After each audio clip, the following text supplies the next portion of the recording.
like give like a I don't think of it like as them choosing like what's real and what's fake. I actually think that they were just writing a story. Like my mom always says that the Bible is supposed to be a guide and a collection of stories for you to guide your life by and take the lessons from. So I think they chose what stories to be the guide in this book and not like, oh, this one isn't real. Like it was probably more like, I don't like the lesson or the the theme that this one is portraying, so I'm not gonna put that one in there. Or maybe it was just like too repetitive or it wasn't what they were going for. Kind of like if you're an author, you'll have chapters, maybe you'll do away with the chapter because you feel like it's going a different direction than what you want. I kind of look So actually, they actually had a formula that they went by when they were choosing what would be scripture, and they had four categories. They went by okay, I'm probably gonna say this word wrong, but Catholicity, Catholicity, uh, which meant was it orthodox? Did it align with what was already orthodox at that time teaching? And then they went by numerology, uh, uh, um, whether it had apostolic authority, and if the text was well known. And so, if a text was already in rotation and well known, and they didn't have to do a lot of work to indoctrinate people into that theology, but it didn't have apostolic authority behind it, they created it.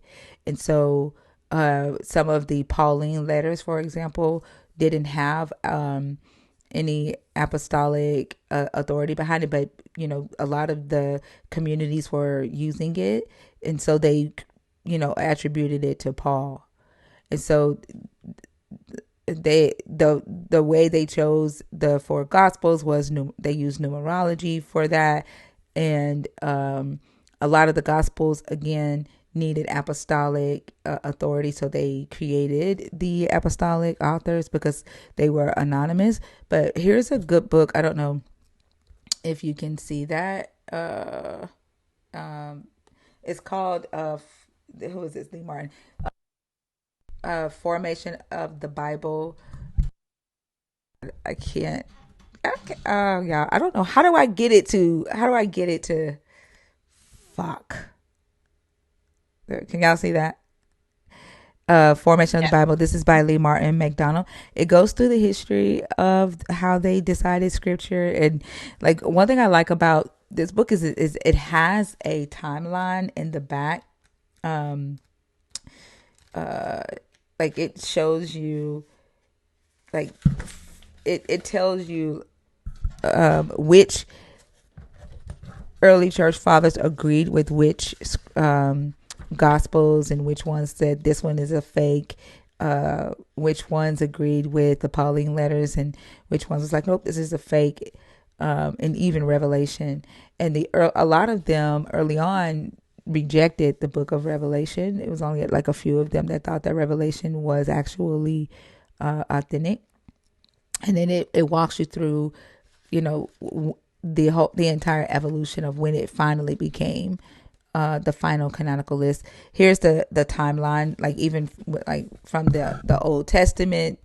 You get your full timeline of when they decided what would be considered Old Testament from the Hebrew scriptures, and then also the New Testament. So this is a good book. And then the biblical canon also, he has another one. This one is really, really thick, and it like this one goes through like textual criticism. I don't, y'all, I'm sorry. This one right here is called the biblical canon. This one is a lot thicker than the other one, and it's kind of boring to read because it's very, very tedious, but very informative because it gets into the weeds of why and how they decided what would be scripture. So I hope that helped. Thank you for sharing. I definitely want to look into that because Oh, I Just these. forgot tilting. Damn, I forgot to change it. Damn, that would have been a good time to change it. Go ahead, Star. I'm sorry. No worries at all. But yeah, going back to what Maddie was saying, I think like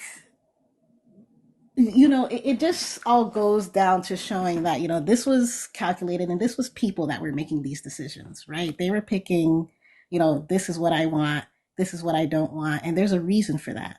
Can we sit down and think about the reason? You know what I mean? And the bullet points that I wrote, it was curated probably by human leaders, church councils. Inclusion and exclusion of books was influenced by politics, maybe theology, um, and that Bible authority. There's a lot of history in that, and that's something to really explore, and something that kind of makes me think. At the very least, if you're going to sit down and think of this book as the guide for your entire life, you really should think about it a little bit more. But of course, they don't encourage that, right? Yeah, because they don't want you to question it. Crazy, crazy. Um, Another thing. So, just thinking about the Adam and Eve story in general, this is not original. And I bet if more people realized that, it would shake them to their core. Like many elements of Adam and Eve echo older myths, I believe, like the a garden of people that are naked and enjoying life, and then all of a sudden they eat something and things go downhill. That's not original. Um, I can't remember where the original story comes from. I'm sure it's happened countless other times before Adam and Eve showed up. And so, flood narratives again is something that is repeated.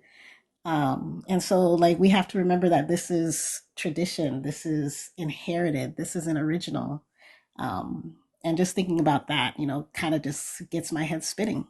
And it makes me wonder why more people don't think about that, don't talk about it. A lot of them do know that though, and we were talking about this yesterday. They say correlation doesn't bring about causation, and so they know that the stories share influences from the nations that were around, that the Israelites lived around, and they know that the Hebrew narratives are the youngest, but they don't care.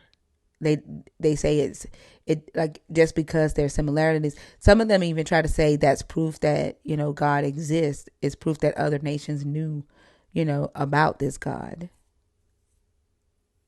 Hmm. Interesting. That's not something I really discussed. Um, hmm. But for me, that doesn't really show proof. For me, that just shows, I don't know. I guess that's something I'm going to think about a little bit more.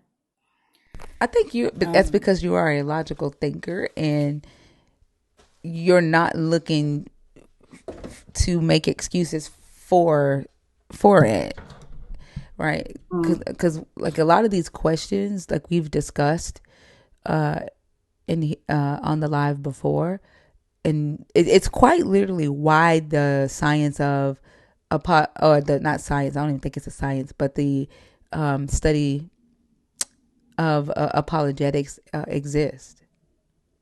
mm, Yeah, they just create an apologetic around it and says, you know, to create a line of plausibility or possibility in order to validate the belief and to keep the belief alive. And the correlation doesn't bring about causation, solves that for believers when they come into the knowledge that, hey, this story was in Babylonian traditions prior to the Hebrew traditions. And they just go, oh, the Hebrews lived amongst the Babylonians, and that just meant God was in Babylon. yeah. They're just going to twist it to make it fit their narrative no matter what. Mm-hmm. Yeah. And me, I'm sitting here like, what do you mean? That don't make sense. But, hmm. Okay. Sorry, y'all. I have a lot of notes. Bear with me. Oh I'm no, probably you're not going to good. keep y'all You're forever. good. um, So, my next topic, obedience versus knowledge. So, you know, I wrote down, do you want to be aware or blissfully ignorant? Is it really love slash protection to make sure someone stays ignorant? And that isn't love to me. How do y'all define love? And that was something else that the Yellow Canary touched on that I really wanted to discuss. Like, is this the love that y'all want? Because it's not the love that I want. I don't, that's not, that don't feel good. But to some people it does. Why? Yep, that's the $1 million question that we're trying to find out every night in these conversations. Like, why do they think that a God that would, use command rape as a punishment is love? Why are Mm, women, you know, why do women believe that this God even cared about their well being or loved women the same way he cared about the men in this book when he doesn't speak up about the women being raped? When he mm. destroys a whole town for a man being threatened to be raped, but they still see it as love. And it's what we've been trying to figure out in these conversations. Just questions to ask yourself. And this is why they don't want you to read the book, because then you'll start asking questions. Mm. And I wrote here like moral maturity usually depends on knowledge and understanding. So you want people to remain immature. The story seems to prioritize trust and obedience over human agency. I just don't I don't see that as something to worship. I don't see that as a definition of love, at least not true love. It's a form of it, sure. So, and going back to your point, about commanding, um, like vile acts. I'm remembering the discussion that I heard previously on Isaiah 13. And I just had to go and I just had to read it and I just had to do my research because when I was hearing people say like, "Oh, God commanded this." I'm like, "What? What are you telling me right now? What are you telling me he commanded for babies to be, like abused and for women to be violated?" And so I wrote during the discussion in the live, I did my research and found many people concluding that God didn't demand the vile actions, but predicted them. And so I'm thinking, oh, he was just predicting it. He just was warning people about it. But then I really sat down and I'm like, however, if he knows what's gonna happen and he's so powerful, right? Why not stop it? Like, do you even care? This isn't even about humans being human and doing what humans are going to do, their vile things, free will, yada, yada, yada, all the phrases they like to throw around. It's about not doing something when you should be something, when you should do something. And I just find that so mind boggling. Yeah. I don't know how a God can predict something that he already knows. Like, that doesn't even track logically for me. Like, he's all Mm-hmm. knowing. So prediction includes, some type of somebody else, something else that is all knowing, sending information to you, right? But in their mind, he is the source. So I don't know how he would predict something he already knows, as well as being the author, right? Like, it doesn't make sense. And then in the text he says, "I have commanded and I have summoned." Those are not predictions. The reason why Isaiah is getting a prediction is because the prediction is coming from the source, which is the God. It's coming from the author, the one that knows what's happening. And so Isaiah is predicting, but the God is not. The God is commanding in Isaiah Mm. 13. Like, how would That's how would he be predicting? Who would be his source? right. Yeah, it's something different when you're talking about God entirely because he's the one that's orchestrating it. Yeah. It's not that so Raven. You know, how she sees a vision and she tries whatever she can do to stop it and she can't. Like, this is the one, I don't know. I just find that crazy. And then it leads me into like design versus punishment. If God created humans with curiosity and desire and then punish them for using those traits, don't make sense. Period. Like, we get, I don't get that. And that, not only did he create the tree, make it all pretty, put it right there, created the serpent, um and then at the same time tells you, oh, by the way, don't go there, don't touch that, don't do nothing with it, look away. Matter of fact, if you do touch it, you're gonna die.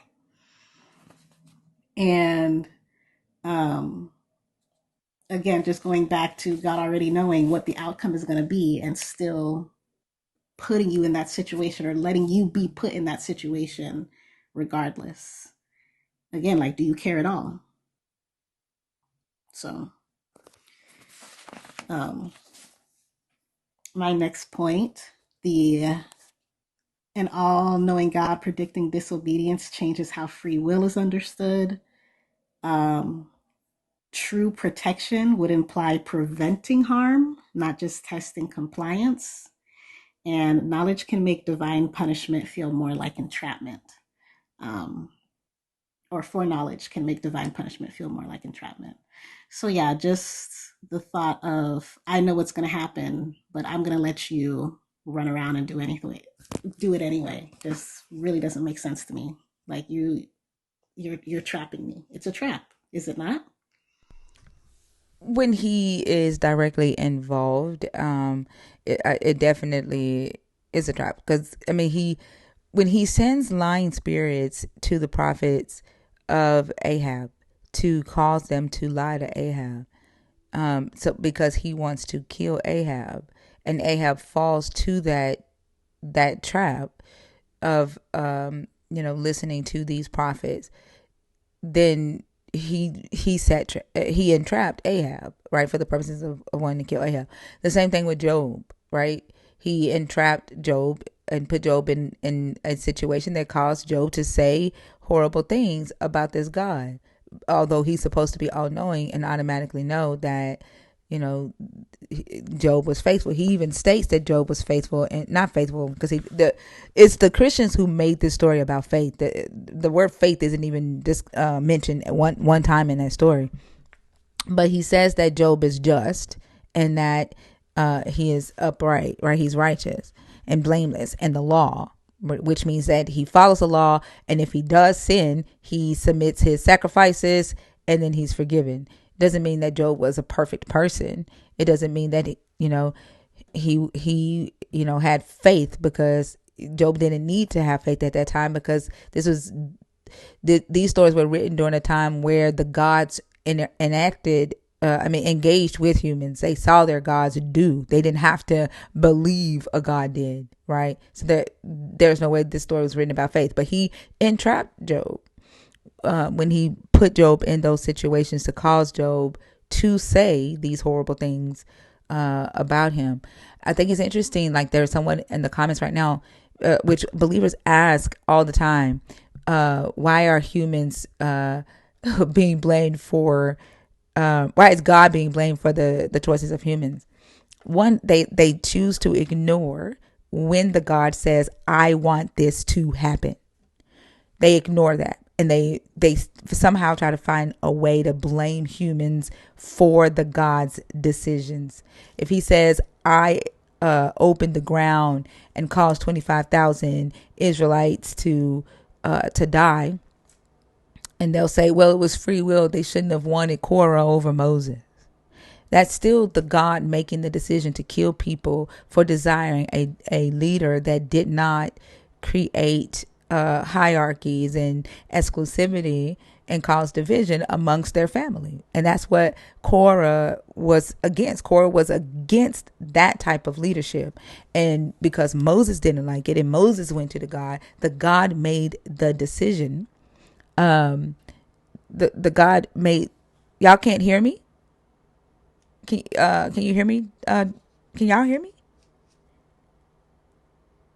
Dark Gable, you said. Oh, okay. Um, Moses, the God made the decision to kill 25,000 people. That's the God making that decision. That's not on the humans. And then if we have to um, constantly look at what humans do and say, oh, it's humans um, who move God and make God do bad things. It's humans' free will that you should blame for God being this monstrous demon. Well, then what the fuck do I need the God for? Because if the blame is always on what humans do, then humans have more power than your God, because you're basically saying that my actions uh, move your God. Like your God acts based off of what I do and say. I don't fucking need your God then. I am your God's God. And if your God can't perform miracles because I don't believe in it, I am your God's God, and your God can't do shit unless I believe he does. What the fuck do I need him for? That doesn't make sense. Doesn't make sense. 100%. 100%. And again, like, thinking about all these atrocities that are happening in the world, and, just hearing people say, oh, Jesus is coming, Jesus is coming. And I'm like, why can't we just live in the present? What do you mean? I feel like it just lets people be complacent. And that's what I think of when you mention that. It's just, I don't like, why are we continuing to let this happen just so we can have this quote unquote certain like consequence that happens after we die? It don't make sense. Especially when you can't change it, right? Like you cannot Mm-hmm. go into the unknown and do anything about it. So having me spend the majority of my life worried about my death, like believers are living to die. Like their whole life is centered around their death date and not to live, right? Not making an impact in the world that we live in and enjoying this world that we live in and making this world better for the people that's going to come after us. They are living to die. They're preparing for their death date the same way a bride or a young girl is being primed to prepare for their wedding date. That's what believers are doing. And I get it. I get it. I get it. I get it. I get the anxiety and the fear that comes with thinking about death. That's again something very natural, something very real. I remember having to get up in the middle of the night and move because I was thinking about, wow, like one day this is all going to end for real. Like, why am I even here in the first place? You know? But to not live, and I don't want to say not live because it's not like these people don't live, but to have that in the back of your head so much to the point where like all of your actions, how you move about the world, how you interact with people is affected. Why are we living in fear? And why are we not living in the present? Because of this, I feel like I'm repeating myself, but yeah. Mm. Um, Kai, you said again, I've read the Bible, so questioning a statement is hilarious. You typed the statement in my chat. I responded to your statement. I didn't question it. What question did I ask you? Other than the fact of why do I need your God? Like I responded to you. And it was a rhetorical question, like it was rhetorical. I wasn't asking you to answer that. But you typed it in the chat. Like yeah, like I don't understand that. Like you literally asked, you literally said, "Why are we blaming God for what humans do?" I responded to your question. Like,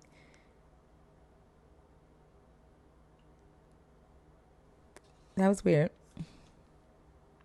Yeah. All right, y'all. Um, two more points and I'm done. Okay. No, you're good. Go ahead. Thank you. Um, so I watched the movie Hereditary recently, right? And it's a movie about cults. And of course, that got my brain going, especially since I've been in these deconstruction lives heavily lately. And I was thinking about how cults, at least in my mind, cults and religion aren't the same, but there's a very fine line, right? And it's usually all about like the control, and it's usually about, I'm not sure how to quantify it, but like, what is the difference between a cult and religion, I guess? So religion is just simply a system of beliefs. Um, that's really like as short as it is. It's just the the categorization of a thing. Uh, most religions are cults, though. Does that make sense? Yes and no. I guess, like, okay, so, a square is a rectangle or a type of rectangle, right? Mm-hmm. What, because, a square is a rectangle that has all equal sides. How do you quantify it? Like, how is a cult different than religion? So religion is descriptive, right? Like it's a system of beliefs. So like we would say that a house is a dwelling. Most dwellings are houses, but also apartments can be dwelling. Barns can be dwellings. So the dwelling would be the religion, and then the house would be the cult. Does that make sense? And so most dwellings are houses, the same way most religions are cults. Does that make sense? I think it's getting a little clearer. Yeah. Yeah. So Hmm. yeah, a cult. Were you in here when we went through the characteristics of a cult? That's so No, I don't crazy. think As soon so. as I type C in Google, it comes up characteristics of a cult. I must have. I done fucking You're researched this grown five up. thousand times. Like Google knows my ass. Um, but here's the characteristics of the cult. Okay, let me see. Um, the group is focused on a living leader to whom members seem to display excessively unquestioning commitment. The group is preoccupied with bringing in new members. The group is preoccupied with making money. Questioning, doubt, and dissent are discouraged and even punished. Mind numbing techniques such as meditation, chanting, speaking in tongues, denunciation settings uh, are used to suppress doubts about the group and its leaders. The leadership dictates sometimes in great detail how members should think, act, and feel. For example, members must get permission from leaders to date, change jobs, get married. Leaders may prescribe what types of clothes to wear, where to live, how to discipline your children. The group is elitist, claiming a special exalted status for itself, its leaders, and members. For example, the leader is considered the Messiah or an avatar of the Messiah. The group and or the leader has a special mission to save humanity. The group has a polarized us versus them mentality, which causes conflict with the wider society. The group's leader is not accountable to any authorities, for example, military commanders, ministers, priests, monks, or rabbis. The group teaches or implies that it is supposedly exalted ends justify the means, that members would have been considered unethical before joining the group. The leadership induces guilt feelings in members in order to control them, and members' subservience to the group causes them to cut ties with family and friends and to give up personal goals and activities that were of interest before joining the group. Members are encouraged or required to live in or socialize only with group members. These are characteristics of a cult, but not characteristics of a religion. A religion is what usually drives the cult, right? Like the system of beliefs in sacred text. Does that make sense? Yes. Yes, that makes a ton of sense. Because the biggest example, at least the first one that comes to mind for me, is like Jim Jones. And that Mm-hmm. was one person. Yeah. That was, yeah. So, but yeah, thank you for that. You're welcome. All right. Last point. Um, Okay, and ethics give me just one versus. second. I'm a Selena. Can you do this right quick? I need to give me some coffee. Or Maddie, can y'all do the last point right quick so I can get some coffee right quick? I see the guest box filling up, and I want to get coffee before that. Anybody there? No. Okay, go ahead. Okay. Um, Free thinking is exactly what religion suppresses. Why? Because I'm sitting here asking all these questions. And questioning the story is an ethical exercise, not an attack on people who believe it. Observing contradictions doesn't Thank you so require much, Fee. rejecting Sorry, spiritual. You're Stir. welcome. Thank you. You Okay, I'll can be go right get your back. coffee. All right. Thank Hmm. No worries at all. Hey, Hi, Steph. Bree. Hey, good morning. You are so awesome, by the way. I love hearing you speak. So I'm just really honored to be here with you.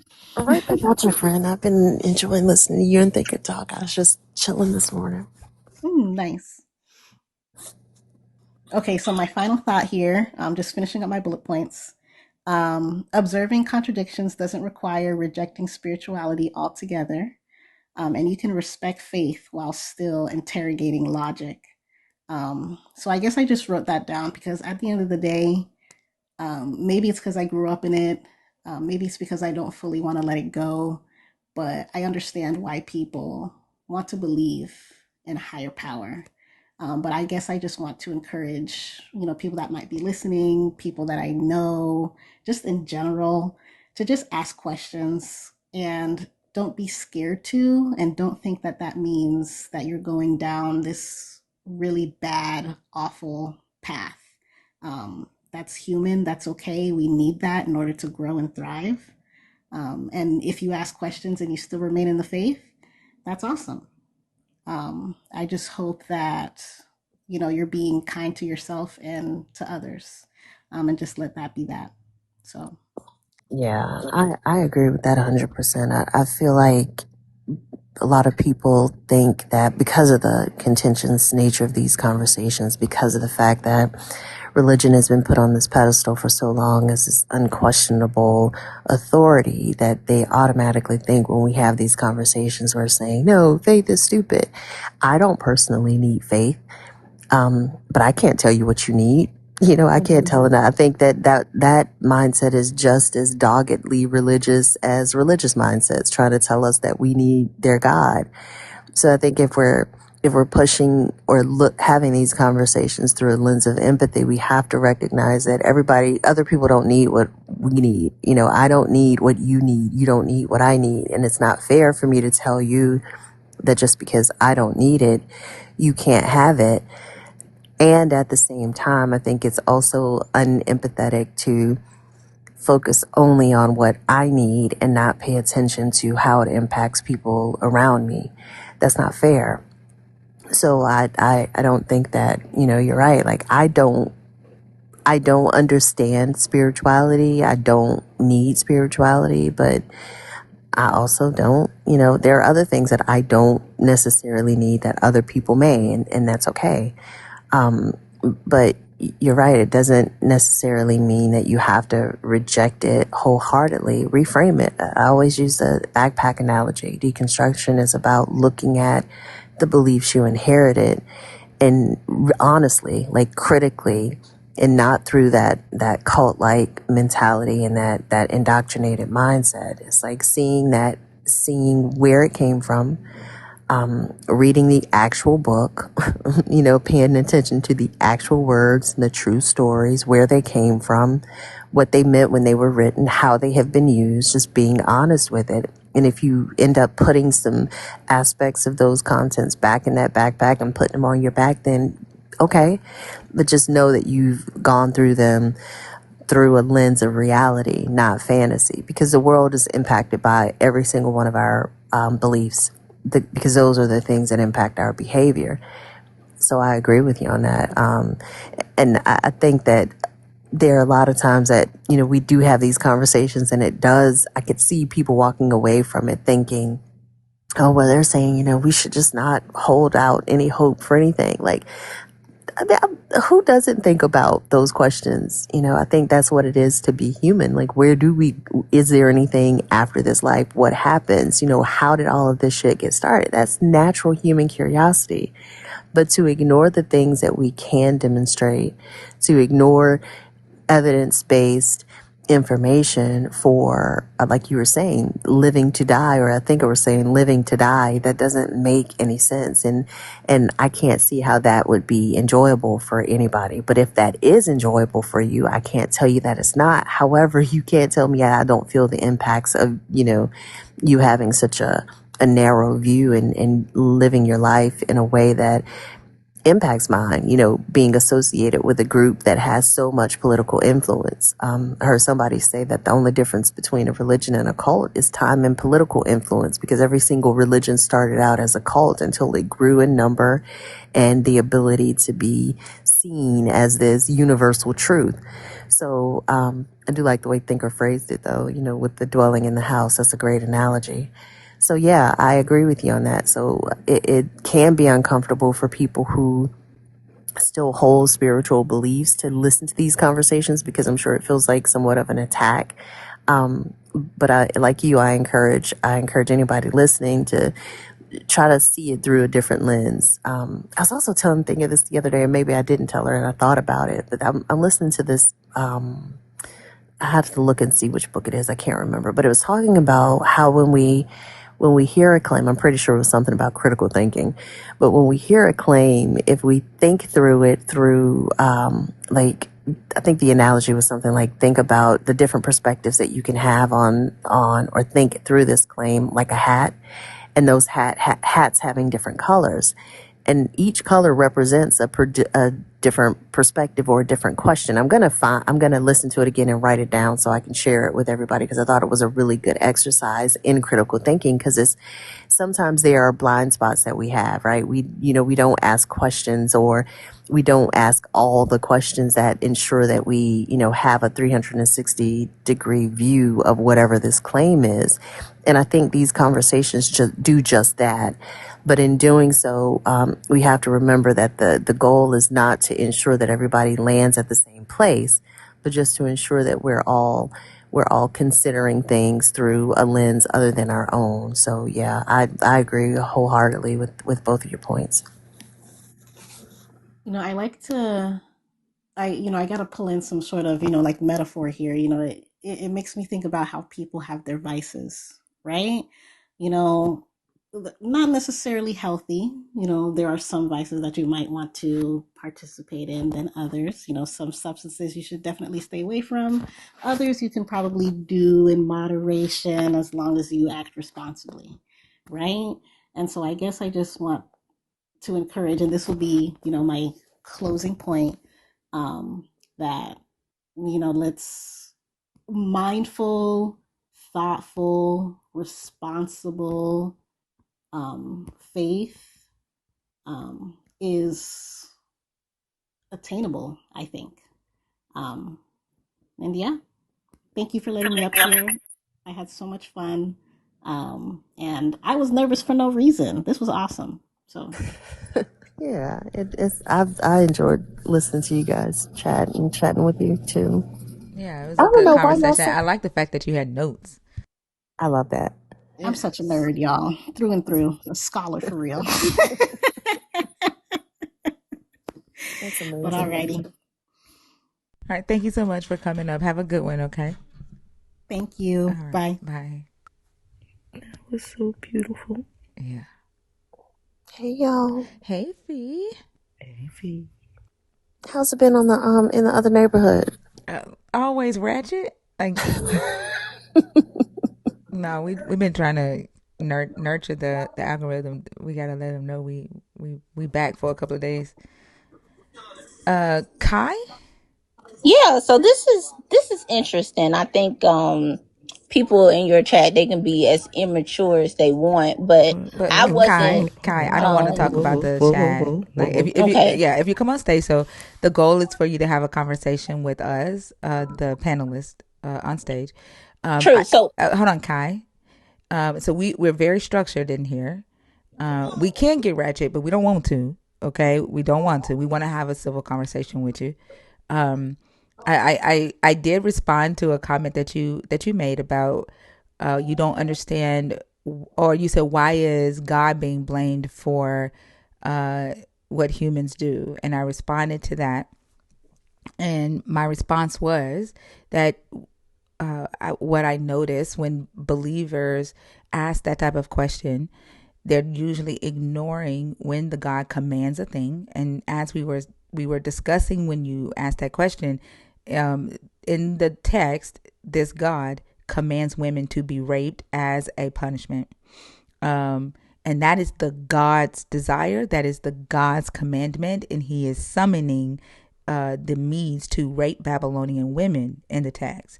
That isn't humans doing, and believers tend to ignore that and still want to find fault in the human, and say that it's justified because humans deserve whatever the God does. If I have to take the blame for everything a God does, and a God moves because I did a thing, then to me that makes me the God's God. And if a God cannot bless because I don't have faith in it, again, I am the God's God. And the God doesn't have power unless I decide it has power. And that was my response to.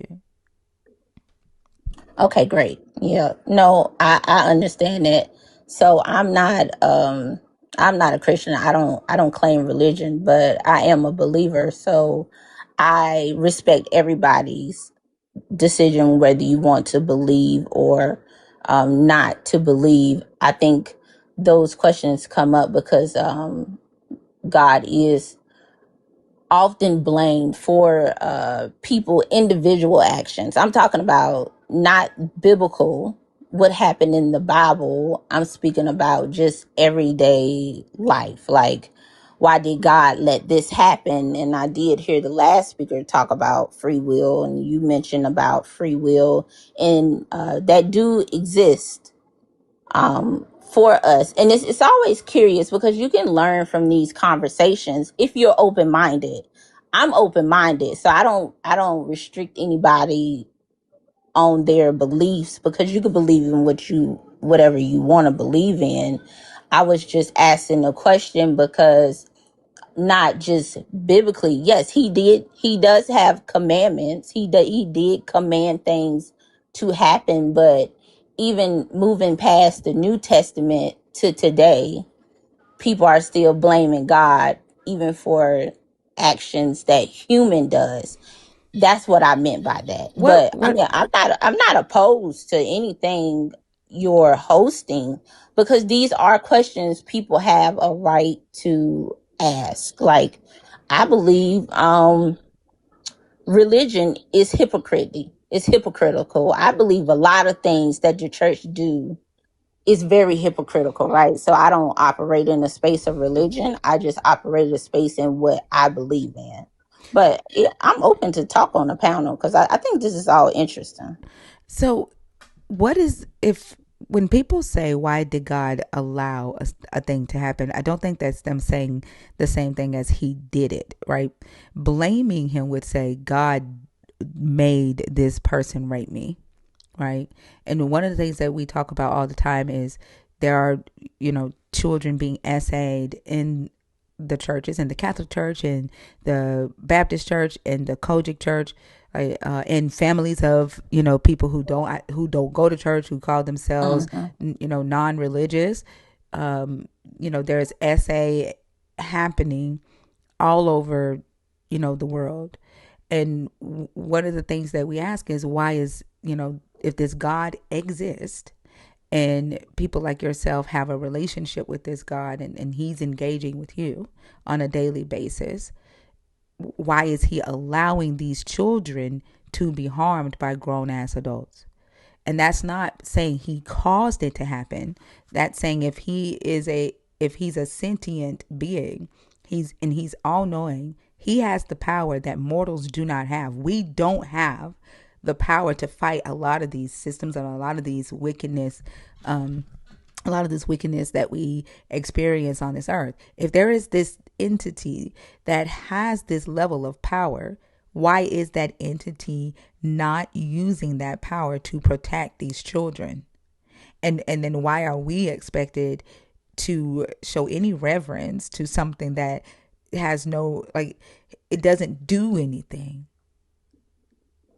Right, I hear you. So you're questioning why doesn't he intervene with I do know we have to censor ourselves because You don't have to TikTok will censor. cut it Yeah, off. Okay. So the only thing you cannot say is just say drugs if you want to talk about like narcotics or something like that, or okay. and then say self unaliving if you need to talk about somebody that's trying to take themselves out. But everything else you can say. Okay. I mean, I think that do pose a good question about when we talk about what you say this God, I say God choose to intervene in um to stop certain acts from happening. And that that do becomes a question when you talk about free will and why he's not stepping in to prevent certain things. I think these are all valid questions. I mean, I don't think it would be fair if we couldn't question it, even if you are a believer, because I'm a believer. I still have questions. I don't get into a rabbit hole of going down questioning it, but you do often believe, and it's fair. I think if you a believer and you say you don't question it, I think you're lying and you're kind of being dismissal that we're human and we're going to think the opposite because you're right. If God is love, right? Why would he allow certain things to act to prevail? But when we talk about like essay and what we say like graping, right? That's the same thing. If the expectation, if we look at it from an outward perspective, if he intervened into everything that went wrong, that also questions free will. Kind of, you can say that, like, now you can question, do we truly have free will? Are we under this um are we under, what do people call it, like, are we restricted being that we're human beings where we can't make our own choices, because that goes into free will as well. You mean so i mean predetermination so or i mean predestination? Right. So I mean, I think these are all good questions. I think it's just how the person look at it. Me, I don't. Why can't humans intervene? You have people being essayed in the same household. You have They're not intervening because of a God and because of authority, and because it's usually someone in authority claiming a position in the God, and that's the problem. And that's why, we ask these questions. But I find it interesting though that you say you have questions but you refuse to find the answers to them. Because when you say I'm not going down the rabbit hole of questioning, but I have questions, that's you making the decision to not find the answers to the questions that you have. And that is the same thing that stops a person from turning in a pastor who is a granddaddy that's essaying his granddaughter. It's the same thing that allowed, a pastor to convince his own daughter, who he had groomed for 30 years, to help him get single mothers in the church so he could essay their daughters and then bring in the other pastor. Like, it's that fear of questioning and that fear of speaking up against authority. And the stories in this book indoctrinates or brainwash, or let me say it this way, trains the mind of the believer to approach life that way. The chosen, right, of the society, the chosen of whatever religion or cult or belief system, you don't challenge it the same way you don't challenge the God. And the chosen gets lesser punishment or no punishment. They get a lesser punishment, and then the innocent ends up paying the price for the actions of the so-called God or the actions of the chosen, because people see things They see things they don't. I'm not dealing with that. I'm looking the other way because what am I going to do about that? Or I have questions, but I'm not about to go down the rabbit hole of questioning because God, right? This is how these things happen. This is why human beings don't intervene. But also, we do have human beings intervening, right? Even just having this conversation and bringing awareness to the problem and speaking up and advocating for children who are being SA'd Yeah, but is, who I'm who sorry, one second, let me finish. Speaking up and advocating for children who are being SA'd is intervening. If you see or know of someone being SA'd, calling the authorities and reporting it, regardless if it's a pastor, regardless if it's a politician, regardless if it's your mama, your daddy, your brother, your uncle, you report it so that you can get that child to safety. That is intervening. But also, if you have access to a supernatural deity, you should have an expectation for that deity to be able to do what you as a mortal cannot do. And what I find is that a lot of believers don't have that expectation. You have no expectation of this so-called supernatural power to do anything outside of what you needed to do for you every day, wake you up, drive you to work, help you cash your check, help you pay your bills, help you cook your dinner, help you eat it, help you have a baby, help you get married, and help you die. Or buy a car and a house. I'm sorry. Those things. but are those your beliefs that that's what believers believe, or have you boxed believers in? So Because let I me mean, hold on. Let me I'm answer with that question. I don't believe that. Um, that is my experience. So belief and experience are two different things. And again, as I stated, from the conversations that I have had with believers, and I've been having these conversations with believers for 2 years, 11 hours a day, 5 days a week. And so I've had thousands of conversations with believers on TikTok night after night for 2 years. And this is a pattern that we have noticed in these conversations. And anytime we ask these questions, it's all the same thing. You don't know the mind of God. His ways are not our ways. He blesses me.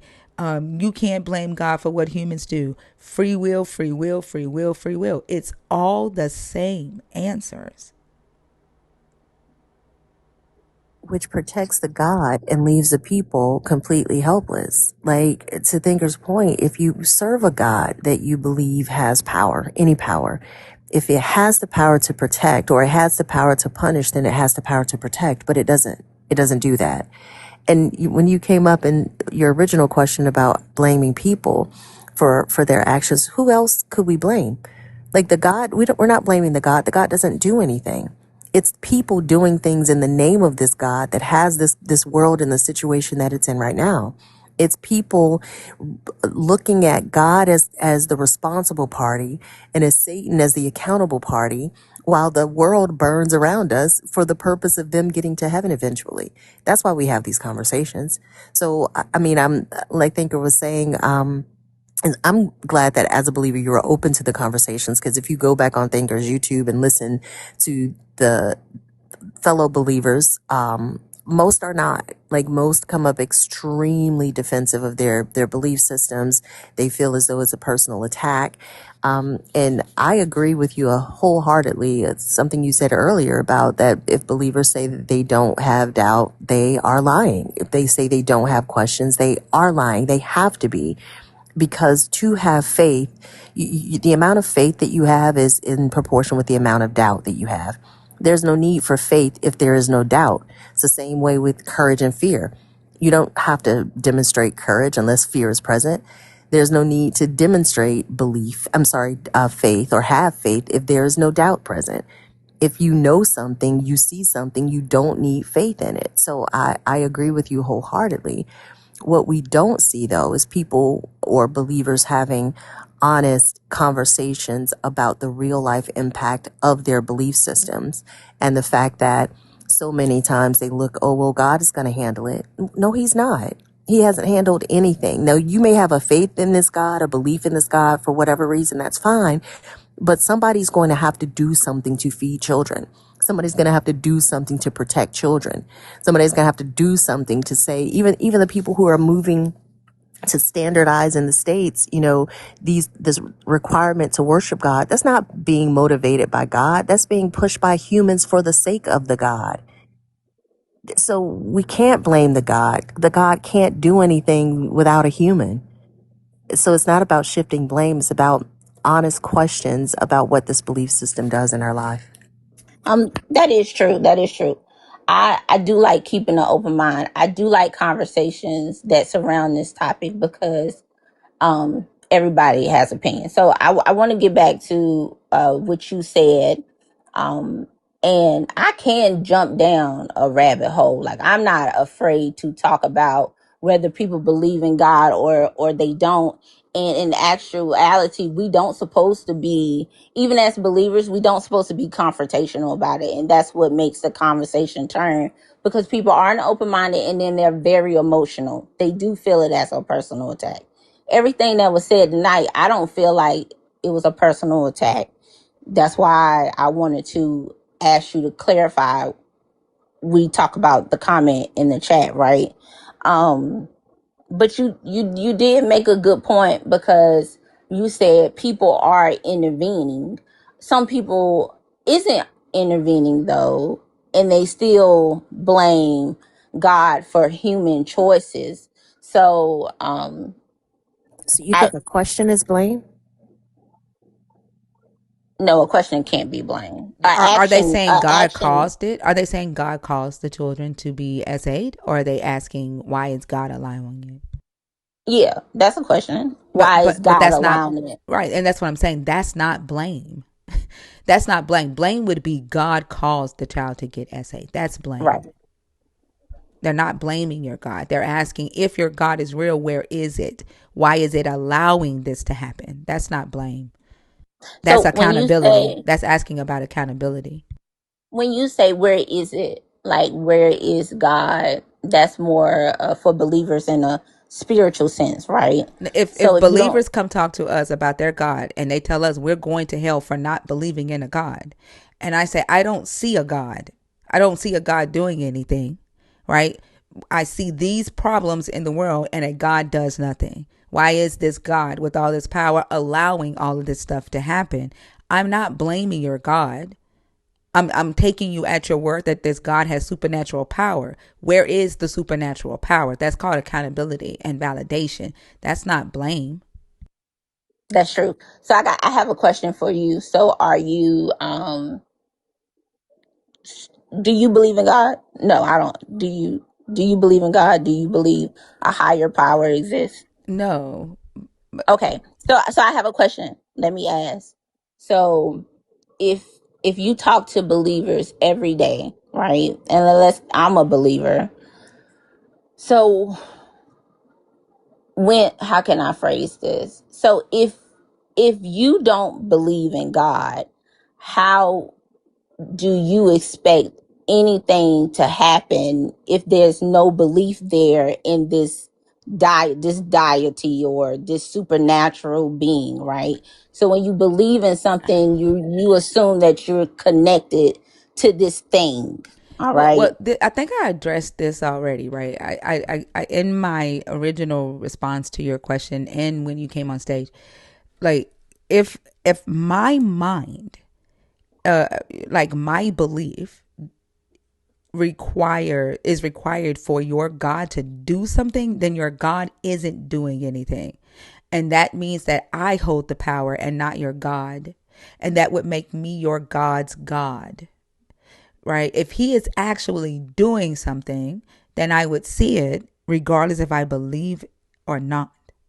And the fact that I have to believe it means he's not doing anything. And I am hyping myself up to believe he is. So why would something do something for you, or anything that don't believe in it? Not just I didn't God. ask it Let's to let's do anything for me. Yeah, I didn't so ask it to, what is hold on. I didn't ask the God to do anything for me. I'm talking about the God doing for the people on the earth. There are a lot of children who do believe in this God that are being essayed in these churches and the God does nothing about it.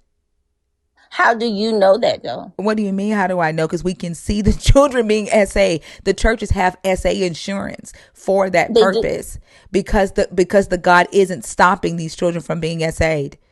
The churches So have to how would have SA insurance. so how would you want him to intervene as a spirit? Because these are all questions. I'm The just same asking. I way think the it's same way you interesting. believe he intervened as a spirit in this book, influencing people's minds. The same way y'all believe he influences you to get up and go get a job or buy a car, to influencing you to go and report. The same way that you believe he gives prophecies about your life from prophets or whoever comes and tells you God said that you're going to be rich or he going to increase your income, that a God said, hey, this child is being SA'd by his grandfather. Go to the knock on that door and send the police or child services to that house. The same way That y'all believe, sound. the same way y'all believe this God is doing it for you to buy a hoopty is the same way I expect him to move when it comes to children being SA'd. I think that's a projection. It's not, how is that a That projection? I think that that's a projection that How? comes from non-believers because Explain it. I don't pray about a car. I What don't do you, pray what do about a you what house. does this God do for you? I have a choice. What does this My God do for you? I am connected through What God does he from a do? spirit for a spiritual What does he do for standpoint. you? What does he do? What does he do? Is you asking that Yes, in a physical sense or spiritual? in a Okay, physical Do sense. is What? physical. Yeah. What? There's no, yeah, do is, it's a verb. You can only do a verb. he does a lot for me. Like This what? is my belief. So let me explain that. I think Just give me when one thing you because I don't want to get too far away from this point. love, Just get, ma'am, okay, just give let's me just one talk thing. about I don't want to get far away from this point. Just give me one thing he does for you in the physical. one thing in the physical. He keeps me alive. How does he do that? Well, I wake up every morning and I'm here for another day. That's just a spiritual connection, though. That's No, that's that that's so you're not hold on. talking in a Okay, non-believable hold on. a So you're non-believing sense. hold on, because I'm alive and I'm a non-believer. My body works, right? I don't die when I sleep. When I'm sleeping, I'm resting. My lungs are still taking air and disposing of carbon dioxide. Like I'm still breathing. My blood is still circulating. My heart is still beating. I do not die when I go to sleep as a non-believer, and I wake up every morning without your God. So when I ask, how is your God keeping you alive? I'm asking the physical thing. Like, what is he doing that keeps you alive? that What's that the is a mechanism? that is a physical. It's just how you want to perceive it. So in the physical world, as a believer, we do death doesn't have a date. So let's use death, right? Let's use, you're a non-believer, you wake up every day. I'm a believer, I wake up every day. But believing that God exists isn't a true or false statement, because I think sometimes it tries to get down to the scientific term, right? And we could talk about The how question the wasn't his existence, though. The question was about what he can do, and yeah, I what don't want he to move can the do, but if goalposts. you don't believe it, if You you're are a not you're not non-believer, showing that he's doing anything differently for you waking up every day versus a non-believer waking up. yeah, we Both of our bodies woke up this morning. You just believe a God did it. And I know that my body woke up because it works. When it stops working, it won't wake up.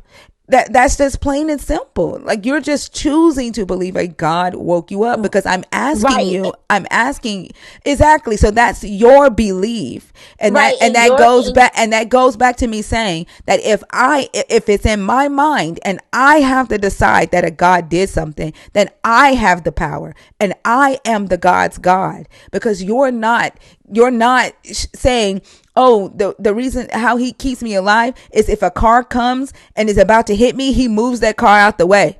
How he keeps me but alive is that he makes sure that if germs come to my body, He sends angels to fight those germs, not my immune But system.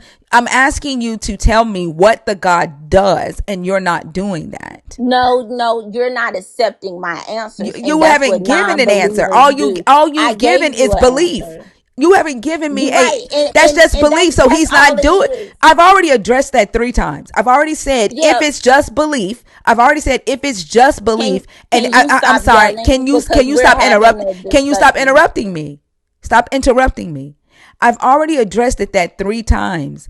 And I've already said, if it's just belief and it's in my mind, then I am the God's God. And the God isn't doing anything. I asked you, what is the God doing? That's what I asked you. And all you came back with, the thing that I've already addressed, which is belief.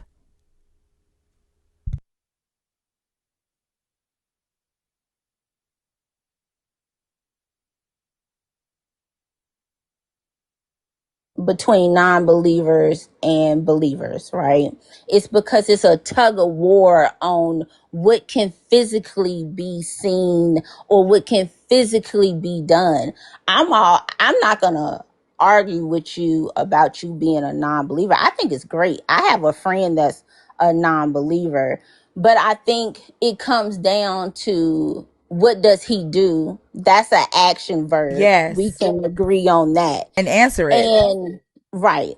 So what you're expecting me to say is, he comes down to my house, he shakes me, and he physically wakes me up. That's not the same thing as in having a belief system in a higher power, which, and that's what causes that friction between a non-believer and a believer, because Hold on for no, a no, can second. I finish? No, because you're Can just, I no, can I wait. can I finish? You're not letting No, me all finish. you're doing is just saying a bunch of words right now. Like, you're not, first off, you're not answering the question. And nobody cares about what you think about us being non-believers. Like, you keep going to that. We don't care. We don't need your permission to be non-believers. We don't need you to keep saying that. And then you just keep saying that it's just belief, belief, belief. We know that already. We already know it's belief. And that is why the reason we are here right now is because I stated, if this God exists and you believe this God has supernatural power, why is this God allowing children to be raped? And again, believers don't have an expectation for the God to do anything in the physical realm. And you literally said that I was generalizing all believers, and now you're here doing the same thing that believers before you have done on my stage. I've asked a very direct question. And What you're not does the accepting God? a, You haven't given anything. You just keep answering with belief, and we're asking about physical action, and so that's the your so answer is spiritual belief. That's so not that's the answering the segue. question. That's the segue in this conversation. You don't want to accept that what we believe is just strengthened off of faith, because that's what connects us. No, you're You not want, accepting that no, you're not accepting no, me saying that that's just belief. no, I didn't. I'm asking you, I didn't say this that is I didn't accept you're it. not. This is physical action. I'm knocking on the desk. That's physical action. But I believe I'm flying. That's belief. I'm not asking you about belief. I asked you about the knocking on the desk. I asked you about physical action. That is So a physical what action, is a but physical belief action? don't. What's a physical action? You believe in love, don't you? No, what's a physical action? Answer my question. Do you No, girl, believe in no. love? What's a physical action? What are you saying is a physical action? Walking, that's a I didn't say physical anything action. about walking. Is your God Knocking walking? on the desk. Is your God walking? Knocking. Is your God knocking? Because I asked you, what is your God doing? You don't know that. So So that's what what is he you're doing? So arguing. then And I answer get it. it. So then I do answer get the it. question. What is your God doing? That's the question He I does a asked lot. you. He does a lot for you when you Then believe. answer But why it. would What he is do it? Why, something for a if it's non-believer? physical, what is he doing for you? He does a lot for me. Then And answer the really, question. What is he it? He wakes me up. Okay, He gives how? me encouragement How does he wake you up? because I'm connected spiritually. So How is God he? has Not domain why. over How? all of the Not earth. not why. How is he waking you up? What's the process of him waking you up in the physical realm? What is he No, he doing could send physically to wake you he up? could he could send my guardian angel to Okay, wake me all up. right. So there we go. So he's sending a guardian angel to wake you up every morning physically. That's what your You're God is getting doing. excited. You don't have to Okay, get cool. I'm excited. glad you noticed that. Is your God sending a guardian angel to wake you up physically every morning? Yes. Okay, so you ask, what do we expect this God to do for children who are being SA'd? For those of you that believe that a God is sending an angel to wake your mortal ass up every morning, we expect that same thing. Send a fucking angel to stop grown ass people from SAing children. That is But you don't it. That is but you hold on. you No, don't you asked believe what in do we God. it doesn't matter if No, I you believe, the need to child does. you It doesn't matter if I don't. The child does. The child believes. The child is calling on your God. And if your God exists and he can send an angel to wake your ass up despite the fact that your heart and your lungs and your blood fucking works and you are breathing air, and he can send an angel to wake you up every morning, he can send an angel to that child that's screaming out his name while a grown ass person is molesting their body. He don't got to do shit for me. We're not even asking him to show up for anybody that doesn't believe in him. Like, I was going to point that out too. Like, nobody has an expectation for this God to do anything, not people who don't believe in them. But when we ask you, what verb can you attach to your God? Y'all respond like this. And it's interesting that you came up here saying that you aren't like other believers, but you're behaving very much like they do. Because the moment we ask for evidence of the action or the potential action of this God, y'all go into the defensive because you want to hold on to the belief. Your belief is the only action this God can do. And the moment you stop believing, the God stops existing. And what we are asking is, if you believe this God has unlimited power and this God can do absolutely anything, and this God is every single place that exists, then why would that expectation of this loving God not show up in the form of protecting children or stopping unjust things from happening in this world? Do you know how many people on the continent are praying to this very God? And how many women are being raped this very moment because this God isn't showing up. But his angel is sitting in the cell phone waiting parking lot for you to go to sleep so he can come wake you up. That's a problem. That's a problem for people who care about other people and not just themselves, because I don't care if this God would, don't wake me up if you're going to leave a child to be touched by a grown ass man in a church. Let me stay asleep. Send that angel to do something else. But the responsibility, if my belief neutralizes your God's power, or my lack of belief neutralizes your God's power, your God doesn't have any power.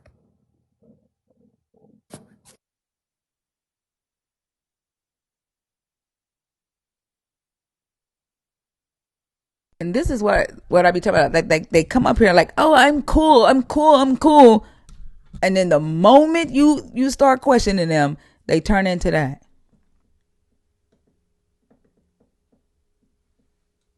You're on mute. We can't hear you.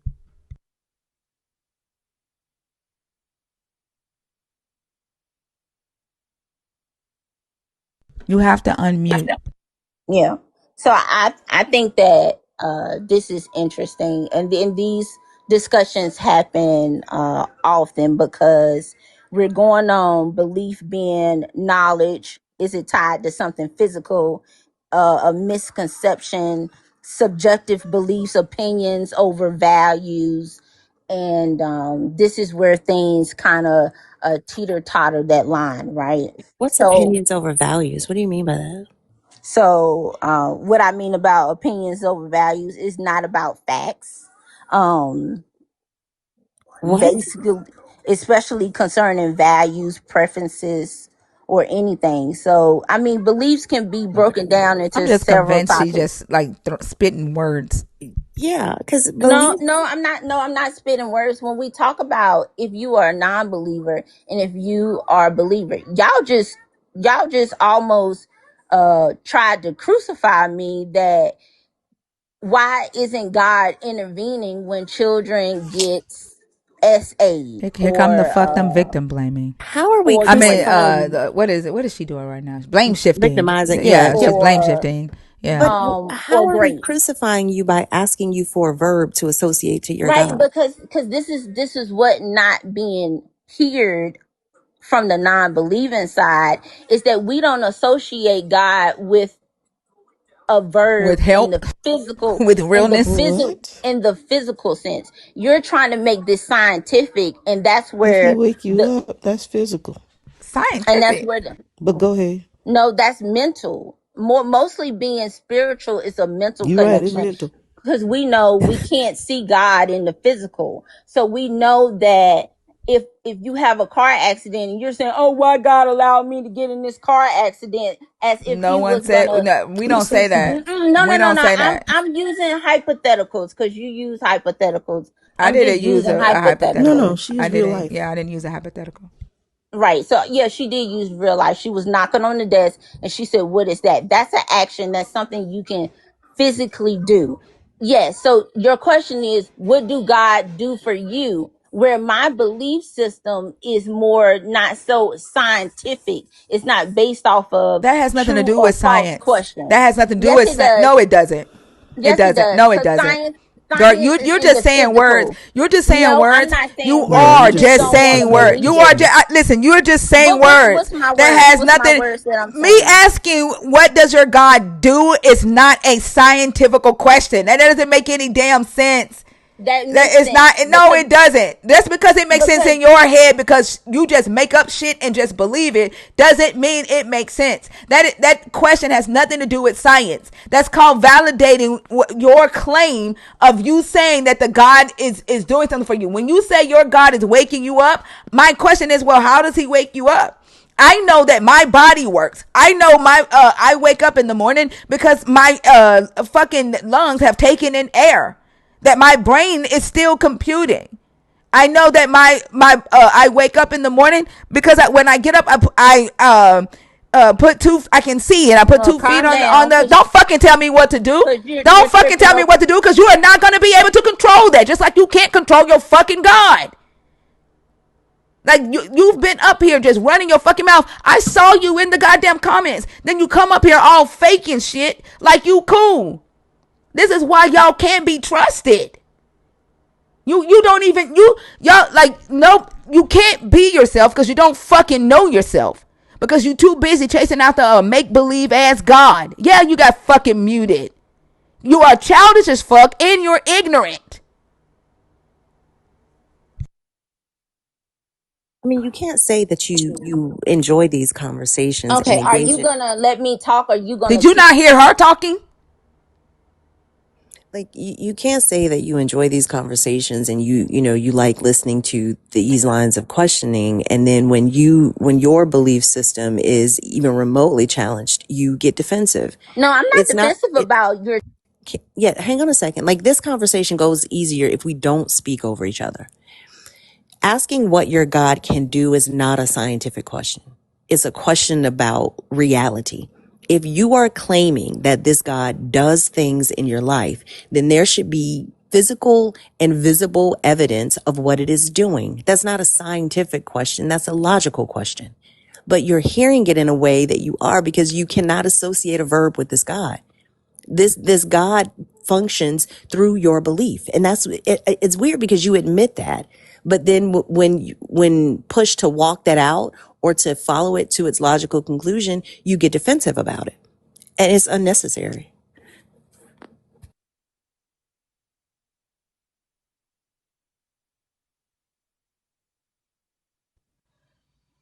You see how everybody's quiet? We're waiting on you to talk.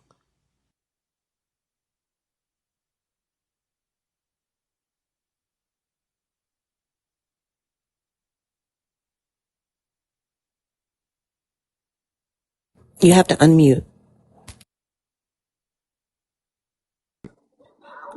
So as I was saying is, now you're not testing anything because my belief is strong. I am open to having conversations, but with the host yelling and cussing. I found it to be funny because it's not intimidating Well, ha anybody. ha ha ha, But motherfucker. Nobody trying to intimidate you, but girl. what's happening here is that you're testing and trying to contradict a believer, because a belief is false to you if it does not match reality or facts, and that's what Thought it you is. couldn't be That's what I tested. Thought you couldn't be that's tested. that You that's just what contradicted yourself. Or do you know what I like contradiction being mean? tested. Do you even listen to the words that come out your fucking mouth?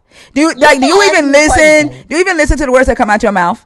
Thought I you do couldn't be listen. tested. And then I have sound judgment. testing a belief has nothing to do with how You strong your shouting fucking and belief cussing is not is. scaring Yeah, but you're anybody, non-believer. insecure. You're insecure as fuck because Non-believer, yeah, okay, your cool. cussing is not. Good. Okay, cool. But testing a belief has shit to do with how I'm done strong listening your to her. fucking belief is, dumbass. Like, you are ignorant as fuck. And you are the one who's insecure. Like, the fact that Can you stop muting I'm me? not, do you Because fucking every see my time I hands, say Did you something, hear motherfucker? you me? don't like Do it. you You see my mute me. hands? Like, Every I know you time, dumb as fuck, every but are time. you fucking blind too? Because I know you see my fucking hands in the screen. You don't see me muting you.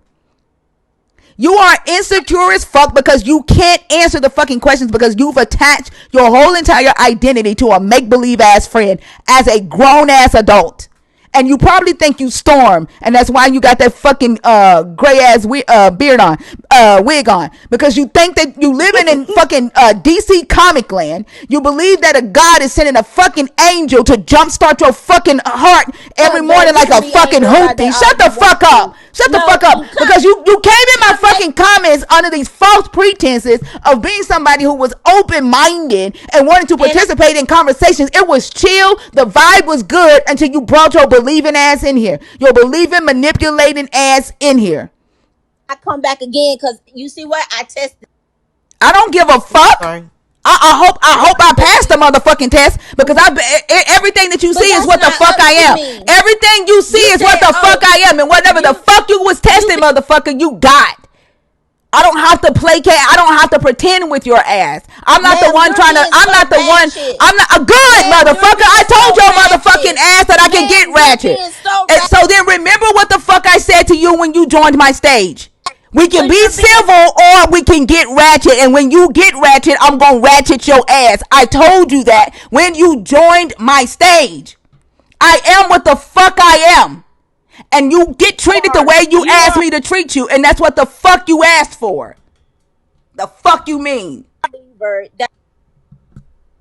And you don't want to hear what believers have to say because it doesn't match your ideology, Guess what? and That's a that's lie. fine. But Guess what? why? That's a lie. That's a lie. Because when I started coming in here, I was a believer and she listened to every single word I said. Because you know why? Because I, unlike you, was open minded. I, unlike you, was civil. I, unlike you, did not get upset because someone, quote unquote, tested my belief. I, unlike you, have a mind of my own and I know how to think and I know how to not try to give freaking power to something that does not deserve it. And the interesting thing about it is like this isn't about I don't know why the conversation went here. I didn't see her comments, so I don't know what the chats were like before you came on stage. But when you came up here, you said that you enjoy these types of conversations that question faith. You said that. Those words came out of your mouth. But when asked to demonstrate the power of the thing that you have faith in, that's when you start getting defensive. That's not a failure on our part. But I'm not defensive. You just don't want to believe that Yes, believing you is are. mental. It's not We know physical for that. us. We We know. said we know it's mental. We So said We said what? that that three already. fucking times. Yeah, but You the one who tried to how claim many? it wasn't. Because how many? How? What does saying belief is not mental? That doesn't make any sense. Belief is something that So happens to you when you have been convinced that something is true. It seems as though you have chosen a belief and you're putting up some guardrails around it right now, and that is your choice. That is absolutely your choice. But let's not call it something that it's not.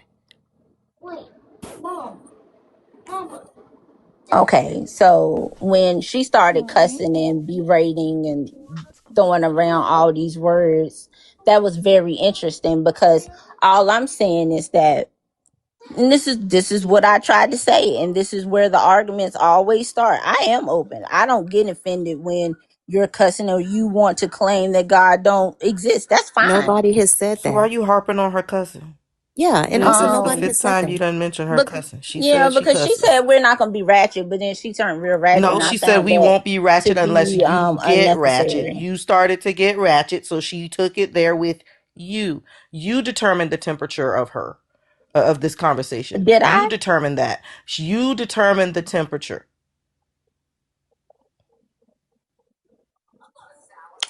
So So now because the heat is turned up, you're trying to run out the kitchen. no, I'm still in the kitchen. Do I would have exited the live? I couldn't for some No, you reason. still you My trying to run out the kitchen because you're trying no, to change the temperature and it's not working because we already saw the mask slip, hun. no. We saw the mask I slip. think that We now saw it we're slip. In calmed fact, down. it was already off when you came up here trying to chastise the comment section. And then when she brought you back down, your first chance when she brought you back down, you put the little mask on, and now here we are again because it slipped again. I'm sorry, it cracked. Because ain't no way you gonna be able to slip this back on because we've seen you. As a believer, I don't have to mask my faith. I don't You do. even have to. No, I don't. No, I do I not. said Because face, not because faith. I don't have to get Face. into. I don't have to get into a Face. screaming match Think with about your what is mental mind. real Think and with your mental mind what's and hear not. what I'm saying. I said face, not faith. I also don't think that we're having a conversation about the realness of God. We're having a conversation about what the God can do. And Yeah, this is like the third time I think that the goalpost has been attempted to be shifted. We're not talking about whether or not the God is real. You can believe in a flying spaghetti monster. I don't care. I would say this all the time. If you want to go in your backyard and pray to a head of lettuce named Chauncey every night because it serves your soul, do it. That's fine. I don't care. But what can Chauncey do to help people? What can Chauncey do to protect children? That is the question that we're having. And that seemed to be the question when we kept asking, what does that do?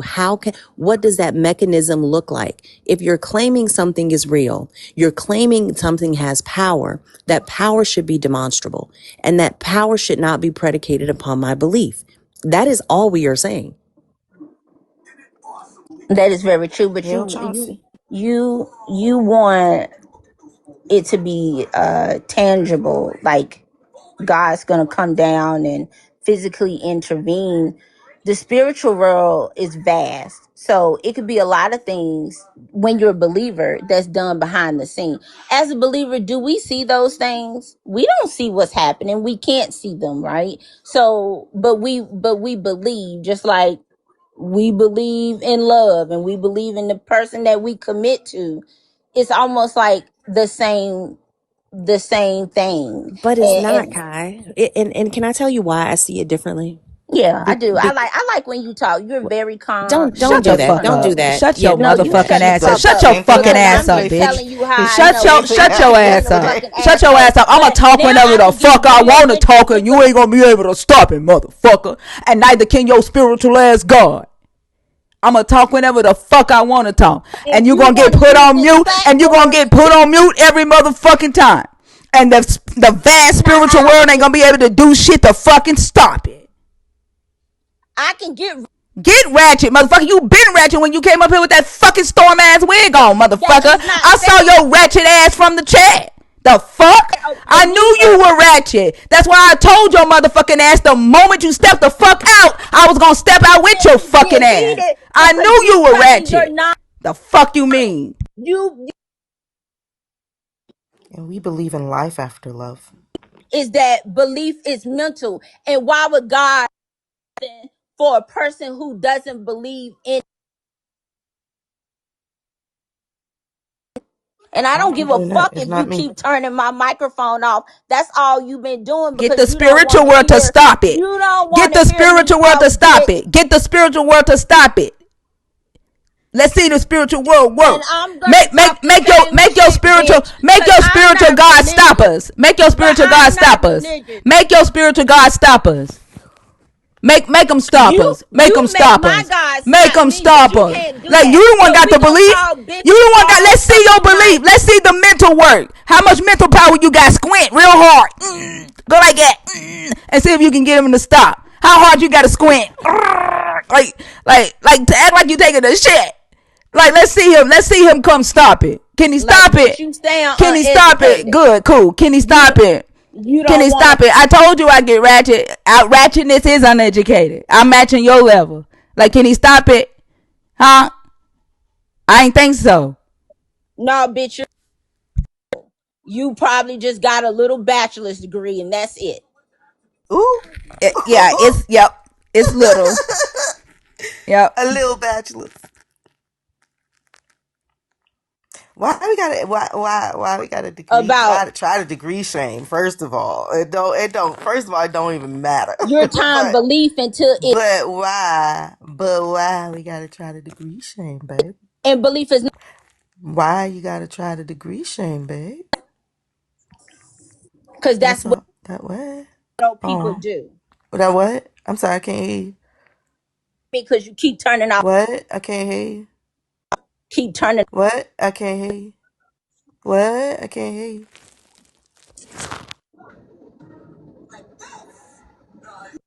And thinking when you squinted, oh my goodness, I lost it. I'm trying to see, I like, had to get mental on mute. power. Mental power. Like, you gotta. Yeah, I didn't squint.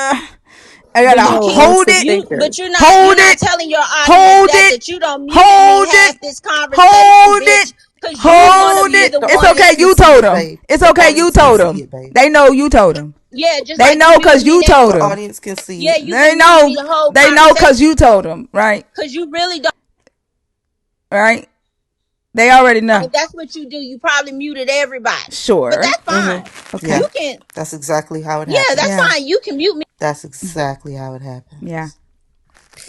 But the interesting thing about it is kind of like Thinker told you, if you come up here and behave civilly, we will have a civil conversation. That's always how it goes. But But that's y'all just didn't not. behave civil. Can you stop? Like you're speaking over me right now, Yeah, and you you y'all claim have to. spoke over me a But lot. you're doing it again, right? Like if you want to have a civil conversation, we can have one. It's But nothing you can. civil about this panel civil. She don't muted my mic. So again, she is not muting your mic. The mods are muting you, and they will continue to do so when you talk over the host. Like that's not difficult. But again, it seemed like when asked to demonstrate the claim that you're making about the power that your God has, that's when the conversation shifted. That's Yeah, not on us. no, it shifted for y'all because you don't want to believe that believers believe it's a mental state of I it's don't. not. We It's believe Every that. belief, Kai, every belief is mental. Every so single belief is mental. That's what belief works. But you're talking about power. Power doesn't hinge on my belief. If I stick a butter knife in a electrical shot socket, whether I believe in electricity or not, my ass is getting shocked that's because true. that's how power works. Your God doesn't get special exceptions. It should function like everything else. It should be testable like everything else. You are Oh, willing to give a Tinkerbell pass to this behind that. God for whatever reason, for your Oh, belief, for the comfort that it brings you. Okay, cool. But that doesn't make it real. That doesn't make it true. And when you can demonstrate the efficacy of its power, then maybe we can have a conversation. Is love real? Absolutely, love is real How do you know that? because I experience it. And they're objects of my affection, like my children, my friends. I know what that is. It's an experience. If you were saying God is an experience, then talk about him like an experience, not a genie. So Y'all do talk you about God like he's a genie, but then when we ask for demonstration of his power, then you got to put it back in the category of love. Y'all need to pick a side. so do you believe chocolate cake is delicious since we're talking about subjective that's beliefs? not. That's That's the Every not. That's dumbest not. shit I've ever heard in my That's life. not. No, that's not dumb. Do that's you It's do fucking you know what dumb. that means? See, that's what I'm I saying. do. That's not it, not babe. I believe That's not shit it, tastes babe. good Because on not bread. everybody believes. Good God, not everybody believes chocolate cake is so delicious. if you don't believe that opinion is subjective because it's not a factual truth or falsehood to it, then why can't you What? believe that a believer believes in Those God definitely for were words. mentally? I'll give you that. Because, well, I think you're making what's called a category error. And I get why you're making it, but what you're missing is that you are making claims about reality. You are claiming that this God can do something, that this God does do something. No, But when, no, I'm but not Hold on categorizing for a it. second. Pastor, praise God. You don't have to bet. Okay. As a matter of fact, you would actually win that bet because marriage is a curse. Marriage is a curse according to your God and your God's book. And I was married. I was cursed for a while. And I was in an abusive marriage that a pastor went to your God before I got married and asked your God if I was supposed to marry that man, and your God said yes. And for 13 years I was with this man. For 7 of those 13 years I was abused, and that was when I entered the marriage. When I did what your God said do, I started getting physically abused by the man your God said that I was supposed to marry. Oh, So, I'm and sorry I'm to not hear talking that. to you. And so now I am not married, and I have no desire, Pastor, praise God, to ever be cursed again. I am free from the curse. Your Jesus didn't do it. Your Jesus cursed my ass with marriage. So you would win that bet, Pastor. I's not married. I's oh, free. it's another one of those in the comments. Mm-hmm. Yeah, I's not married. I's free now. Kai, do you think, let me ask you this. Did you choose to believe, or were you convinced that whatever God you believe in was true? Because I think, do you see how those two positions are different? I do. Which one do you No, fall no, under? no. I wasn't coerced into it. Some people are coerced into it. I just naturally believed. Okay. Um, So th- mhm. Are we so talking I about don't two hearses? Like, are they like riding together? think I'm just trying. What the fuck is coerced? Like two dead bodies? You don't know what I, coercion is? No, coercion. it's rehear. It's the It's opposite of coercion. rehearsed. Is it? Selena. No, so I don't think beliefs should be chosen. And because I think belief happens to you when you are convinced that something is true. So I can't choose to believe. I can choose to believe that I'm in Georgia right now, but that doesn't make that belief true. And the reason I don't believe I'm in Georgia is because I can look around where I physically am. I can, I know where I live. I know what state I reside in. So I'm using that to show the difference between what happens when evidence and experience and rationality and reality move you towards belief as opposed to choosing a belief. If you choose a belief, specifically a faith-based belief, you don't need evidence. So when asked what this God can do, you wouldn't have anything to point to because this God hasn't done anything beyond what you have assigned to this God in your mind. So you're right. Belief is mental. It absolutely is mental, but so is your God. And until you can demonstrate that your God is and can manipulate the physical world and explain how it happens, then I think we're well within our right to not believe because we have not been convinced of its truth. I'm not gonna argue with you about that. I think that is fair if you don't want to believe because there's nothing physically there to give you any substance behind it. Yeah, I agree with that.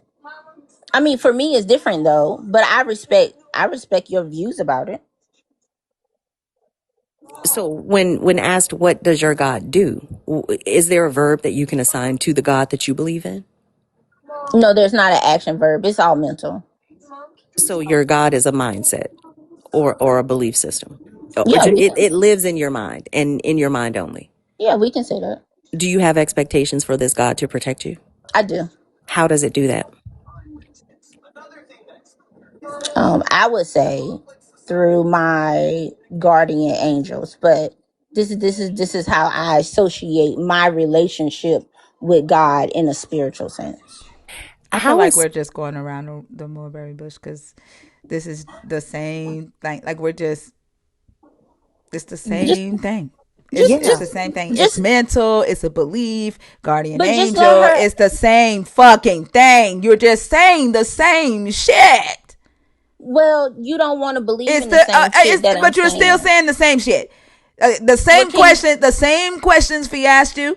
You giving the same answers to the same damn questions I But asked. you're, It's but the you're not. same shit. You're not. You're You're saying the same shit. A guardian angel isn't physical. That's spiritual. She asked you, what does the God do in the physical?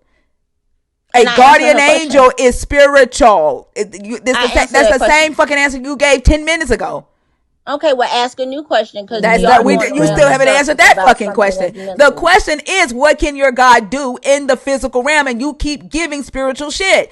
And I told you Yes, from the because very that's what beginning, our I told belief you from the very system. beginning, if your God, if your God's miracles depend on whether or not I believe in them, then your God depends on me. And I am your God's God. Because if I get to decide whether or not your God is actually doing anything, then he's not doing shit. This is going to be my fifth time saying this shit. I said it calm, I said it ratchet, and I said it even more ratchet, and it still ain't changing. If I have to if I have to believe that your God is fucking moving mountains, then he ain't moving a fucking mountain.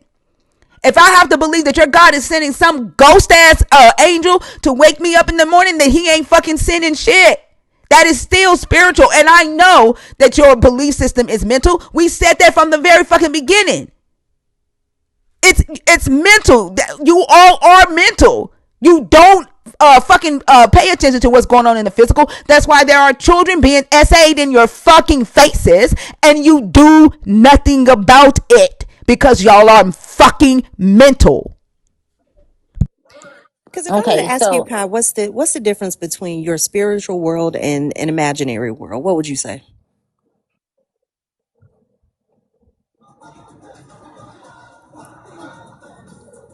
The spiritual hmm, world is real. if we're being realistic, nothing. I appreciate the honest answer, and I think that's part of the Ding, problem. ding, ding. That's I think that's amazing. part of the problem because people have given themselves license to create this reality in their mind and function in the reality we share as though the one in your mind is real, and children are getting hurt. People are hungry because everybody is waiting for God to intervene. Or they're going to get theirs in the by and by, or God's going to get them. No, he's not. He's not going to get anybody because he can only do what humans have agreed to in their mind that he did. Meanwhile, children are getting touched in churches Okay, so if we can call it imaginary if you want to, it don't offend me. So if believers are operating in an imaginary space, then what's the problem? because in the real space that we share, people are not doing well. In the real space that we share, we are moving towards a fucking Christian nationalist dictatorship in people's faces, and y'all don't see it. Are we gonna involve Politics, politics? Yep. we Because have to. We how It's have to, did already Kai. involved. how so I wonder listen, if just there's listen a to this. spiritual university, Listen to this question though. spiritual So ABCs. if we are probably moving into a Christian nationalists, and they're not. I don't associate with Christian. I don't believe in religion, right? I believe that it's You're hypocrite. acting like So I know this. So, but if we are speaking in a political sense, how did this economy get so bad? Did people cast their votes out of their own free will? Or let's talk about that. Like this. people casted their vote based on their religious belief because one candidate mentioned that they do not believe in abortion, and the other they felt like believed in abortion, and she was a black woman. So that's the racism part of it.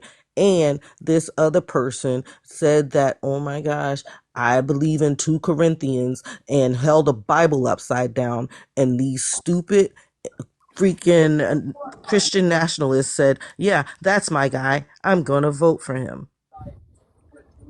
Okay, so let's tie this back Along with some into. other delusional idiots who aren't ready to have a black woman stand in the seat of the presidency. I said racism. So Honestly, the question that she's asking right now is a whole ass deflection. Has absolutely nothing to Yeah. fucking do with what we're talking about, and it didn't even honestly. Like I understand why you answered it, because again, we when we say shit, it's not just for the person on stage. There's over 500 people watching the live right now, but and somebody needed to hear that. But like it's a fucking like what? Why the fuck are you Red herring. asking? Yeah, like why are you asking that? Oh, y'all responding to the comments, I'm boy. talking to Then, your ass, Kai. then what did you say? Why the fuck did you ask that? How is that relevant? Asked about politics? Because you mentioned Christian nationalists.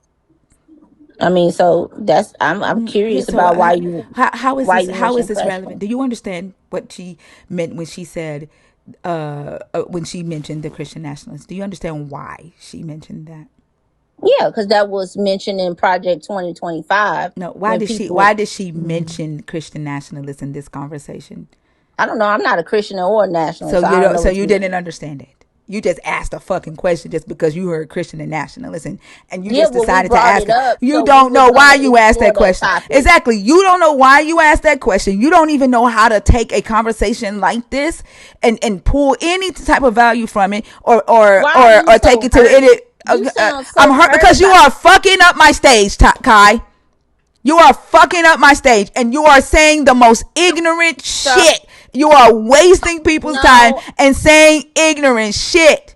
But you know one thing that I do know that your God does, Kai. I'm gonna tell you what I have seen your God do. You want to hear? You want to hear what I? sure, go ahead. Yeah.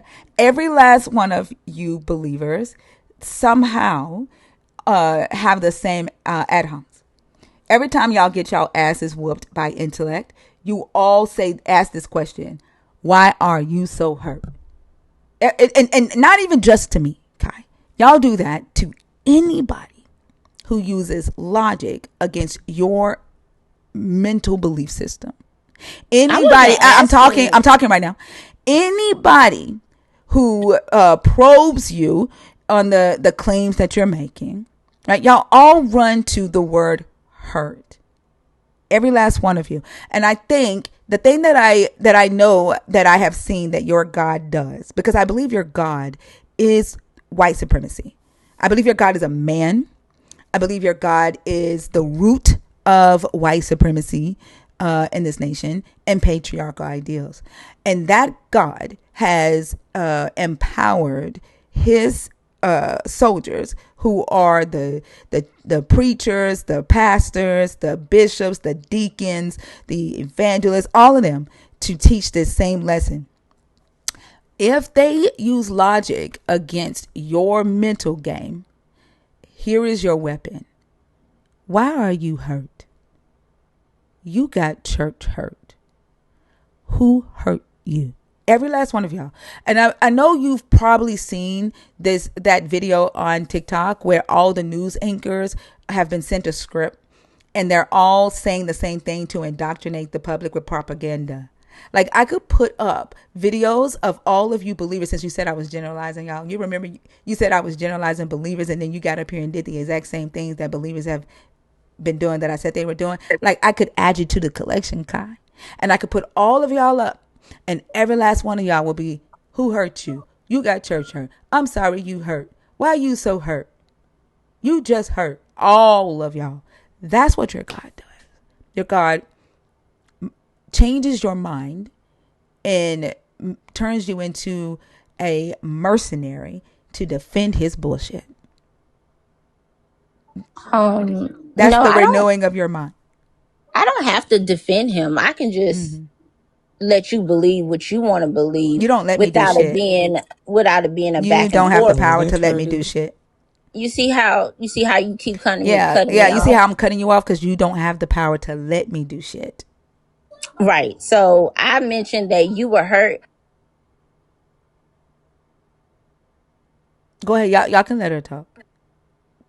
This is a see. That's what I'm saying. This is a discussion. I wasn't gonna say, "Oh, you church hurt." Church hurt a lot of people. The church can be real. The church can be real deceptive. What I'm what not what what gonna. does what does me being hurt have to do anything, Kai? It has a lot to do with your feelings About what? and your emotions in this time and Yeah, space. about your disrespect, And Kai. I told you from the beginning it can be civil or it can be ratchet. That depends on you. You brought the you ratchetness. You brought the you haven't ratchetness. And now you're complaining about the shit.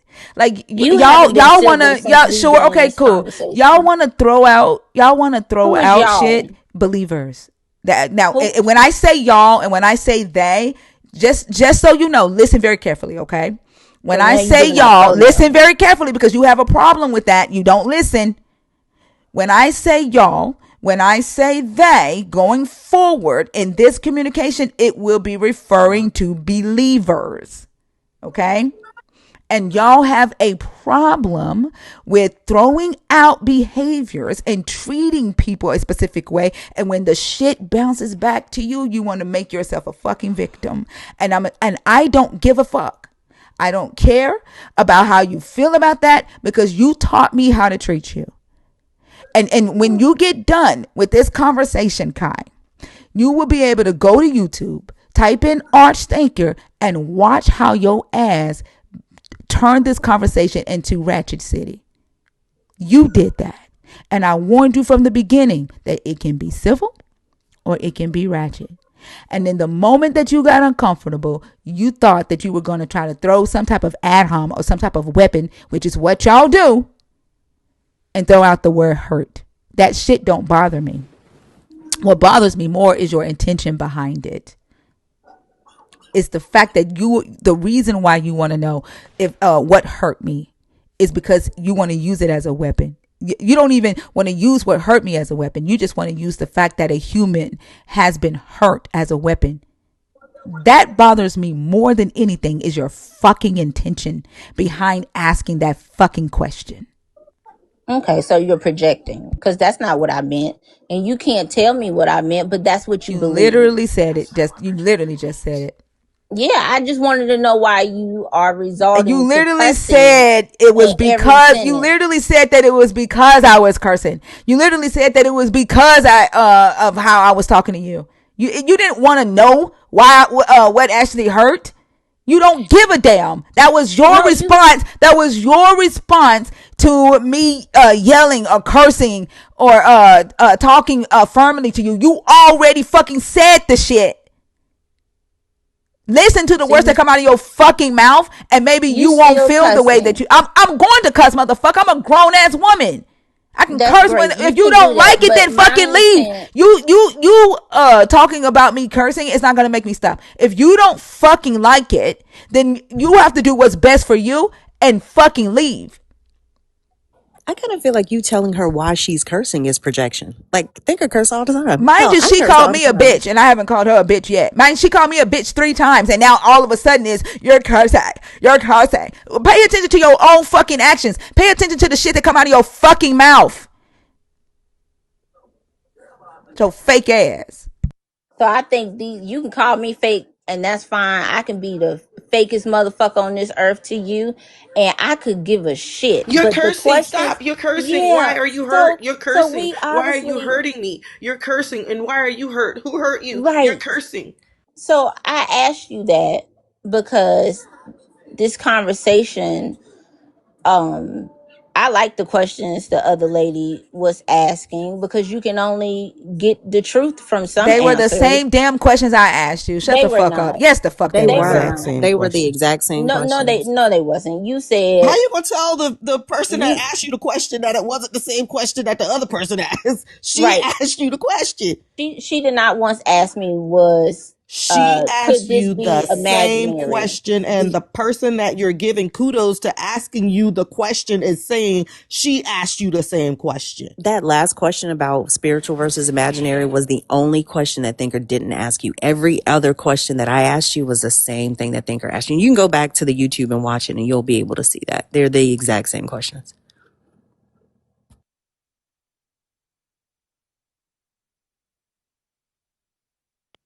And yeah, I'm hurt. And I'm just wondering why y'all not hurt. Right, Selena? Like, that's the other thing. Like, people are like, you're so angry. Like, yeah, I am pretty angry that something that has the power to protect children doesn't. Like, the question is, why aren't you? Good night, Mom. Okay. Because they are in denial. They're mental. Everything is like they can escape reality. They don't have to deal with the pains of reality when they deal with But the mental. When they but live and they're I'm how fucking talking. I'm talking. how is a I'm believer fucking talking. escaping I am reality? talking, Kai. This is why you get You muted. Do yelling you notice you that we are yelling the quiet when everyone else talks? You are no doing you're this not. to yourself. You are fucking doing this to yourself. And just like the problems that you have in your life are your fault, Kai. You I don't do have it to problems in my life. yourself. Everybody has problems, Kai. I Everybody has problems. And the fact that you think you don't is because you are fucking mental, Kai.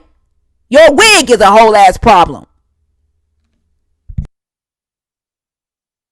You say you know what my problems I'm are. going home I don't from home. have problems in my life, so I just want to know what are my problems. Didn't say I know Did what she your say she problems knew what are. your Yes, you problems did. were, No, the or did fuck she I say you didn't with have your illiterate problems? ass. You say She said you have problems. She didn't say she knows what your problems are. so. What are So my problems since you assume that I have You them? have an she imaginary ass said God. you You are have fucking mental. You problems. have religious psychosis. Those are problems. So what You that I talk to the believe in fucking God? sky. You talk to the sky. You and I you don't talk to the sky. God Yes, is you not the do. You sky. talk to the fucking sky. Believe that you're talking to an imaginary ass friend. You live in an imaginary world. You So have you a mad you about have that? you have a mental problem, Kai. Alfred. So you mad that I believe in God and No, that you? Kai. No, I'm not mad about She Yes, that. you are. don't No, care. I'm You not. believe in God, you No, I'm dummy. not. So what are you getting upset about then? Because you are disrespectful as fuck. Yeah, And you you don't listen. disrespectful as fuck too, bitch. Cool. There's the fourth bitch. In That's the this. fourth one. Fifth. Yeah, That's the and I fifth can one. call a fifth bitch, sixth bitch, seventh bitch, cause this whole segment Is what? Cool. I'm sorry, Just what? don't whine about nothing. You me gonna do what? cursing when your ass does it too, Say Kai. what? That's another Nothing. problem you Say have. what? You're hypocritical. Say what, Kai? I'm not hypocrite. What, Kai? Never said What? Huh? religion. I don't. Okay, I'm sorry. You keep getting interrupted by the mute button. I'm sorry about that.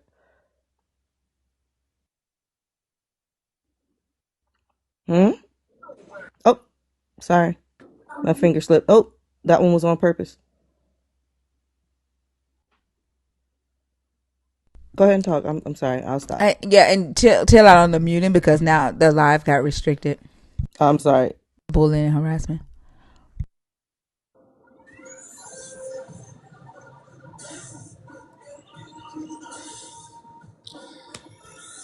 This whole conversation hasn't been productive like it should have been because it's been going around in the same loops trying to Fingers disprove first. someone. See, you see what I'm saying, mumbling and that. I'm just trying to That's tell fine. you Keep talking. that this Keep talking. conversation hasn't moved forward because it's this Hmm. it's this tug of war between belief and non-belief, and it doesn't matter, but I expected to be asked more than the same questions since I decided to join the panel, but it's just been a lot of ratchetness and then y'all being Ratchetness. defensive, Yep. and I mean Hey, it's not. Kai, can I Like ask a question? everybody has problems, but See, Kai. I Everybody don't have everybody's problems. ratchet, but Kai. Everybody curses, but Kai. Kai is the solution, and everybody else is the problem. Like I've just been up here, just been so cool and so civil and so educated and so spiritual. Everybody needs to just act like Kai. Just be Kai about it. What's your question?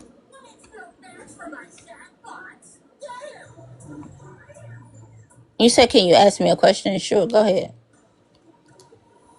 Oh, I forgot what the question was now. Thinker, you have got me my stomach hurting over here. She is a whole ass theater. What did you expect to get from the conversation when you came up? Just like genuine question. Um, well, I didn't expect for this whole ratchet live to go down. I really genuinely wanted to have a conversation around what non-believers and believers think. I have a friend that's a non-believer, and these conversations have never went this way. I have a friend that's a Wiccan. That's a whole subject matter, and I thought the last lady who came up here, I really thought she asked good questions, because we operate in a space now where if you are a believer, then She you're wasn't a not gonna. believer. I mean, I know she wasn't. That was clear, You but I said we. still think Words mean I things. still I still think she had very good questions that she asked. Um, and I was listening to them because I do think, even like I said before, believers have question too, but they don't question it in the open because then it'll be that they're going against their God, right? Our God. And I think that that's a misconception because we're supposed to ask questions. And I do think it is healthy to have a discussion with people who don't believe because then you get to Sure, see the Kai. other side of What can your things. God do outside of your mind? See, that's that physical question, and that's not a answer I can give you to the physical because then we're gonna just keep going around in the same So loops. the answer would be nothing, right? That's the answer. Is that the God can do nothing outside of your mind? No, What's the answer then? What can he do outside of your mind? I believe since you said I'm a mental case, Mm-hmm. and I accept that I will be a mental case over my beliefs. Okay, cool. Is that a lot of things happen Answer the question. Let me spiritually. answer the What can he question. Yeah, do Kai. outside of your Can I mind? answer the question And my you're way, not or do I answering the question. We don't No, need to because you. know about your mental case. do This whole do life I has been have about to your fucking mental case. What can he do outside of your mind?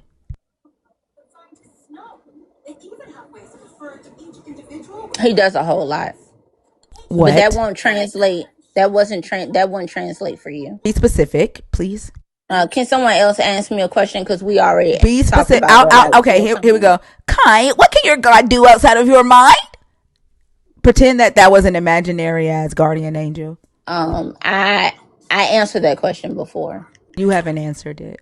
Yes, I have. It wasn't accepted. You can The answer the is nothing. reality. Is the answer No, nothing, Kai? no, it's not Then what's the nothing. answer? What can he do outside of your mind, Kai? A lot of things happen in the spiritual world And that we can't spiritual see. is in So your I mind. believe that. Still in your Spiritual is in your So, mind, mind. Kai. and to me, it's also a Yeah. verb. But Kai, you said So, that you were interested in having conversations with non-believers, right? I'm And interested in why this is you're not part of the accepting conversation, that. Kai. What can your God do outside of your mind? A lot. Be specific. He, my feet allows me to walk, but I believe my spirit that dwells within me helps me achieve those goals. So your God is in your feet. No, I didn't say that. Okay. What can your God what can your God do outside of your physical body? Let me do that. What can he do Oh, outside of your physical body? oh, God, He intervenes in situations. We just don't see it. So if you want me to try to attest to that or account for that, Yeah. because I can't see those things transpiring, Mm-hmm. because we operate, not you, me, I operate in a spiritual world. I can't give all of So those the answer is accounts. nothing. No, that's not Okay, my so can answer. you That's give your me an answer. answer, please? What can he I do did. outside of your body and be specific? I gave you an answer. You don't want to You accept did it. it. You did. I'm sorry. Just really quickly, Selena and Fee. What was her answer? mm-hmm.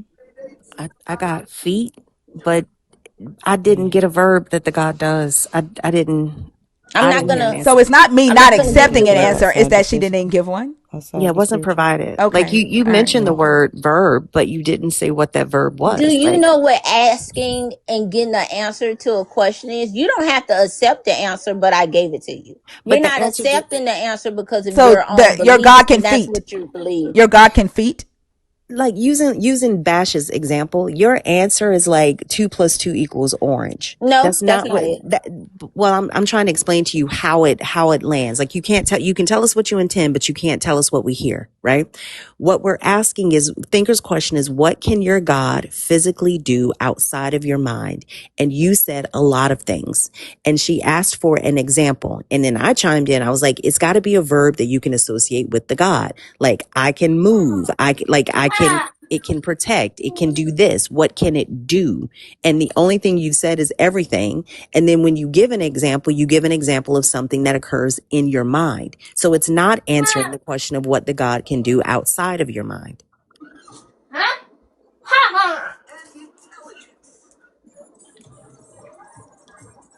So asking a question and receiving that answer can be in two different ways. You ask me, what can my God do for me outside of my mind? I said, wake me up. But no, I physically move my body. That's what I have physical domain over, is my body. Right. We're asking, what can the God do? Not what you can do, not what your body can do, not what your mind can think of. What can your God do? Okay, I believe it. So this is what I'm gonna say, and it's gonna be final because I don't say this. When you believe, when you have a belief system, okay, and your belief system is tied to your experience, or it doesn't have to be always physical. It could just be knowing Then the that. honest answer is nothing. No, that's not the honest answer, because then you want me to say that God isn't doing anything for me, and that's not true. No, God he has wants done you a to lot say for me what based off God of is my doing for experience. you. No one Those are, wants you to say he's not. yeah, those are two different questions. Your answer, we're asking you, what can your God physically do? What you're hearing is, what can my God do for me? Those are not the same questions. The answer to our question, whether it's uncomfortable for you or not, to what can your God do outside of your mind, is nothing. Now you can sit with that and deal with that on your own, and that's fine. That doesn't mean that it doesn't do anything for you mentally. Okay, cool. Like, I don't think you'd be up here talking about it if you didn't believe it did something for you mentally, but the answer to our question is nothing. Why don't you believe he does something for his believers? Because no, and let's not go back to children being essayed in the church and him not Let's intervening. ignore Why let's not? ignore the actual problems and let's go play hopscotch. Let's talk about him helping you find your car keys. Let's talk about him helping you A get some parking dirt. spot. Let's Why talk would I about him. pray? Let's talk about him moving on the mind of that man, and that man asking you to go out for coffee. Let's talk about that. That's what God helped you do. Mm. God helped a So man fall in love with you. no, You don't want to talk about the real problems. Like, fuck no. all Let's talk that. about the real problems. No, No, oh, no, so we're gonna go back to the children being You said essayed. don't. We're no. gonna go back to the children being essayed. No. You asked the Huh? question. No, I no, gave no, you no. an No, you answer. going no, you said let's not talk about the children being essayed. Right? You don't want to talk about that. Right. No, Mm. you moved the conversation. You asked a question and I gave you an answer. You said, did You God help brought you it find, up. I did said God help no. you I said find you your don't car want to talk keys? about the real problems. You want to talk about fake shit. Your God helped you find No, your car. but you, Your God helped you fucking walk. He helped you walk up to a nigga and ask a nigga to buy you a cup of coffee. no, my mind, no, I did that. Mm. I did that. We do things Mm. on our own too. Mm. We can physically do things. So, You know why you take accountability for you walking up to that nigga. You want to know why? I bet why you take accountability that your fucking feet walked up to that nigga. Guess no, I don't have to guess, because why? that's something that we can do on our own. I Why? don't, Why? Why is it that you walked up to the nigga and not because your God? Why your God wasn't in your feet at that time? because I'm living, and we Hey, do hey, things hey, on our own, hey, Kai, living. are you with that nigga? You with him? Y'all still together? Are you mean nigga as in black person? The motherfucker you walked up to, Kai, with your feet. Y'all still together? Yes. Put him on the live right now. Where you at? We're not married. Is he? We're Uh, sinners. oh, he not in the house, Kai. No, we're sinners. We're shacking. Look, it's shacking mean you're living together, Kai. Where you at? He lives in his own house. So you're not shacking. That ain't shaking God. Yeah, we're not But you're shacking. lying for Christ. You And just the said you reason shaking why, God. your feet walked up to him and Christ wasn't in it is because it didn't Why fuck, you? because it fucking Why failed, you Kai. keep? Because it But why fuck, you keep mentioning Christ? Kai, because it Is fucking this failed. a? Is this? Had you been married, Kai, you'd have sworn up and down Jesus Christ walked you right up to it, just like Jesus walked up to the fucking cross. And No, the shit that goes good in your life, cry, you say it was Jesus. The shit that is fucked up, you take accountability for. It's your feet that walked up to that man. right. That's what I It's said. your feet that did. But if y'all were married and it wasn't sinning, it'd be God. No, I said that we are sinners too. I wish Jesus wasn't in your fucking brain. Okay, you can wish that. That's fine. Because I God, mean, but the level of She wished the it low 10 level times. intellect that you are displaying right now in this conversation is quite sad. It's quite sad, and the fact that you don't even know it. tell me how it's sad because my beliefs are not your beliefs, but you're asking questions that I'm giving you answers I to. literally told you why You're it's giving sad. responses. Those aren't answers. Those are responses. There's a difference. Also, you did not come up here to have a productive conversation because you started off by trying to chastise the chat. You started off wrong. If that's what you came up, if you came up here to have a productive conversation, you wouldn't have cared about what the chat was saying. You would Well, have came up here and you would have started with, that was such a nice conversation that you had with the last person.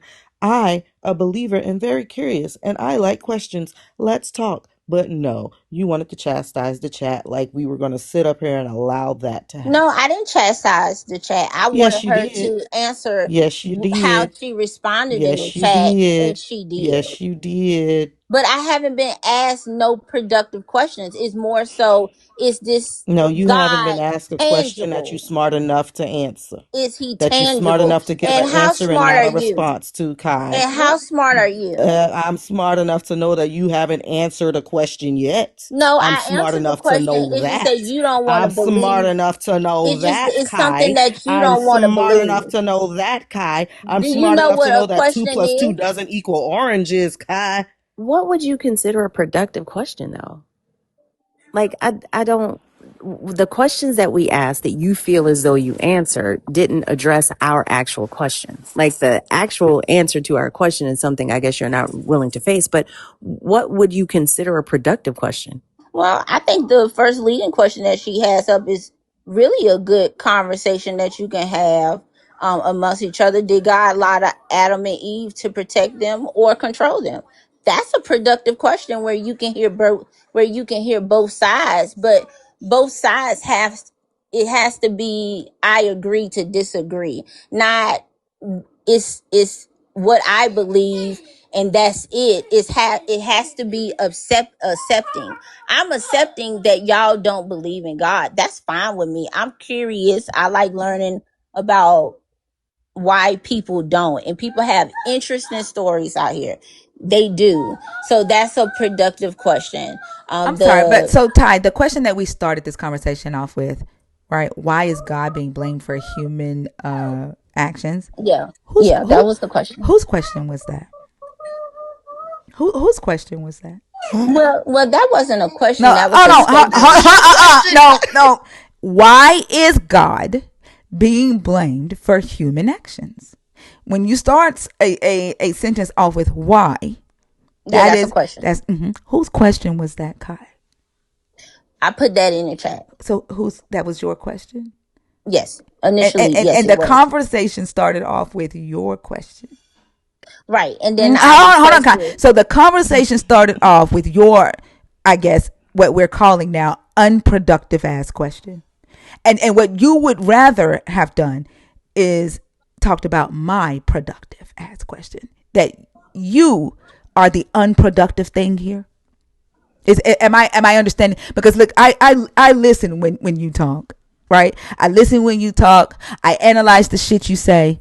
right? I use my own experiences, my own knowledge, right? And I said, okay, then obviously, since Ty started with that question, and it was her question, and she's saying that the questions that started this conversation were unproductive, and that the conversation has been unproductive since she's been on stage, and that she'd rather talk about that. Ty is saying she is the unproductive factor in this conversation, and that Ty most likely is saying that she should follow our lead because we are the productive factors here. You done gave this lady a whole new name. Her name Kai. Oh, Okay. Kai, don't take it personally. She fuck up everybody's name. It's fine. I'm not mad at anybody. So why is her question? But she asked, how did I want the conversation to go? That's how I wanted it to go. I didn't want it to get into That wasn't my question. You said, well, productive question. I asked you what would have been a productive question. I didn't ask you how you right, wanted the conversation to go. right, and well, okay, and I gave you like what the first question led in this post. Did God lie to Adam and Eve? But it took a turn for the worse.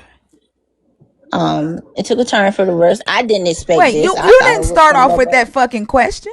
We didn't get that. Like, what the fuck are you even talking about right now? You did not start off No, with I that didn't question, start off with the and you question. didn't I address that started off, question. You why is didn't address God that being question at blamed all. for human actions? No, I didn't, because we didn't get around to asking that, because we were still stuck on what has God physically done for me. And see, the problem is, right? You asked us a question. We responded to your fucking question with logic, and we've been stuck there because your unproductive ass question kept us going round and round in circles the moment it met logic. That's the problem. That's the problem. You refuse to accept the fact that you can't prove that a God is doing anything in the physical world. That's the problem. And you are the common denominator here. The fact that you have argued and disrespected everybody on this stage, you are the common denominator. The fact that you were warned, you are the common denominator. That's the problem.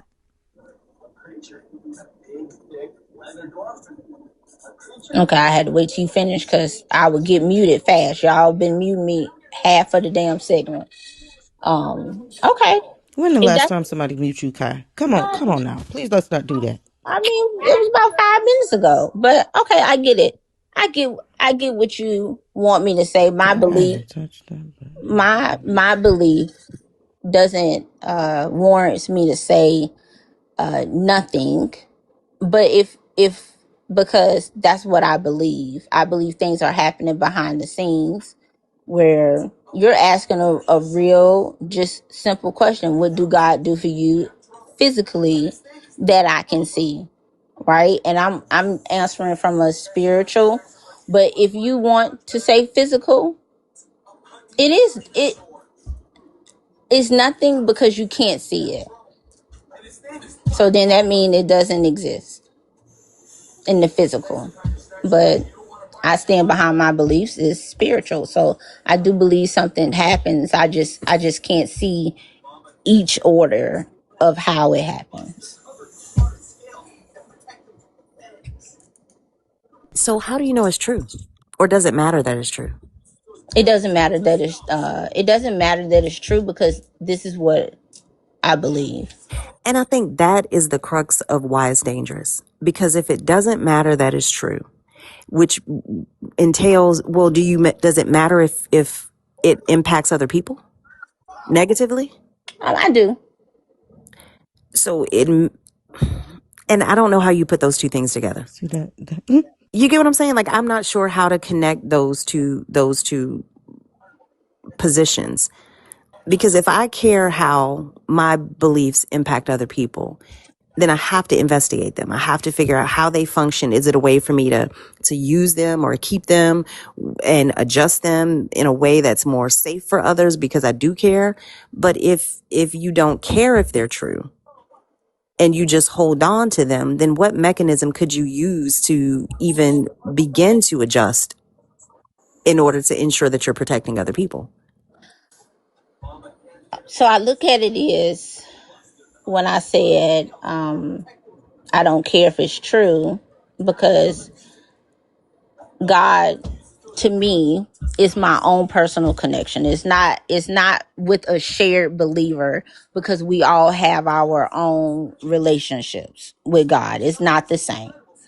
Um But how is that when you just called yourself a sinner? There yeah, has to be something shared. He's we shared we are what? all sinners. What do you mean? I'm not a sinner. How do you know I'm that? not no sinner. What? Because How I could I don't sin? sin.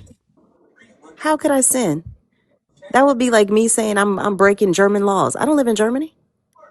I don't serve your God. I'm not beholden to the rules of your God. I don't need a book to tell me not to be mean to other people. I don't need a book to tell me not to sleep with somebody else's husband or not to kill anybody. I don't need a book for that. I'm not beholden to your God's rules. I accept that. Okay, I said we are not a we, because you're not a believer. I'm a believer. So in the spiritual world, we do see us as sinners if you don't repent. But if you're saying a spiritual world, your Mhm. spiritual world is only you because it resides in your mind. Other people's spiritual world has different rules. When I was a believer, the rules of my spiritual world were different than yours because my religion was different from yours.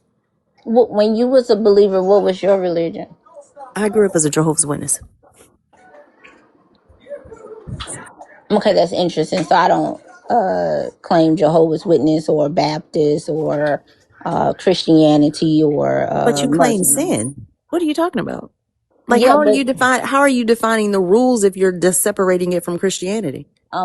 but sins comes with, if you read the Bible, with the commandments and some of the statutes that He left for us to live by. But So that's you know, Christianity. but yeah, but no. I think people Yes, get it that is. confused. So in the Bible, it's nowhere that speaks that you have to be a Christian to believe in God or that Jesus existed. Religions came up about through people.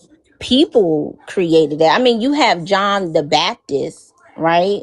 But these other What? religions existed and formated because of people. But you don't have to be a religion to believe in God.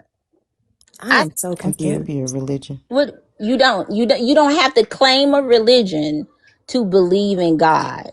You're not claiming the label, but you're still following the rules of said label. You're Selena still a said, I can't Christian. be a religion.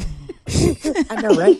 So Right? Like I don't understand that. Like I don't understand that. I'm not a Christian, but if not Christian, why so Christian like? Like you follow the Christian rules, you worship the Christian God, you refer to the Christian books. Like what makes you not Christian?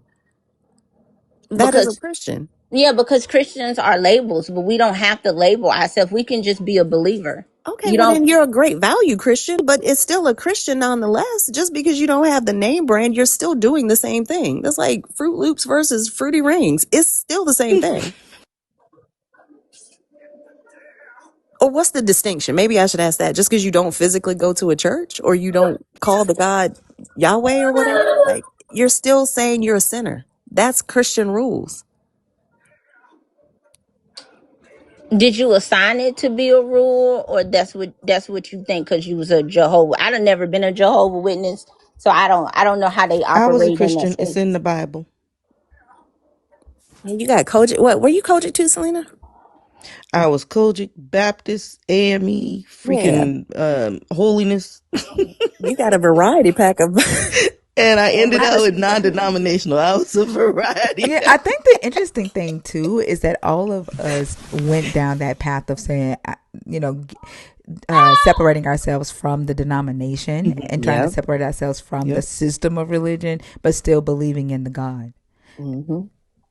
And we still held the same beliefs as the denomination held.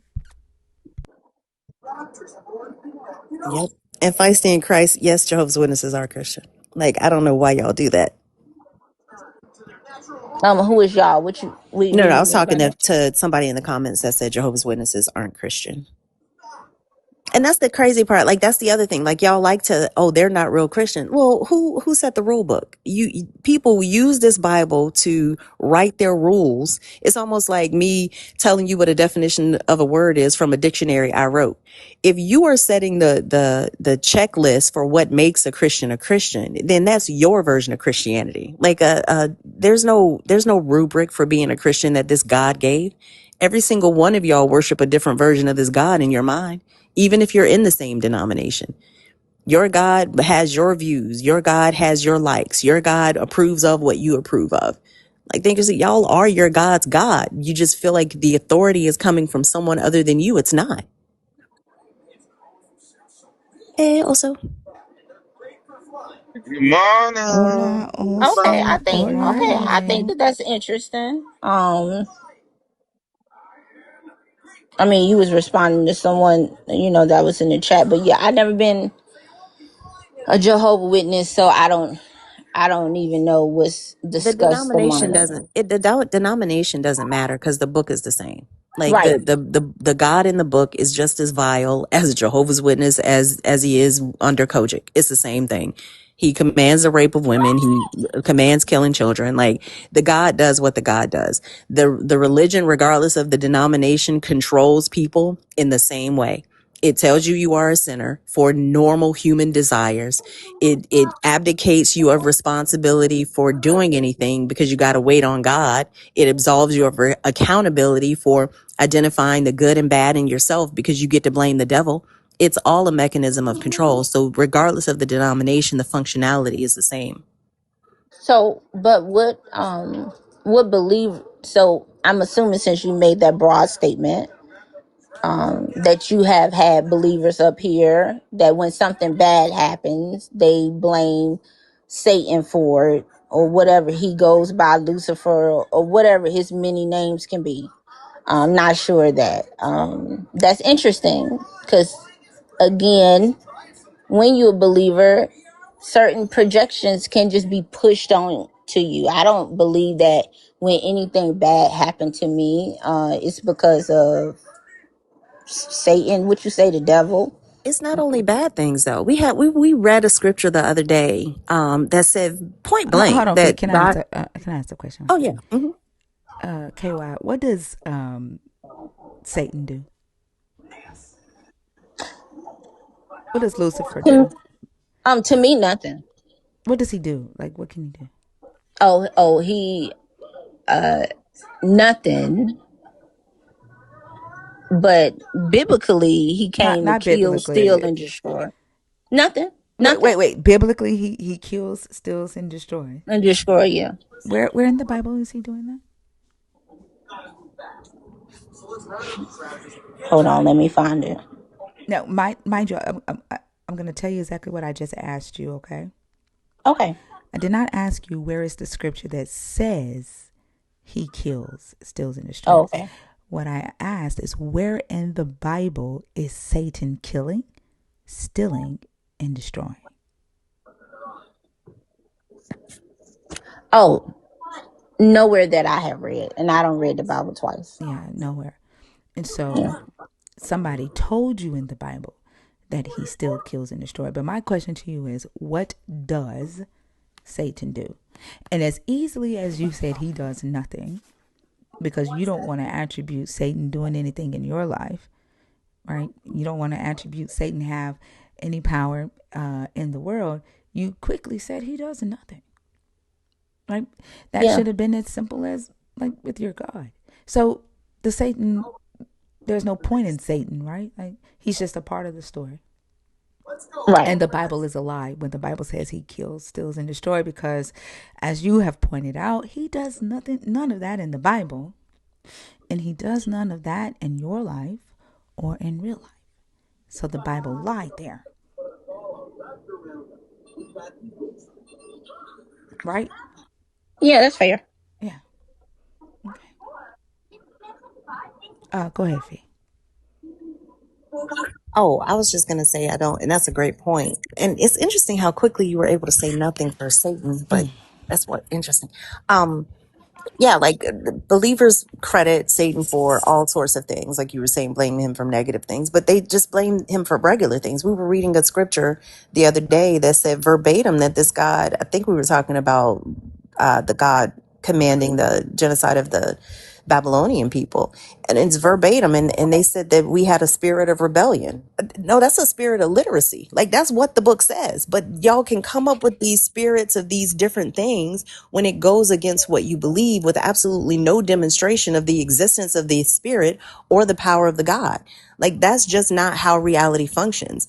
If I tell my mortgage company that I spiritually paid my bill, I'm gonna get a physical, eviction. Like that's just not how it works. So Yeah. I don't think that this God resides in a special category, especially when most believers think it has unlimited power and unlimited reach. That doesn't make any sense with all the shit that we see going on in the world that we live in. I mean, I would I like say to that. know, like, if this book would lie about an enemy, how do you know the book ain't lying about a savior? That's true. We actually, I mean, when you were speaking to the other lady, you had showed two books. And I'm actually gonna read the books. Because I found that's interesting of how scripture came about. Now, do I believe that the Bible was directly written from the disciples? No, I think that it's been a lot of things added. Right, I think a lot of things have been left out of stories. That's why when you read it, it feels so incomplete. My For question me, was I how. want to. My question was how do you know though? We don't know. So when you call yourself a sinner, you're calling yourself a sinner based off of what you have chosen to believe that makes you a sinner. Yes, So when yes. so when Fee says I'm not a sinner, and when we say we're not a sinner, and your response is we're all sinners. No, I took that back. I took that back because I respect that you don't believe, and I would say that over and over again. I respect each of But even if you it's a not believer though, believing in God, right? but But even if it was a believer, right? Like you don't have a way to determine what is factual in this book because, as you said, it like the book lies. You don't we have don't know. right, and so even if it's another believer, to even point fingers at another believer and say you are a sinner when you can't even validate whether what you believe to be in this book to be factual would be So hypocritical. so when I talk to other believers, um, I get what you're saying, but we share the same. It's more relational.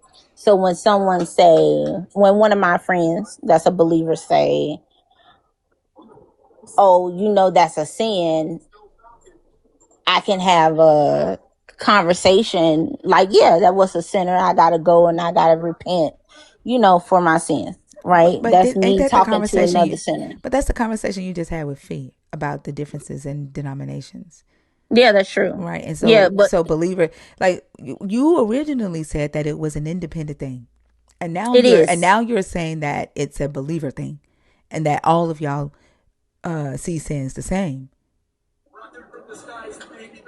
But like you're going back and forth like you're towing the line. So If so this book so if this I'm hold on if this book lies, as you've just so easily said that the book lied about an enemy, like there is no enemy. The Satan doesn't want to do anything. The Satan doesn't rob, steal, kill, and destroy. There is no enemy, and you can see that as clear as day and admit that it's clear as day, right? And I can't you because can't validate whether or not there is a savior. You can't validate it because you can't show that the savior actually does anything outside of your mind. In the physical world, it's all spiritual. It's all your belief, right? That your sins are. You originally said they were individual. Now you're saying they're communal for all believers. No. Let me take that back because I am using specific words, and that's not fair for this discussion. I have to leave it with me solely, right? So that I'm not dragging someone else into this conversation that's not meant to be in here. So I'm just going to use my friends, right? Because I have friends that are believers and non believers and Wiccans and just don't believe in nothing, right? And that's fine with me. So let me retract that because you are correct. I shouldn't group people into my own belief. So I'm just going to leave it at me and my friends because I can use them as an example. So when me and my friends are talking about us being sinners and being and having to repent, we share that same relationship in our faith. So I want to correct that because you are totally correct. I shouldn't say we, I shouldn't say all, I shouldn't group all believers into what my relationship is. So I'm gonna just use my friends for that example. I Sure. can So I can give you that. That's true. And in the okay. Bible, So hold on. we Hold on. So you called yourself a sinner yeah, because you and your nigga are shacking up, right? we aren't shacking up because we don't live together. In order to shack, you have to You live with said one y'all was another. shacking though. We went by what you said. You said Wait, y'all was wait. shacking, but I'm gonna go Are back you on mute. repeating my words? You repeating my words back to me? No, You I'm originally just said, did you forget I'm the one who told you that? Or did you think you was in a different conversation? This is a whole new day? no, this not a different conversation. It's a lot calmer, and I appreciate But did, that yeah, because we okay. But since it's calm, like, did you forget that I'm the one who told you it's not shacking if you're not living together? Did you forget that those words came out of my mouth? Did you forget that? You are the one no, who, you are the, I you are think the when I one who said said, that, you are the one who said you were shacking. I said put him on.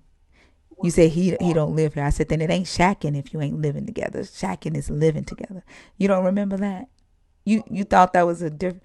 You thought you was talking to somebody else, and I could have. I don't know. We it was a lot of tension and a lot of words been thrown around, but that's interesting. That's yeah, it interesting. is. So, But no, so yeah, you're sinning though because according to you, you're sinning because y'all are having sex outside of marriage. Is that right? right, right. Who's where does it say in the Bible that marriage is required for sex? Well, it talks about fornication. Yeah, but do Let you me, do you know what that word means? yeah, let me get the Bible verse for you.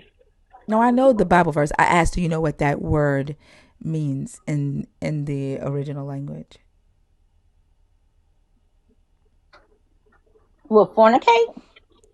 Yeah, in the original language, do you know what the original context of that scripture was?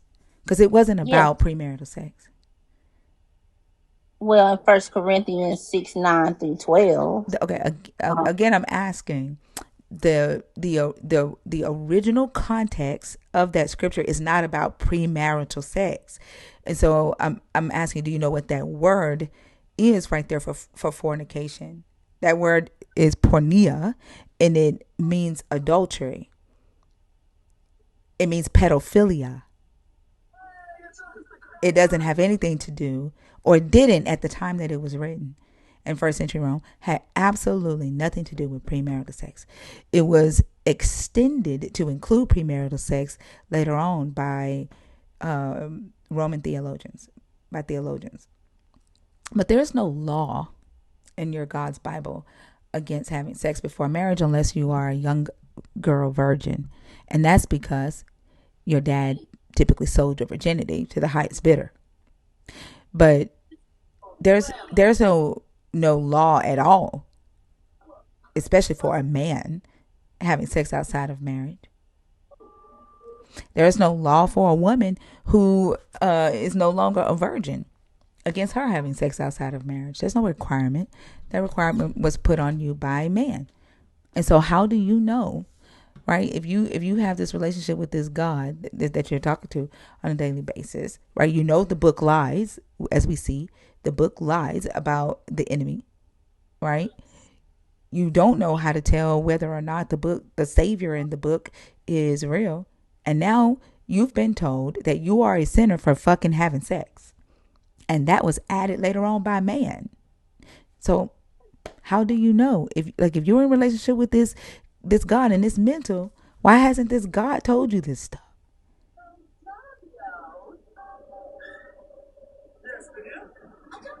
That's a deeper question. That's a good point because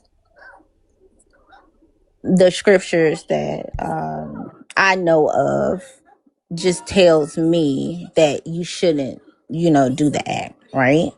But you do bring up a good point that it's not law. I mean, it's only 10 commandments, right? And that don't fall within those 10 commandments. Oh, it's 613. Right. It's 613 commandments. Yeah. It's Yes. 613 in the Laws, law. statutes, and commandments. Yeah. And out of that, there isn't anything that says that marriage is required for sex. Even in, but like I'm saying, even in the New Testament, that wasn't the original context of those scriptures pertaining to fornication. You mean the Old Testament? And the Old Testament would be the 613 uh, laws, statutes, and commandments, as also is stated. Okay. The New Testament is your new covenant that you have with Jesus, and where what Jesus requires of you all and what Paul teaches is communicated. Even in those scriptures where fornication is mentioned, the original context has nothing to do with premarital sex. That was added later on, extra biblically, by theologians. They extended the definition and the meaning of that word. That was never a requirement. No, it's not. But I'm saying, like, if a God is speaking to them, right, and you're trying to live your life by what you believe a God said to these apostles in first century Rome, this isn't what a God said then. This came later on. And you're calling yourself a sinner, but yet you have no way of being able to validate whether what you believe to about yourself to be factual, right? When we ask, like, how do you know that you're talking to a God? How do you know that a God is doing something outside of your mind, right? If I have to believe that a God is doing something, that means that I'm the source, not the God. And somebody else has convinced you, or you have convinced yourself, right, that something else has that power. Yeah, I don't want to blame another person. I'm going to accept that I have convinced myself that it is a higher power. You didn't write this Bible. I didn't. You're right. We don't I'm gonna get that book. I'm definitely gonna get that book because this has been a long time discussion amongst believers and not believers, non-believers. I think believers have a complex with just admitting the reality that we all have questions, right? But I've convinced myself just based on how I feel, strictly emotions, some experiences, or what I think is the experience, right? That God exists. But even if you think a God exists or you have an experience that a God exists, why pick this God? There's plenty of gods out there that are worshiped. I mean, even more that have been worshiped that are no longer worshiped because, again, the moment the last believer in the God goes away, the God goes away. The God lives in the mind of the believer. So if you're going to, if you've had these experiences and you believe it's something out there, why associate it with this particular God? I think this God I found more interest in. You're right. It is many gods out here. You have that we know about, right? So I think this is just more aligned with me and what I believe that something higher had to create us to look like me, not using general terms, to look like this, right? I don't believe I just, well, I know I came here through sex, my mom and my dad, but I believe it had to be a higher order, beyond that. Right. But I don't, oh, go ahead, thinker. No, I wasn't saying. I was just thinking about what she said about it. It had to be higher than our mom and dad having sex. I was just reacting. I forget I'm on camera and my facial expressions. Go ahead.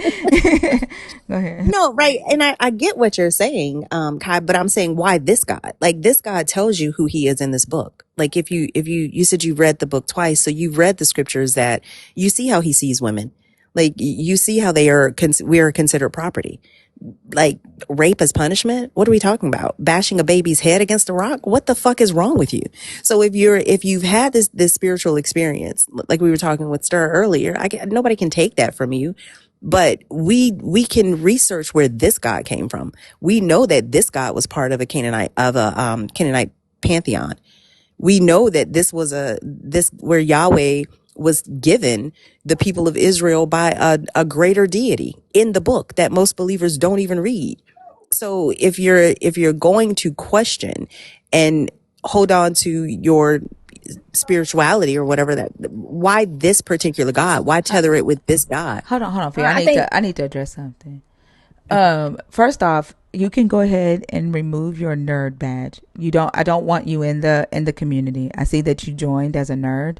I don't want you here. So go ahead and cancel your subscription. When someone talks about uh, their lived experiences, that is not a victim stance. And when I say that she made herself a victim, she was blaming us for the shit that she was causing on her own.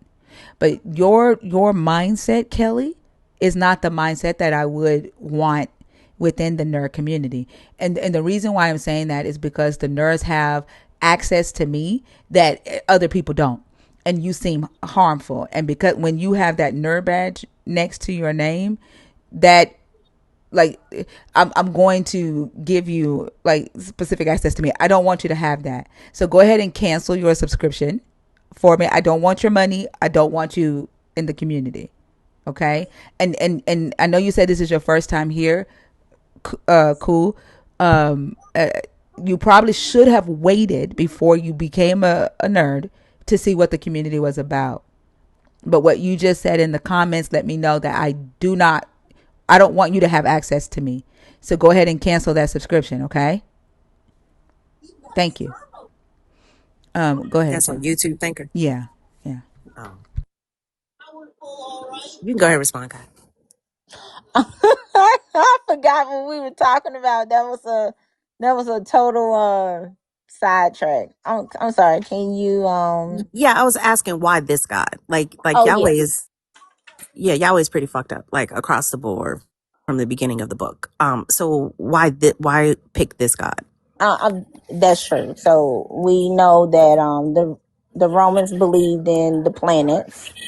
Right, and I don't want to worship a planet. I don't see Jupiter as a god. And then you have other religions like Buddhism, right? I'm not against any other religion. It just don't fit my idea of what I think about God when I believe, right? So the other religions or the other gods just don't fit my narrative. Is your narrative shaped by the God or the other way around?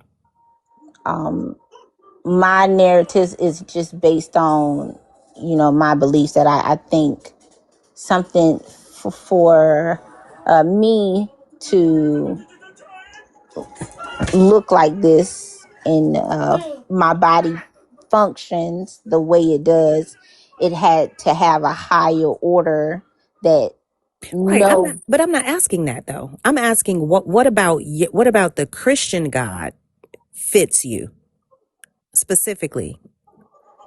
Oh, you mean like the characteristics? Yeah, like you were drawn to this belief system, this Christian belief system. What about this one matches who you are as opposed to another belief system? Oh, okay. I just familiarized myself more with what King James Version had to offer in the New Testament. As far as the commandments go, you said 613. I'm gonna have to go back and highlight that because I only been focusing on 10 of them. In some statues, about not drinking and stuff like that. So So in the 10th one, when women are listed along with a cow in terms of what a man possesses that others shouldn't covet, how does that resonate with you as a woman?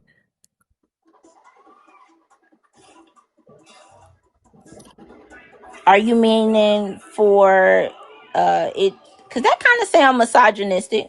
Oh, this God is misogynistic AF. What are you talking about?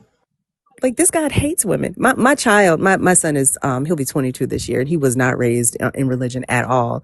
But sometimes he'll ask questions, and we were at a hotel a few months back, and he was reading he just randomly opened the Bible and started reading it, and he was like, "Ma, he was like, this guy low key hates women." I'm like, he absolutely does. Like, everything in this book is misogynistic. Absolutely. This so as a woman, like, he literally asked me, he was like, what would make a woman be attracted to this belief system, considering the fact that, women are considered as property. If a woman's raped, the man who raped her had to pay father money, and then his punishment is to marry her and never have to divorce her, or never be able to divorce her. What are we talking about? Like, thinkers. I was listening to I think I was listening to Lot's daughter yesterday, and it was a verse in there that hit me a little bit different than because it was talking about the fact that I think the line is ancient or modern. Like, our bodies are the same. So our bodies function the way that our bodies function. So when we read these stories and we see that, the Levite concubine was raped to death and then cut up into 12 pieces and shipped off to the 12 tribes of Israel, if we are to believe that these are real stories, then this happened to a human. If we are to believe that these stories in this Bible occurred and comport with reality, then there was a Babylonian baby whose head was bashed against the rocks by a Midianite man at the commandment of the God that you worship. For me, that's a hard no. I don't care how connected I need to feel, but I'm not going to be connected to something that does something like that. I don't need guidance from anything that thinks that's okay. So my question is, what is it about this particular God, the characteristics of this God, the behavior of this God? What is it that was attractive? I think you bring up. I think some of the Bible verses y'all have brought up is very interesting because I think is how we and this can fall on the believer heavily is your perception. So as I'm listening to you talk about these scriptures, and I go through the scriptures that I have highlighted, I think um I'm gonna go back and try to read it because sometimes we can read things and it's in our belief system where we're only seeing things one way. So when other people start deep diving into it, since we've been reading these scriptures one way, we're missing other people's perception behind these Bible verses. Because I don't get that. I don't get that God hates women. I do think there's a couple verses where we should honor our husband, we should stay at home, and that sounds misogynistic. It does, right? Because we're not operating like that in a real world. I mean, some women still are. So I want to say that when I read it, my perception isn't the same. So I need to go back with a different lens on these Kai, on these Kai, Bible verses where Kai, I'm Kai, seeing Kai. it as that. Excuse me, Kai, real quick. Fee asked you what attracted you to God. Can we get that answer before? Because you just gave a response, but you didn't answer the question that she asked. This is an example. She asked what attracted you to that God. So can we get that answer? And then you can elaborate again. Sure. Yeah. Okay. Um,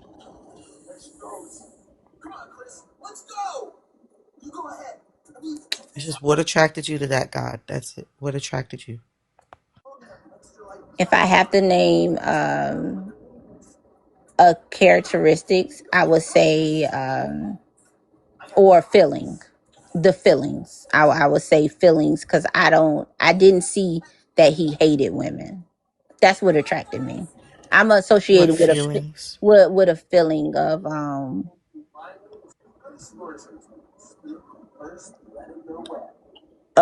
What proverb. feelings? Okay. Yeah, like when you read Proverbs 31, and I get the feeling of love. I don't get the feeling of hate. I'm associated with a feeling. That's what attracted me. And you read the So, book twice? Yeah, I have. so Okay. when you read the story of David and you saw that this God made his baby sick for a week and then killed the baby and then commanded that 10 of his wives would be raped publicly on a rooftop. What about that says this God likes women? Um, See, when I read that, to be honest, this goes back to perception. That's not how I perceived it. I don't think that's how most of I know that's not how I perceived it as a believer because I Yeah, think we are conditioned to read this book. Well, one, we aren't conditioned to read it, right? We're told about it. right. But in the unlikely chance that we do read it for ourselves, what we are told is that we need to read it from the perspective of the people under the arms of the God. I would encourage every believer to read this book again through the lens of being a member of one of these nations that is not an Israelite, because I didn't have any say into where I was born, what country I was born in, what nationality I was. I didn't have any control over any of that. In the same way, those Babylonian children had no control over the fact that they were born Babylonian. So when you read this book from the perspective of God's enemy, as opposed to being God's friend, I think it takes on a completely different meaning. If you are a humanist, if you are an authoritarian, then you don't give a shit because you think, oh, God said it, I'm going to do it. It's the right thing to do. You don't give a shit. But if you are a person that is a human that has any amount of empathy, read this book from the perspective of being a Babylonian, a Canaanite. Imagine yourself minding your Canaanite business, and then all of a sudden you getting annihilated for some shit that happened 400 years ago. How does that make any sense? I can't argue with that. That's the truth. I think we can read the Bible, and I know we shouldn't do this, but people, they tend to say a lot in the comments, and I heard someone say she didn't comprehend it, and I we know that the Bible can be written in riddles. So you can read the Bible over and over and over again, but it does go back to comprehending it. And I'm only comprehending it in a positive light. I'm not seeing it for those specific items that you mentioned. And that's because you're right. You can be conditioned in some way of how you interpret it, right? So that's how I want to answer that question. Is that I didn't interpret it that way, so that's why I'm not seeing it from your view of how you're speaking on it now. But I'm more than open to going back through a different lens and rereading these Bible verses outside of my own beliefs and trying to comprehend it that way. I think a lot of what drives the way we engage with text is our experience, right? Like the things that we've been taught. And people, when they hear the word indoctrination, they assume that it just means religious indoctrination. But no, we are indoctrinated into beliefs from birth. Like the biggest predictor of our religious affiliation is the country that we're born in. You have more Christians in America because, that's the predominant religion here. If you had been born on the other side of the country, you'd likely have been a different religion. So That doesn't speak to the truth of a thing. But I'm not sure that rereading the Bible through a different lens is going to adjust your stance if you don't care if what you believe is true. And that's what you said earlier. You said it didn't matter to you if it was true because it was comforting or it was effective for you. Yeah, I said So that. Yeah, I yeah. did say that. Yep. So if that's the case, then what would be the purpose of reading the book at all? I mean, because I think to be fair and not to be closed minded, why not? Look, why not reread it? I mean, it's not a limit on how many times you can read it. You know, it's just how you're perceiving the information that's being read. And I think these are all valid points where you see it this way and I see it one way.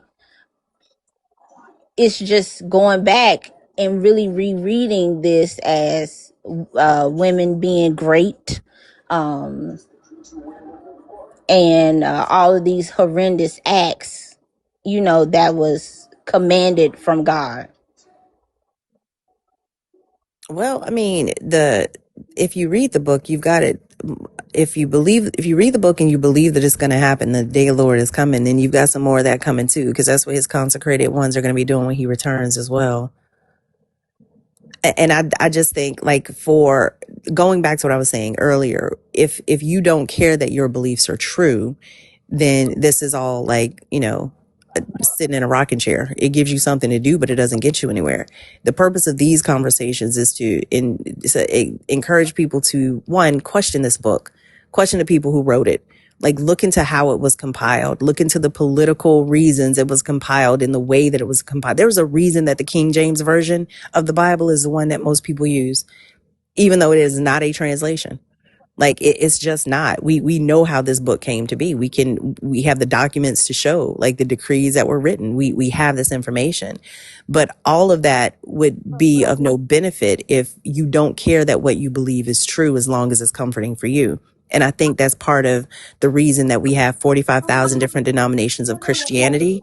I think that's part of the reason why we have people around this globe right now cheering for the annihilation of Palestinian people, because they think that it's this prophecy in this book coming to fruition and is signaling the return of Christ. But spoiler alert, they've been waiting for that shit for last 2,000 years. And every conflict in that part of the world has been, oh, yep, he's on the way. And who suffers because of that belief system? Because the wheel that is rolling, that is the wheel of Christianity, and this belief system that so many people, you say the name Jesus and it just lets you in the door. And excuse me, we see the impact of that every single day. I want to go back and kind of not redefine what I said my truth is, but bring more clarity in it. So if I'm speaking with someone and they ask me that question, I believe it's true because I'm a believer.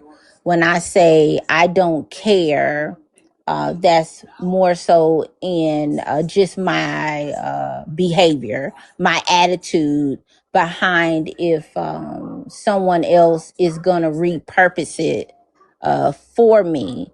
But I am open to going back to reading the scriptures again, because I do know that it was mostly written by man.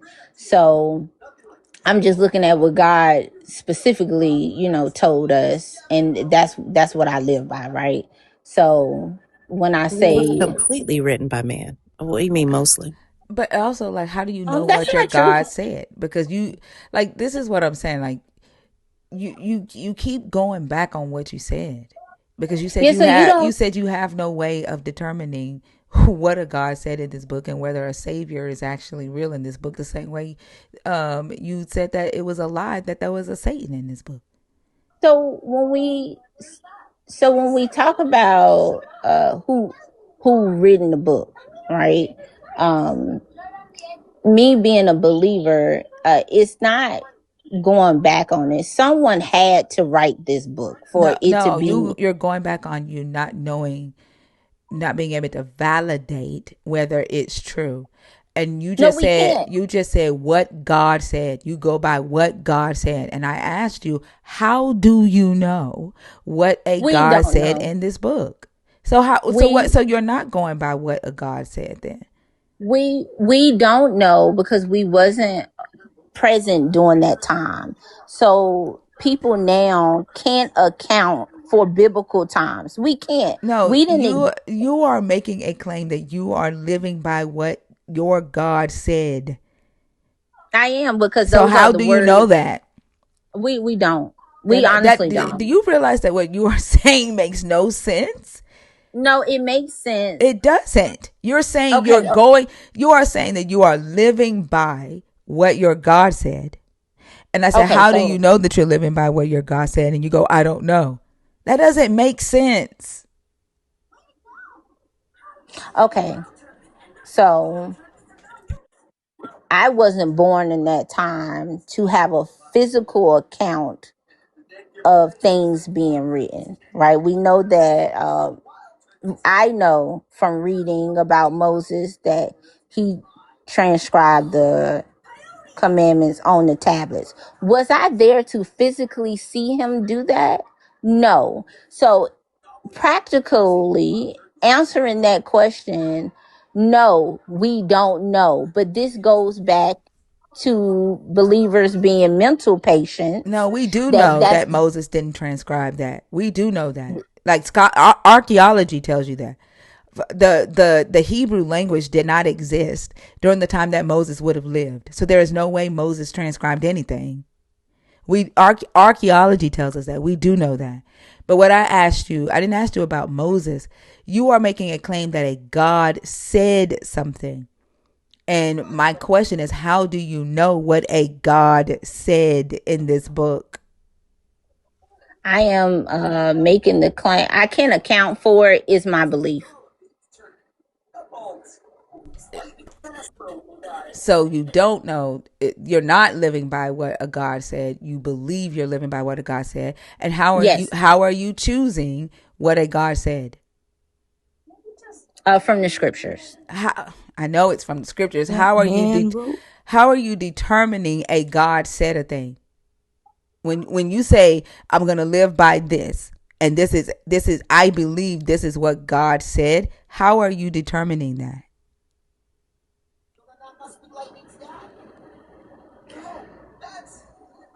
So I'm determining this sheer just based off of faith that if a God exists, the God that I believe in, that this was his commandments, his statutes, his laws, this is what I'm living by in the spiritual world. We already know that um I wasn't born during that time. So I can't account for it. But to answer your question, it's just a belief. Whether if this is what I believe. I'm choosing to believe because if it's real, I'm good. I'm If not it asking doesn't why you believe. if Like it I don't. doesn't What are you exist, answering right now? Because I'm not. then I'm I'm fine. not asking why do you believe. I'm not asking that question. So answering with that, I don't understand that. I'm asking you methodology. How are you picking and choosing what your God says in this book? There are a lot of claims in this book. How are you saying, yep, God said that? Nope, God didn't say that. Yep, God said that. Nope, God didn't say that. How are you choosing that? Based off of Matthew, Jesus' life when What? he was. What? So you're asking me how am I picking and choosing what do believe that God said? Yeah, did Jesus call somebody a dog for being a different ethnicity? Did he? The Bible says he did. But Which scripture? you don't take everything in the Bible as truth as your God. saying and doing the thing. So I'm asking, how are you saying, yep, Jesus did that. Yep, God said this. Nope, Jesus didn't do that. Nope, God didn't say this. How are you picking and choosing that? based off of the stories that exist in the Bible. Oh my God. What the fuck? I'm about to pull There my are fucking multiple hair out. stories in the Bible. You believe some of those stories were the words of your God. You believe Yes, that some of those were not the words of your God, correct? yes. How do you tell the difference between those two? What's the system or the method that you use to determine, yep, God said this, and then nope, he didn't say that? What's that method? When the King James version, things that God say are highlighted in red, versus those that are in black text. So everything in red, your Jesus said, and you accept to be the words of God. I'm accepting that. Yes, that's what I believe. Okay, so you're not saying that the problematic things like Jesus calling a woman a dog, you're not saying that, oh, if he called her a dog, then I know he didn't say that. You're saying that if it's in red, then God said it. Yes, And you believe that if the scriptures in the Old Testament say, and the Lord God said, followed, insert whatever he said, you believe that he said that. yes, just based off of faith. Then what are you rejecting? When you just said that not everything in there is God's word, that doesn't leave very much else. So I know what you're referring to. Jesus using an analogy involving dogs in a conversation with the Canaanites, because I got the New Living Testament and the King James version here, and that's Jesus Jesus didn't use a metaphor. He called her a dog and she turned that into a metaphor. Even if he did use a metaphor, if a white supremacist uses a metaphor to explain you, and in that metaphor he calls you a fucking monkey, is that different?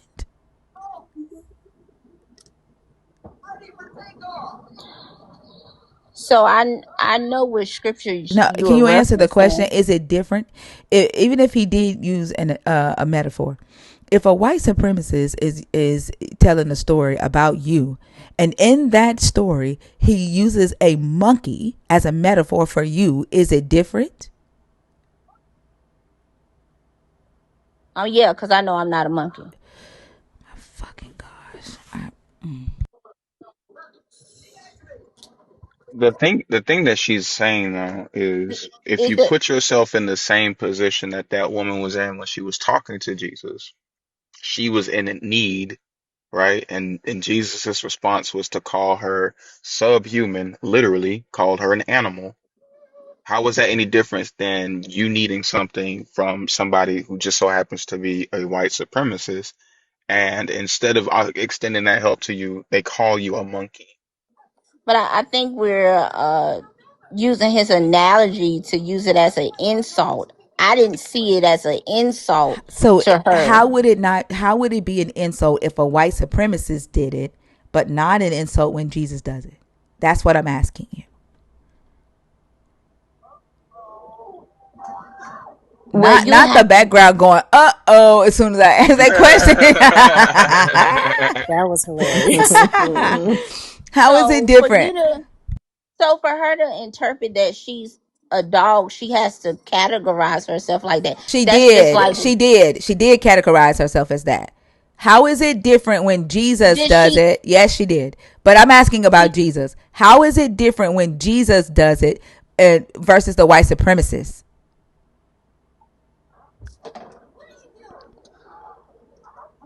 when I read when I'm reading this verse, when I'm Hey, reading this hey, verse, I don't think how that is it she different when considered Hey, it I'm an asking you a insult. very direct question, Kai. I'm asking you a very direct question. How? You I'm are I'm asking you you Kai. Don't take us back to Ratchetville, okay? I'm asking you a very direct question. How is it different when Jesus uses, when he dehumanizes in his analogy versus a white supremacist dehumanizing in their analogy? How is it different? Because Jesus wasn't insulting her. How is it that the how hold on Supremacists how it hey insult you hey based off of hold on. racism. Oh my gosh. Well, The what was the reason Jesus used the analogy of a dog? What was the reason? He was trying to compare the spiritual bread to the food for children. What was the reason for him what? using dog as a when she was a Gentile woman? What was the reason for him using the analogy of calling a Gentile a dog?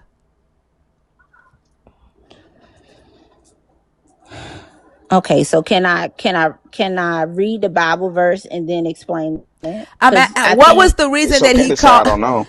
exactly what no, was the I'm not. reason what I'm was not the gonna. reason what was the reason that he called a Gentile a dog? I don't know is an acceptable answer, Kai. It's not because it's not. I don't know. It's that his analogy wasn't meant to be What was the reason insulting. then? What was the reason for him to compare a Gentile to a dog?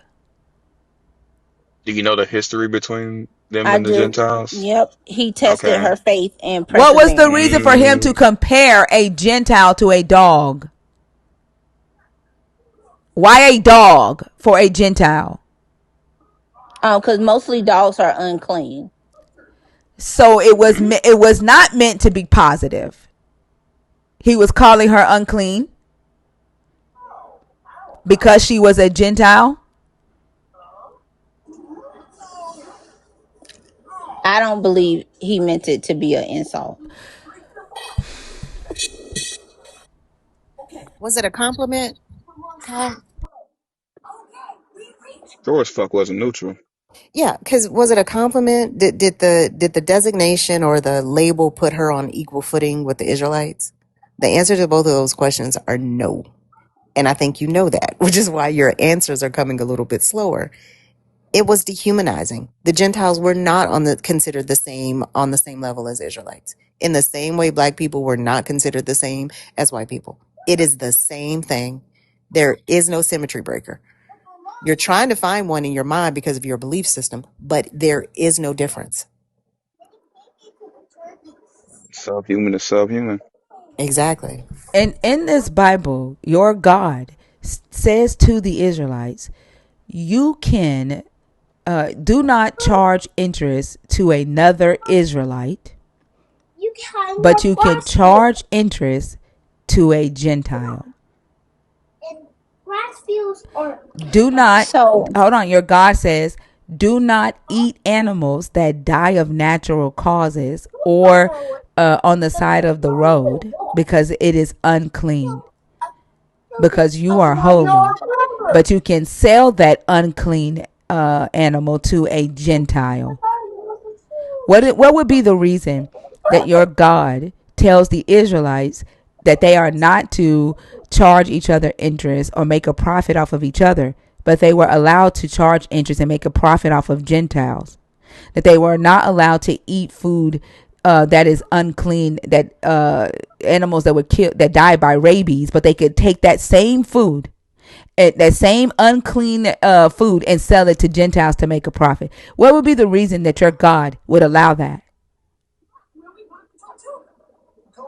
okay, so when we look at the conversation, he didn't mean by calling her a dog as I'm an sorry. Did I just insult. ask a question? Like, We know that he talks in I'm sorry. I'm sorry. parables. Did I just ask a question? Did I just ask a It says question? you're on a question door. Yeah, I could have sworn I said a whole bunch of words just now. You asked her 4 questions ago. We moved on. Like, did you hear the question that I asked No, I don't think I heard it. about the law? Your God, Jesus, in this book says to Israelites, do not charge interest to another Israelite. Do not make a profit off of another Israelite. But you may charge interest to foreigners. You may make a profit off of Gentiles. As an Israelite, do not eat animals that die of natural causes. Do not eat unclean animals that die of itself. If an animal dies of rabies, you don't eat it because you're holy. But you can take that same animal and sell it to a Gentile for them to eat. What would be the reason that your God create laws like that? Mommy, we'll find our way out of my gracia.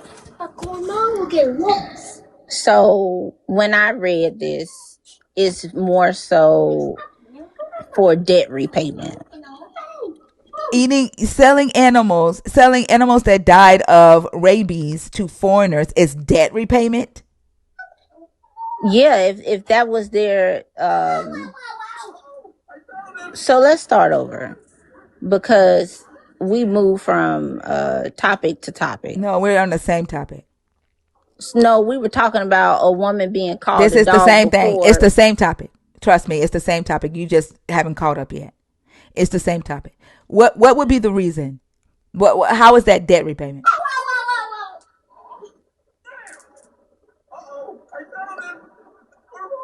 You mean for people paying the kings? Cause you say that again. Why Just say would it there be again. rules for a specific ethnicity of people and different rules for another ethnicity of people?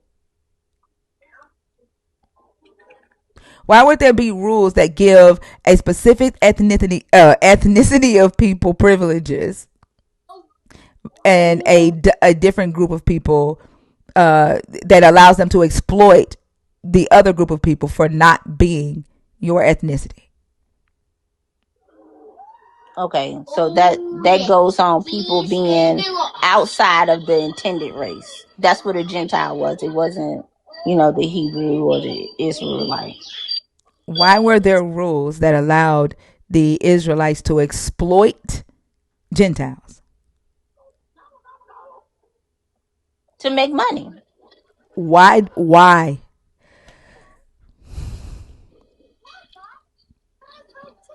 Are you asking why they wanted to make money off of the Gentiles? I mean, that's Why just would the it modern day be that they can blueprint. make money off of Gentiles and not each other? Why would it be that they can have underhanded practices toward everybody else except for themselves Where did y'all see that at in the scripture? in the scripture? Yeah. Yeah, where did In Deuteronomy. okay, let me read that. I think if you could be your best TSA agent and just give us a strip search, please. Yeah. That's let's go to where it is if this is your claim. I wanna interpret it like you do, so I wanna go You won't be to able to that interpret scripture. it like I do. She's not interpreting anything. Yeah. Um Deuteronomy 14. Deuteronomy 14:21.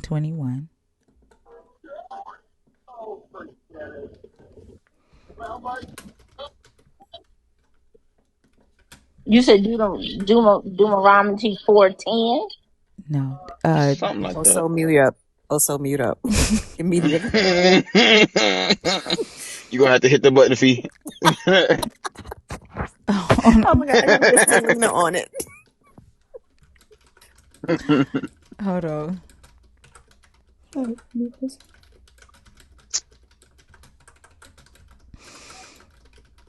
Hold on. I think it's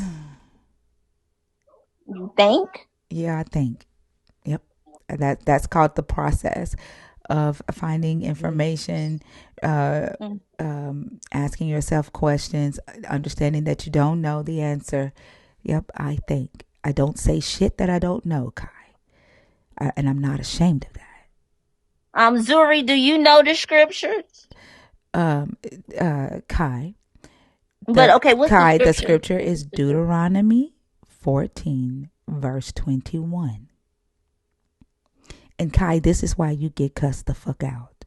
Because that little motherfucking dig that you just tried to throw, you understand? This is why you get cussed the fuck out, Kai. This is why you don't get respect from me. And this bullshit that you up here trying to placate on my motherfucking stage, like you trying to like make everybody think that you nice, that shit don't fucking work on me. I didn't never say I was Kai, nice. shut the I'm fuck not up. that Kai, shut the typical. fuck up. I'm I know not a you feeling some Christian type to of way say right I'm now. not. I know you feeling some type I'm of not way a right now, Christian. I Kai, didn't even because say. you meeting your white supremacist ass God, and it's making you uncomfortable. Okay, I understand that. But I recognize your fucking digs. And like I said, we can go back to Ratchetville if you fucking want to. I don't want to. But we My can if you God isn't fucking white. want to. We can if you fucking want Well, to. And just like your God didn't give you the scripture and you had to depend on my physical ass mind and my You physical brought it ass up. computer and my If physical you're ass gonna computer. debate about a Hey, hey, scripture, make hey, it a hey, week. hey, She's hey, not you feeling debating about nothing, uncomfortable. sugar. You feeling Now I'm feeling uncomfortable. You great. feeling uncomfortable Yeah, and you you about to get feeling okay. ratchet again because you feeling uncomfortable. The scripture is Deuteronomy chapter 14, verse 21, Kai. Okay, I got it. I got your scripture. So Hey, Deuteronomy hey, 14:21. Deuteronomy. I don't care how you want to pronounce it. I'm at the scripture. It's how So do it the It's right not says thing. how I want to instructing pronounce it. It's the right way to pronounce it. Don't throw fucking digs if you can't take the shit back. Deuteronomy. good job. Deuteronomy. Woo! Okay, that's where we are.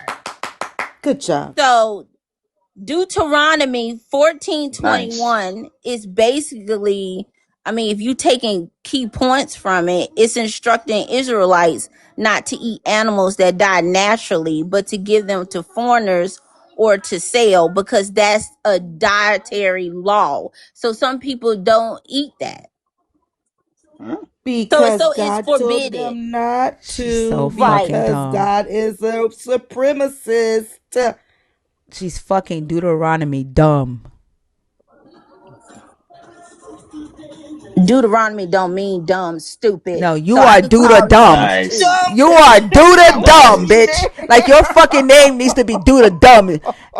Duda dumb, No, Duda bitch. D, I'm sure motherfucker. I'm That's what smart, the Oh my fuck you God, bitch. she are. knows that You Probably are just a Duda high dumb. school Deuteronomy. graduate. You sound Oh, like a You are college you oh are my Duda I mean, dumb. she did graduate God. high so school. You got that part right. Girl.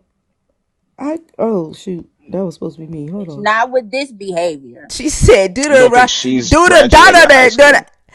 Oh my fucking gosh. I should have just Yeah, kept sitting over here I'm not blocking with this motherfuckers on immature YouTube. shit. You brought up a scripture. Mm-hmm. Let's talk about it. Cause Sure.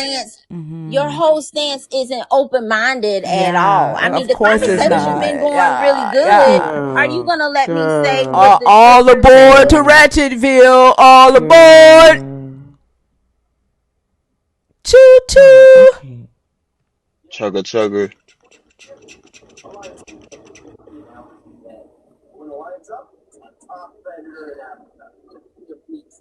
Okay, are you done? Yeah, let's go do the Jesus is a dumb. top predator in Africa.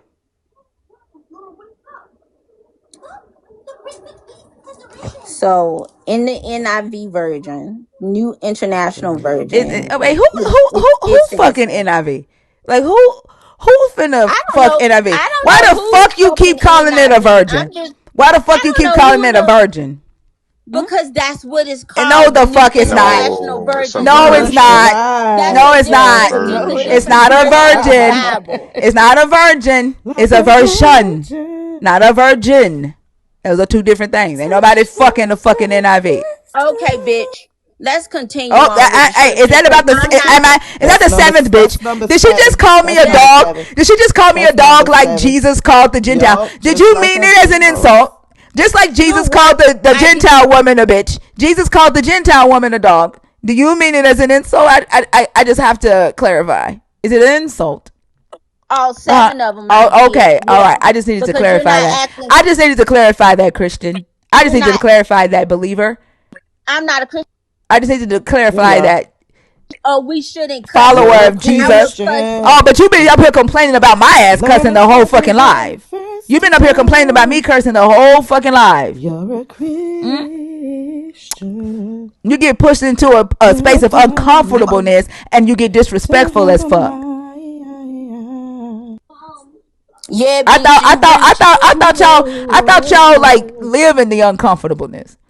Ain't that where you find Jesus? Like ain't that where you get taken to the King when you in that place of uncomfortableness? Ain't that why you sing I need you now? I need you now. Mm-hmm, Ain't that why y'all mm-hmm. saying that? Huh? No, it's not why I sing it. Mm. I don't seen that. So I'm telling you, I'm You're a not this ideal Christian you Christian. got picture in your head that come up here and they tip around the topics and they don't do Right. Most the Christians know and they that. don't No, do most all this Christians shit, know. bitch. Most I'm Christians not ain't a trying to fuck the matchmaker, NIV, bitch. motherfucker. They know how to say version. Most Christians that come up here know how to pronounce Deuteronomy. Version. They ain't fucking Version. dumb as your ass. No, bitch, you don't have to be dumb to know how to read, bitch. It's just people have What? different What? She said dialects. you don't have to be dumb to know how to Like read. Right. what? How You you don't not have like to the be other dumb to girls? know how to read. You don't have to be dumb Keep like in me to mind, you know how to started this read. shit with your fucking dig, motherfucker. And I'm gonna finish this shit, bitch. So that's the eighth Sure, bitch. So let's sure. just That's keep actually the counting. ninth. That's You gonna actually the finish ninth what? How one. you gonna finish it? Where How you it's gonna gonna finish it? every How you time gonna finish it? Sure. Okay. every How time you gonna finish it? I'm gonna get ratchet How you gonna finish it? questions. You can come up. You can't even stay off mute. You can't finish nothing, I huh? mean, they hate their Bible. They fucking Your hate mom, their Bible. That's They do. crazy. They do. That's They crazy. do. They do. Hate it with a passion of the Christ. It turns them into this. Mm-hmm. Like she just met her man's. Mm-hmm. You just meet your man's. You just meet your God. Is that why you acting like this? Mm?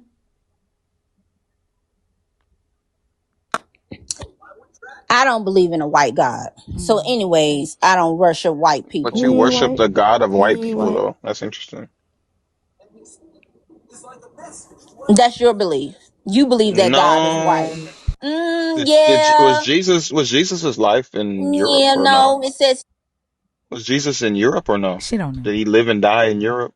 but that's what you Mm-mm. believe. Okay, you believe he Is Mm-mm. white. no. Whoa, whoa, whoa, whoa, whoa. I don't believe Hold he on. It's white. not about belief. It's not about belief. Did Jesus live and die in fucking Europe? Oh, That's the E, question. she thinks she's Storm. I asked that Did he? earlier in the comments. Oh, is Saw Rome that. in I Europe? saw that. No. Rome's not in Europe. Where's Let me Yes, ask Rome? you another question. Is yes, Italy in yes, Europe? yes. Oh, okay. So Jesus's life and times were written down from his experience in Europe. The people in Europe adopted the belief system that he came to usher. How is this not a European religion? It can be a European religion. I just said I don't worship the white God that people want to come. But you Yep, worship a God that comes from the European yep. region. But then nobody said he So, was white. So who uh, assigned him the ethnicity? Who I mean, assigned his him son that? was white. His son was white. How do you know that? Go ahead and finish that word. Who He assigned came him the from what? Europe. Anchor. Finish that word. Who assigned him the what? You can add bitch at the end of it to help you say it. Who assigned him No, the I don't. what, bitch? Say it. No, I'm Who no, assigned him I'm the not and gonna bitch? Say it. ethnicity. Okay, good. But I'm not gonna Say call you a bitch. bitch. Say bitch. Mm. Oh No, I'm not motherfucker, gonna you done call you. said it. Don't try to get all No, holier than now. this is not a bitch moment. I'm not gonna call you a bitch for that. Oh, okay, It I wasn't thought a you. B moment I from the think I beginning. think you had to like take the time and like sound that shit out in your head before you got it. But No, I cool. know what you was hitting because that's all y'all been doing is being clowns on How this do you panel. Yeah. how do But you exclude an ethnicity for God? Like how do you say you know he's not? Does he have an ethnicity? no, it's not mentioned in the Bible. So how do you know it's not white? So how did How do you you know know? it's not white? No, no, I don't. I'm not claiming that it's not. I'm asking you how you're the one who said that it's not something. I'm asking you what method did you use to determine that it's not that? Because it doesn't speak of his ethnicity in the Bible. It says Jesus' skin was like bronze, though, so we can have an idea. Do you know the difference Yes, between we. ethnicity and Yes, we. race? No, I don't think she does. You know it does but speak of his ethnicity. but the But you idea around this hold on. Do you know? Wait. conversation Do you know the is that difference? I don't Do believe in a you know white the God. difference between ethnicity and race? Do you? Yeah, Yes. hmm That's why she asking you. because Okay, which one? his ethnicity is mentioned in the Bible. With God? Yeah. Jesus is. Let me look this up because I'm telling you, what y'all reading What's is definitely We Jesus? was not. talking about Jesus. What the fuck did you just try to skate? Like you ain't Tanya Harding, motherfucker. We was talking about Jesus. We wasn't talking about Yahweh. Please do. No, you're saying that God and Jesus is the same person, and they are Who not. said that? When did we say that? Did we Who say that? said We didn't say that? that. When did we say Like, don't that? lie Nobody on has us. We mentioned didn't say that shit. anything. Not one person up here said that. Okay. Okay, good. I'm Where an did you get that omnitarian, from? so What'd you say, Elsa? I'm an omnitarian. Oh, okay. What were you looking for? I'm trying to ask y'all what She y'all don't know looking because for she don't believe it in the book anyway. I told you she don't know. because Jesus' She ethnicity don't believe isn't nothing even in the in book the anyway. Bible. So you don't know nothing in the book. You're just She, debating. I said you don't believe anything that's in the book, dummy. I believe in God, bitch. Use your brain. Use your mental mind. You like I'm We sorry, it's just got we just occupied got to by a I'm bitch telling you, moment. imaginary you Who really, crap. finna get off? you, Whose stop is you this? Cause really, we just got to a bitch moment. Whose stop you is this? really like Who about to muting the get off? conversations. Why do you mute the conversations when things are not going your way? Because I don't want you to talk over me If and I don't I want to could hear mute the if I your could mute screech the owl conversation voice. If you could Commute? like mute it, you you have, would, I and would you be can't. embarrassed. If woulda, had coulda, it shoulda done what you wanna do. These ain't conditionals, bitch. This is we're Conditionals is definitely not conditionals, cause conditionals ain't a word, ho. What is happening right now?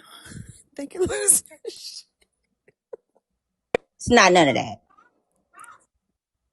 Well, it is I some of think that.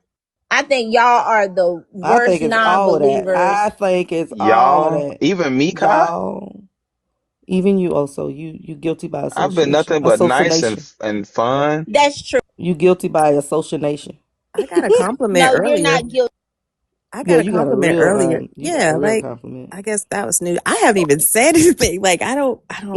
Me and also just catching strays. I don't know. Mhm. No, you don't. I'm not like the other boys. You're not at fault. They also say I'm not like the other. He said you're not like the other boys. God, I really will. I really do hope that you go review this conversation and just listen to it. No, I'm She not. not. No, I'm Okay. not. Why What I would I? say? I'm a psychic. I say she not. No, I'm not. But No, why I, She wouldn't you? She ain't said, smart "Fuck enough to her." know what review mean. Why no, I'm wouldn't not. you? I'm just gonna I join know this you not. conversation tomorrow. And No, then you maybe not. we can get into another No, you bitching. not. No, you what you gonna do? No, you Block not. me? You're gonna block me? Nope, I don't You're have to gonna block you, block but guess what? me? You can't get on the stage You if we don't let you on the stage, you okay, and little that's dummy. fine. That's Little fine dummy. too. Your baby's in the background calling you and you sitting here That's talking fine about a too, God you don't bitch. even know. You bitch number two, bitch three, bitch That's fine. four. That's Yes. fine. What I'm you supposed to call cry because you Fia call me bitch Whoa, bitch? whoa, for? whoa, Bitch whoa, ain't whoa, bitch. whoa, whoa, Fia ain't whoa, been nothing but nice to your motherfucking ass. There's no reason for you to be disrespecting her. Like you owe her a fucking apology. How you do Call anything? Fia whoa. bitch. You just called her a bitch.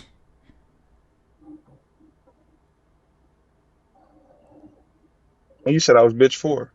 Yeah. No, Also, I didn't say you was. also, No, I I feel didn't like say you was bitch She can't for. count. She also can't has count. been No, I was particularly talking to. nice this I don't morning. know if that's Selena or not. I Particularly got them nice. dots up there. What's up, Drea? Hey, Dre.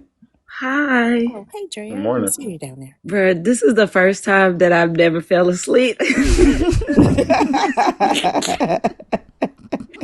Bruh, Thinker, you are funny, but tonight you were extra, bruh. Shit is crazy. Bruh, I really want to tell a dad joke. Can I please? Yeah, go ahead. Because Yeah. when she said something about a feet, Sorry. oh Lord, okay. Uh it's corny though, it's a dad joke. Anyway, y'all ever heard a joke by Johnny Boy? Any jokes by Johnny Boy? Okay. Not that I can recall. All right, Johnny Mm-mm. Boy is in Sunday school, and the Sunday school teacher asked all the Sunday school kids. She was like, "What do you think goes into heaven first?" And Johnny in the back raising his hand, but his teacher she sees him, but she goes to Sally and she says, "Sally, what do you think goes to heaven first?" She said, "Your brain." Because I think you have a good brain. You have to have a good brain to go to heaven. All right. The Sunday school teacher said, yeah, great answer. And Johnny in the background, please, ooh, pick me. So Vivian, the teacher picks on Vivian. She says, Vivian, what do you think goes to heaven first? She said, your heart. I think you have to have a good heart to go into heaven. The Sunday school teacher said, good job. And Johnny raising his hand, asking. She finally said, Johnny, what do you think goes to heaven first? He said, your feet. She said, Johnny, why do you say that? He was like, I don't know, but last night my dad had my mom feet in the air and all she could say is, Lord, take me.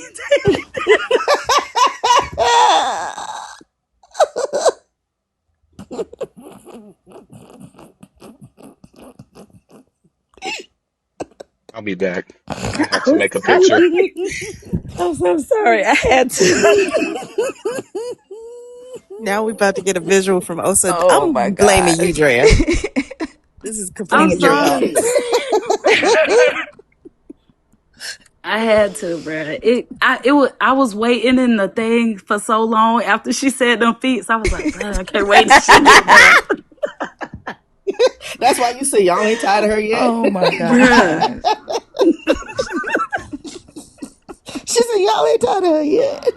Bruh, y'all had me Man, wait till she clowning. found I out what couldn't. feet mean in the Bible. Like, really?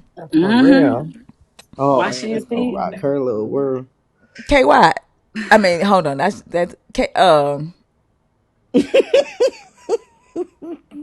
Kai, did you know feet stood for genital in the Bible in some places? I think I don't have to join the panel tomorrow, but it's 6 o'clock in the morning, and So I don't have to join the panel right. tomorrow. I She this had a is choice. interesting. This is interesting. And I don't cuss my Oh, way she said she out. I got don't got free will. right. I don't got tired. But this has been great. For who? Um, For who? for Well, you me, I delusional, ho. me I enjoyed all of this delusional Yeah, shit you that y'all did. got Wait, going hold on. on. Who brought the Yep. delusion? Your whole belief system I didn't is say rooted delusional in first. mental. You I didn't call. say Hey, delusional you first. said what the fuck is wrong with you? Like, do you listen to yourself when you talk? You literally just called it delusional. You are the No, one I who didn't. you did. I didn't mention delusional first. Someone else did. But you said delusional stuff that we brought. Okay, well, if you You think didn't have I'm, to Fucking okay. if piggyback on you that. if you think You if didn't have any to piggyback on that. You if didn't have to piggyback on you that, right, baby. You if didn't. You anyone didn't have to thinks that piggyback on that. believing in Oh, hold on. Sorry. Dang, it's me. Unmute. I had your screen up and hit the mute button to mute myself. are you sure? Because you've been muting me at least five, If I three did it times. on purpose, I would have said I did it on purpose, just like I said earlier when I did it on purpose. It was an accident. I don't lie like your God lies, okay? All right. Oh I my said it was god. an accident. It was an accident. Okay, I appreciate that. I'm glad the one time you didn't mute me. Thank you. Girl, Oh, so Um, why are any you just like finish. this? Oh, any Oh, so. We needed the visual representation. Drea. anyways, but Most people aren't visual thinkers. I really Oh my god. I really appreciate I Can I really please appreciate have this picture also? We I Yeah, I really didn't got you. need appreciate this that. conversation, Oh and my God, we didn't need that also. We yeah, didn't. I appreciate this conversation. I'm so sorry. That is And but hilarious. it's 6 o'clock. I'm That finna is go to bed. so I'm not finna funny. argue. That's so funny. That is I'm hilarious. all Why is she still I don't know. talking? Like, she's literally giving like a Grammy speech or some A shit. goodbye speech. I don't know. Like, Ain't that nobody is paying crazy. attention to her. That was the wildest fucking conversation in a long fucking time. There were I so many needed this clippable night. moments, right? And Please. I was so scared that you were, well, I wasn't scared. I was sad that I didn't think you was coming on. And then Chrissy sent me the invite. I was like, hell yeah. Yeah, I mean, we I'm got weak we got tonight. suspended for 3 days. Dang. Ooh. Yeah, We got kicked out of Empress Live for 10 minutes today. for Really? They doing 10-minute Well, suspensions? we said something about the gov that they didn't like. Oh, okay. Uh-huh. They're full of crap. Well, at least it was only 10 minutes. I Right. yeah, but I had Nebula submit a request to overturn it because you can hear me in the clip say that I wasn't talking to the guest on stage, that I was talking to somebody in the comments. Mm-hmm. So if they're gonna get me for bullying, harassing guests, they have to overturn that because you can't ignore that in the clip. Because the guest goes, I didn't say it, and I say I'm not talking to you. I'm talking to such and such in the comments. They gotta overturn it. So Yeah. hopefully they do. But thank you so much for coming up, love bug. Thanks for having me, bro. Thanks for You're that, Drea. welcome. Have a good one. You too. Let me down. Easy. You got suspended for writing in Hebrew? What? What?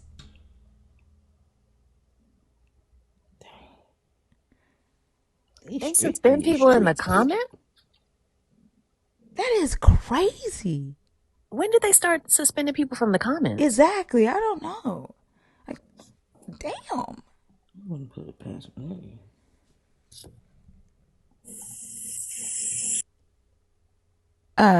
Zori, like if you are a believer, I mean, if you are a community member and you're in the guest box, I need you to comment. Remember, same, even though we're on the backup, same structure applies. That way I know if you're in the box on purpose or not.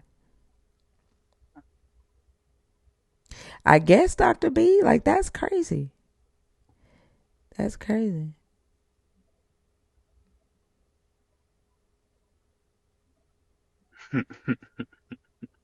TikTok jail made you a man. That's hilarious.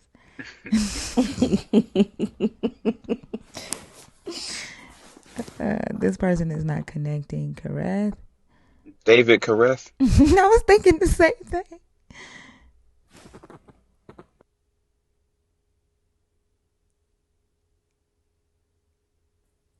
Steve. Okay. Steve the stylist is knocked out. Let's see. Ruach Hakodesh. Hey, 32 Nightmares. Rakosh.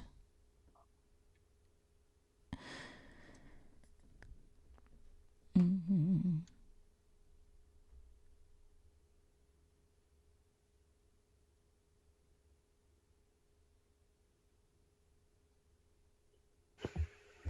Terry. Okay. Terry said nope. Uh,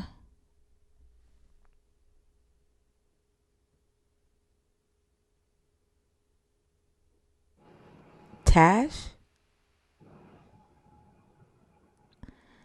I think Tash is a non-believer though. I don't think they're in there on purpose. Uh, I have no idea who's in here on purpose. I can't see the guest box on this profile. Oh, are you modded? I think let me see. I think I'm a mom, but I don't know if I have, like, Might be a mini mob. yeah. There you go. Ad bliss. Ad bliss. Oh, sorry, Finka. Oh, no worries. Thanks a lot for all the work you're doing too. Oh, you're welcome. Thank you so much for your support. Yes. All right, have a good one. You too. Peace. Miss Coffee, I see you in there. Amistad, chatted with Kathy, Nate. Hi sister, Hey how are girl, you? You hey. 5 minutes. We're from Syria, You Latin. wanna see Please, Okay. some 5 minutes. All right. No food, no. ass? I wanna see some ass. Oh, you gonna dance or something? Damn.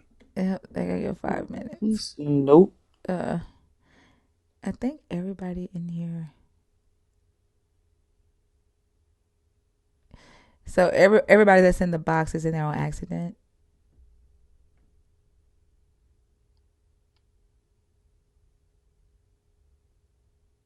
Okay. I'm just gonna clear it out. If you are a believer in the God of the Bible, deconstructing, or an atheist, y'all, the guest box is open.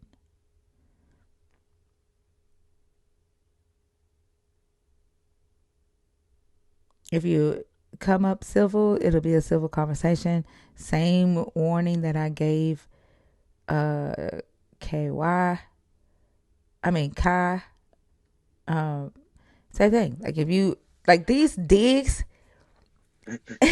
like don't do them, and then start whining about them. But if you act like you got some sense and you come civil, it'll be a civil conversation. If it gets uncomfortable, I can even understand that. If you say, "Hey, this is uncomfortable for me. I don't want to continue the conversation." I'm going to respect that, and I'm going to stop. But like getting mad because you've never thought about the things that we talk about in here, and then throwing digs, like that's just ridiculous. It's unnecessary.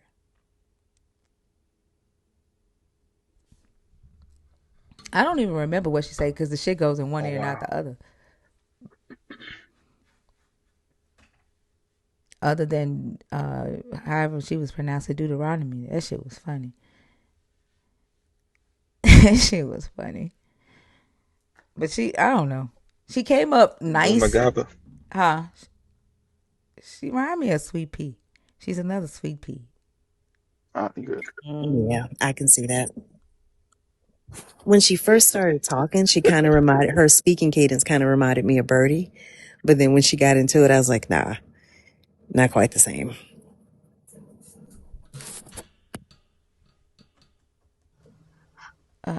Lazaritas,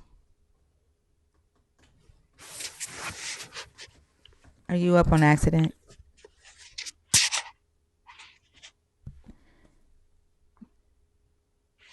Okay.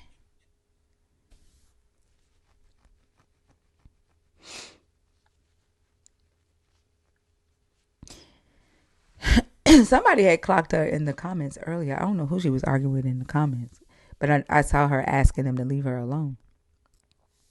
She was like, "I'm just here to learn." That's what she kept saying in the comments. I like these conversations. I don't mind asking questions. She kept saying that in the comments. I think she doesn't mind. It seemed that the way she answered, she didn't mind questioning other people's beliefs, but not her own. Like as soon as That's a her good point. position was challenged, then the hackles were raised. That's a good point. External Yeah. critique. Because even when she talked about her friend that was a weekend, and she was like, "That's a another story within itself." To me, that That seemed like too. judgment. Yeah, like it's so judgmental. But you can't even explain your own belief system. And like very simple questions were like, "Of how do you know? How are you deciding? What are you experiencing? What can it do?"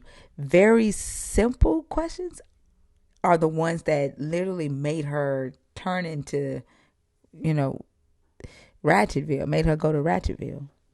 Yeah, because you can't put your beliefs in an incubator and then put others under a microscope. Like if you're going to be fair, then you have to treat both of them equally. But she kind of said that she didn't care whether or not what she believed was true.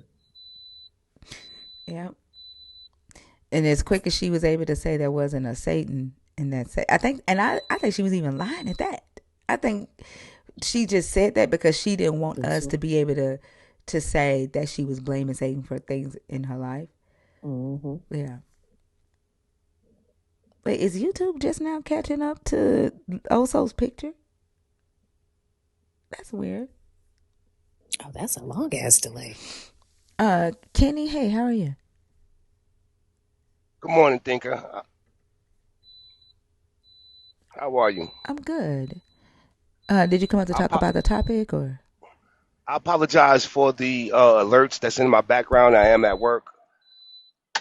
Um, as far as the topics, I mean, I can, but I usually just come up here to just say a few words to you and then get out of here, What's if up? that's okay. Yeah, what's up? All right, so I finally fixed my Google, so I was able to buy the coins and send the coins or whatever. I was the one asking about the Cash App and all of that. because I couldn't figure out another way to support you. But I fixed my Google. I was able to buy coins, and I think I send you guys some coins or whatever, because I support this live because this whole live has changed like a lot of things in my life. I'm 55 years old, so this live changed the old dog. I now look at how I treat my wife and women and all kind of things from this live. So this live is excellent. I would love for it to keep going. So whatever I can do to support this live, I will do because it has changed me, opened my eyes to a lot of things I didn't realize was going on, even within myself and how I treat my wife, how I treat my daughters, just different things like that, important things. I So love that. I love that, Kenny. You were it's a since you how old? hold on. Also, you were a Hebrew Israelite. You're a deconstructed from Hebrew. No, no, no, No. no, no. Oh, okay. I just never really I don't believe in the God of the Bible. Like I was kind of just believing in a creator, but not I knew the creator wasn't in that Bible. That's what got me listening to your live, hearing just confirming, that that's not the creator that they're talking about in that Bible. And the more I listen to your lives, the more I know that it's not the creator. Just listening to these people that follow this God that's this Bible turns me completely away from that. These people are really crazy. Hmm. Like you ask them a direct question, what's one plus one? And they go all the way around the horn to say two. And originally, eventually they do say two, but they are reluctant to say it. So I don't want to believe in nothing that I have to be reluctant to answer truthfully. And it seems like they are reluctant to answer any of your questions truthfully.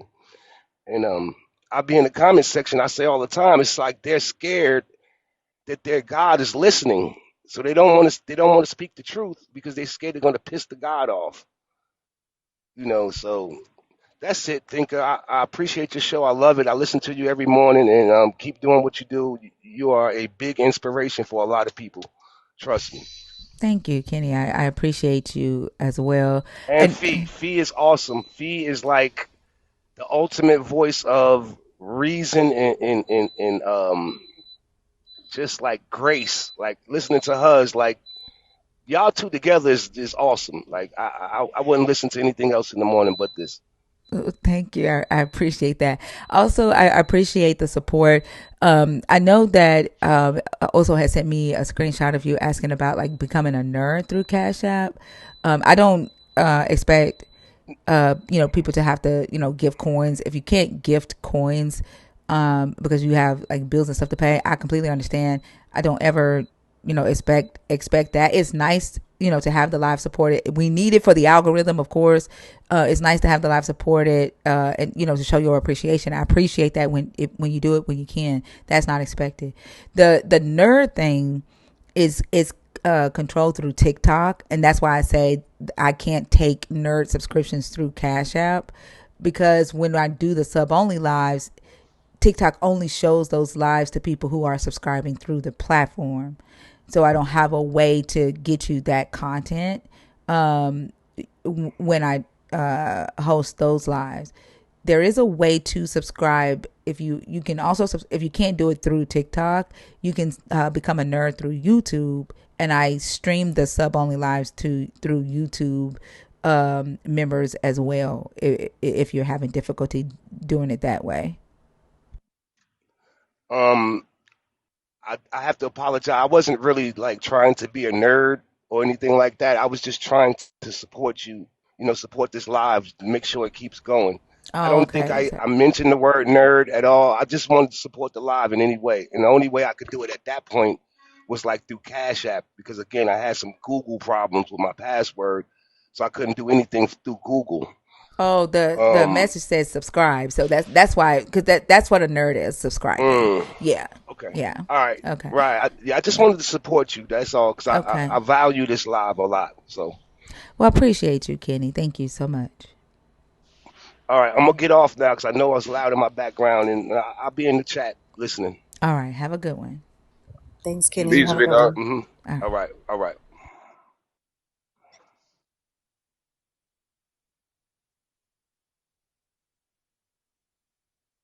Can y'all start this one so I can go to the bathroom right quick?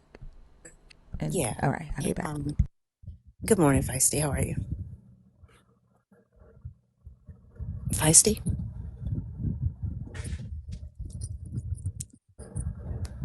Feisty, did you come up on purpose? I'm going to take that as a no.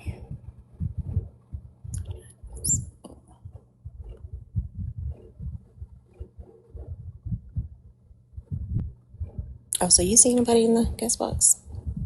The last person just disappeared. Okay. The guest box is open if anybody wants to come up.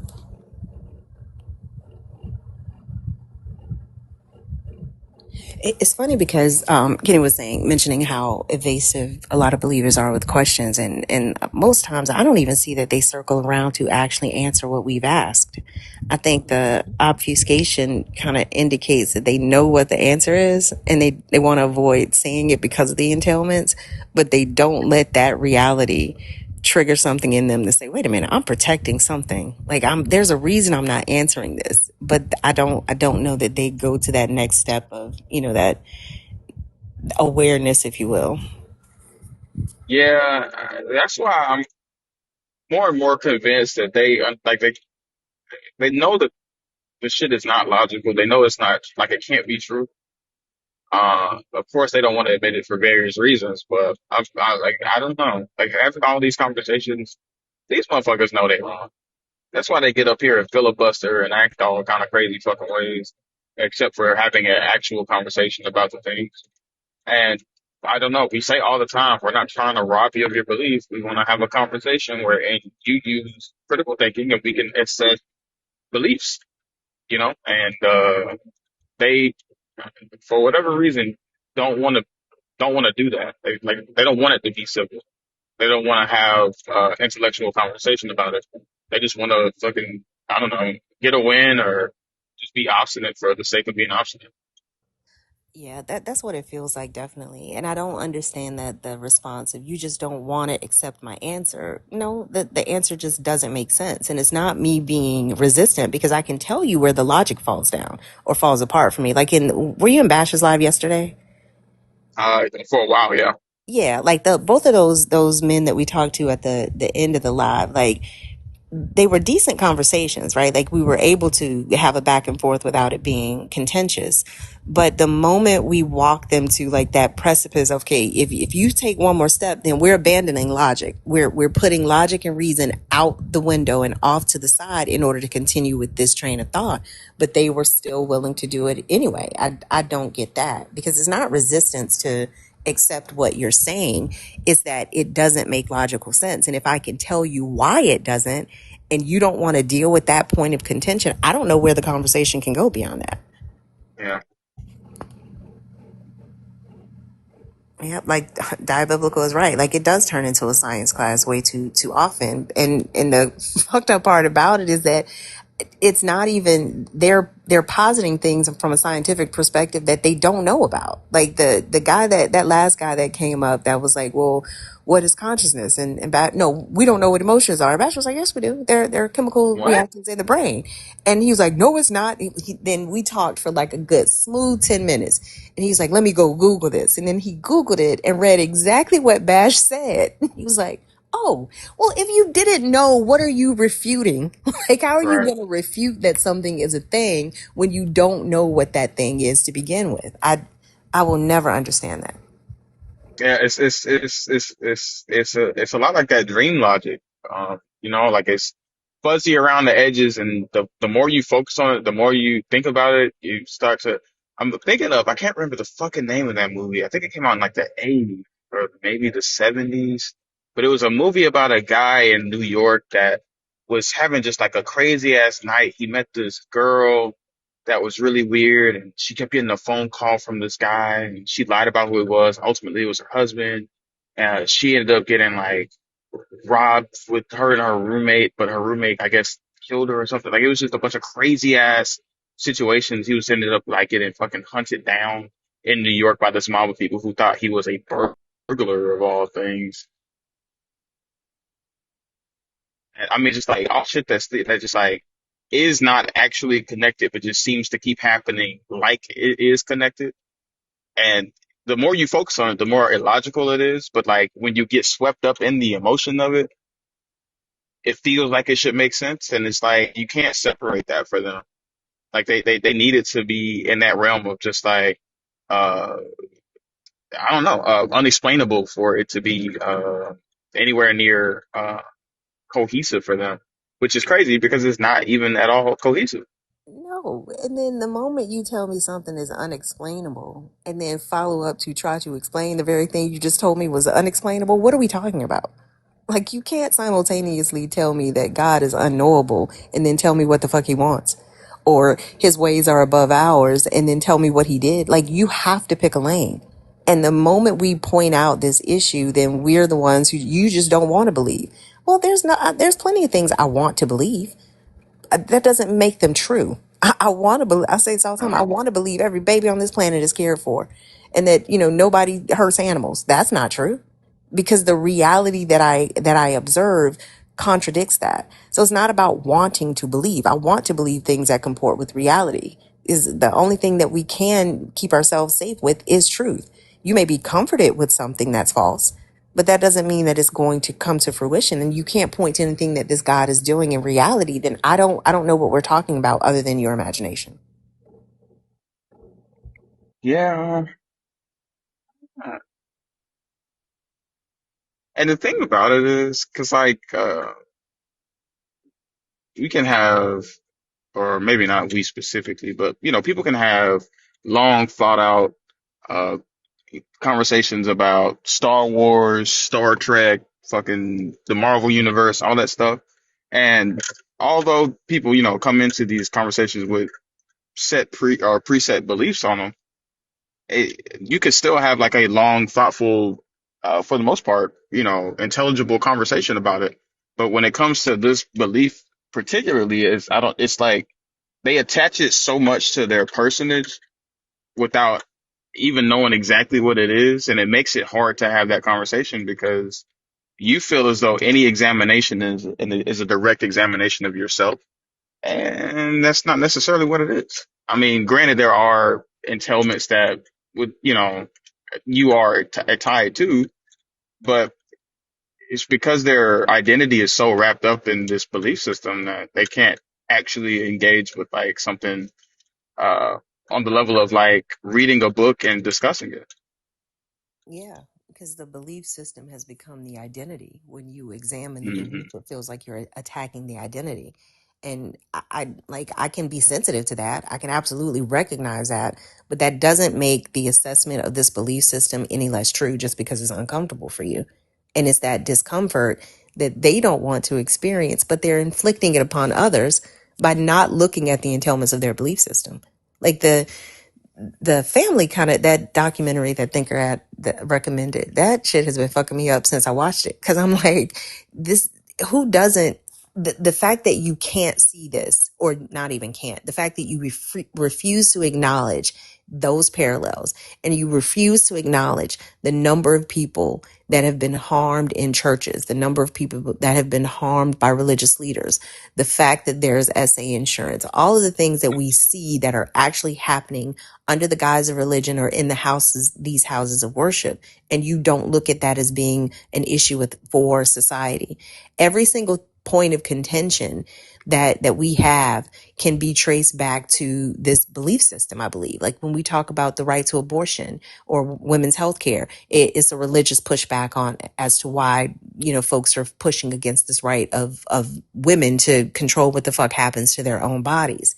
The fact that we're having the climate change deniers, oh, humans are too small to impact the earth, God made this, they have this mindset of, or this is temporary, we don't have to worry about it.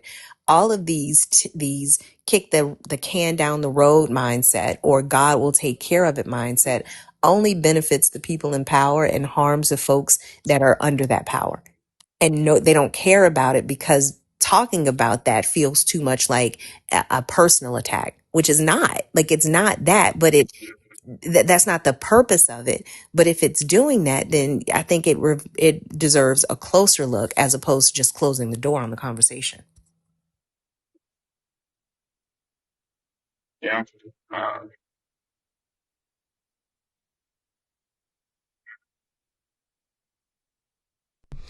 All I right. wonder what it is that like. But Go ahead. No, I was just going to make an announcement. If you are a believer, deconstructing, or an atheist, the guest box is open. Go ahead. I was just gonna say, I wonder if, what it is, or like, at what point is it that you become so intertwined with the belief system that it becomes your identity to the point where examination is off the table? Hmm. Like we were on Javarius's live last night and talking about, you know, Jephthah and the sacrifice. And the guy was saying, well, I believe that this story is just a story to teach you to examine stuff critically before you commit. I was like, well, if that's the fucking case, that this would be the first Bible story you ever fucking learn, because you have to accept all the shit in this book leading up to the story for the story to even be acceptable to you. Like that doesn't make any fucking sense. You know what I mean? Like it's by that point you're too far into it, or you're too indoctrinated, because nobody in the fucking church is teaching you about Jephthah off rip. That's not fucking happening. They don't want you to know that the God accepted sacrifices, so they definitely aren't going to. They don't even teach about the Jephthah story at all because All right. they want to separate the God from child sacrifice. Did I tell you what they taught in Jehovah's Witnesses?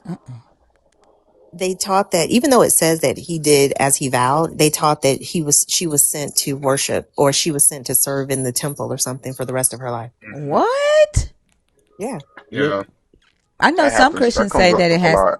Yeah, some Christians say she gave up she sacrificed her virginity, and I'm like, what? Hmm.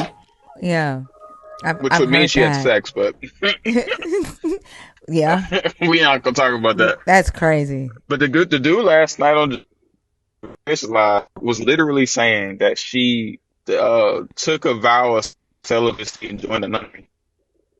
It's like, first of all, what the fuck is a Jewish nunnery? Yeah. And secondly, there was no temple at the time. Like they just make up shit. So where did she go? I've also heard that he sacrificed to a different god. That it was a different god that he was praying to, because it just says Lord, and so he didn't sacrifice to Yahweh. It was a different god that gave them the victory. Oh, that's just cope. Mm-hmm. So the spirit of a different god inhabited Jephthah, and this was seen as like a hero of the faith, Mm-hmm. Yeah, it was a because different Paul god counts him as a hero of the faith, so that wouldn't make any sense. because they were polytheistic, is what he said. They were polytheistic, and there's no proof that it was the Israelite God, because it just says Lord. Say so, buddy. Huh? Said if you say so, buddy. Mm-hmm. Michi. Yes, good morning. Good morning. How are you? I'm sorry. I'm well. Religion, hard topic. I'm gonna say like I've battled with it Which topic different are you ways. talking about? Let me see. You said you I'm battled with sorry. which topic? With the religion, like is it control, protect? So, Let hold me on see. one second. So we're not asking if religion is control or protect. Are you saying you want to talk about the Adam and Eve? I'm sorry. Are you a believer, Is deconstructing, that or an atheist? yeah? I am not an atheist. Are you a I believer? am spiritual. I at this point like scared to be like I'm not a believer. I would never say that, like, because the fear of eternal flames has been, you know, um, But what are you told to though? me. Confused, Okay, so are you confused, and deconstructing? is that I don't understand. Deconstructing is when you have a belief in a God. So Hmm. the God that we're talking about in here is the God of the Bible. I don't Hmm. go into conversations about any other type of God, like a Hmm. source or anything like that. But deconstructing is when you have a belief in a God, or a belief system, and you are analyzing that belief system, asking yourself questions, you're researching, you're accepting data as facts, doing away with illogical beliefs or harmful beliefs. You're either doing away with the belief system altogether, or reconstructing it into a more healthier one. Mm, I don't know where that would put me. I can't So, say I'm reconstructing it. do you I have believe in the God of the Bible? some of because can't say I don't believe. I don't know, like that is just I don't know, nothing to ever verbally say out loud, and I can't say I don't believe. Just like what is the real, like God of the Bible? They say He forgiving God, but women pay for Eve's um mistake for the rest of our life. Like, so how is that forgiving if we paying for it for the rest of our lives? Like, So but you've watched my lives on my main page, correct? I don't believe. No, no, Okay. just first time. Hmm. Okay. Um, Hmm. okay. And so, when you say that you are spiritual, Hmm. whose spirit? I believe there is a God. I don't know if it's like, is it the God that um we were told to worship? Like, we're to have a choice of religion. It was just introduced and taught to me. Yeah, Like, Mia, I you think know what so I mean? too. I think this is the same person that was typing in the chat. Me. Yeah, your name is Hmm. Michi. Me too. Yeah, Correct. your profile looks familiar, and so does your name. And Hmm. you and I were going back and forth on my main account. And well, that person, that Michi, Right here. Hmm. that Michi, and I were going back and forth on my main account, and that Michi was a believer. And so that's why I asked if you had watched me on my main account, because I was trying to get us, quicker to the topic. Hmm. Um, and so when you say you're not sure, but you do believe in the God of the Bible, you're just not sure if you still believe in it. Is that correct? Like as far as it is taught, like, mm, right. I believe Okay. some of. Yeah. Yeah, because I remember going back and forth with you not too long ago, a couple of days ago. So if you can, No. yeah, go ahead and pick the topic, and you can begin. And Fee, if you want to start off, you can. Yeah, that's cool. What topic do you want to talk about, Michi?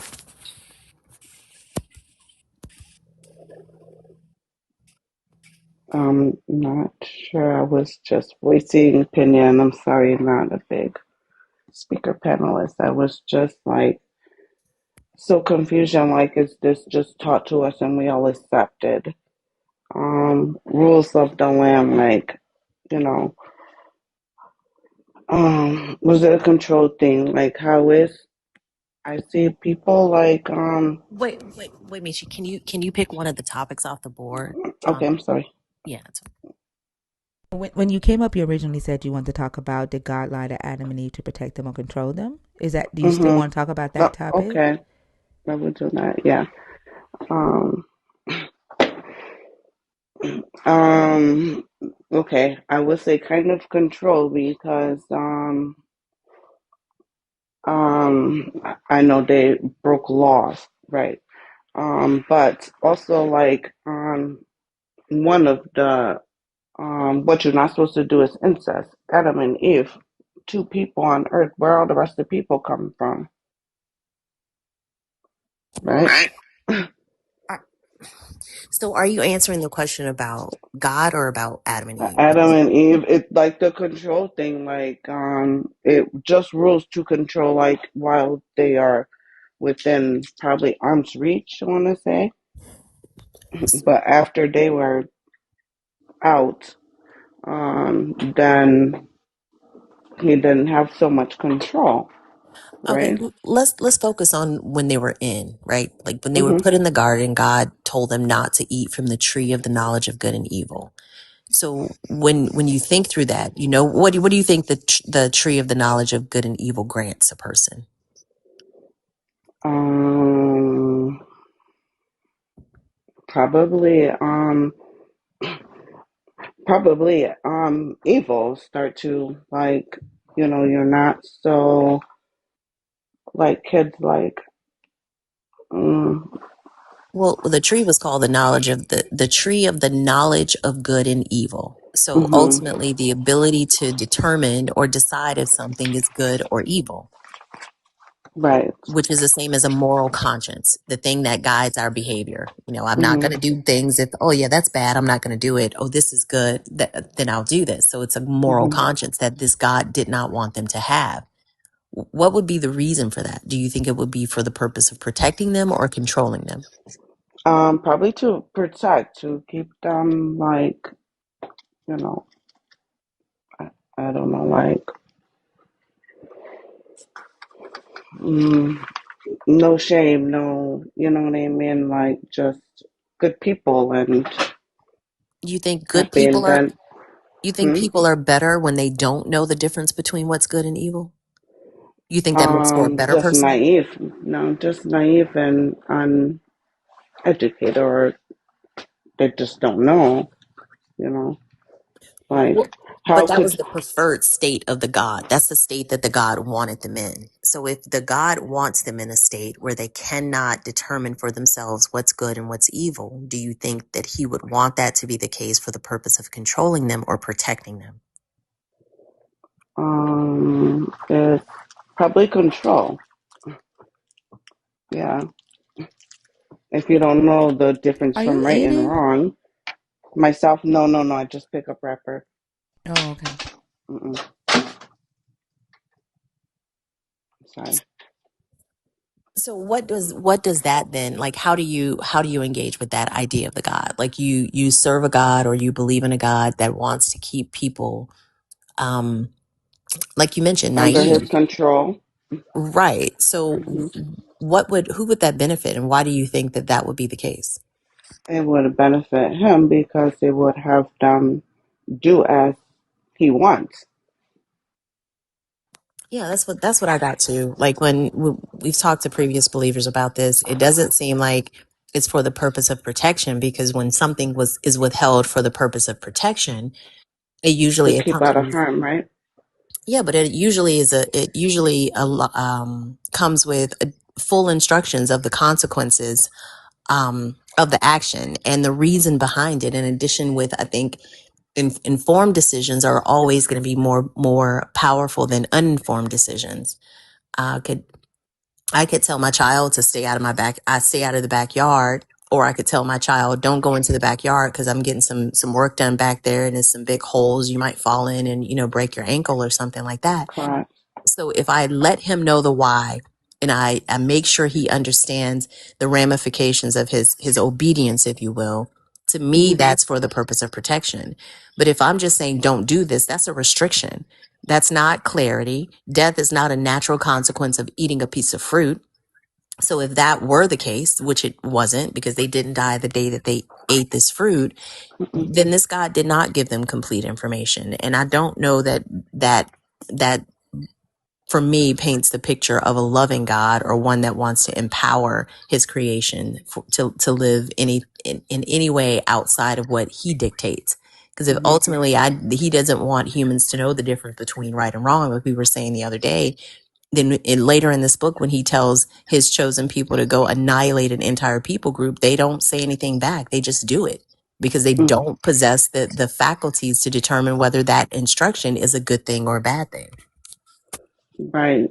I, yes.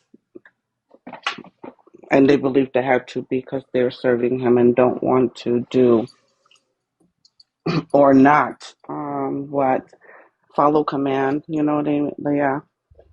Yeah, That's it hmm. ultimately ends up being divine command theory. And taking this back to like what we were saying with the other guests, we don't know who heard from a God in the writing of this book. Hmm. There's no way to confirm that. So ultimately, you could have people having followed those instructions that came from a man, which we know it came from a man who said he heard from a God. We don't know that. Hmm.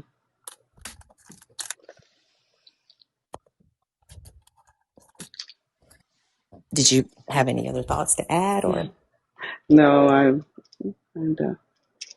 I'm good. No, I don't know what else to say. Add to conversation, kind of.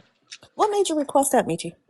I just was like, I don't know, like religion, like it's kind of, I go back and forth with it, like, even as a child, like, and my parents' upbringing, like they had to follow the religion of their parents, you know. Um, but when, like I went to church, my parents never went with, so it was like kind of like, wait a minute, why didn't I come to church with? Like it kind of like more like their free time or whatever, and the Sunday. To me, that's how I interpret, you know, if you don't come as a parent. Um, so just like it was just a choice of mine, just put on me. Like my mom um,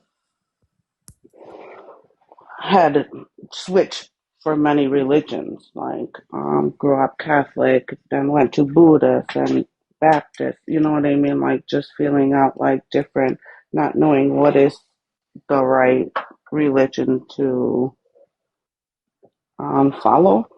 Um, I, I don't know. So it's kind of like, let me see, tough topic, Well, I mean, I think, sensitive in life. Hmm. yeah, I mean, that's kind of like pointing to what me and Oso were just talking about, because for a lot of people, it becomes their identity. It sounds like Hmm. you've had a somewhat diverse religious experience, but then that leads you to, I could see how that would lead a person to believe, okay, well, which one is true?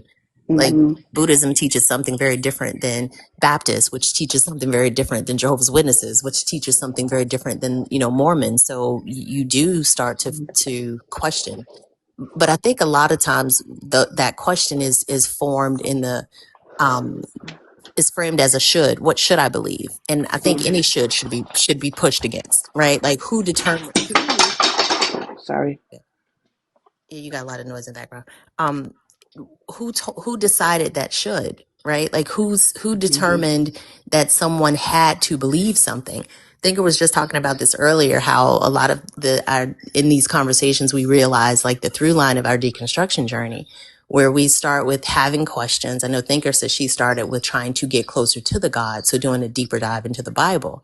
Hmm. Mine wasn't my catalyst wasn't that, but I do remember feeling, okay, well, I'm more spiritual, and then Hmm. realizing as I did more studying into neurology and the brain and how it functions and what religion does to it, the development of the brain.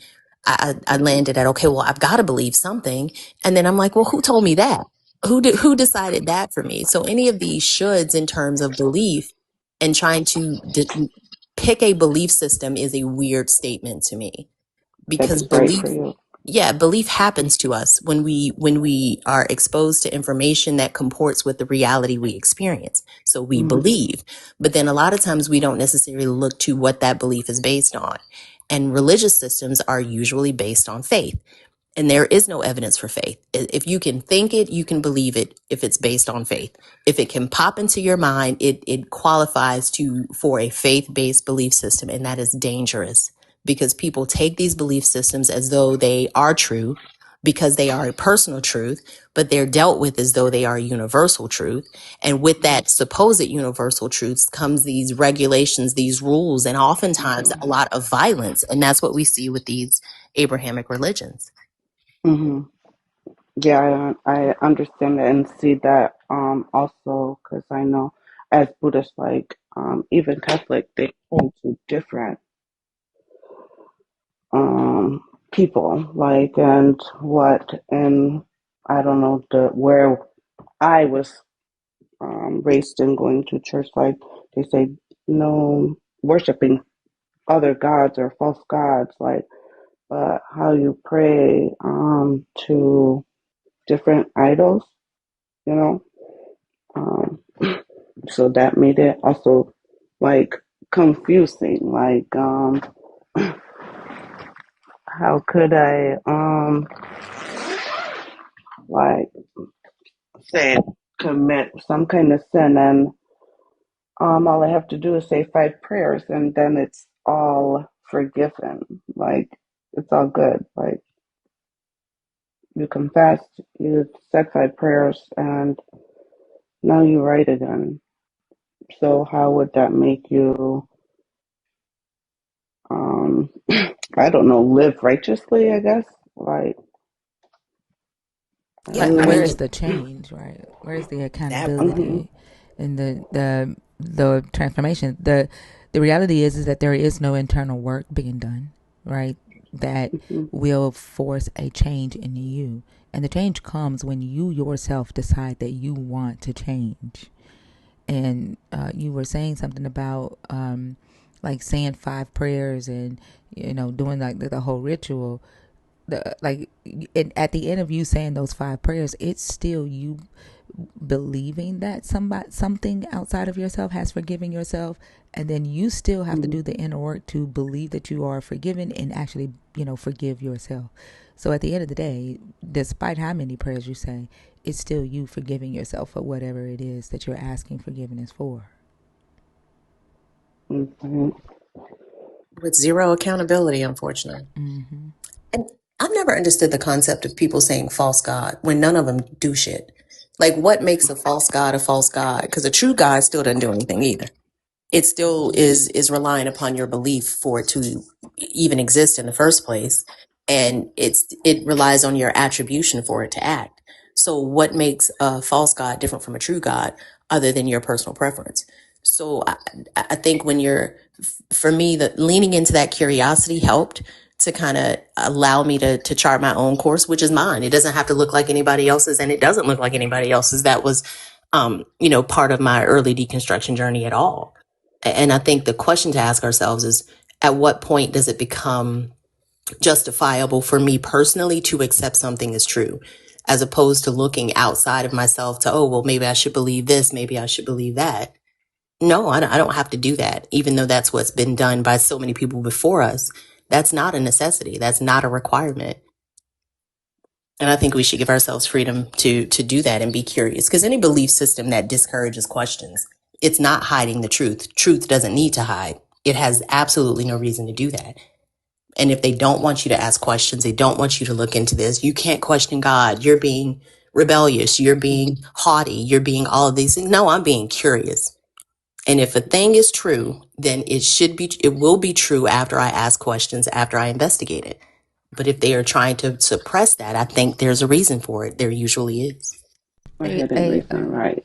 Yeah, a fellow nerd came up to tonight, Denise, and she was saying like she's from Haiti, and when she came to the U.S., she went to a church. It was a predominantly white church, and she said she was reading the Bible, the Old Testament, and she said the pastor walked up to her and said, "No, no, no, no, we don't do that. You're not allowed to do that." And she said, "Do what?" Say, we don't read that."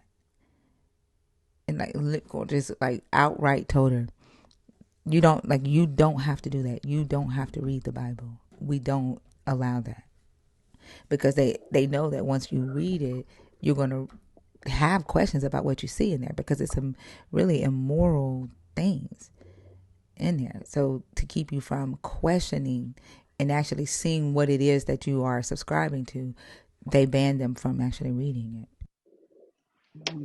I understand because in real life, like when you go to church, like the preacher, pastor, or whatever is the person doing sermon or whatever, that is their interpretation that they are giving to you, and you're supposed to follow like how this person is saying.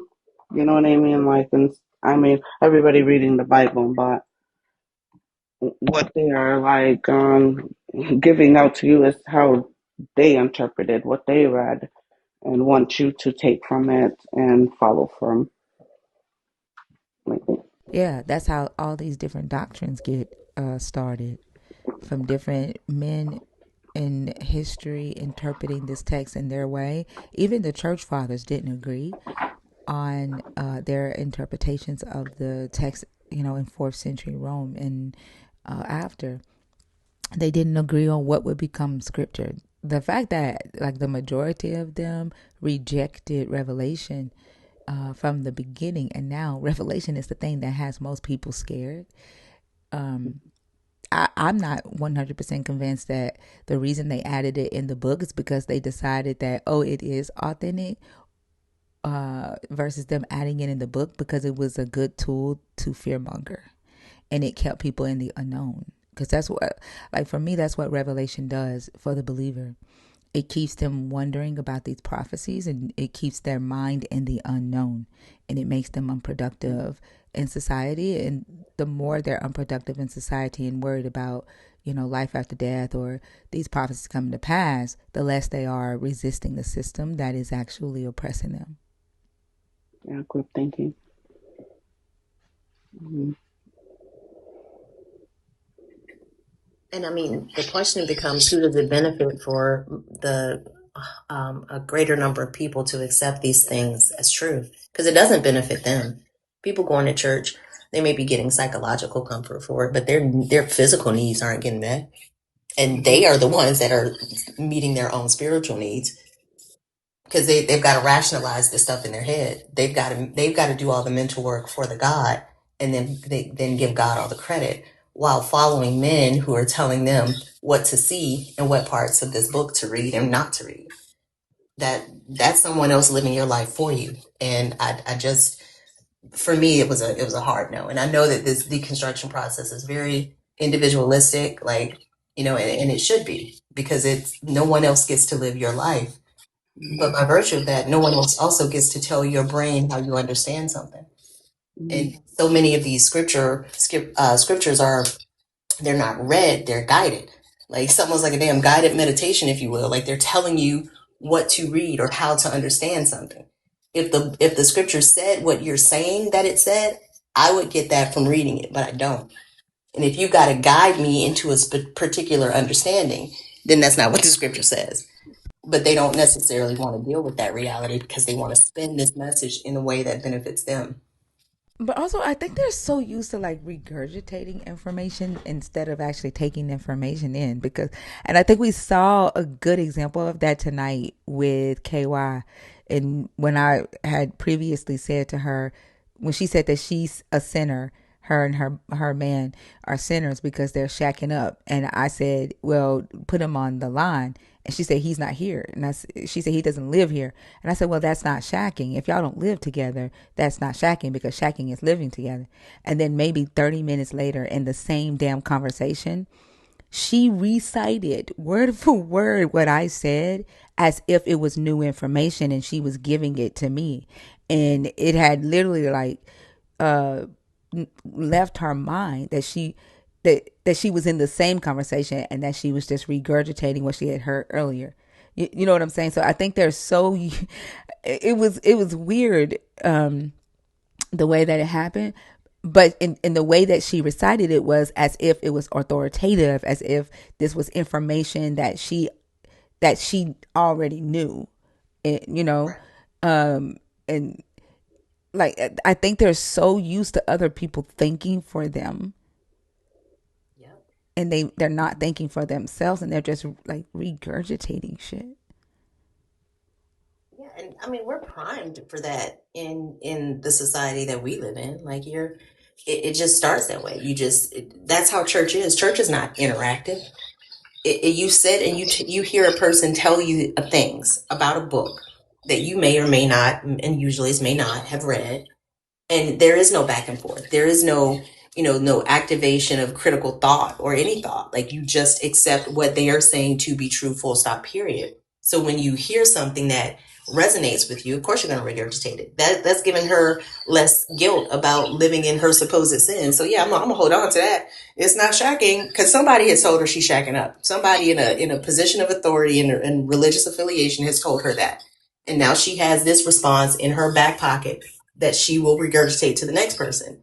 But will you use that reality to push you further to investigate your beliefs? And she told us no, because she's not. She even said she's not going to go back and watch the video. She doesn't want to review the conversation because people are not, I don't think, a lot of people with religious mindsets aren't looking to confirm that they or check that what they believe is true.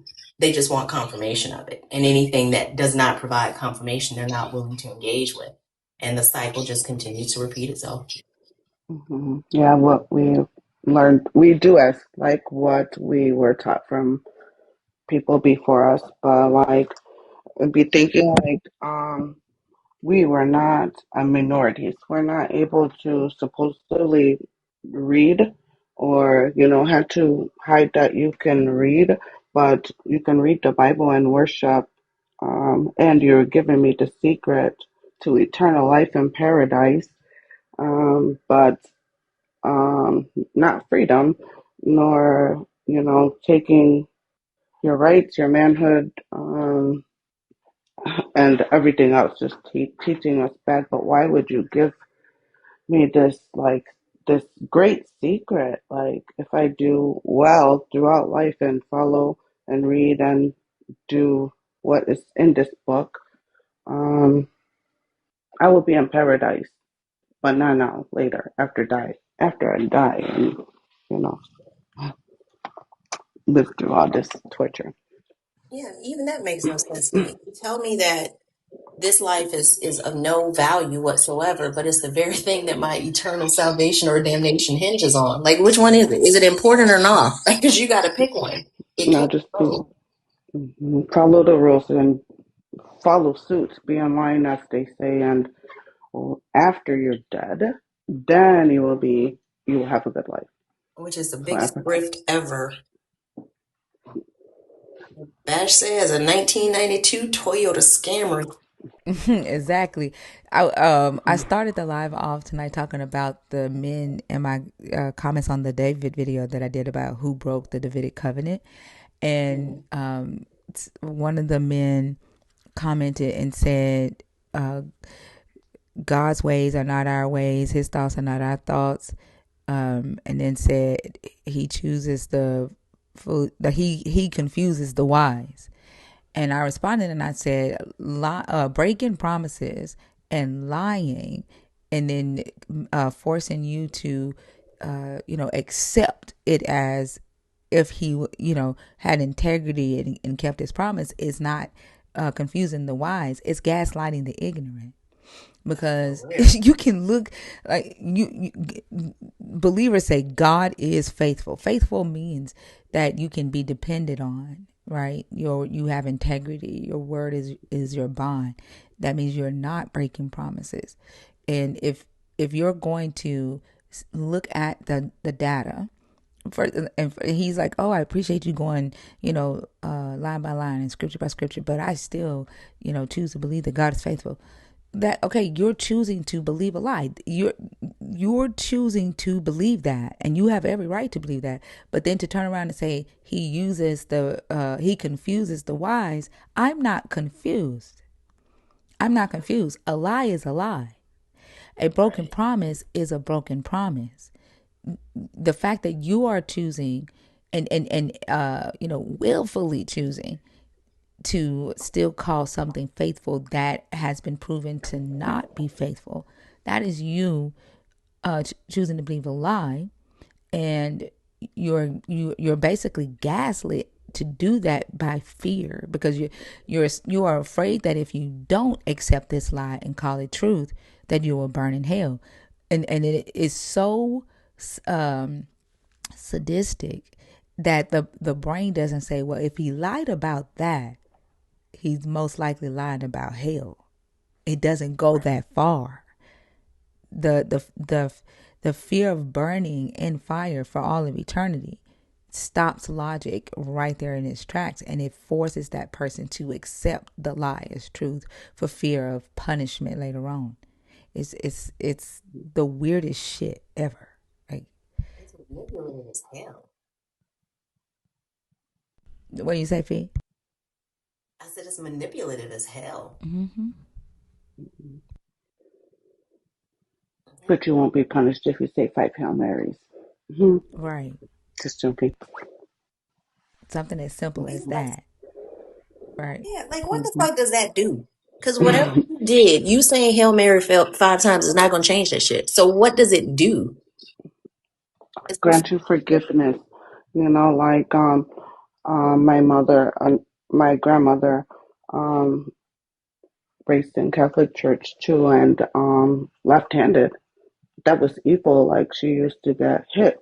Like that's a sign of Satan. Like using left hand, so had to learn to do right-handed. You know what I mean? Things, because hmm, excuse me, I was about to ask if you said left-handed, and I said, left oh, okay. So dominant left hand. Yeah. So I mean, it's just people's belief that they force on you, and that was what Catholicism or whatever Catholicism, however you say. yeah, yep. I mean, I think if we forced ourselves as a society to have a more um, a closer relationship with truth and honesty, then we'd be able to move this conversation along. But we've got too many folks, still wrapped up in, this is what I choose to believe, and okay, but heavy on that choose. You don't have to choose to believe things that are true because they're evident. And if it is a choice of belief, then that means you are intentionally ignoring something else for this. You've chosen it, which means that you didn't choose something else. And they don't want to look at the something else that they didn't choose because it's that something else that the rest of humanity is dealing with the fallout That from. some people I don't know if choice or just learn behavior. Not a choice. Like I don't think some people like explore different religions, what suits them or what they believe in. You was born in this household and they worship whatever they worship, and you also have to. Like, what's no choice? Like, you're not saying you're not going to place of worship as a child, and after you reach to, I don't know why, growner age or where you can make decision on yourself, you still follow suit, but only in religion. Because when you get older, you still do things your parents say not to, or you were taught or learned not to. Like you make your own choice, but religion still stick to because fear, fear, fear. It's brainwashed like fear. Yeah, that's what keeps it going for sure. Did you have anything else? No, Awesome. Well, great chatting with you. Yes, thank great you. chatting Thank you with for you. having me up. You're so welcome. Have a great rest of the day, okay? Same. All right.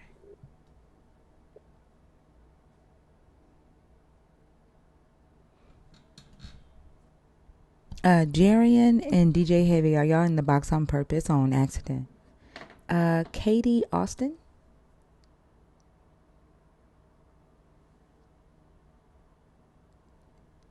Katie, are you there?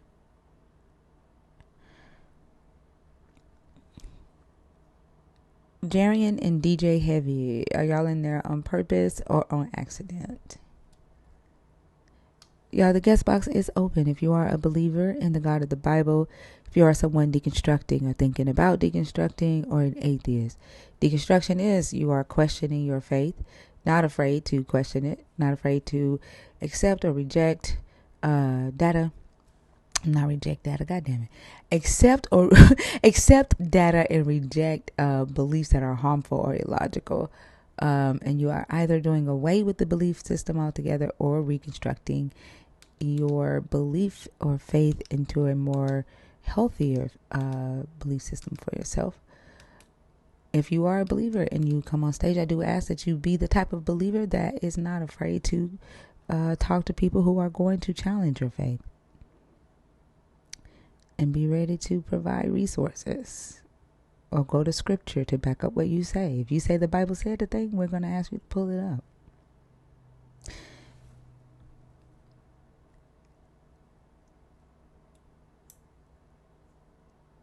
Yep. The goal is to think beyond dogma. We can't say data over dogma. That belongs to Dave McClellan. So we want to think He beyond. colonized that from my brain retroactively, so we can take that. We want to think beyond the dogma. Don't get quiet, y'all. It's 6 o'clock in the morning. The sun is up in Oso's side of the world, and it's coming up on my side of the world a little late, but we here. What's up, pressure? She's right. See, my son is up. Mm. Say hi, everybody. Hey, pressure, pressure, wisher. It's okay if you walk away. That was kind of ass.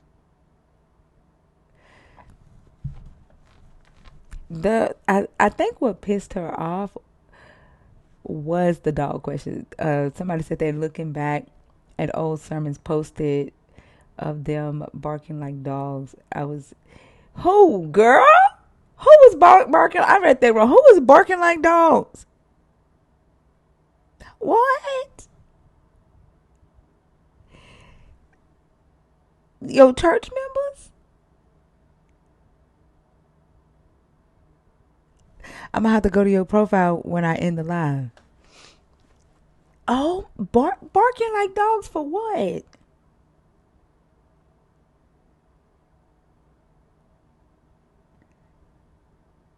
What the fuck?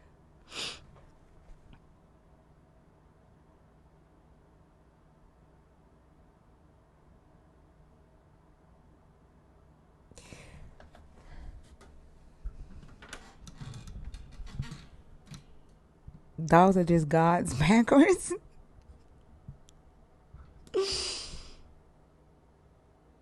Oh my gosh, that is wild.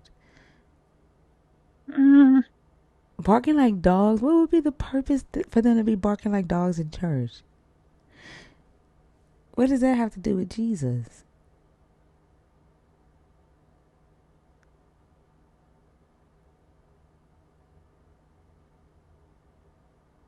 as a Gentile, I'm just playing my role. But did you notice how the difference every time when she explained the difference is what she thought about herself, and not that there was no difference in the action. It was Hmm. it's different because I know I'm not that.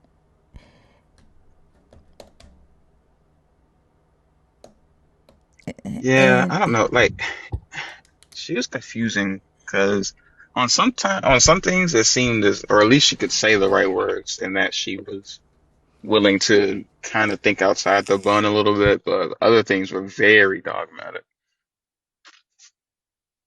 I think she's just good at gaslighting the people in her life who have different belief systems. It either like she's good at making them think she knows what she's talking about. Um, she's pulling a Paul when Paul says, you know, in order to win them over, I become like them. So she's doing one or the other, you know, saying a bunch of Yeah. words to sound intelligent, to sound like she knows what she's talking about, or to even sound like she cares. And but when it gets to validating like the stuff that come out of her mouth, I think like she's used to being around people that just lets her say words and then not saying, well, show me that, or how do you know that? And that's when she changes. But as long as you let her just pretend like she knows, pretend like, you know, we think she know what she's talking about, she's good. Or even that what she said made sense or answered our question. Mm-hmm. Yep. You said thinker. I thought you said she's pulling a paw. Oh, a pole. Oh my goodness I'm appalled. gracious. I know. I'm a Peter and a John. Thinker what? Hey, when they get quiet, they get quiet. I can't help it. Oh my It goodness. ain't my fault. It's almost 600 people in here, and the only person in the guest box Yes, is ma'am. McCoy. That's Oh very. God, no. Yeah, that ain't, Nose goes. that ain't my fault. And then we don't just do believers in here. It's deconstruction and atheists. This y'all fault too. We all got to suffer the consequences. I'm being like Yahweh today. Everybody getting it. Pick a topic, McCoy. Hey, McCoy. Don't start that. What we're gonna do here, class, and just pick a topic and start answering it. Okay. Yeah, don't be No, for sure. McCoying. No, for sure, for sure. Okay, so let's draw our attention to the Oh second wow. topic, which was why should I change You my start up with that. perspective about Jesus in 2026, right? So That's I'm the going to third repeat the topic. question one last time. No, don't do that. That is the No, third. That's the the third third topic, topic. McCoy. When I talk, you don't. Okay. That's the third topic that you are talking about. Okay. And go ahead. Why should I change my perspective about God or Jesus in 2026? No, 100%. So the fact that we are all here and it is 2026, right? It's obviously a miracle, right? That we are all here. So the more the years pass, literally the year 2026, I think it's been, what, 5 to 7 days, not too certain. But we are getting closer and closer to the actual return of Jesus Christ. And luckily, you've got a chance, to actually um, understand the truth and then also understand that being atheist is obviously not it, right? It was based on your earthly experience so that you could attain things whilst you're here. So right now, given that you are obviously, we are all on our final lap. So I think that's probably going to be the best possible solution, given the current circumstance and given that like you've been given a fighting chance. A lot of people have passed, right? But you still here. You can still decide. Matter of fact, you can still go back to who you were because I think you may have been Okay, lost. stop. You Um, haven't given me one reason for a why. You've just given me a can. Okay. I know believers have issues understanding words, but that word why there, okay, means why should I do a thing? Give me a reason that I should change my no, for sure. perspective about the God, not about me, not about what I can do. My perspective about the God or Jesus. That's the topic. Yeah, for sure. I mean, because so it's two possible outcomes, right? So if Jesus returns, if he pulls up and you're not saved, it's either you're gonna go to hell or go to heaven, Perspective right? So about apart from that, perspective about the God. You know what I think about your God. Okay, I don't have to give you the rundown on that. You know that. Why should I change what I think about your God? Your God's hell does not fucking scare me. Okay? So I don't give a damn about you talking about hell. I don't live my life scared of death. None of that shit scares me. Why should I change what I think about what I know about your God? no, 100%. So I'm not sure if you heard the story, but I think it was probably a couple of months ago, right? When Christians were being unalived in Nigeria, right? And then I think international forces had to actually intervene and actually address that situation right there and then.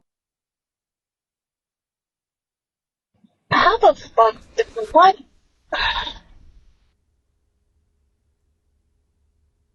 It's crazy because he knows about that, but he ain't know why all of our profiles are purple. It's And crazy he because lives in South Africa. how the hell did that shit happen a couple of months ago and that shit just fucking happened? Right, they just sent bombs and shit over there. That's kind of crazy. I swear I don't think I don't ain't no way his ass is real. Like there's no way. There's no way he's real. He's studying to be the next Ebo Noah. He just hadn't pulled the trigger on like actually going for it yet. Oh my I gosh. want to say, I want to say it's a bit, but it's way too consistent. Like he follows us from live to live. He gets blocked. He comes back, and it's the trajectory of his conversation makes me think it's not a bit. I think this is really him. This is Christianity. This is the mind on Christianity. Because you remember he started with I'm going to go and I'm going to study this in 3 months. I'm going to be away for 3 months and I'll come back, and then he comes back the next day. Yeah, And I'm like, I don't know if you use a Yahweh math, but we just talked yesterday. It hasn't been 3 months. And exactly. now it's all, hell or damnation. They don't understand that we do not fear this hell. And the motivation to serve an immoral God, being saving my own ass to be closer to said immoral God, mm-mm. Also no. Knowledge, who the fuck talked about you? Nobody in here talked about you. What are you talking about? Quite literally no one. Hit dogs holler, I because we was sure as fuck was talking about another. exactly. The crazy thing is I was gonna bring him up until you type that shit. Nope, nope. Like I swear, y'all motherfuckers be saying the dumbest shit. I was going to let you come up until you type that dumb shit. And it's accept, not accept. Something's wrong with y'all. Like if we are saying the words illogical, irrational, and nonsensical, and you look at that as your Batman signal, that's not us calling you. That's just the pattern of thought that y'all demonstrate. That is The crazy as call hell. coming from inside the house. he said, he said, how I get talked on but don't get brought up. Like, who the fuck said your name? Nobody. Like, that is crazy. But anyway, if you are a believer in the God of the Bible, if you are deconstructing or an atheist, the guest box is open except to knowledge.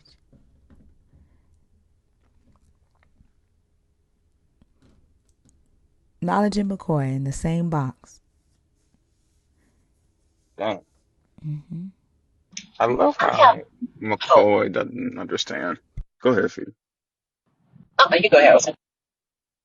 I was just gonna say I love how I don't know if it's intentional or not, but the lack of awareness on McCoy's fucking side is insane. Like every time he gets on panel, people go out of their way to spend their hard-earned money to skip the conversation entirely because of how bad it is. It's like That's why I'm after wondering a if it's while, an I'd be like, act. Like, eh, it's gotta be because that don't make like that don't make sense. he's been blocked from my main account. He's been blocked from most of the Hmm. other deconstructionist accounts. Like, is he blocked from Mm-hmm. yours? Also, is he blocked from your account? Nah, I keep him up to keep a finger on the pulse because he's pretty much a quintessential South African believer. And so, like, I, as many people have shown him that they don't want to hear what he has to say because he never says anything of value.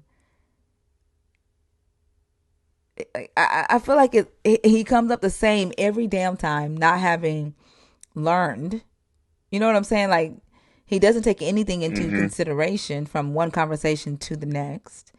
It just feels like a bit. And remember the video that he had on his page? Like, his tone was different. Even his logic, Yeah. like, it just feels like a fucking bit. Oh, Jason just sent me money to prepay dropping McCoy later on in the week. damn. You see what I'm saying? Like, that's crazy. Wow. That's so When you funny. ran away, Shout it out, dropped. Jason. How long did he prepay for? One drop? Is it one drop? How many You got drops? And I might drops even on give him two ran just away. because of how funny that shit is. I might give him two. Yeah, yeah. God, that's funny. Yeah, I don't see how anybody could be that damn delirious of their own actions. Yeah, I didn't know McCoy had a video on his page. She was speaking regular. Mm-hmm. Kinda. Wow. Different tone. Like, his tone was different. Yeah. Different language too. Mm-hmm. That's why I say I think it's a bit. Like, I don't trust that man to save my life. I don't trust shit come out his fucking I mouth. think he thinks that we're dumb Mm-hmm. and we should be easily swayed by the bullshit. Yeah. That's how he was talking. Like he think that those of us that are deconstruct, like I know he's a believer, but I think he thinks that we are dumb. Hmm. Yeah. But if that were the case, shouldn't he have been able to point out the errors in either what we're saying is in the Bible or our logic? Shouldn't that have happened by now? Yep. But he also knows that we don't have any respect for the Bible. He knows that. Like I respect the Bible as a book of or a library of ancient mythologies, like texts that people revere as sacred. It is the texts are historical in nature, but not history, and so it's an artifact. There you go. That's the level of respect I have for the book. It's an artifact, about as much as I would if I was reading like the very first copy of the U.S. Constitution. You know what I'm saying? Or Yeah. letters by Martin Luther King, right? It's a, uh, you know, or the Diary of Anne Frank. Mind you, I saw what's his name's video, Bisan, like Bisan, Yes. yes, like a piece of history that helps you understand time periods and cultures, and the way people thought at a time that I did not exist, and that's the level of respect that I have for the Bible. But I don't respect that book as has any authority whatsoever over my life. And I think believers do a really good job at showing us why it doesn't deserve any more respect than that. Because it doesn't prompt any good behavior from them. It doesn't prompt any growth or development or improvement from them. Or even the justification of a thought process. Because how would you be able to tell the difference between God fulfilling a prophecy or human beings reading in a book that this is a prophecy and acting that out? How would you tell the difference? Because what we see going on in Palestine right now, this has been available for people to read for eons, right? For thousands of years. So how would you in 2026 determine whether or not God is working or people are acting? And you can't. There's no way to determine that. This God has not opened the sky and said shit. Every single God that's ever been worshipped has left every worshiper high and dry. None of them act. So when they come at us as though we're supposed to respect this book and give this book some sort of reverence that it does not deserve or it hasn't earned, the answer is always going to be no. Yeah. And it's funny because a lot of preachers will preach about how you have to have an expectation and you got to bring God's word to him and all that good stuff. But when we, ask them to make that happen in practice, in reality, oh, well, God's not a genie. I can't. But his word says you're supposed to bring his word to him and remind him of the promises and remind him of the fact that you're supposed to be able to do these things. Do you not believe you can move a mountain? Because if you do, then you should be able to fucking do that. And if you can't do that, then you need to go talk to God about that shit. Get it square. But they don't even want to contend with that. Yeah, because if he's not a genie, quit claiming he can do magical shit. Just say that he's something that you think about that gives you comfort, and you won't hear from us. Stop trying to put its limitations in our laws, its commandments in our schools, or its rules over our lives. Because it's not doing any of the things that the book says it should be doing, and neither are the Christians. I know what I Yeah. just thought about. Okay, so we were talking earlier about how they say that praying to your not praying but believing that your ancestors are still with you after death, and like honoring your ancestors after they die, how that's demonic. And that video that's going viral with that lady sitting in her car and she's like, unless you praying to Abraham and Moses or Jacob, your ancestors are dead. Have y'all seen that video? No. Omni is wrong responded to it. That's how I saw it. Hold on, I'm finna show you. But they going crazy over what's his name song. I wish that heaven could open up. What's the song? Have a conversation. One, two, three, release it. Yeah, Oh, but not the that one. song is about being able to call your loved one in Ancestors in heaven, heaven. Yeah. and they going crazy over that song. But making whole ass videos telling people that their ancestors are demonic. Yeah. They're hypocritical as fuck. But hold on, this is the video I'm talking about. Like, and she said, unless you talking Look, to Abraham, Jacob, and Isaac, and I'm like, they dead or fake.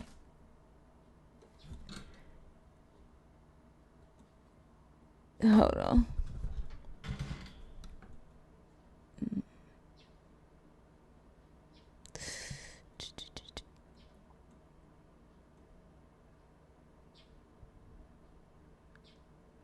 Did I? Did I? Oh goodness. Let me go to his page because I don't know if I reposted it. I always be looking for that afro. But I don't know if she was first before he showed up.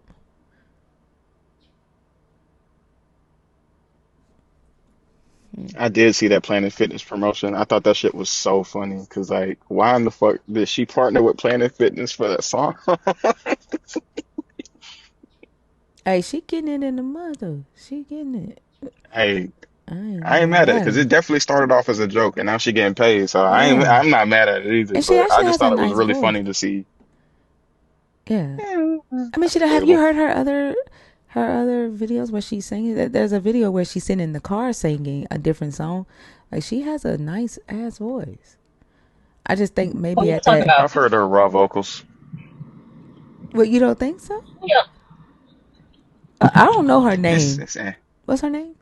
Nikki? Is that what's her name? I don't remember it either. I'll have to look it up real quick. Let me see. Who is she? What does she say? Uh, you know that song where she was at the funeral at first, and it was rough at that funeral when she was singing that song where they released the balloons. Um, Oh, the 1, 2, 3 releasing girl. yeah. Oh, Yeah, Is she it? partnered with Planet Fitness. yeah. They did like a New Year's funeral stud. It's crazy.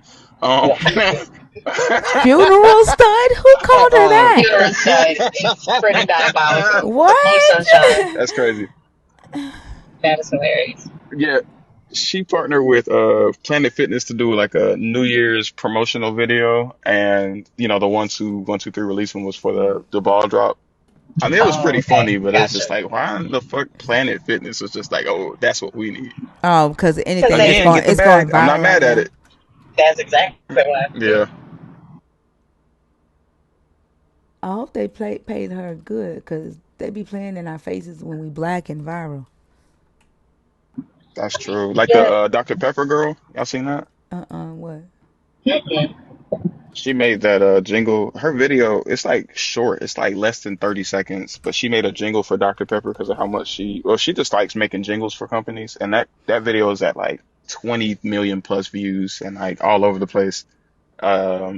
People remixing it and adding jingles, music and stuff to it. Mm. Dr. Pepper ain't gave her not a damn cent. And everybody's just like, bro, pay that woman for that jingle and use that shit. Like it's sweeping the nation. Why would you not take advantage of that? They, so we be giving away free shit. Our attention is their currency. Like the moment we realize that and start to wield it as such, shit will change. Yeah, people in the comments telling her make a jingle about Mr. Pibb. Y'all see the guy that draws on Pringles tops and Pringles comment was like, "This is a great idea." Yes. I'm like, Pringles about to hmm steal that shit. You know, He was the one that was doing those carvings, right? Like those Mm-hmm. night carvings. Yep. Yeah, those things are amazing. So detailed. People are so artistic. I love it. Ah, that's all that Tylenol. Omniest, if you are listening, please Also, label your videos for me, please. Please. Your content is too damn good to have to like search for what we're looking for. I'm trying to find it. Oh, she did get paid by Dr. Pepper. Well, good.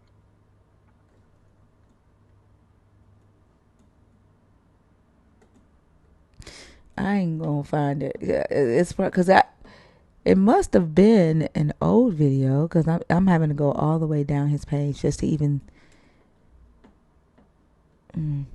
I ain't gonna find it. But she was saying basically like your ancestors were demonic, and that um,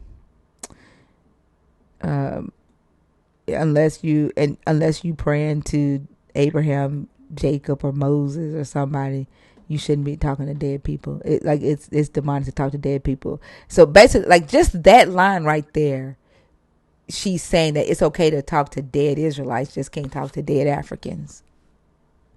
Basically, is what she was saying. I wonder how long they think they'll need to be dead before they become demonic. Does it happen like at the moment you're released? Like they, I don't think they think through any of this shit. Like we all know that every single one of us is gonna die. So if every person who has died before you that's been blood related to you is now a demon, what the fuck does that say about you? Yep. I come from a line of demons. Hold on, my mic is probably finna cut off. I gotta fix my phone. So hold on. The mic cut, didn't it?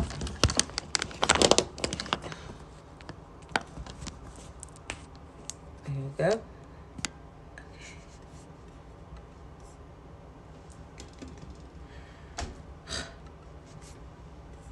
It doesn't insinuate that black people die and become demons.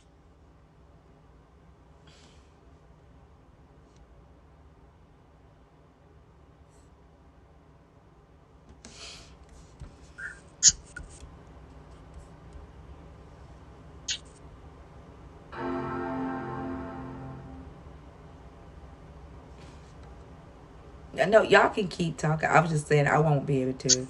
But can You y'all hear me? could. You unplugged your mic though. Hmm? Can y'all hear me? Yeah, I hear you, but you unplugged your mic. It unplugged. I'm fixing it right now. It unplugged. Awareness, awareness.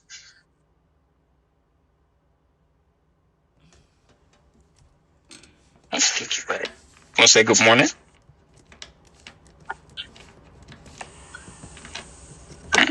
Say good morning, everybody. Okay, some pressure. Oh, so do you think you'll ever get a second dog?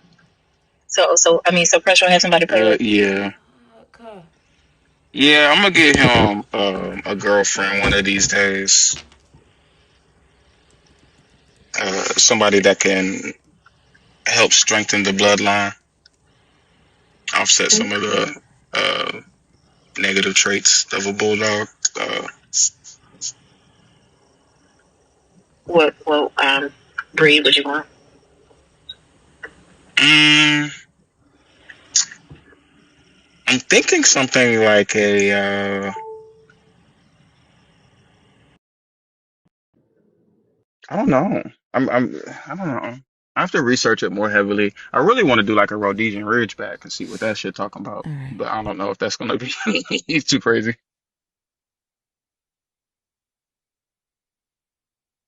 I don't even know what they look like. I mean, they look pretty average as far as dogs go, but they're bred to like hunt lions and shit. They have a big the fur on their back grows the opposite direction, so it looks like a big ass like ridge on their spine.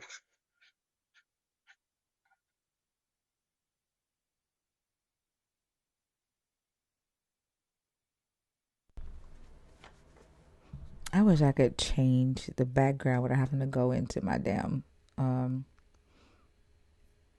into my photos. Chinese crested. I wish I could change the background without. Yeah. So nice we had to hear it twice. All right, y'all. The guest box is open. If you are a believer in the God of the Bible, deconstructing, or an atheist, come up and talk to us. It is 6:37 a.m. Central Standard Time. The live is. Uh, we have 4 hours, guys. 4 hours left to go. Don't let us shut down early. There's 500 people in the room with us right now on TikTok. Another 100, damn near 100 on YouTube. So we got 630 people watching the live at 6 o'clock in the morning Central Standard Time. Come on up and have a conversation with us. Don't be afraid. If you are a believer, as long as you are respectful, we will be respectful. Throw digs, we gonna throw digs right back with you. Y'all Gaslight. to dig that. Oh yeah, right. Gaslight, are you in the box on purpose? What's up, Quad? Hey, Minute Quan. Hold on. What's up, Carl? Frenchies are cool, but they have a lot of the same problems as bullies, so I wouldn't be able to do a Frenchie. They so cute though. They They can't are, breathe. but yeah, that's the thing. Pressure barely making it. I can't. Yeah. All right. So, sorry, I just I be listening on my iPad, um, and I wanted to ask a question, to Thinker, because I believe I'm not sure, but I believe I heard it, from you about Job's wife, in that it was the curse God and die actually meant bless God, and because it was cultural for them to say their blessings before they passed away. Was that you, Thinker, that said that? And if so, can you explain it to me one time? Because I asked, somebody brought up Job's wife last night, and I asked them if she really meant to say, bless God, would that change the context? And they said, yeah, but I said, I couldn't remember. I was like, I think Miss Thinker said that. I don't know. It doesn't. Was I don't necessarily think it changes the context of the story. It changes her role, and what people preach about her, in the story. But so Job 2:9 says, "Barek Elohim vamut," and that means bless God and die in the Hebrew. She doesn't say curse God and die, and the only place "barek" in the in the lexicon, the Hebrew lexicon, means to curse is in the Targum, in the Twat, um, and that was later done. Um, it basically to say that, oh, she meant curse God and die, because they didn't want to put the word blessed next to Elohim. And there's a lot of scholarship against the Targum translation of that says there's break is used in throughout this, even just the Job narrative itself, to you know, to mean bless in a positive way. It doesn't mean negative anywhere else in the story. And then they only translated break to mean curse 3 times in the whole Hebrew scriptures in the Targum. And the other time is when Naboth, it says that Naboth blasphemed Elohim. And then in the Septuagint translation, her story is a lot longer. And that she basically is telling Job, like, I've lost my children, you've lost, the fruit of your womb, you don't have a line anymore, all of our income is gone. I'm now a servant going door to door. I pray for the sun to come down just so that I can take a rest. And now you're sleeping outside in your dung. And she said, how long are you going to persist? And then she says, say some words to God and die. She doesn't say curse God and die, even in the Septuagint translation. And what some scholars have noted is that it would make sense culturally for her to say bless God and die, like the Hebrew text says she does, because in the ancient Near East, before when a person was on their deathbed, they would say a blessing to the God that they worshipped before they died. And it's no different than sending a chaplain in at the hospital before somebody dies, so that they can, say a prayer, or, say a blessing or repentance or whatever, before they pass away. So I don't know why people think it's kind of, uh, you know, out of character, even for today, for somebody to say a blessing. A blessing is just a prayer. And then I'm not sure what they think she's, even if it says curse God and die. And I've asked some believers this, like, what is it that you think that she's saying? Like, is she putting a spell on your God? Because the only thing she could possibly be saying there, if she did say curse God and die, is to say something bad about God, or renounce him. And this is another way that we see it, with her saying, if it was curse God and die, there is a word there that they could have used for curse, that they use somewhere else in like Psalms 106, and they leave that word right next to the tetragrammaton. And so it wouldn't make sense for it to actually be in the linguistic context, right? It wouldn't make sense for it to not be bless God and die when Barek is next to Elohim, and they put the word Naat, which for curse, right next to the tetragrammaton. I mean, for blaspheme or renounce, right next to the tetragrammaton. And so if it just doesn't make sense linguistically.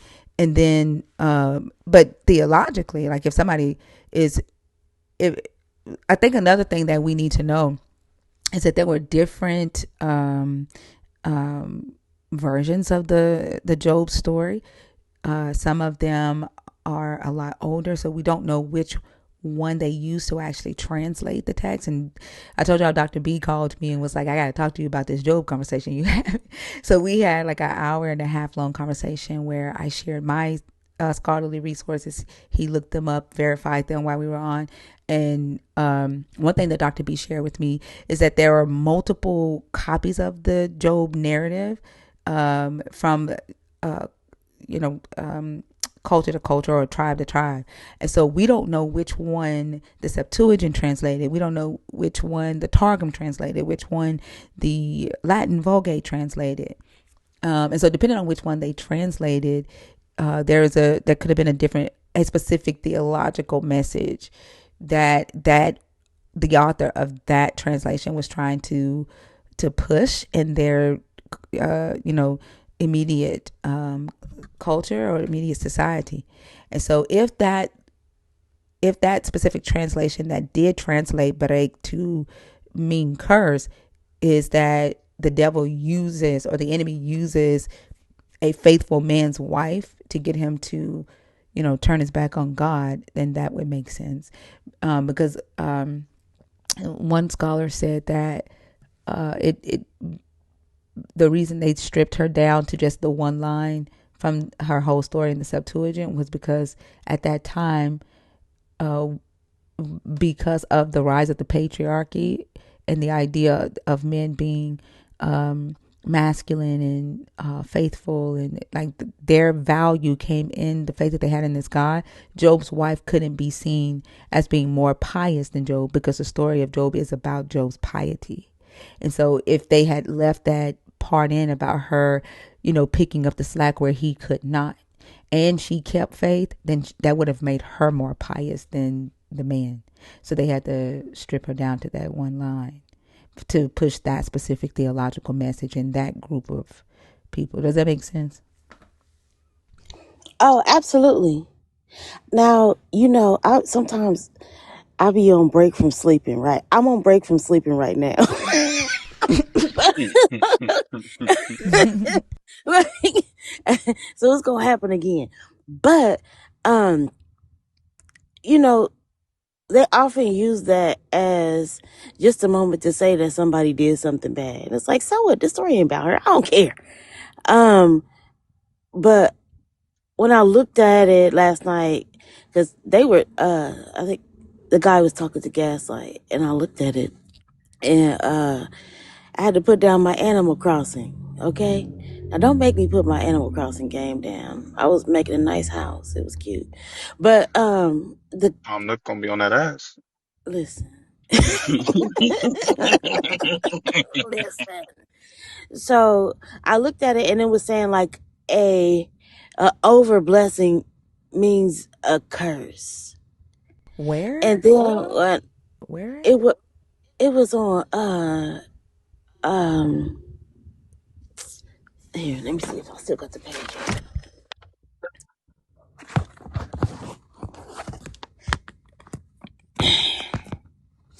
But you know how Now, is this theology or this lexicon? Hebrew lexicon? lexicon. Is it Targum? Are you looking at the Twat? Because the Hold the way the on. Twat Mm. The way they I'm not translate, I mature. knew it.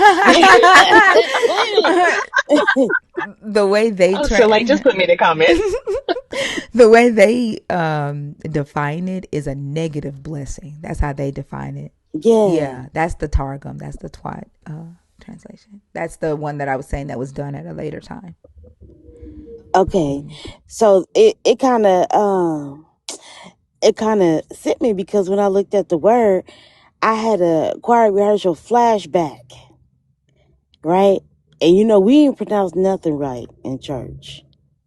But you remember that Shabbat? Hallelujah, Barak, praise the Lord. That song. And I was like, why are they? I just didn't understand it, but it makes sense that they didn't want to put that next to the Tetragrammaton. But when I looked But at they it, like the did, like number they of what they times it means did. They did blessings. put it next to the tetragrammaton. Like they did put the word for blaspheme next to the tetragrammaton, and that's what I'm saying. Like in, I think it's Psalms 106. Give me just a second. Let me find it. I think it's 106 and 10, or it might be 123 and 10. Hold on. I just typed in 106. Hold on. And Park. Oh, I missed that show. I used to watch that show. So he said, no, that is not it. Hold on.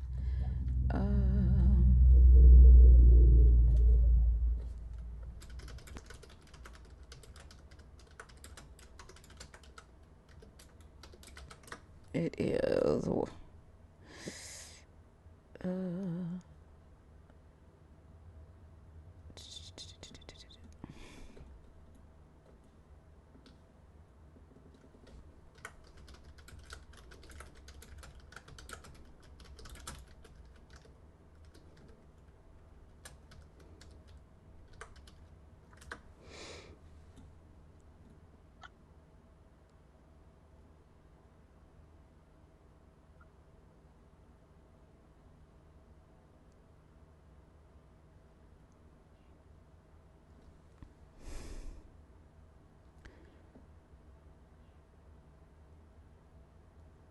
So Naat is actually with the Tetragrammaton multiple times, but I'm looking for the one in Psalms. Hold on.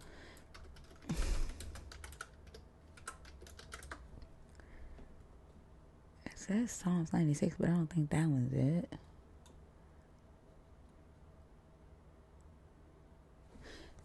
Hold on, I have to go.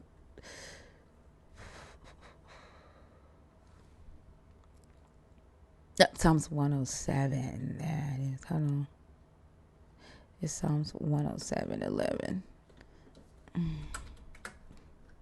So All of it sound like radio channels to me. it says, "For they have rebelled against the words of God and spurned the counsel of the Most High." So they translated that as rebelled, but it's like it means to blaspheme or to renounce. And so it's right next to the Tetragrammaton. So it's Psalms 10 and 3 as well. And Psalms 10 and 3 says, "For the wicked boast of the desires of the heart, those greedy for gain curse and renounce the Lord." And that's right next to the Tetragrammaton. They did it, you know, translate that to bless. And so there are so, if they wanted to say that if the author, the original author, wanted to say that Job's wife is telling Job to curse God and die, there are words that author could have used to do that. So that's why it's really split. Some scholars agree with the Targum translation and the explanation that it was, you know, a reverse. That is an idiom. It's a reverse translation because they didn't want to put the word curse next to Elohim, but Elohim is it's not a proper noun like the Tetragrammaton is, and the Elohim isn't the unspeakable name of their God like the Tetragrammaton is. And so when you see the word curse right next to the Tetragrammaton, then the reasoning falls apart. Does that make sense? What? Yeah. Yeah. Mm.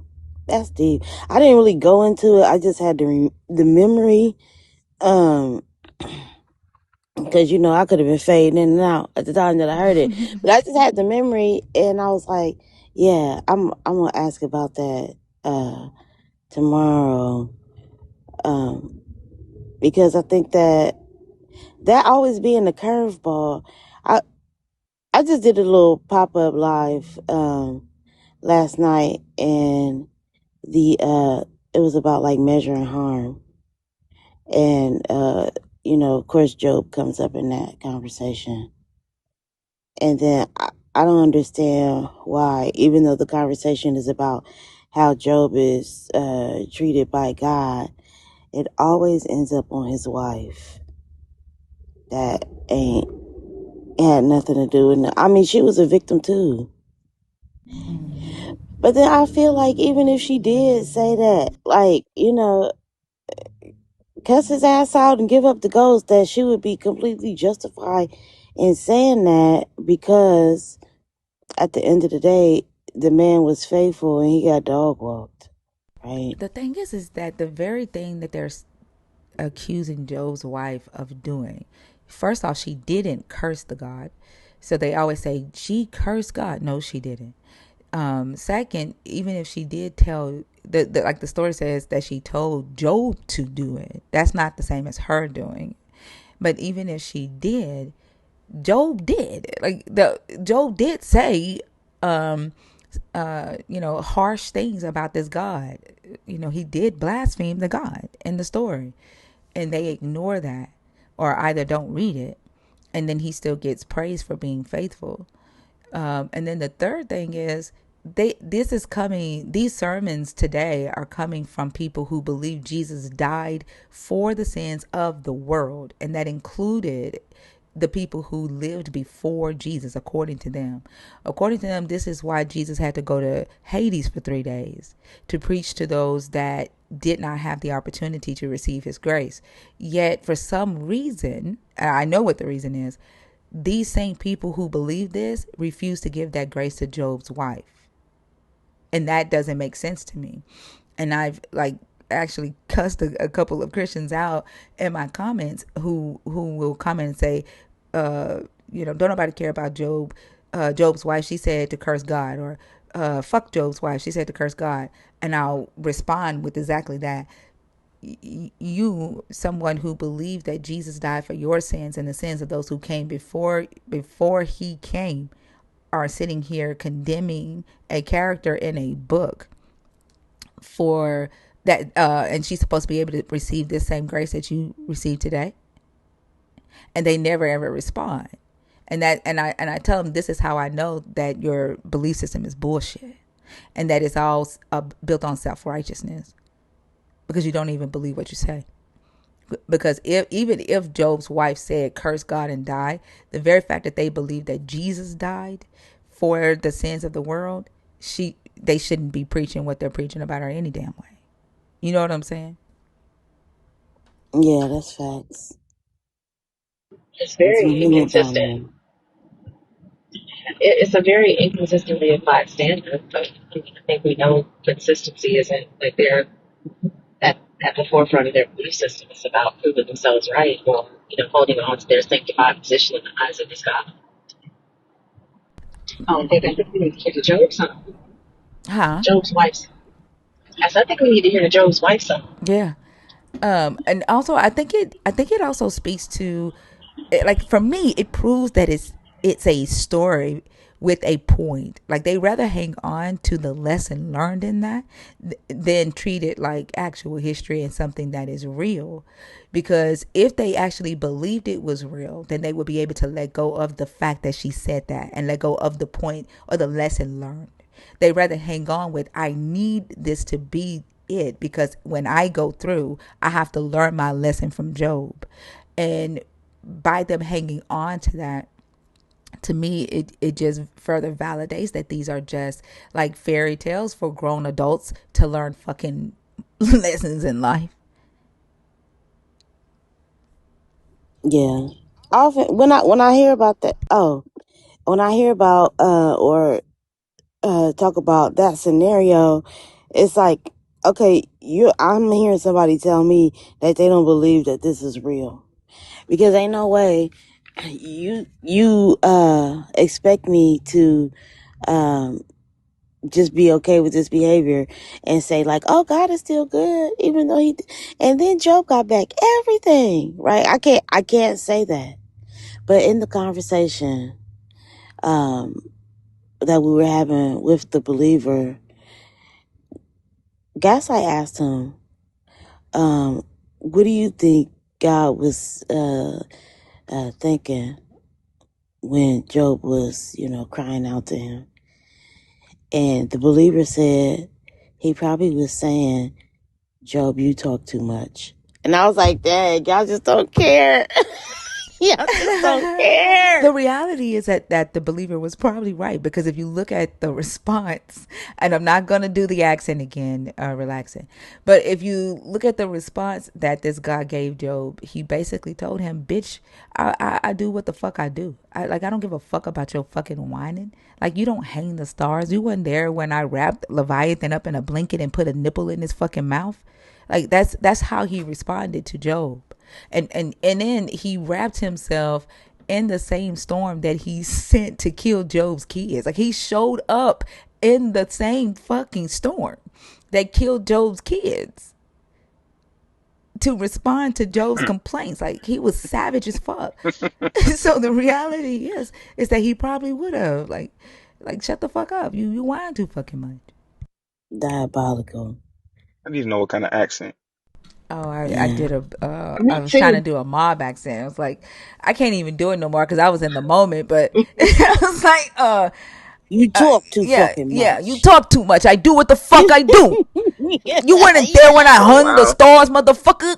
I can't do it no Oh wow. more. Come on, Oh I Godfather. Lord. love Come it. on, Godfather. I Let's can't do go. it no more. I put a nipple in Leviathan's mouth. Shut the fuck up, Joe. You sound like somebody trying to sound like Super Mario. Oh, no. They said Russian Hey, Brooklyn. Mario. Russian Brooklyn. Russian Brooklyn is crazy. All right. Okay. Well, thank you, Thinker. I just wanted to get that info correct that I was thinking in my head. I thought it was you that said it, but I wasn't sure. Um, and I said as much because I'm gonna shout you out if I got it from you. But all right. Have a good life. You're Good welcome. morning. Good morning to Let's see you. how long I stay up this time. I was up late last night. Yeah. All right, I'm gonna play the Fee, Joe shout out song. to you, Selena. Also, love y'all. Love you too. Love you too, Quan. Love you, Quan. All right, here we go, y'all.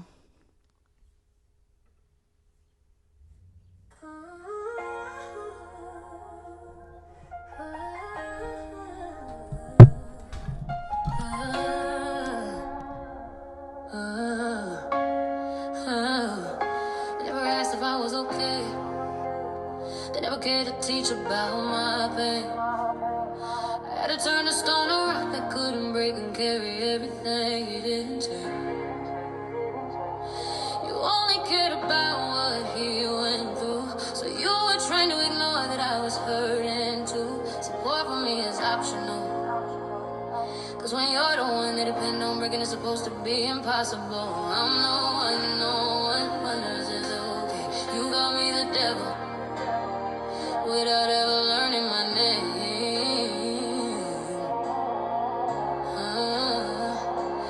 They were my children too. I buried every face I ever kissed. I grieve for that childhood memories and the future events we will miss. The servants who were like family gone at the same damn time. Can you imagine carrying all of this tragedy combined? Our income vanished, the laughter in the home turned cold.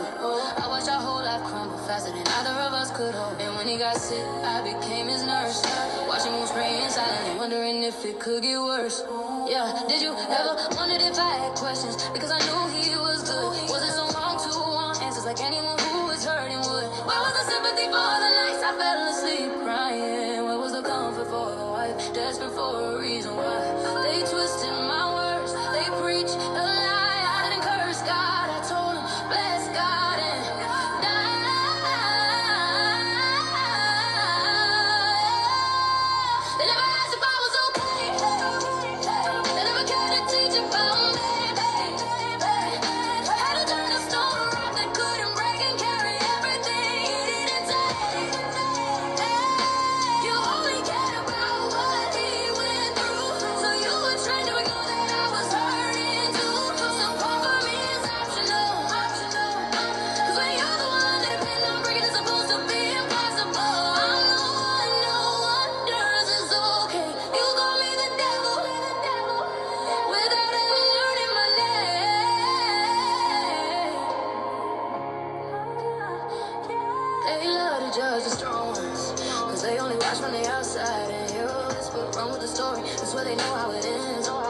to me in sermons, they don't be like a right to your face. But the truth is, they could never be like me, they don't have what it takes to carry strength while everyone lies on you. To hold the house together while your whole world falls through. She's so good at being strong, a phrase that shouldn't be accepted. She's just good at surviving in a world where she's allowed to be neglected. I'm misunderstood because of your assumptions and misinterpretations, making decisions about me built on nothing but a lack of information. All I ever wanted was someone to speak up on my stand and tell those lying men that's not what Job's wife said. I'm the mess you turned into a miss, misquoted, miseducated, misread, a whole woman reduced to a mistranslation.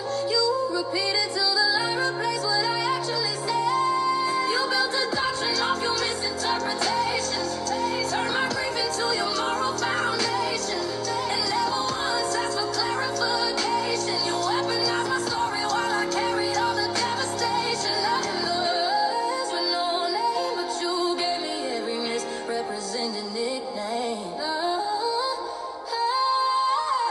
They never asked if I was okay. They never cared to teach about my pain. They had to turn the stone to rock that couldn't break and carry everything he didn't take. You only cared about what he went through, so you were trained to ignore that I was hurting too. Support for me is optional. 'Cause when you're the one they be depending on, breaking is supposed to be impossible. I'm the one, no others is okay. You call me the devil without ever learning my name.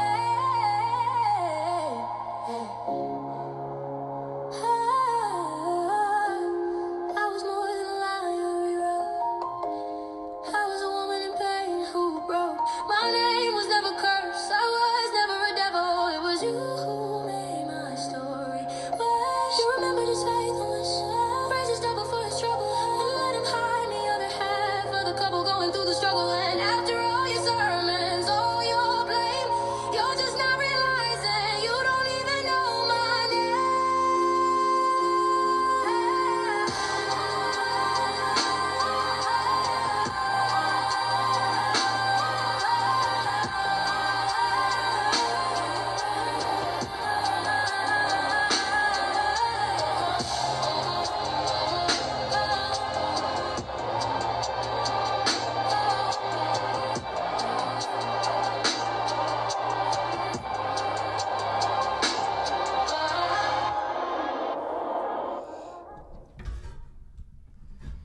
Yeah, and like I think the people that are so focused on demonizing Joe's wife are the ones that can look at another person going through and not give a damn if that person is somebody that doesn't believe in a God. Those are the people that will make a video and say, "See, this person died or their child died because they're atheists."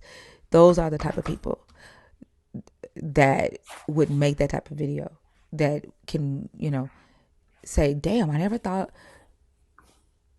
about Job's wife's pain, but fuck her pain because she didn't believe in God. But there are a lot of believers in my comments that say, damn, I never thought about the wife's pain, and I feel bad because I've lost a child. There was one lady who lost two of her kids. She had 4 kids and she had to bury two, and she was like, I can't imagine having to bury all four. Damn. And so it's forcing them to even just look at their lives and see that as humans we all go through shit, and we've all been at a place where we've doubted even when we were believers, and to point the finger at Job's wife and say she deserves to be demonized or condemned because she had a moment of weakness after this God decided to play Russian roulette with her life and kill her kids and her friends and damn near killed her husband.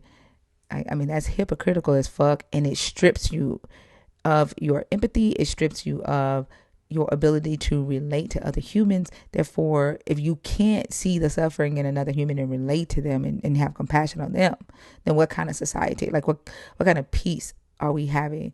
Or can we achieve in society? And when Jesus says, I come not to bring peace, this would be an example of that, right? Hmm. Yeah. What's up, Gaslight? Hey, Tinker. How you doing? I'm good. How are you? I'm doing good. Thanks for letting me up. Got a question. Oh, well, first, how you doing, panel? How you doing, chat?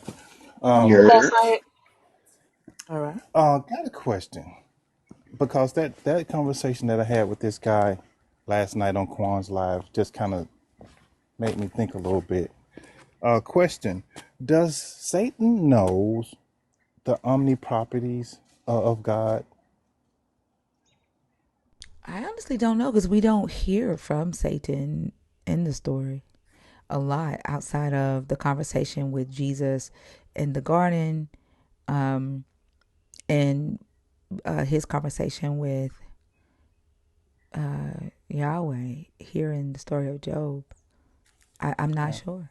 I doubt it because the omni properties came later. The God's Oh, nature changed at a extra biblically. So I would say biblically and in the ancient Near East, the so the Satan in the ancient Near East was a fourth level being that did the bidding of the gods. So they worked for the gods. So if we're looking at them in the ancient Near Eastern context, I would say yes, because they were a part of the council. If we're looking at it from a westernized Christian context, I want to say I don't know, because that whole his omni properties were added extra biblically, and then the stories we know about Satan were done extra biblically too. yeah. So the reason why I asked that question is that it's kind of tipping off that he does kind of know, because when he came in with the council, right? Um, he didn't even think it was a flex when God just came out and asked him, "You thinking about Job?" I'm thinking he already knows the mind of Satan, and he knows what Satan's been doing, and so he just said, "Hey, you considering Job? I see you've been peeping him out. You trying to touch him, right?" So But he I didn't mean, ask he him that though. knows, but that kind of lets me know that he already knew what he was thinking about. But he didn't ask Job that. I mean, he didn't ask Satan that. He said, "Have you considered my servant Job?" So he was making a suggestion. So the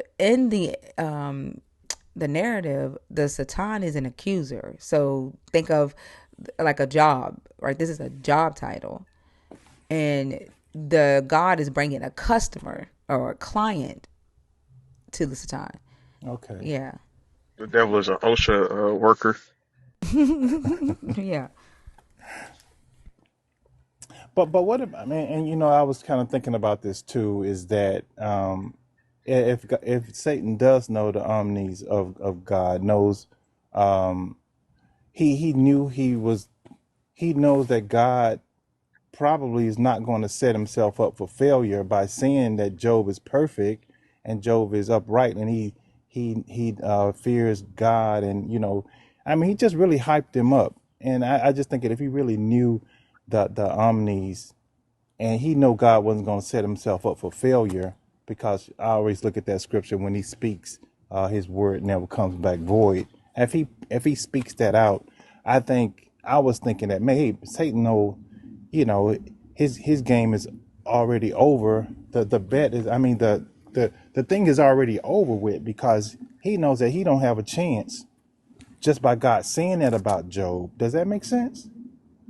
I'm trying to follow, like yeah, it's not like you're saying that, like, if the God is all knowing. No, I'm trying to follow which, like, what, say it again for me. So if he said, if God says that, hey, think is going to ace this test, there's no way that you cannot ace the test just because he said you would ace the test. That's the kind of analogy that I'm using here, is that if he speaks it out, it's going to happen. Just But like he does the spoke the God speak that out? existence. Yeah, well, he did say Job is upstanding. Job is, Job is perfect. Job is Is that the righteous. same thing as saying that he's gonna, you know? not curse me if I take stuff away from him? Because the challenge was if you remove your hand from him, take all that you've blessed him with, he'll curse you. He'll But then he wouldn't be perfect anymore, right? Well, he never called him perfect though. He just said that he was righteous and upright. I mean, blameless and upright, which just means that he follows the laws. So, following the law Mhm. just like even means that if he does sin, or when he does sin, he does the whatever ritual he has to do to purify himself. So, like, it doesn't say that Job is perfect. I got you. I got you. Because I was like all the way over here on the ledge saying like they playing in our faces, it's just like a whole script where hey, you're going to say this and you're going to say that, and and God, just using my thought process there at that moment, uh God is already setting himself for the victory just by saying, hey, this dude ain't gonna trip on me. No, he not gonna flip on me. No. Go ahead and do what you gotta do. He ain't gonna flip on me. I already know it, and like he just knew it was gonna happen. I mean, that's how I was looking at it. And and Job, I think you're right to look at like he had the confidence, right, that Job was that dude. But what you're asking is when he says, "My word shall not return unto me void," then that's what should have happened.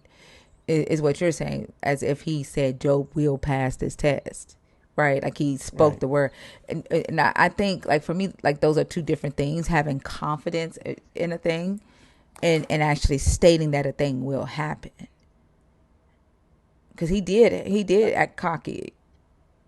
I give you that, but then he started to get you could see the insecurity in Job too when he says to the Satan, "You influenced me or you incited me to destroy Job's life for no reason," and so he's basically saying because you got in my head and said that if you know that Job is basically using me, or the only reason that he's upright is because I'm influencing him to be upright, or I'm, giving him everything for him to be upright. Now I done fucked up Job's life, or you've moved me to fuck up Job's life to prove this to you.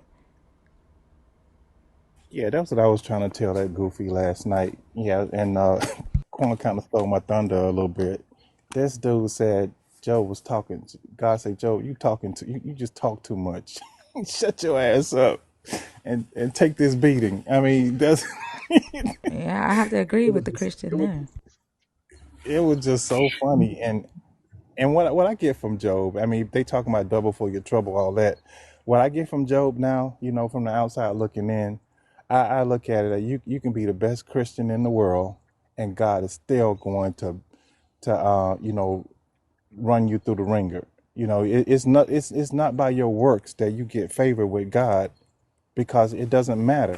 It doesn't matter how good you are. It doesn't matter how faithful you are. You're gonna get ran through the ringer, and it's not no test because you already checked all of the boxes. There's no test for you to go through.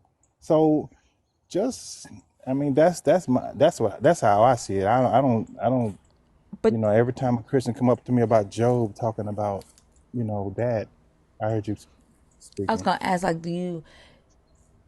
It sounds like to me, and how I see it, like that's life, right? Because you can be the most compassionate person, you know, trying to live life in a way where you're not harming anybody, doing all the right things, and still get beat down by life. And like that's just life. And I think the difference here is that there is a deity, right? That's saying that believers believe if you obey this deity, because this deity has given a promise. Obedience equals blessings. Disobedience equals curses and punishment. And so the deity, it's the deity making the decision to harm you, no matter the fact that you are actually obeying, and that would be him breaking his promise, right? If you obey, you're blessed. If you disobey, you're cursed. And I think that's the difference. So I agree with you that you know, a Christian could do all the right things, and this God is going to do what the fuck he wants to do. Because you still can get beat down. But the reality is that that's just life. But when you bring in this idea of a deity doing it, that's where the fucked up part comes in, because you're saying that your deity is breaking its promise. Yeah, and that's a big point too. And I'm getting ready. I'll drop down. That's a big point too. How can you make a promise and break it, and they cannot see that he's breaking that promise? That really boggles my mind too. Yeah, they don't care. And we were talking about this earlier, about the Davidic covenant. He made an unconditional promise through Nathan to David that no matter what, David's kingdom would last forever, and there will always be a son of David sitting on the throne of David. So he promised him a house, he promised him a throne, and he promised him a king forever. And he went back on that promise when he sent Nebuchadnezzar in to destroy the kingdom, destroy the house, and took the Davidic king off the throne. And they hauled him back to Babylon. And so believers will look at that and they'll say it's Israel's fault because Israel sinned. Although the original promise said, if your son sins, I will not take my steadfast love from him. I'll whoop him with the rod of mortals, but your kingdom will last forever. So he made that unconditional. There's no revocation clause for sin. That throne is supposed to, that kingdom is still supposed to exist today because Yahweh said so. He swore on himself it should still be there today. But believers will look at that and say, he didn't break his promise. The Israelites broke their promise. The Israelites sinned. And then they'll say, Jesus is the new throne. Jesus is the new house. Jesus is the new kingdom. So he didn't break his promise. They don't care. They don't. All Yeah. right, I appreciate your time. Thank God. You're, Have a good day. you're welcome. Have a good day. All right. I responded to one believer and I was like, Jesus ain't a house. Like, show me the song that say Jesus be a house. For real. It's also logic. I was thinking of when Gaslight asked that question about the state, God is omniscient. I think the fact that God can be incited kind of has an impact on the concept of omniscience. Because that means he was influenced towards an action, which would mean that the outcome that he saw was flexible. Omniscience means that you know what's supposed to happen and it shouldn't be able to be revised by something else. That's what their free will is. And that's what I was saying to KY. If my free will determines what your God does, your God reacts based off of what I do with my free will, then I'm the one with the power, not your God, and I'm your God's God. Right. Because honestly, like in this text, Yahweh is the first to ever say the devil made me do it. Remember that question I used to run? How can you resist the devil if your God can't? Yep. Yeah, That used to piss him off too. yeah. And they always thought I was talking about Jesus saying, "Get behind me, Satan." I'm like, no, not that. Not that one. Because if he's saying, you made me do this, you incited me to destroy Job's life, he is saying the devil made me do it. So if Yahweh is saying the devil made him do something, how the fuck are you supposed to resist a powerful enemy of your God if your God can't? Go ahead, Selena.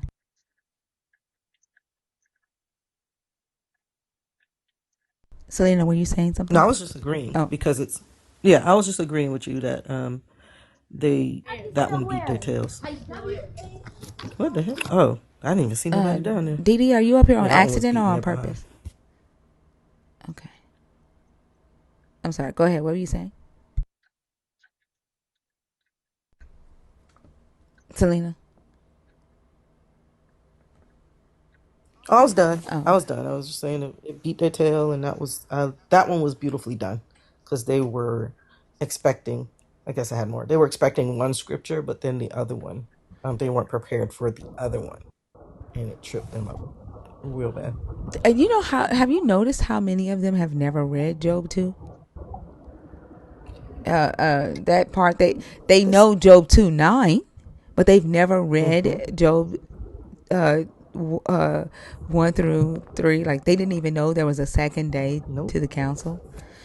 They had no clue. Yeah. Nelly, Nelly. Okay. I don't know who's in the box on purpose. Sapien, Alexis, are y'all in the box on purpose?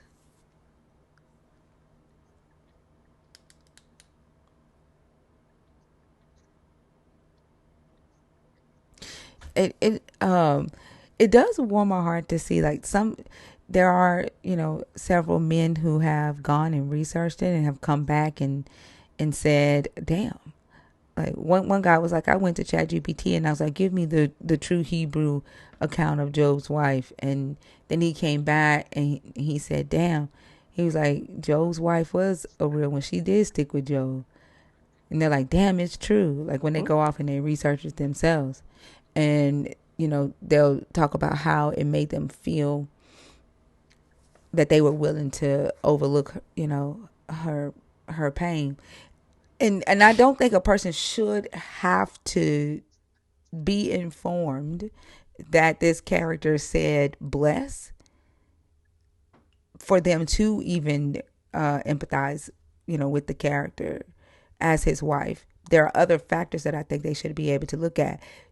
For one, if your belief is that the two shall become one and that you and your spouse are, you know, one entity because you are his rib, then why in the hell would a God expect you to go through shit and it not affect your wife?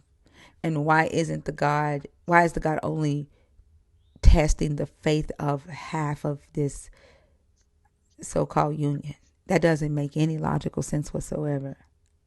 Both, like, the kids are both of yours. Did he not care about the hurt that this would cause Job's wife?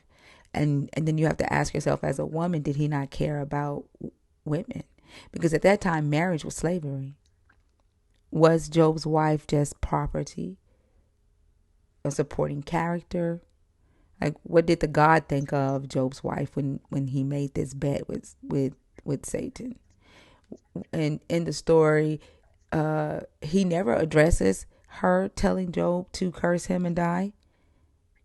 Right? I think that's another strong point for why the author never intended for it to be translated to curse, because Yahweh will have a whole ass hissy fit if you are blaspheming his name. He wants you to die for blaspheming his name in the text. So for him not to address Job's wife, that's another textual clue that the intended author, the original author, never intended for it to be translated as curse. But also, let's say she did say curse, he never tells Job to pray for his wife. He never addresses anything that has to do with her. So what does this God think about women, or the female half of this so-called union? Exactly, Dragon. They're not even similar at all. Also, when you get ready to say something,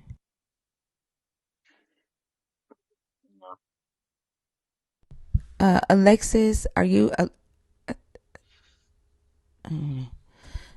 All right, y'all. The guest box is open if you are a believer in the God of the Bible. If you're deconstructing or an atheist. Good morning, Jade.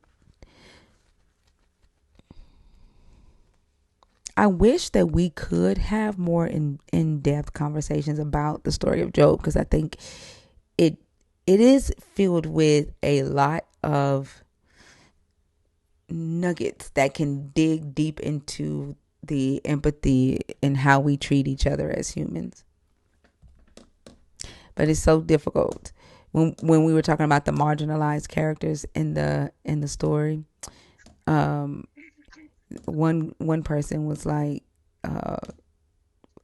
he didn't give a fuck. Like it was just so very dismissive because we were talking about how the the the God left one person alive every time he sent a storm or fire or something to kill a group of people. He left one person alive to go back and be the messenger to let Job know something else had happened. And that means that person is traumatized for life. And their purpose, the whole entire purpose of being spared was not because the God loved them, but because the God needed them to be a messenger and go tell Job that some other disaster had happened. The Yeah. you know. The story teaches people to minimize suffering and pain, and especially so when it comes to might be able to recognize it for themselves. But it definitely teaches them to center their own experience with it. You know, because they use Job as an avatar for the story, but it does, often get taught in a way where you minimize the hurt of the people around you. Which is why I really like talking about the aspect of Job's wife that, is left out so much so that you don't even know her name. And honestly, up until we started revisiting the story of Job, I didn't even notice the fact that her name wasn't in there.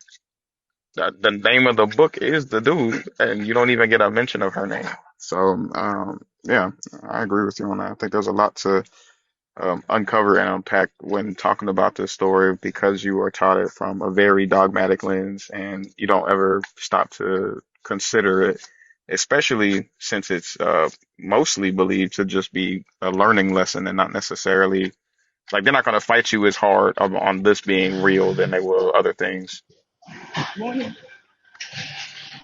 Which is that's what, and I think it's interesting because there's that, like, for me, that's how I know that they know a lot of this stuff is just for theological purposes and for them to learn a lesson. They rather hang on to demonizing her so that they hold on to the lesson of, if I'm faithful, I'll get double for my trouble. And Hmm. it speaks to when I say believers sacrifice other people for their own gain. They're willing to sacrifice all of these kids that's being essayed and look the other way so that they can hang on to whatever good feeling they're getting from believing that they've been chosen by this God, or that the God don't play about them, or they're blessed and highly favored. Um, Hmm. the 10 minutes with Jesus or $1 trillion conversation was a good example of that. And yesterday, a believer commented on my video and was like, "It just means that we prefer Jesus over money." And I said, "I didn't say it didn't mean that, but that's the selfishness in it, right? Right. You prefer to validate your faith or be the one that gets to sit in the presence of this deity for 10 minutes, not even getting anything in exchange for it other than the fact that you sat in his presence and you got to put your eyes on him. And then people are still hungry on the planet. People are still dying for a lack of health care. People are still homeless, right? Whole places that need running water or sewage or school systems and things are still going without, but you got to sit for 10 minutes in the presence of your Jesus, put your eyes on him, and you are still the same as you were 10 minutes ago.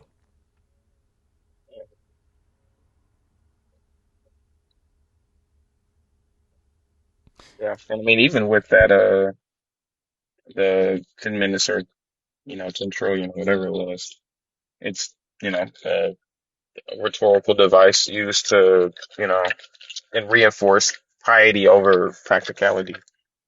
You know what I mean? So, Which yeah, and it shows like that's the goal of the system, right? The system uses practicality. Um, Rome was very pragmatic in the things that they did. They see a community doing something that works. Rome took it, took credit for it and then demonized it so that that community didn't do it anymore. So that it would be easy for them to be controlled.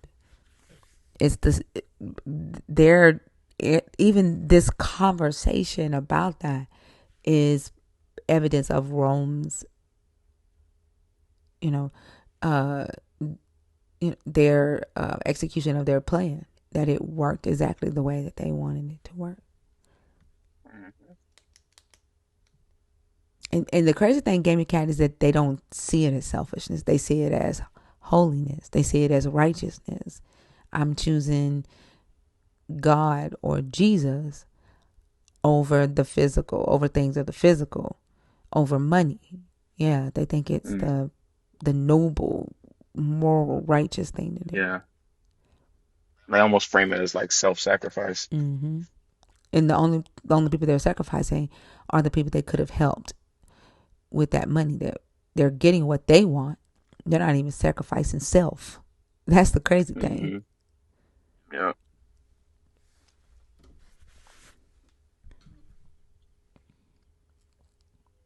Somebody said that they would, if it was a family member that had died, they would make the same decision. They would choose to spend 5 minutes with that family member over $1 trillion. So your family member will probably cuss you the fuck out too. Like, what? Shit. Like, I love my dad, but if I could get 10 minutes with my dad again or $1 trillion to help people who are living, I'm going to help. I'm going to choose to help people who are living. Yeah, I agree with that. Same. Because Mine is once the very 10 much a minutes is me. gone, I'm just going to be missing them again. What's going to change? But And probably It's even worse, either. to be honest. Mm-mm. yep, because now you feel, dang, I lost him twice. Uh, I gotta let him go twice. Yeah, it's Yeah. worse than having those I was going to say dreams the where same like thing, it feels also. as though nothing's changed. Yep. It's Yeah. Yep. worse than having those dreams. Yep. Yep. Evan, are you in the box on purpose or on accident?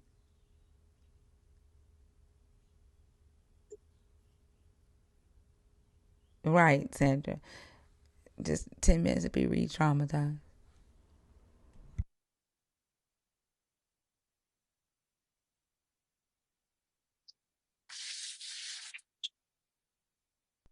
Hey, good morning, everybody. Good morning. How are you? Okay. I'm good. How you guys doing? Doing good. You had Good. kind of an intense night. Yeah, it was fun for me. That shit was Yeah. hilarious. Woo. Oh man, you cooked. She is a You whole cooked. ass character. She's a theater all by her damn self. Oh my God. It was what a clown. I mean, I was happy to hear it. It is fun to get one of those once in a while like this. But it was great cooking. I enjoyed it.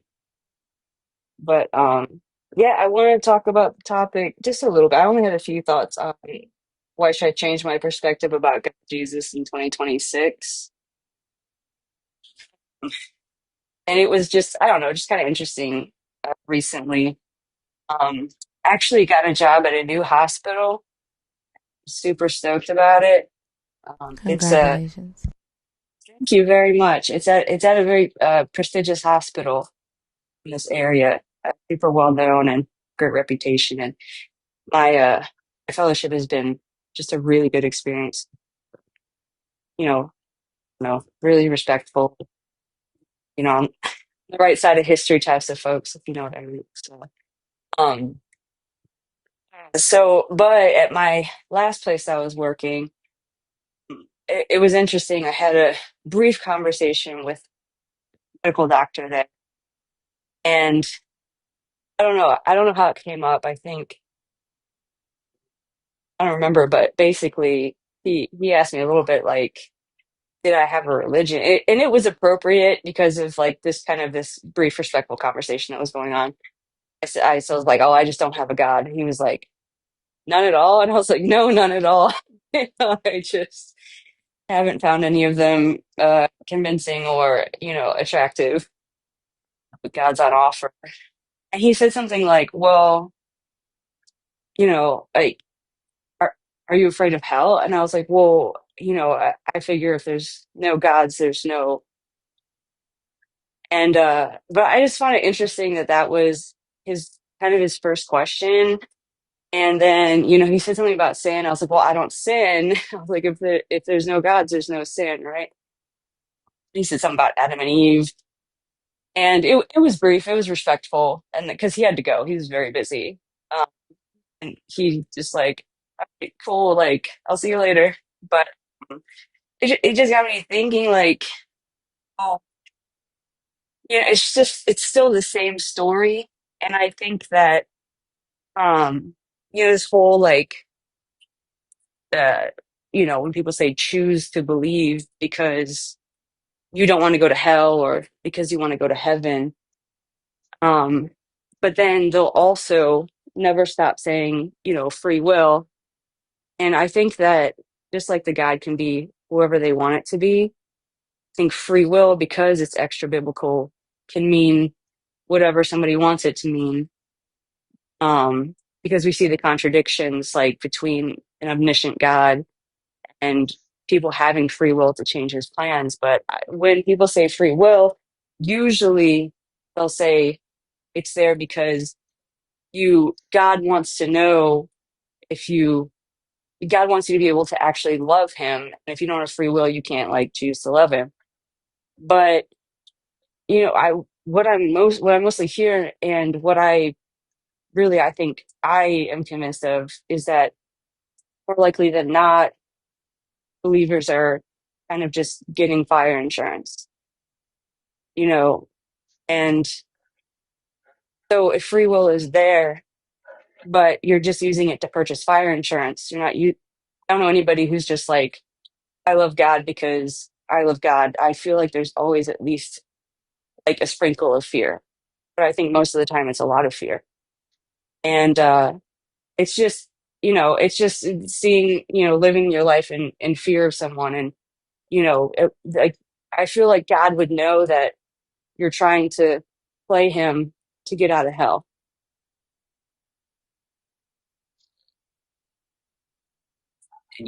and I guess it's a Pascal's wager thing, but I still believe that it's the same old thing, fear. I just think it's interesting that they, manipulate the idea of free will into like choosing to love God. But I really think it's fear of hell, mostly. I mean, I it, could it be doesn't. convinced that. Okay. No, go ahead. I was just gonna say I could be convinced that the guy would be indifferent to the whole Pascal wager believers if they're willing to do the test of the day of the Lord. If they're willing to just do the things when the day comes, then you'll be at least a useful tool. Like whether or not it's sincere belief, especially if he's all knowing and knows that like it's totally unreasonable to be believing that or to expect people to believe wholeheartedly based on absolutely nothing but stories of other people's success. I wonder if your Like, relative in here. Do that. Do that. Are you up on purpose or on accident? Oh, accident. My Oh, bad. okay. No worries. Hello, by the way. I Hi. ain't do that. Hey, do that. You did. Hi, Preston, wherever he is. Look at Happy my feet. Angelina. All right, I'll drop my bad. Hey, tell everybody to. Do you want them to follow your grandson's YouTube? Yeah, I'll post it. Okay. All right. Yeah, It's I'll so Yeah. post it. cute. It's so cute. Okay. Sorry. Go ahead. Also. Oh no, that was pretty much the thing of it. Like I'm sure he would at the very least get utility out of people that carry the torch, whether or not he wants to actually accept them. I think it's interesting that they give that reasoning for free will, considering there is a command to love the God. And so when there is a command, free will is out the door, right? He commands that he is loved. So how is it that he won't intervene? He's allowing you to have free will to see if you will love him. He commanded it. Right, it's compulsory. It's not actually a decision. Yeah, and I really appreciate both those perspectives, and also actually hadn't thought about that before. But I think we can see those perspectives because we think about we think about things. Um, instead of taking the Sunday morning story and just kind of rolling with it.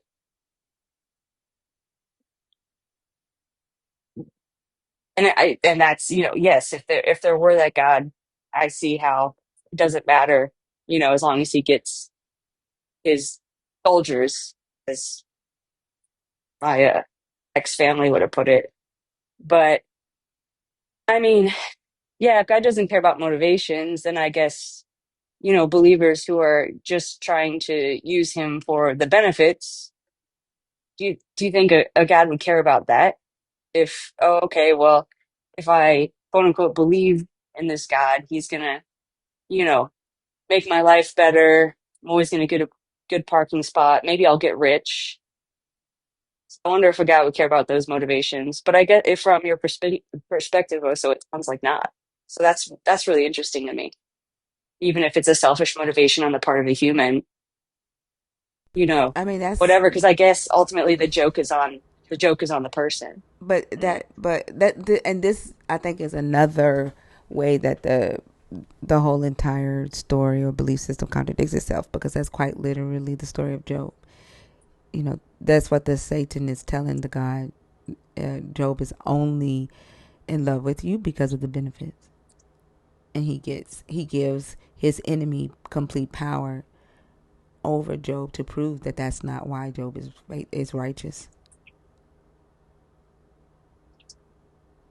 Then from biblical perspective, you're right. That's a huge contradiction because I guess God was, I don't know, him not being omniscient in originally trying to say that I'll prove it's not selfish motivations. So therefore, a believer reading this story, should they ever pick up a Bible, should see it as you shouldn't have selfish motivations. But would the God really care? It sounds like the God cared in that story, or he just wanted to win the bet. So his motivations. Well, the bet existed because he did care, right? The Basically the Satan got in his head. It's no different than a dude having a conversation with his boy, and his boy is saying that girl only with you because you cake her, and then that messes with the insecurities of the man who's with the woman, and then he makes a bet. So the bet existed because the God did care about this idea that the only reason why Job is following his commands, or you know living this righteous Jewish life, was because the God was giving him stuff. It sounds like the insecurities of a man. It's almost as if this God was made in man's image. It's almost as if. But no, I really, yeah, I remember you running that topic, and I really loved it because it helped me have new perspective. I mean, even when I've read it before, my like my heart went out to Job's wife because for me, as a labor and delivery and postpartum, when I worked in those units, I mean, I had patients who, especially lower socioeconomic patients, who had I mean, 5, 6, maybe more kids, and they look tired as fuck. Like I mean, sometimes, um, but some were fine, but some of them look tired. And to me, I think the ones who look tired, maybe they didn't choose to have, those babies, and maybe, you know, it was more their husbands. Who knows? I just didn't like negative comments like, oh, well, she needs to stop having babies. I was like, do you think she had a choice? Because I don't know. I feel like I could tell the difference. There's some women that, were just so excited to have another baby, and that's great. But some of them you could tell, like, they're like, oh God. So there's different ways to see that. And so because of that, like, I was like, before I thought, okay, maybe it was concubines or, the enslaved of the whoever, Job or his wife or whatever family member, or whoever else he owned. Like, I was like, did she like have seven more babies? And it's just like, oh, God gave him more kids. It's almost as if it sounds like he just uh like made seven more kids and handed them to him, like just materialized them. When I was a believer, I didn't think about, oh, God gave him everything again, but God didn't give his same kids back, and I didn't even really think about that. It was just that he had stuff again, including his children. Because I think like when reading this, we there's different lenses that we have to put on and take off, and remembering that the first lens that we should probably read it in is the lens of the author and what context it would have been in. And it would have been that the wife and the children were property and they would have been counted as things and not necessarily human beings in that sense, because they were seen as property that the father owned. And so it very well could be that, this character Job had multiple wives and, in different narratives, and his other kids were through concubines. Could have been that the other kids came through Job's wife, because we see it don't matter if you're 90 years old and menopausal, Yahweh still gonna make you have babies. And then there is the apocryphal narrative that, Job married into the Israelite family, married Jacob's daughter Dinah, and Dinah was the mother of his new kids. Right. And as a believer, I never went that deep. It's kind of just what the pastor said. And then, I think that even because I was a Bible reader, I read that Bible. But you're right. It was through the lens. I had the bias of what sort of folks in my like church had said. And so there I was, I think, just recognizing the parts that were already pointed out through that, already thinking what you think about what you're reading, and kind of just, biased confirmation. So I'm so glad that I can, read now. And when you deconstructed, it just kind of felt like my brain was working again. Like looking critically and being skeptical is really very freeing. And it feels good to use my brain. And I really appreciate you like going into these stories and getting these perspectives. 'Cause like I said, even as an atheist, haven't, even if I've taken another look and I see things, like you going in and just going into these stories is just so awesome. And like I said, even with the jokes, where I've learned so much more and seen, these new perspectives. So I really appreciate the way you guys present these and how you communicate them. So thank you very much. You're very welcome. Thank you so much for coming up, and congratulations again on the new job. Thank you. Thank you. All right, guys. You guys have a good day. Love you. All right, you too. Love you too. Love you too, Evan. Oh, wait, let me down. I got you.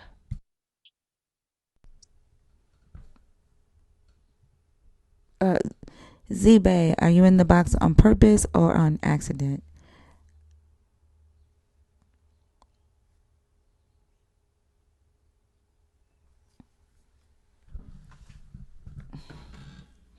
It's real, like for me it's fun to be able to look at it through the different lenses, and then be able to take off the glasses and put on the different pair of goggles and understand it from like the believer's perspective and understand it from, you know, as much as I can from the cultural perspective of in which it was written and research it through that lens. That's where I get the most fun. And when I'm researching this stuff, that's why I can't wait for Saturday, as I did update the syllabus with the interactive assignment like that we're gonna do. Um, again, it's Kings 21 and um, 2 Kings 21 versus 2 Chronicles 33. And what I'm asking y'all to do is look at both of those uh, chapters and then compare like what's different in them, like explain the destruction, um, what failed, who gets blamed, who doesn't get blamed, what ideology or theology is preserved in each, and what are the differences that you find in each of the narratives, and how did the writers try to harmonize it in Chronicles. So like and so I'm hoping y'all are able to do this before Saturday. No, it still be 3 o'clock. The classes, Dr. B sent me the link. I think the classes start. Speaking of which, I need to go in there and pay for my class.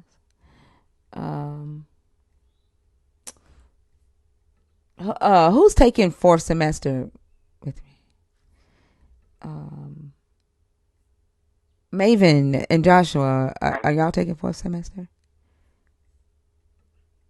I'm TA for fourth semester, so Uh, what do you say? I'm TA for the fourth semester. What? You say yay? Yeah, grading papers and whatnot. Oh. Yay. 3 o'clock. I don't know when it starts though. He doesn't have the start date on there. So it'll be 3 o'clock until fourth semester starts. It doesn't have a start date on here. They're on the syllabus, Jenny. If you are in the Discord, you should. I did post the chapters on the syllabus, and then Jay has created a channel for the Saturday sub only classes in the Discord as well, where um, the interactive assignments are. Why TikTok wants me to contact the legal team about yesterday's Huh? live. Uh-huh. Um, Nebula said they responded and said I need to contact their legal team. Like I think like they, Actually, that might not be too bad. huh? Has that happened before? Yeah, like when I had the subscriber issue and they still ain't fixed that. I'm still not getting paid what I should get paid for subs. Um, they never respond. Like I don't know why they keep sending me to the legal team. She says that she don't know if it is the transition or specifically just my account. But they won't do anything. Like they just keep directing her to the legal team anytime she submits something for me. So I don't know. I have no idea. Like she used to be able to get my suspensions overturned, but this is crazy because you can literally hear me say in the clip, "I'm not talking to you." So I shouldn't be suspended for bullying and harassing a guest when I literally say in the clip to the guest, "I'm not talking to you." But there is a new channel in the Discord. Um, I don't know if she's released it yet because I don't see it. Maybe she called me yesterday and we were working on it yesterday. So I don't think she's released it yet. I don't see it. Oh, Hebrew Labs is what she called it. I think. Nope, that ain't it. Nope, I don't see it. Oh, here it is. It's under so the whole channel is called Manessa Study Hub. And she has 5 different channels under there. Study announcements, syllabus and scope, weekly readings, clarifying questions. So if you have questions, you can post them there. Resources and interactive activities Where is this? in the in the Discord. Discord. I don't see that. It's a new channel. She just posted it yesterday. It's called Manessa Study Hub. All right, let me refresh the Discord real quick.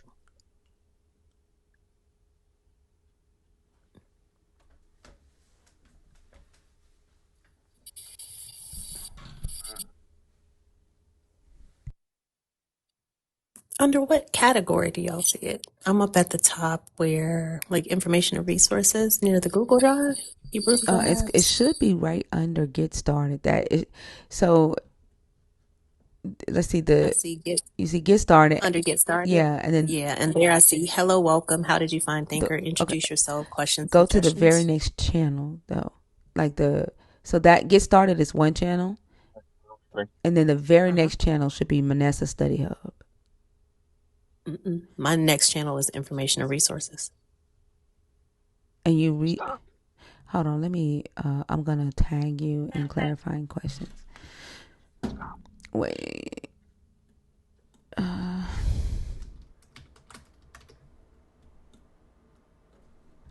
Why can't I tag you?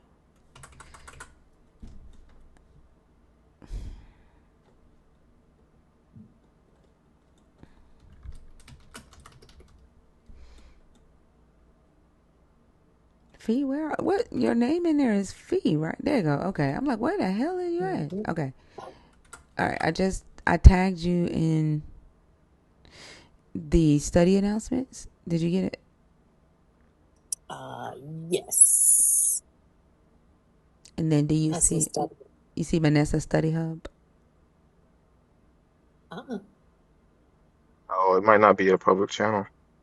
It's public. It's public. Everybody in the Discord should Uh, have access to it because everybody in oh, the. it says follow this channel to get updates in your own. No, that's not it, right? No. Because I don't have a server. I mean, it shouldn't be so there's private. interactive activities. No, the channel is Manessa Study Hub. Like everybody in the Discord should have access to it because it's everybody in the Discord should be a nerd. It shouldn't be private. Um, I saw Coochie. Coochie says she's in it. She sees it. So I don't know what. Okay, go to search at the top of the Discord server and type in Mm-hmm. Manessa, Manasseh, and see if the channel pops up. See, other people see it.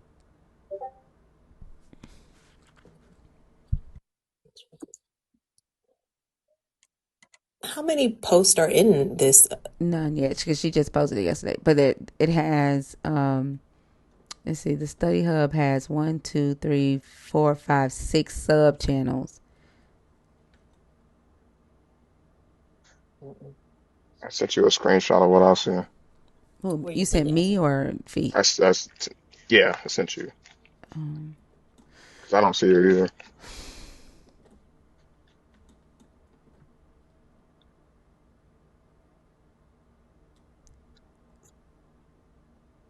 It's got to be something with y'all's settings because other people are seeing it. Um,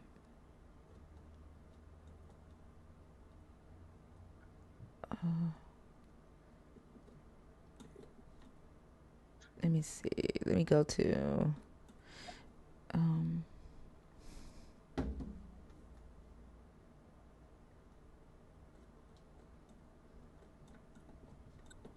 And it's not a channel we can type in, right? some of them are. Some of the channels you can. And this syllabus and Let scope. me I see the so I see the study hub and study announcements, but that's all I see. Why can't I tag this?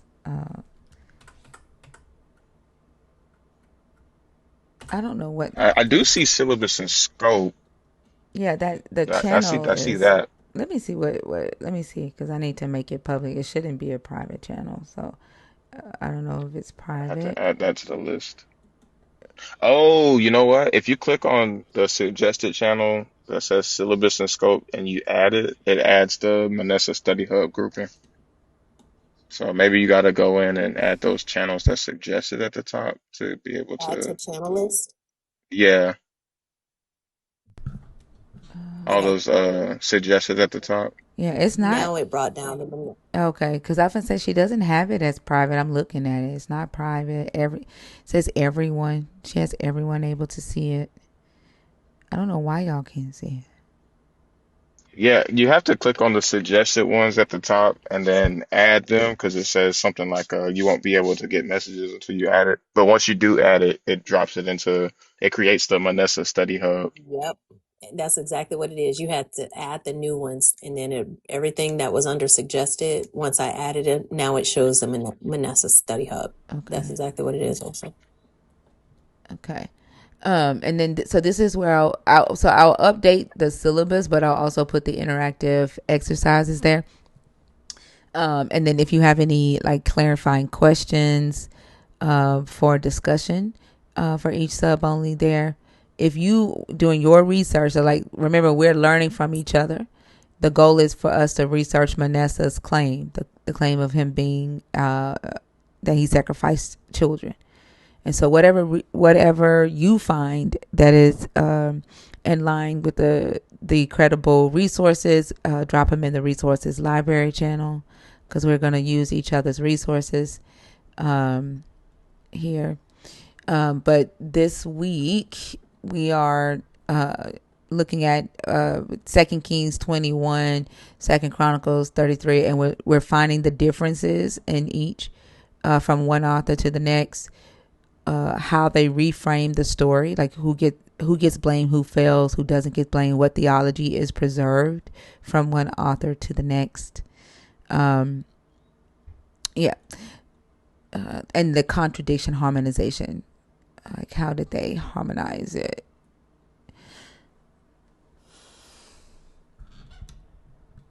So, Melanie, we discussed how what would be credible resources in the sub only live last week, and that recording is in the Google Drive under it's linked in the syllabus under week 1.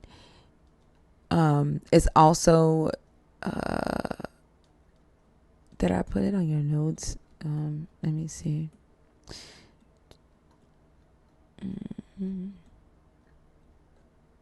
Should be on the syllabus. I think I put it on there.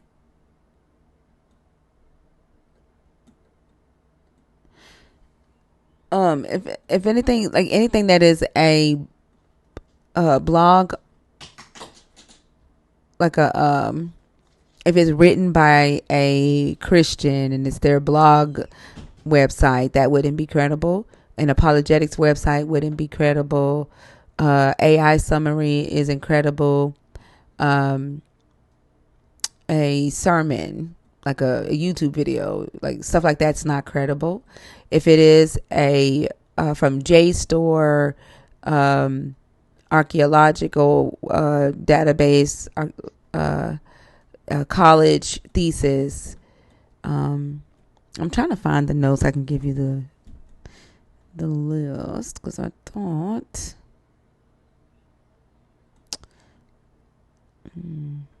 And even if you miss it this time, it was went over, or we did go over it in the live, like she said, so you can go back and watch that and get all the information out of it. 'Cause she gave us like 10 different resources on that one. Yeah, and I did put those resources in the syllabus for you. The databases that where you can get your credible research, your archaeological data, charts, that strata charts, all of that. It's under week 1 at the very end of week 1, and the subtitle is research engines that we will use during this. I'm trying to. I thought I gave y'all a list of how to know what is credible and what's not credible. Um, It should be on that work that we have paired with the first class.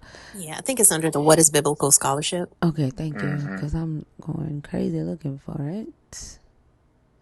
Things on like the third page of the syllabus.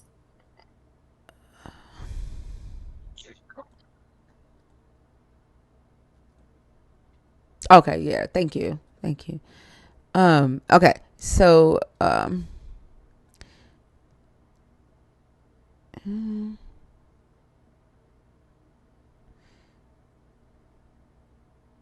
okay, yeah, dated manuscripts, um, stratified archaeology. That's not what I'm looking for. There is a list that says what we use and what we don't use. And why can't I find this list? Why can't I find it?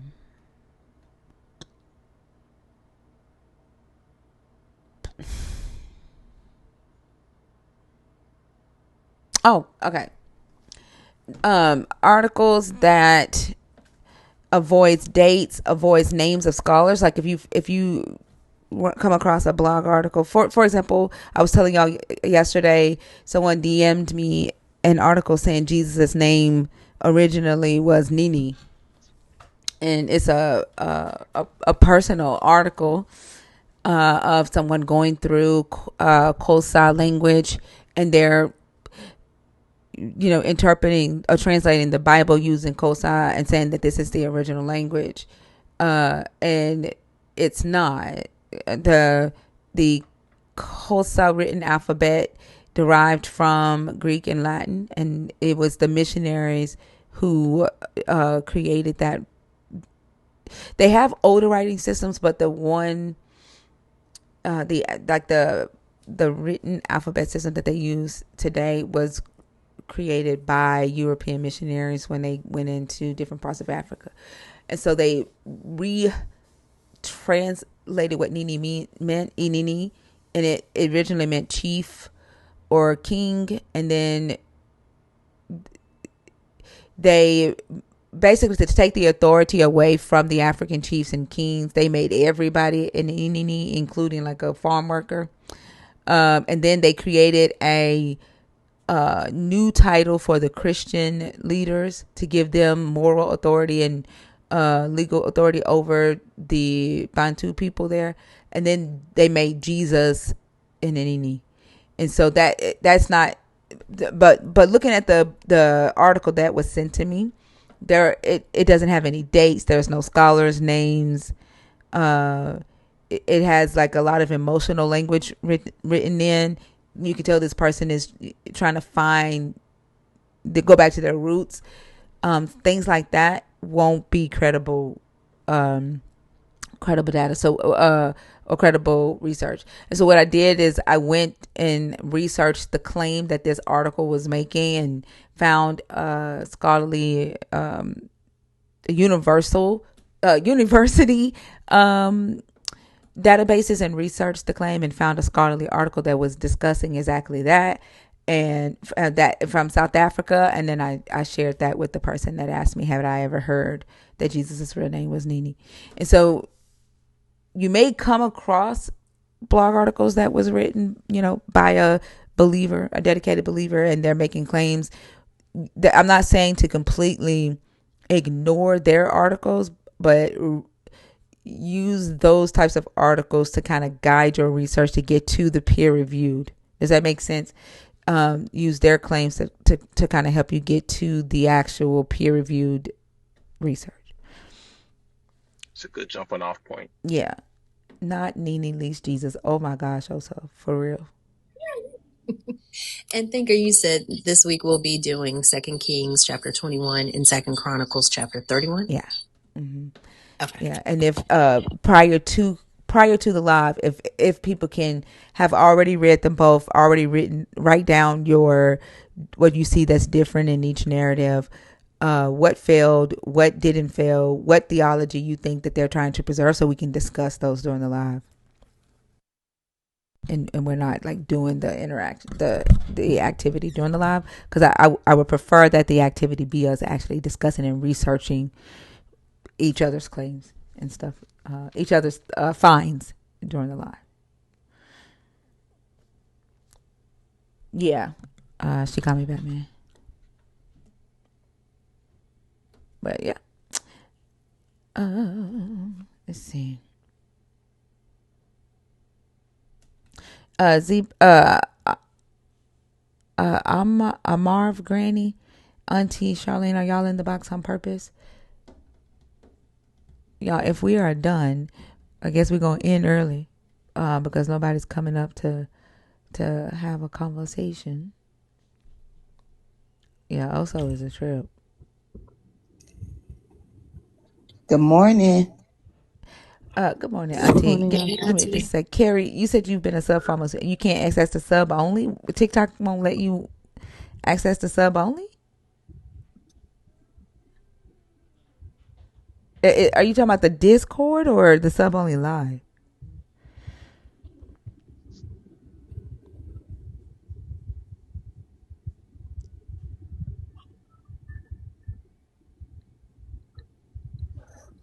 on TikTok? But you can't get to the you. Are you saying you don't have access to the Discord? Is that what you're saying, Carrie? Can a mod send to the new mods? Um, Hold on. Let me hold off on that. Oh, you're in Discord. What can't you get access to? Oh, you've never. Damn, I missed the word never. Okay, the sub only live. Damn, that's crazy. Can you? Shit.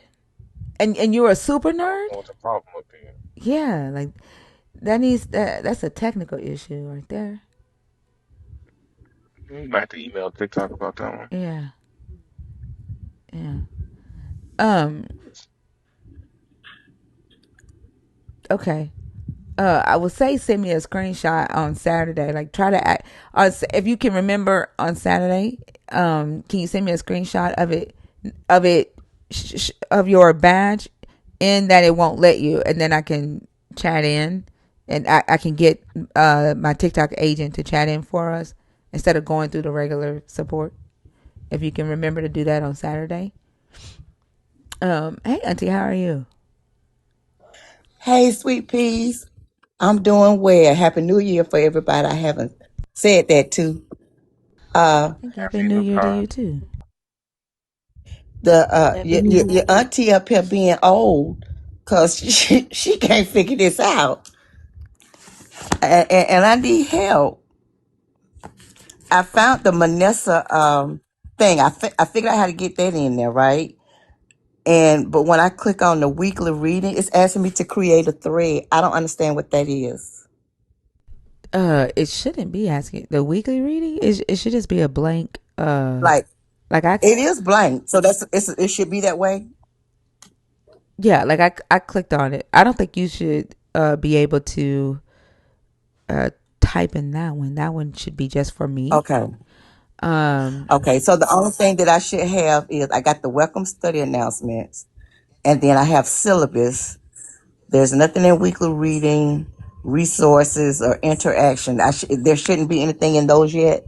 no, because she just posted. She just released this yesterday. Um, Mm-hmm. yeah. So it's a brand new channel. Um, and that what you should have access to type in would be resources and then clarifying questions. Wait a minute. Resources.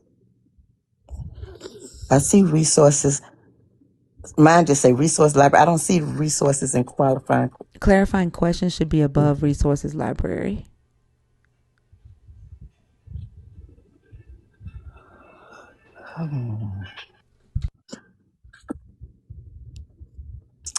I tell you what.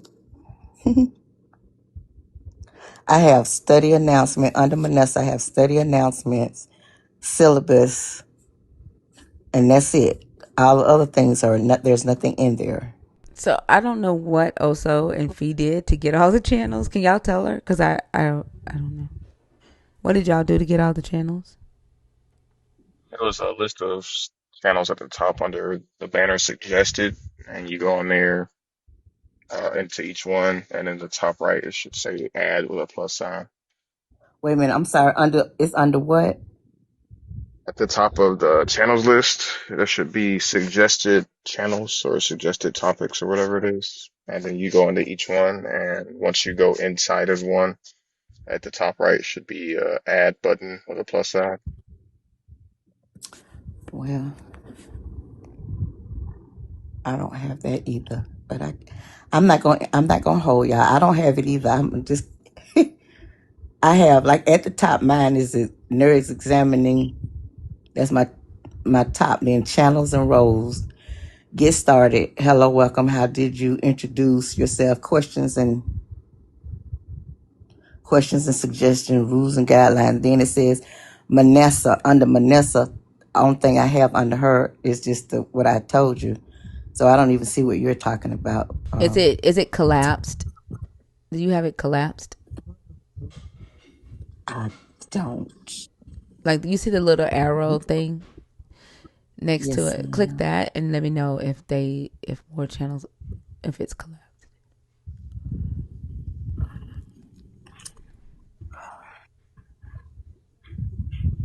You could click channels and roles at the top, Uh huh. I see and channels. then click all channels. All channels. Okay. And then if you see Manessa Study Hub, just click follow category, and that should check mark every single one of those. Okay. Vanessa. Okay. Follow category. And then it's all clicked. And then if you go back, they should all appear.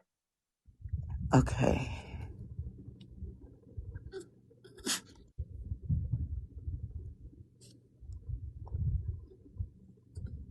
Same thing that. Okay, I see. Okay, clarifying question, but there's nothing in there, right? No, that's for y'all. If y'all have any questions, that's Gotcha. for y'all to, yeah. Okay, so what I should have is the study announcement, syllabus, weekly reading, and clarifying questions. Is that correct? And resources, library, and then interactive activities. Right, but there's nothing in those as of yet, correct? Right. Yeah. Okay. I think that helped me. Thank you also. I'm sorry, y'all. You don't have to apologize.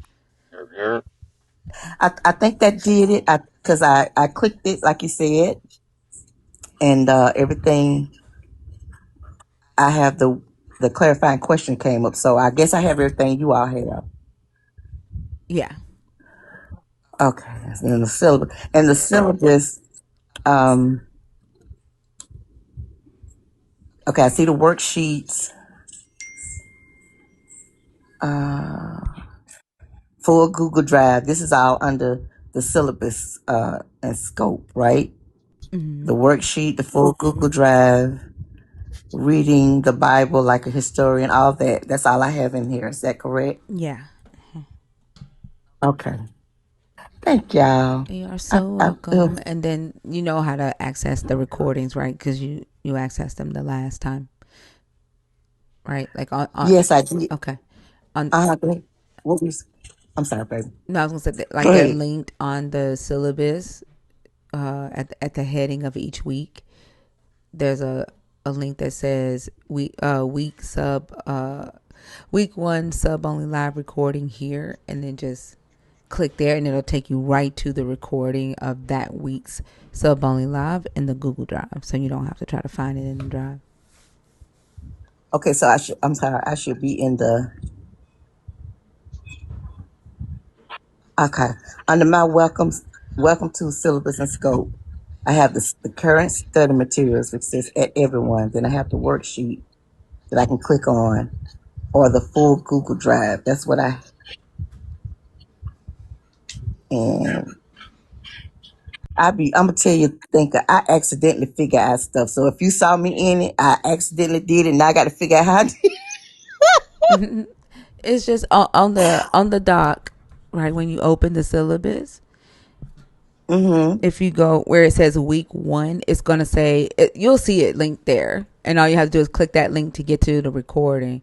Like if you missed last week's sub only, just click that recording to watch last week's sub only. And last week's class was the class that basically went over what textual criticism is and how to research a claim in the text.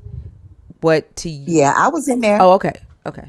Yeah. Yeah, I So, was there. I just be yeah, and I figured out. I see what you're saying because I just did. Like I said, I accidentally do stuff. Then I have to remember what I did. But I'm looking at it like I'm looking at the sub only super fan 6 week class thing with Bobby Boo. So I have that. I just want to make sure I'm caught up with everybody so I can participate right. Okay, I think I have everything, y'all. And I enjoyed it Saturday. good. I'm glad to hear that. I did. I'm looking forward to it. So I think I'm caught up. I think I have everything. So I'm with everyone. So I can do my reading and get ready for Saturday. Sounds good. I'm I excited to think see what y'all find. Like it's like I'm a excited about scavenger this hunt. too. Huh? I found Sasquatch. I Did said, you? oh Oh my God, gosh. I I was cannot. I looking for that cannot. motherfucker. He was supposed to be at home. What is he doing his ass out in the street? Where you find him at? Over there. Mm. But I'm enjoying this. I'm looking forward to it. Uh, I can't wait. So anywho, I think I got everything together. I think I'm with y'all. So yay, team. Sounds good. I thank y'all for your patience. I'm sorry. You don't gotta I keep hope. I'm apologizing. sure I'm not. Yeah, you're good, Auntie. I feel so slow. See, y'all young people get this stuff quickly. You know, I'm from the old write it down paper and keep everything in a note type of thing. Just proximity to technology, that's all. Well, I appreciate y'all patience. Jimmy And said, I may not say nothing. Jimmy Huh? said, Jesus, I just realized this was Thinker. How long you been sitting in here, Jimmy? That's funny. How long you been in here, friend? Oh, wow. That's funny. Hey, Thinker, I see somebody in the comments said that they sent me a message on Discord or a message for the Discord. It's KNW. KNW. Can they comment? Yeah, they just did. It's close. It's maybe next to the. Well, hold on. I'm just trying to see how far up it is. Maybe my comments are. Oh yeah, they're lagging. Hold on. I'll add you. Right above a Marva. Yeah. Let's see. Uh, I have to look on my main account. Can you just send a screenshot, K and W to feed and just show your badge and then we can get you in the Discord because I can't see it on my backup account and then my main account is suspended, so I can't access the live. And but for some reason they don't let you search names in the TikTok Creator Studio. Yeah, Yeah, bro. which is stupid. And there's almost 800 of you, and I can't. Like, it's difficult to find one person out of 800. Thank you. I appreciate you. They need to make that shit easy, but they don't. Hmm. And then, like, some of you, when you comment on my videos, it tells me that you are a subscriber, and some of you it doesn't. And which I'm thinking this might be why I'm not getting paid, because I know that I see y'all super fan badges, but some people it says subscriber next to your names, and some it just says friend. Hmm. Yeah. Wow. So Well, I hope you're getting paid because the show coming out every month. So for the super sub, yeah, I don't know who they're paying I me hope they're for. not doing a. I have no idea. I hate Sandra, you these can new share it in the changes. Discord. You can share it in the Discord. I would be interested in seeing it. Y'all don't forget Oh, it tomorrow was. at noon is Mama Bash's first station head interview. She's doing station head podcast. So don't forget that tomorrow at noon. What were you getting ready to say, Auntie? I was going to. I know you want to get out, but I need some help on something. I had some incident happen with my family, right? And I'm so used to when stuff like that happen. I'm so used to praying. My grandson, my only grandson, who's 14 years old, had to have one of his testicles removed. They say it's something this young boys go through where they'll get tangled. I'm sitting here clenching my thighs together now. I'm sorry to say this, I don't know if you all have ever heard about this, but they can get tangled, twisted is what they said. And that happened with him, and he had to have it one removed. And I have been in a tizzy because my first thought is to get to praying. How are y'all handling situations that come up like this, where you usually would pray? And I felt so helpless. I did not know what to do. Fee, I know you just went through something horrific with your son, and I know it's not on the same level, but how did you get through it without falling back on prayer?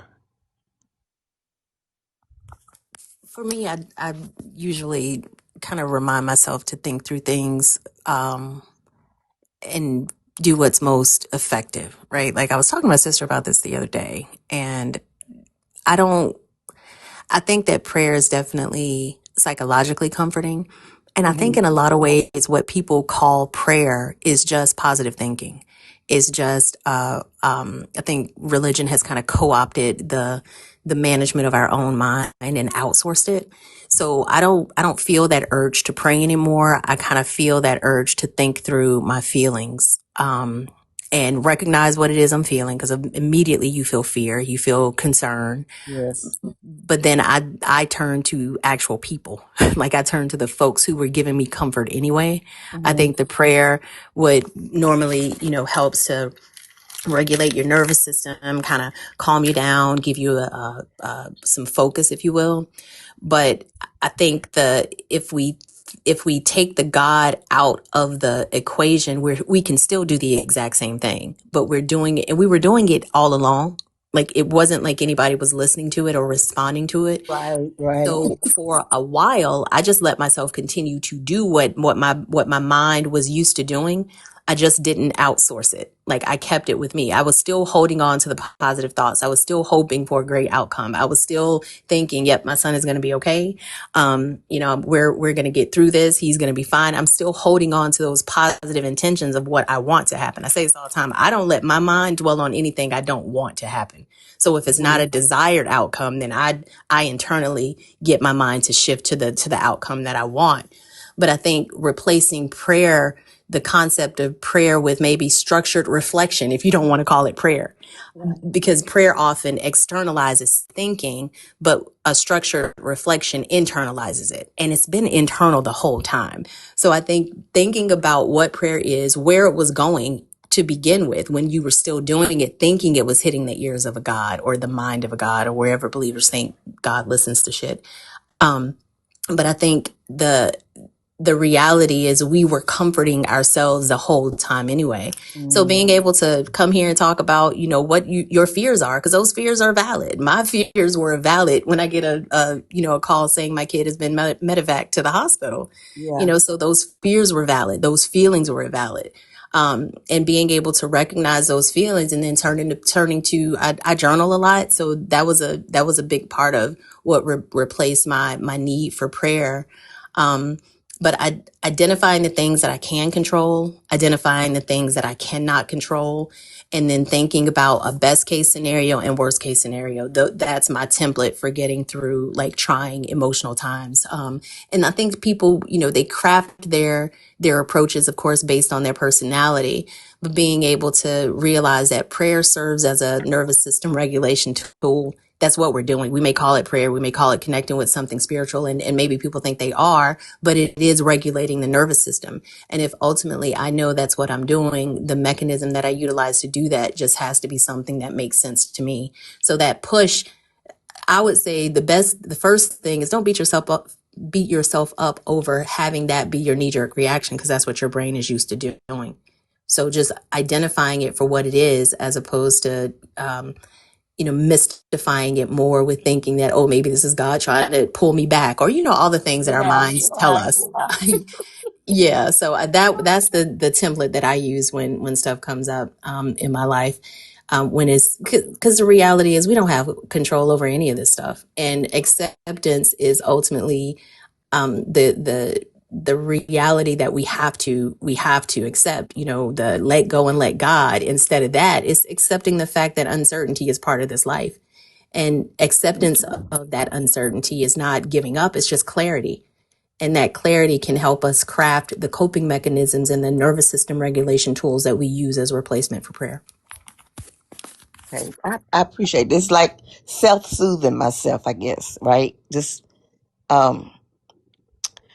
because the thing is, I was just down there with them. I told you, I don't know if I told you, I was out of town for 2 weeks. I was visiting them, and it seemed like the moment I got back home, all of this, like, it just, I didn't know what to do with it. I never heard of such a thing. It scared me to death. What does this mean? My poor grandbaby. Oh Lord, Mm-hmm.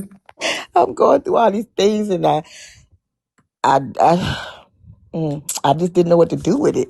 And then on top of that, my son, who I was his dad, he was, when I was there, he was complaining about his leg was hurting him. And I don't know if I ever told y'all, I suffer with blood clots, and it's something that is hereditary. But none of my children had that happen to them yet. And that was another thing when I got on top of that, I got those two, uh, that happened to him. He threw a blood clot in his leg, and I'm worried about him because I know how serious it can be. It hasn't broken off yet, and he went to the hospital, and they got him on medication, but it it just seemed like those two with the father and the son happened right after I left, and I'm like, what the hell is going on? And I was just in a tizzy. I was in a tizzy. I didn't know what to do. I wanted to reach out, but then I hate bothering people, you know. I was just in tears. And my first thing was to get on my knees and pray. And then I'm like, but to who and to what? And I was just, ugh. I know I'm babbling, y'all. I'm sorry. Oh, you're not. You don't have to apologize. Like this, these are life experiences that we all go through, and part of this community is helping us navigate these experiences. Sans religion, like we know what we would do when we were under the thumb of religion, but instead of, like, I know people to go to God to ask for peace, right? Right. But instead of praying to God for peace, you can ask yourself, well, what can I do right now to calm my body? What can I do right now to help me focus? Can I call somebody? Can I have an adult coloring book that I absolutely love, and I will sit in my garage doing what I do, and listening to some music and just doing something to focus myself, because that's what nervous system regulation actually is. So being able to replace those knee-jerk responses of praying to something outside of yourself with statements or questions or systems or approaches that can ultimately do the same thing, but just internalize that agency as opposed to externalizing it.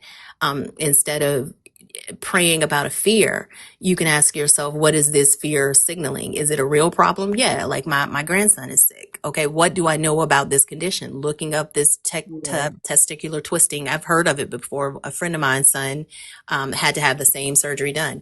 Looking up, educating yourself about what the process is. How frequent is it? What causes it? education and information does a really, really good job at decreasing fear.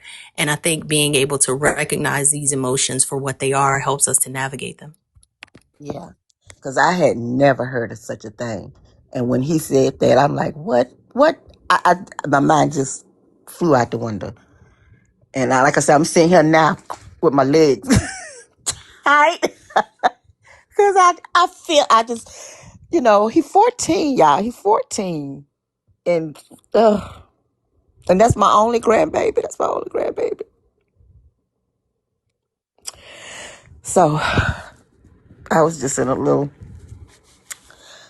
tears, and my first thought was to get, I was calling Jesus and pleading the blood. You know how we do. Mm-hmm. Yeah. Your So I, brain is going to do what you're used to doing. Like that's just how we are wired as humans. But I think replacing prayer with the questions that return that agency to you as the human instead of outsourcing it to a God not only helps to reframe the way you think about it, but it also gives you and your mind something to do that is actually effective, like yeah, that education and that and leaning on us. Like you got my number. You can call me and text me whenever. That's always going to be the case. You don't have to deal with this alone. If you want me to hop on my computer and find out some information about his condition, I will do that. Like that's why this community exists. I love y'all so much. Oh, I feel better already. I just felt like I was just so by myself. And I just, I don't want to be a big wuss. But that's my grandbaby, y'all. That's my grandson, the only one I got. That's the only one I got on two legs. I got plenty of four-legged ones, but that's my only grandbaby on two legs. And I love him to death. And I was just with him, you know. And I get home and I get this call about him and his daddy. And I'm worried about my son because I don't think he's taking it serious. What could happen if he don't get somewhere and sit down? He trying to go back to work, and I'm like, your medicine, you haven't even got the medicine in your system yet. That thing can still break. And I told him, I said, if that pain in your leg moves 1 inch, or if you start having any type of shortness of breath, get your ass to the hospital immediately. I'm on blood thinners. I have to take blood thinners the rest of my life. I've had so many incidents where I've had blood clots and both of my legs break off and go to both my lungs. And I've been hospitalized. And I hate that he got to have to start this with him. But They be anyhow, getting on your nerves too when they don't fucking listen. Like it is I nerve know it wrecking. But because just he feel like he's grown and he yeah. know every damn thing and he don't. Mm-hmm. And I'm That, I'm trying to leave it to tell my him, son. He don't never get sick, and by he's sitting up there oh, can't barely breathe, and I be like, "You are sick." I'm good, mama. right. Good. Like what? I Thinking mean, like what you can barely inhale. That is not good. Right. exactly? I was there when I was there. I was making all kind of. I had them drinking all the tea because all of them, when I got there, the whole house had colds, right? So of course I went into mama mode, trying to get these colds out. And I'm going and I'm going to the stores and getting the right kind of teas and the herbs and the this that I use and you know. So I got that situated before I left, and then I'm thinking everything all right, and I get home to this. And then he just so nonchalant. I can bash him in his. Oh, I'm coming through that. I'm sorry. I don't want to get you this one. Oh Lord, forgive me. Oh, see what I'm saying? I could then just take him and, ooh boy, shake him. How about that? I could just shake him because I need him to take this serious. This ain't nothing to play with, y'all. I've had too many people leave with the same thing, and you know what I'm saying? That clock can break off and go anywhere, Mm-hmm. anywhere.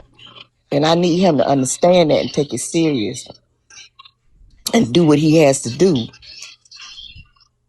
But anywho, yeah, your children can be something else sometimes. They Yeah. think they know everything because they're grown and they got their own children, so they think they know and they don't want to listen to you. Yeah, but I think like the main important thing is to just remember that deconstruction. There's no right or wrong way to do it. Life we're experiencing life. We have no idea what the fuck our next moment is going to be.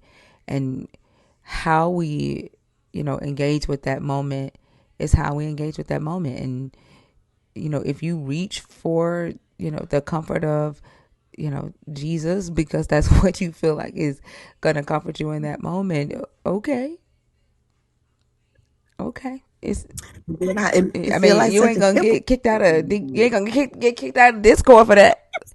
You know what I'm saying? Right? Like, I'm not okay, gonna lose my badge, my Discord badge. right? Like, no, like we live and we learn. That's what it's about.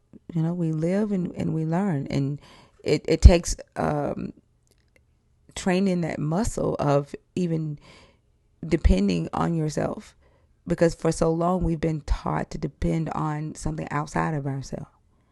Yes, exactly. That's your it's your comfort zone, and basically that's what it became, a comfort zone. Whenever we felt like we were somewhere we couldn't cope, the first thing was to do was call that name and just hand it to him, and then it give you a release. But now I'm learning. I have to learn how to, like you say. I have to learn how to educate myself on situations so it doesn't frighten me so much, and I can, you know, and learn how to self soothe myself. You know how we were talking the other week, and I was saying how I think our triggers are our best teachers? I think even in this, it shows you how frequently you were already relying on yourself. Like, so every time you think, oh, I was about to pray to God or something like that, like a way of thinking through that as opposed to, oh my goodness, here I go again. Look, I'm relying on me again, because you always have been. You've always been self-soothing. You just thought that the soothing was coming from an agency outside of you. So that knee-jerk reaction can be another response. Another way to see that is, I was relying on myself here too. So turning that negative into a source of empowerment, as opposed to a reason to beat yourself up about the way your brain works, because it's going to do what it's used to doing. Now you're just looking at it a different way, but it's still functioning in the same manner, if that makes sense. And then in Yeah, you in come out. reality, like what I've been able to do is recognize the moments where I'm realizing this is a supernatural moment. This is a moment where I wish or hoped that something supernatural existed, because that means it's outside of my control. And that means that I have to breathe, right? And either Mm-hmm. be patient or think outside of the box, right? Mm-hmm. And just kind of like hope for the best, because in reality, when we are reaching for Jesus, it means that it is outside of our control. Mm-hmm. Even when people who don't believe in Jesus and they believe in like their ancestors having power that a Jesus would have, their ancestors can move hell and high water for them. That's reaching for something that is supernatural, because we are in a situation that is just outside of the realm of our limited control and our limited perception, and that means that we don't know how to deal with that. And so breathing through that is really all we can do, because no matter if we reach for Jesus or our ancestors, we still gonna have to breathe through that moment, because you still have even if you reach for Jesus or your ancestor, you don't know what they gonna do. If you believe that they're real, you have True. no idea how they gonna handle it. You have no That's control true. on what Jesus gonna do or what your ancestors gonna do. You still have to breathe through that moment. Shalom, over here. Hey, everybody. Hey, Hey, Rhea. Michelle. Hey, baby, how you Hey, doing? Rhea. I'm doing good. I just wanted to add, what T and Thinker just said. I've been listening for a little bit, and I think that's why I say when it comes to spiritual beliefs or like belief systems in general, right? Like, you know, getting to that point where, critical thinking is no longer, it's not important anymore, right? Or once you're able to give your problems and whatever it is that you feel like you're going through to a god or a spiritual being, that blocks you from processing, right? And the biggest thing in psychology is that's literally what psychology is saying, hey, stop, let's think about what's happening here, why you feel this way, what's happening. Is this something that's in your control? Is this something that's not in your control? Right? Is it, if it's something that's in your control, sit down, think about it, process it, right? And I think, the world that we see today, with the majority of people still hanging on to belief systems and all that, that's why we are able to see somebody come on Bash's live yesterday and not understand that, like, your brain is on, like, it's a living organ that Mhm. operates. You know what I'm saying? Like, you can't necessarily critically think about stuff like that when all you've done your whole life and generations and generations on end is give it to something Exactly. else. Yeah, Right. You know, exactly.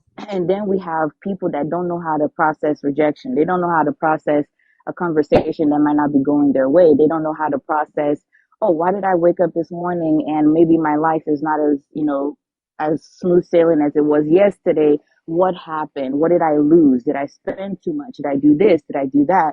Right? It just, it blocks all of that, then, and pretty much vomits the society that we see today. And I just, that's why for me, I feel like I'm so radical in when I say in 2026 now, right? Belief systems are just unnecessary, right? They're not only unnecessary, they're a hindrance to the Yeah. progression of humans, right? This evolution that we're supposed to be going through, we have now manufactured a roadblock. And for some reason, it just, like you guys were saying, the comfortability, right? For some reason, humans have just been so comfortable in that in 2026, right, they won't even, I always say this in the comments, I'm like, you guys are literally showing evolution in real time. You're showing brains that have advanced enough to learn things, critically think, and be able to compartmentalize, right? And then we're seeing the minds that don't understand how a brain is functioning. Like, we have minds that still don't know that ants are just living organisms and you're just like an ant. And there are things that you can't control, like when ants come out of their huts every day. You think they're thinking about, oh, somebody's gonna step on me today? No. The same No. way you come out your house and you get in your car and Mhm. you don't know if you're about to get it. It's the same way they come out their huts, right? You're just a living organism in a universe that you had nothing to do with creating, or even, figuring out how it functions, right? Over time, you can do that. But if, until you understand that you're a living organism that has to kind of shape this life for yourself and at least contribute to the progression of other living organisms, you're just going to keep you're going to get stuck in this narcissistic mindset that, like, you have like, it's just such a dumb thinking to think that, as small as you are, somehow you have access to a supernatural being that's going to look, oh, dang, you have about $5 left. Okay, I'll take that for you. You get what I'm saying? Yeah. Like, Yeah. it's a roadblock where it keeps you only in your world, only in your world, thinking you can control this and control that while life is happening to you, right? While you're seeing how uncontrollable it is, this belief system has now, it's a cushion, it's a blanket for you to now, you know, convince yourself that, oh, I could just tell the God about it and he'll figure it out. What? Yeah. That was I get out of, it was basically I get out of jail, and I know this sounds cracky. I get out of jail card, anything I came across that I feel like I couldn't take care of, right? Or handle for whatever reason. I can say, well, I'm gonna give it to God. And then once I do that, I feel at peace. Although whatever happens to work out the problem that I was in, it was, it didn't have anything to do with it. It just gave me a way to just escape it. I just give it to God and Right. leave it. I gotta worry about it no more. But whether you know it or not, you're still acting, you're still doing stuff, you're still making whatever changes need to be made. You're still the one doing that, you know.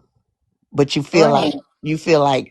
but then you fool yourself into no, I gave that to God, and whatever happened, Mm-hmm. God took care of it. When in actuality, no, you did it. You just didn't realize you were doing it.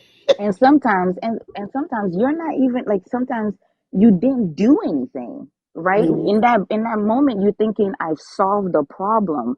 But a lot of the times, that's why again we have reoccurring issues where people are like, Mhm. yeah, therapy is not working, this is not working. It's a process. Literally, somebody said, oh, therapy is like dating.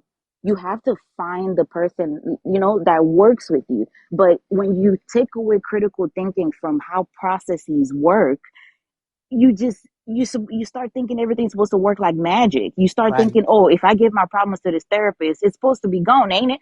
That's not how that's No. not how things work in real life, right? A lot of times when we used to think, oh, we're giving it to God, the issue will come back. I can't be in this relationship, or I don't, you're having anxiety about the craziest things. That's because you have not processed all those things that you quote unquote gave to God. It's still there. A lot of the times, you feel the relief and, oh yeah, it's good. We give it to God and stop worrying about it. But you do end up coming back and having to worry about it because you have not processed it. Like, and that's that vicious cycle. It pisses me off. I'm not gonna lie to you. I think the most honest prayer that a Christian could pray is, God, please let me be okay with whatever the fuck you want to happen, because it's ultimately in his control anyway. Yes. Like, if they're being honest, that would be the only thing that they say, because that would be in line with free will. That would be in line with God's omniscience. That would be in line with everything. And just acceptance of the fact that we don't have any control over this shit. So you're Right. spot on, Rhea. Like Yeah. And I wonder why believers have never even asked themselves why in when someone's dealing with a addiction, the serenity prayer, or what they give to the people, they is never, God, please take this addiction away. It's always help. Yes. It's help me change the things that I can and accept the things Wow. that I can't. There's never a mm. God do this for me in any of Bro. that. Thank you. That's so amazing that you said that. That serenity prayer has never, like, as an atheist, the serenity prayer makes more sense for us. Yes. Yeah. As non-believers, that prayer is for us, not Huh. for them. It doesn't make sense with the God. Wow. And to Ria's point, good morning, Ria. The Good whole, morning. it goes back to the victim shifting thing, or the blame shifting thing, when you say the stuff comes back, because that's when the believer says, well, you didn't, that means you didn't give it all to God, or Yeah. you went and picked it right Right. back up. Picked it back up. Yeah. Yeah. It's like, Yeah. wait a minute. You, Nah, you, bro, you just ain't processed it. yeah. Right, That exactly. that was one of my things I would say. I said I go to the altar and I put it on the altar and pray for it, and then I get back up and slide it right back in my pocket and walk off. Because you really didn't give it. You didn't give it to God. You took it back. You know what I'm saying? That's your excuse for why it didn't work. I'm saying. Whatever you was praying for, you feel like the outcome you didn't get. That's because when you Hmm. gave it to Him, you secretly took it back. And you didn't really give it to him. Yeah, we have excuses for. Because what like how vague is give it to God? Like really what they are saying is accept what you cannot change. Right? That's And it. what the belief system is actually doing for believers is it's turning them into superheroes for themselves, and because they cannot accept what they cannot change. They want to be able to have the power to change the shit in their life that they do not accept. And that's the thing, and there's no peace in that, you know. But when you get to that point where you can see the difference between saying that's just life versus God's will, then there's peace in that, because you understand that you are experiencing life. Death happens. Yes, you want to change it. Yes, it hurts like a motherfucker. Yes, you hope for a better outcome, for another outcome. But the reality is you're not superhuman. You don't have supernatural powers. That's the reality of it. And coming to that reality is very hard to do, even for people who are deconstructing. Yeah, and I felt like I felt like a hypocrite, you know, because I was saying now I'm up here and I'm learning all these things and I'm saying all this stuff, And then the first little crisis I feel like I'm in, my I want to tuck my tail and run back to God. You know, I just feel like a hypocrite. And you ain't been riding a Mhm. bike that damn long. Like Yeah, no, honestly, like you just started training wheels. exactly. I know. It's After not after how hypocritical. many years? After almost 60 some years, I know. Yeah, it's not hypocritical. That's neurological. Yeah. Right. Conditioning. This is literally conditioning. Yeah. Oh, yeah. Like Who? it's the more I'm a visual learner, right? So to understand, like I keep hearing neural pathways. You can form neural pathways. You can form neural pathways in child development. These neural pathways form, but I'm like, what are neural pathways? And I had, I had to kind of look up visually what this would look like. And I think, again, like a thinker said earlier, educating yourself a lot on a lot of things will take away a lot of fear, right? You can kind of also start to understand your abilities. I know we're talking about the things that we can't control, right? Mhm. But there's also some things that we can actually put into work to control and to try to take some kind of responsibility for life itself, for the fact that you're existing, right?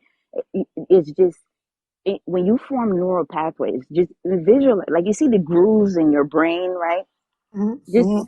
imagine, like as a child, right? When all those things are kind of coming together, the brain is forming all of that. Your experiences, right, is what's forming all of, like, this is not literal, but that's when you think about neuroplasticity or neural pathways, it's forming the way your brain functions, the way it will function, the way it can function, right? But that's not a permanent thing. That's not something that is set in stone. Obviously, like the older you get, it gets harder to do that because, you know, your body gets old. But Yeah. it is Yeah. possible, right? It's possible with practice. It's possible with repetition. It's possible with education, right? The more you know, the more your body feels, your nervous system calms down a little bit, right? The more you know about what you can do in a situation, like, okay, yeah, I can control this specific part because look, this application is up to the people to accept it, right? But what can I do? I can make sure I have good credit. I can make sure I'm a good person that doesn't have a shitty record. Those are things. And then if I do have a shitty record, I can work on fixing that, right? But the Mhm. belief system makes you lazy. The belief system sets in stone whatever you were brought up with. And now that's how your brain is just going to stay now, right? You didn't form critical thinking skills. Well, you're gonna die without critical thinking skills now because you know what I'm saying. That's where the belief comes in. You don't necessarily feel the need to do more or even better, right? Because you think, oh yeah, God created me like that. I'm Mm. supposed to do this. I'm gonna say Mhm. another thing that is so fucking simple that I did, and honestly, like because I'm a singer, um, the my singing is what motivated me to correct the way that I breathe, right? But when I started breathing right, the way I think improved. If that makes any sense, um, just the smallest things we don't think is affecting our brain and the way that it operates when we're breathing incorrectly and our posture is incorrect, it Mhm. affects the brain and Yes. our lack of oxygen. It triggers our amygdala and it causes it to go into flight or fright mode, and it attacks Mhm. our nervous system, and it keeps us in a stressful place all day long, right? And we don't know we're in this and we're feeling this because of our postures, just small stuff like that, right? Breathing helps with helps our immune system and keeps our body healthy, provides the oxygen that it needs to for our brain to communicate to our immune system, and you'll find yourself getting sick less. And not saying that you won't ever get sick, but your immune system is more prepared to be able to fight off the pathogens that it needs to fight off and communicate with your brain. It's like the just even the smallest things. And I was thinking about this yesterday because I had a something in my eye. I started to get like an eye infection, and of course, like one thing that I do if I get an eye infection, I know that oxygen to the eye can take care of it like early on. So I'm sitting there and I'm waving my eye, letting the and just enjoying feeling the air in my eye. And I was thinking about how they don't even teach us the proper way to breathe. They don't teach us to improve our posture and stuff like that because they want to sell us eye ointments. They want to they don't want us going to therapy because they need us in the churches. They need us paying tithes and showing up every day.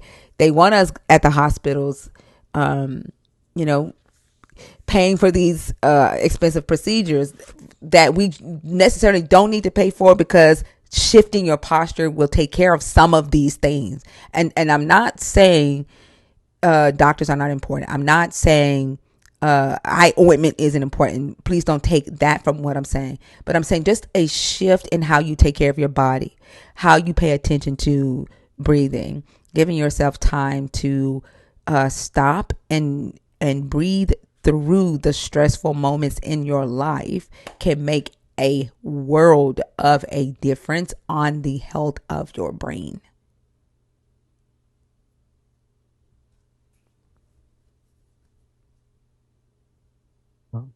It's funny because my son was telling me when they were getting ready to take my grandson, his name is Karan, back for the surgery, and the doctor was telling my son to say his goodbyes, and so Karan asked him to pray, pray with him. And my son told him, say, well, you old enough, you pray, and I, you do the prayer. And so he told him, he said, I don't know what to say. He said, just say whatever, is on your heart. So he told me, said, Quran told, said, God, please let me come out with two nuts. Oh. so, but when he came out the surgery and he was coming to, he looked at my son and he held up two fingers to ask did he still have both of them. And my son looked at him and held up one. And he said the look on his face, oh, y'all.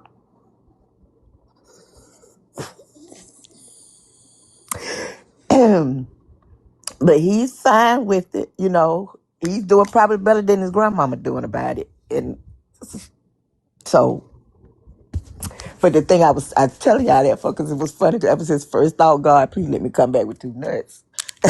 But just go to show you, he didn't, because that's just not, there is no, that there is no God to pray to for stuff like that. It's just you go back there and you put your faith in doctors' hands that they doing what's best, and they said they would try their best to save it if they could, but they couldn't. And and the thing about it is the doctor who did the surgery for him has one testicle too, because the same thing happened to him when he was a child. I've never heard of this stuff, y'all. And I think that's what really freaked me out, because I didn't know that could happen. Yeah, neither did I. This is my first time hearing of that. And I asked my son, I said, well, what I said, he only has one. What happens if that one does it? And so my son was explaining to me that the doctor, what they did was, because they say when the testicle is developing, apparently it's kind of loose in the sac, and it doesn't really set itself in each, I know this is weird, in each sac until a certain age. And so, and that's like 15 or 16, and he's 14. So he still had that opportunity for them to get twisted. So I asked my son, I said, so what's to stop this one from happening, right? And he said, the doctor went head on, and this is the best way I can say it, is tacked it down in the sack so that it, and instead of it doing it naturally at a certain age, he went head on and did it so that he would not have to worry about this happening to that one. And I'm like, oh my goodness, y'all. So you're right. The more I educate myself about this, because I think that's really what scared me, because I had never heard of it. Right? I didn't have. I just all kind of thoughts. This was in my mind because I never heard of it. But the more, even that little information that my son gave me about it, made me feel at ease. So education is key. Try to educate yourself as much about a situation you're in if you don't know, and that does give you a sense of calm, because it kind of takes some of your power back, if that makes sense. It does, and the reality though is that you could educate yourself to the T and throw yourself into anxiety. Um, Yeah, yeah, yeah, yep. but Yeah, you're you right. You're right. You're right. yeah, we have to. I mean, life is life, right? And we're Yeah, not, and it be lifing. yeah, trying to prepare for life. I mean, it's an insane fucking thing to do. It's an insane thing to do. We can, you know, sit here and have all these conversations as much as we can, but the reality is having tactics that helps us get through it. You know, um, none of us know how we would respond to, losing a loved one, or finding out that we had a terminal illness, or that a loved one had a terminal illness that could not be healed. We don't know that. We and I've had cancer twice, and I don't know how I would respond if I go to the doctor and they say, hey, the tumor on your left thyroid has metastasized. It's now such and such, blah, blah, blah, blah. Like, I don't know how I would respond to that. All I know is that I have tactics to help me breathe through moments. That's what I've learned to do. And that's what I know has helped me. Right. So I think just remembering that we are humans. We don't have superpowers, you know, and our biggest superpower is each other, and leaning on ourselves, and leaning on those around us, using the resources that are here on the earth for us to use, and grounding as much as we can. That's our biggest superpower, and just being human. Remember, you are human. And I think when you are able to accept that you are human, and that you're not supposed to be transforming into this supernatural believer, you're able to. I think it's freer, right? Like, it's, for me. It's just I don't know how to explain it. Like, it's just peaceful, and it doesn't mean you don't hurt. It doesn't mean you don't cry. It doesn't mean you don't have anxiety. It means you know that you are human, and now this is something that you just have to work through. And it isn't anything that you did to cause it. Like, well, sometimes it might be some shit you did. Sometimes we make badass decisions, and that's just that on that. But there isn't a deity that's putting you through some type of test or punishment or something like that. I remember talking to somebody, I can't remember who it was, but they said something to me along the lines of, you don't manage uncertainty by eliminating it. You manage it by building capacity to respond to it, right? And so these breathing techniques that Thinker was talking about, the strategies of reaching out to somebody to say, hey, I need to talk through this. I do that all the time. I'm like, I just need to get this out, and I'll say it or I'll write it. And, if it's a venting session, if I need feedback, like identifying your need, I think is very key as well. But we're so conditioned to just, say these words in our mind or out loud in a prostrate position, and then the problem is supposed to go away. But that's just not how it works, because Prayer is not planning, and it's not, nor is it strategy. So being able to realize that there are certain things we can strategize about, but the changes in life and things that come about, we can't control any of that. We don't have any control over that. So the only thing we can control is how we accept it and how we use our mind in that acceptance process. Yep, exactly that. Well, I'm grateful. I appreciate y'all for listening to me and talking me down off the ledge, so to speak. And that's why I love y'all. I tell you all the time. I hope y'all know when I say it, I ain't just throwing it out just for flattery. I mean it from the depths of my soul, y'all. Well, So I we hope love you y'all too. know that. And Love you too. this has really helped me because I didn't know what to do. And I just, but he's doing fine. He's doing fine. He was, my son said he was standing in the mirror last night looking at it. Getting used to the new look. Hey, tell him less sweat. Less sweat, less funk. I know that's right. I Yeah. know that's right. Somebody appreciate it. Somebody will. Somebody will. But thank y'all. Thank you for listening. You're welcome. Have a good day. You too, y'all. I'm gonna be in these TikTok streets wherever y'all go. Y'all know I'm somewhere listening. All right. And I'm gonna start my reading thing today too, so I can be caught up and ready for Saturday. Sounds good. I can't wait to see what y'all find. I'm excited about it because first of all, I've never read those two books. Ha ha! That's the first thing. So I'm looking forward to seeing exactly what I come up with myself. I'll tell you one thing that is interesting that Strapanaka Laka Laka Laka Laka says. I cannot say that woman's name, Francesca Strapalaka Laka Sika Laka Sa. I don't know that lady's name. You know I what? can add in Super, 45 extra syllables. Okay. super Man, that's her I know name. she That's her You know right. name. Yep, what? that's her name. But she said, like, the fact that Manasseh is blamed for the entire downfall of the Davidic kingdom, but there's only 12 verses about him. And that's interesting, right? So, like, it's not long chapters that y'all are going to read. His story is summed up in like 12 verses. Yeah, I printed both of them, and it's literally like a page and a half from and it's Second Chronicles chapter 33 and Second Kings chapter 21. And we're reading that whole chapter, right? Yeah. Mm-hmm. They're not long at all. But he No he problem. he is supposedly responsible for the fall of the Davidic kingdom.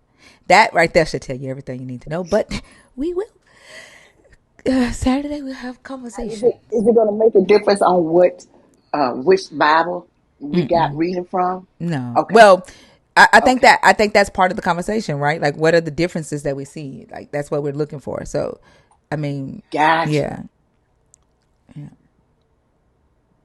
Okay. Well, I'm gonna go and let y'all go. I appreciate you. All right, have a good one. Let me down. I got you.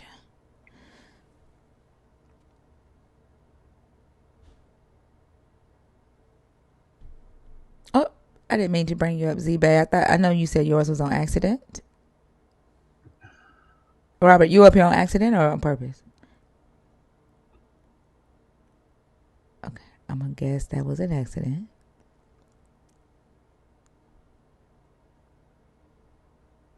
KJ, Second Kings 21, First Chronicles 33. I think. Hold on. It's Second Chronicles Second Chronicles. 33 Thank you. and then Second Kings 21. Okay, Second Kings 21, Second Chronicles 33. 33 or 31? 30. I think it's 33. I might have said it wrong. Hold on. It is. Sandra, are you up here on purpose or on accident? Um, it is.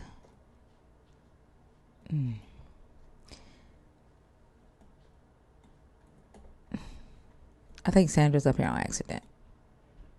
Yeah, it's 33. I just printed both of them. Okay, it's Okay, 33. okay, okay. 33. Yeah, and I just put both of them in the chat too. Thank you, V.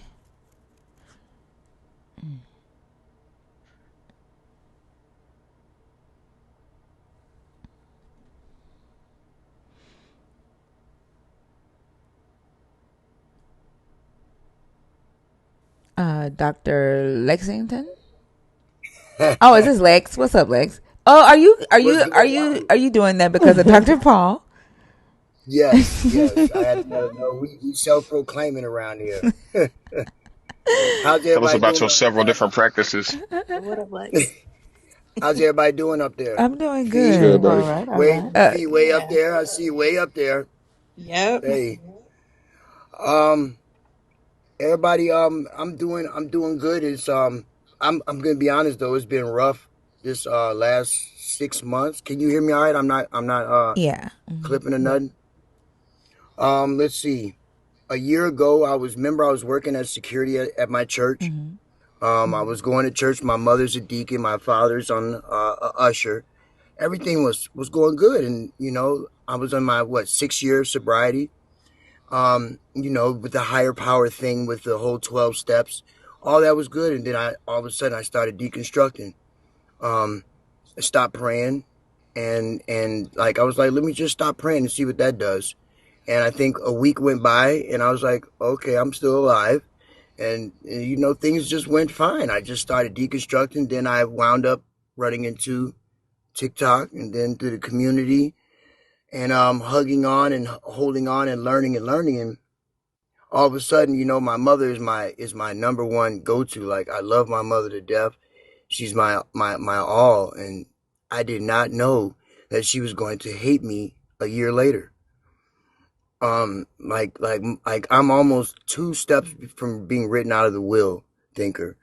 And like, not that I care about any of that, because like critical thinking and being able to have a mind that thinks for itself, and to be able to know that it's all on me, is 10 times better than anything that can be given material. You know what I mean? Yeah. I'm so But my, sorry. I'm so sorry that no, there's nothing to that's be sorry about. crazy. But what the thing, well, it's nothing to be sorry about. But what it is it exposes people for who they really are. And sometimes it's unfortunate that it's our moms, it's those who are so closest to us. And like, I don't understand for one reason. And it's like, that's probably why I came up for clarity, because like, my parents, they threw me in jail. Like, I literally, like, conversations became, we're just gonna call the police on you. And I'm literally defending myself. Like, I live in an RV 10 feet away from the door.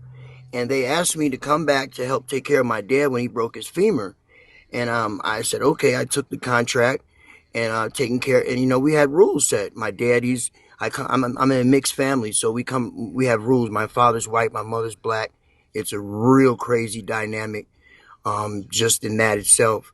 But we had a contract. I take showers. I'm able to come in the house. But as I deconstructed, thinker, like literally the door, like being able to come in and take a shower, that stopped.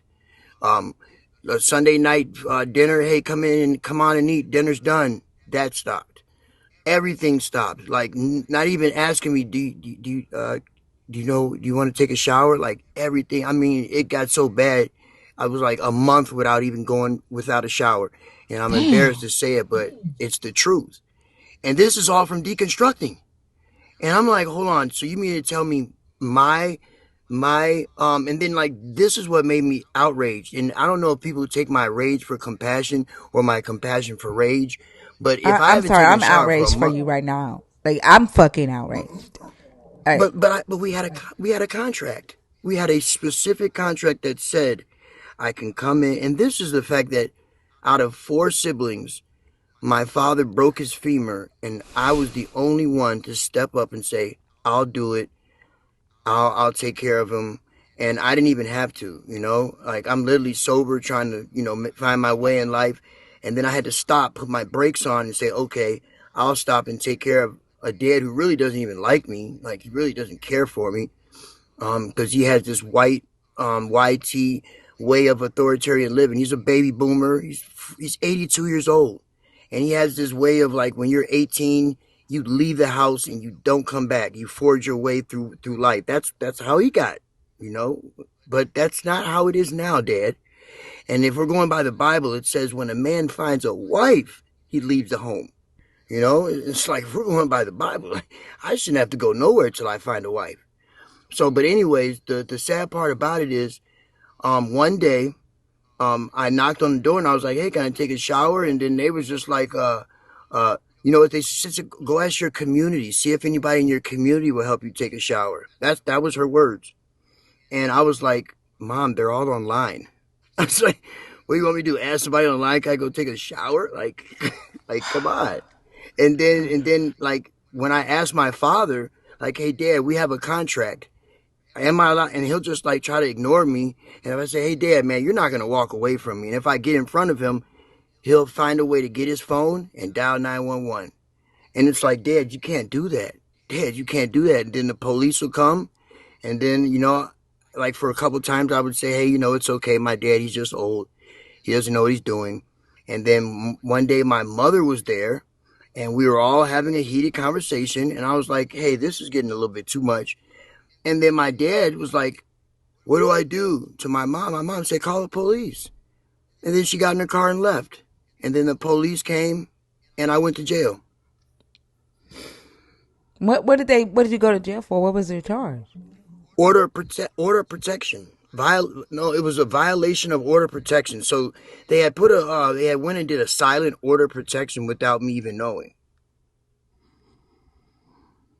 So out of nowhere, I get thrown in jail as sober. First time in my life ever, being sober in jail. Like, cause every time, like when I was in jail, it was because I was an addict and I was doing something in the name of my addiction to get high. So it had nothing to, like, I'm not even a criminal outside of my addiction. Like, I don't even litter. You know what I'm saying? I'm not talking egotistical, but I don't like, and that makes me more understand that there isn't a God, because if I don't even feel like littering and doing all this on my own, then why do I need a God to expect me to do it, you know? Mm-hmm. And I don't bring it to their door. I don't knock on the door. I think my mother just started going on my page and started looking at my posters, and then she started trolling me. So I blocked her. And then she started going on other people's pages to look at my stuff. And it's like, that's not fair. And then it became is, are you going to church? Mom, it's been 3 months. I think the answer is no. And then she just became my worst enemy. Rebuttals. Everything I say, it's a rebuttal. Sorry I'm talking so much, but it's just like, wow. That's no, you're fine. You don't have to apologize. That's fucked up. That's just straight up hate. And But the they're thing pushing is, you like despite like knowing your history, right? It's like they're trying to push you backwards so that you will end up going back to, where they want you to be. And that's, in church. Um it's so crazy. I'm sorry. Like, no, there's nothing to be sorry about. But I remember I heard you like I think it was like 4 days ago when I had listed in the comments, um, took my phone and went live in and at from court, because court, I yeah. couldn't there was nothing else. My hands are so tied behind my back that it's like I gotta start getting proof here. And what was crazy is my father has Parkinson's now, and we're not even allowed to say the word around him. We're not allowed to bring it up. My mother's enabling him like she enabled my addiction for 20 years. And now my father, he's still driving his car. And like literally, I've been like, I live in an RV, and like my windows stay closed, my blinds are closed because I don't want the everybody seeing how I live. But I open them up during the daytime to get a little light in, sunlight. And like I'll see my dad come in with he'll leave out and come back about an hour or two later with a rear view mirror missing, you know. I'll see him with the duct tape, trying to duct tape the brake light up. I'm like, "What are you doing, Dad?" And I'm like, "Mom, you need to take the keys." He's done.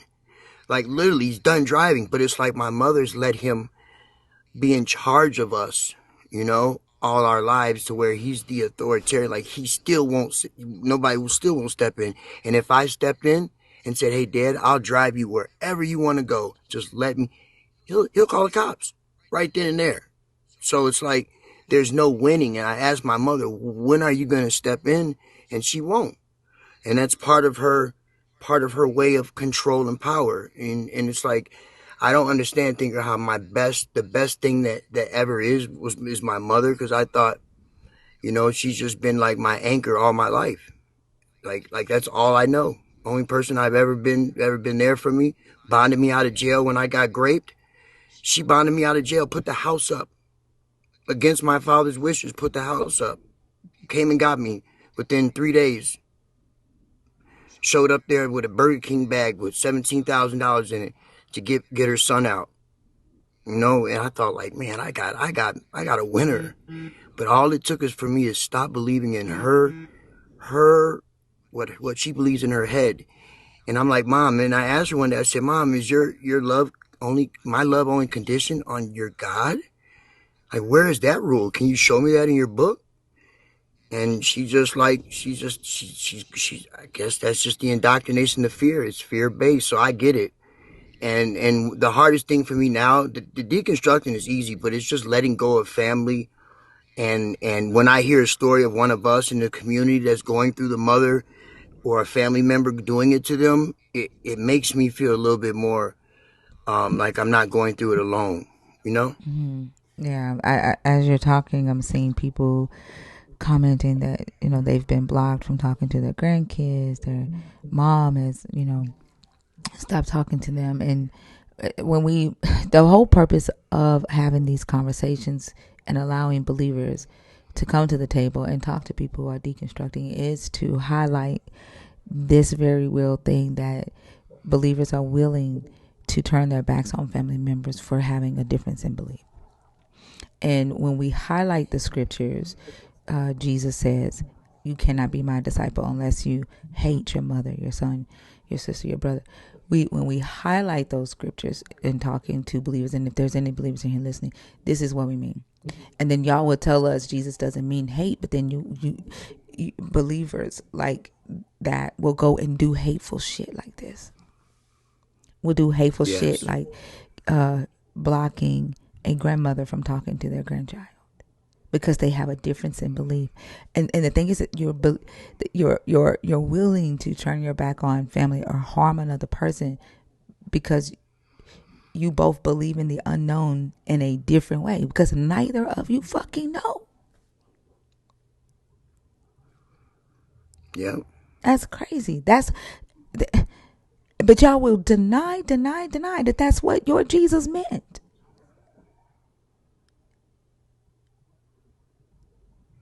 That's crazy.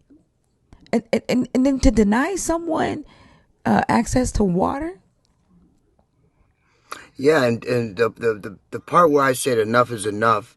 We have public defenders, and I went through the criminal system for almost 25 years due to my addiction and my bad thinking and decision making.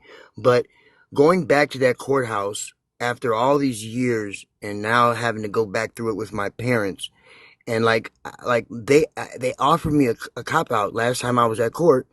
And and here's the crazy thing. I went to jail for one day. And of course they had to let me go because it was a misdemeanor.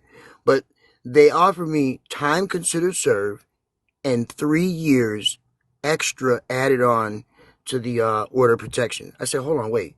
You mean to tell me I can't go in my mama's house for another 3 years? That's the cop out?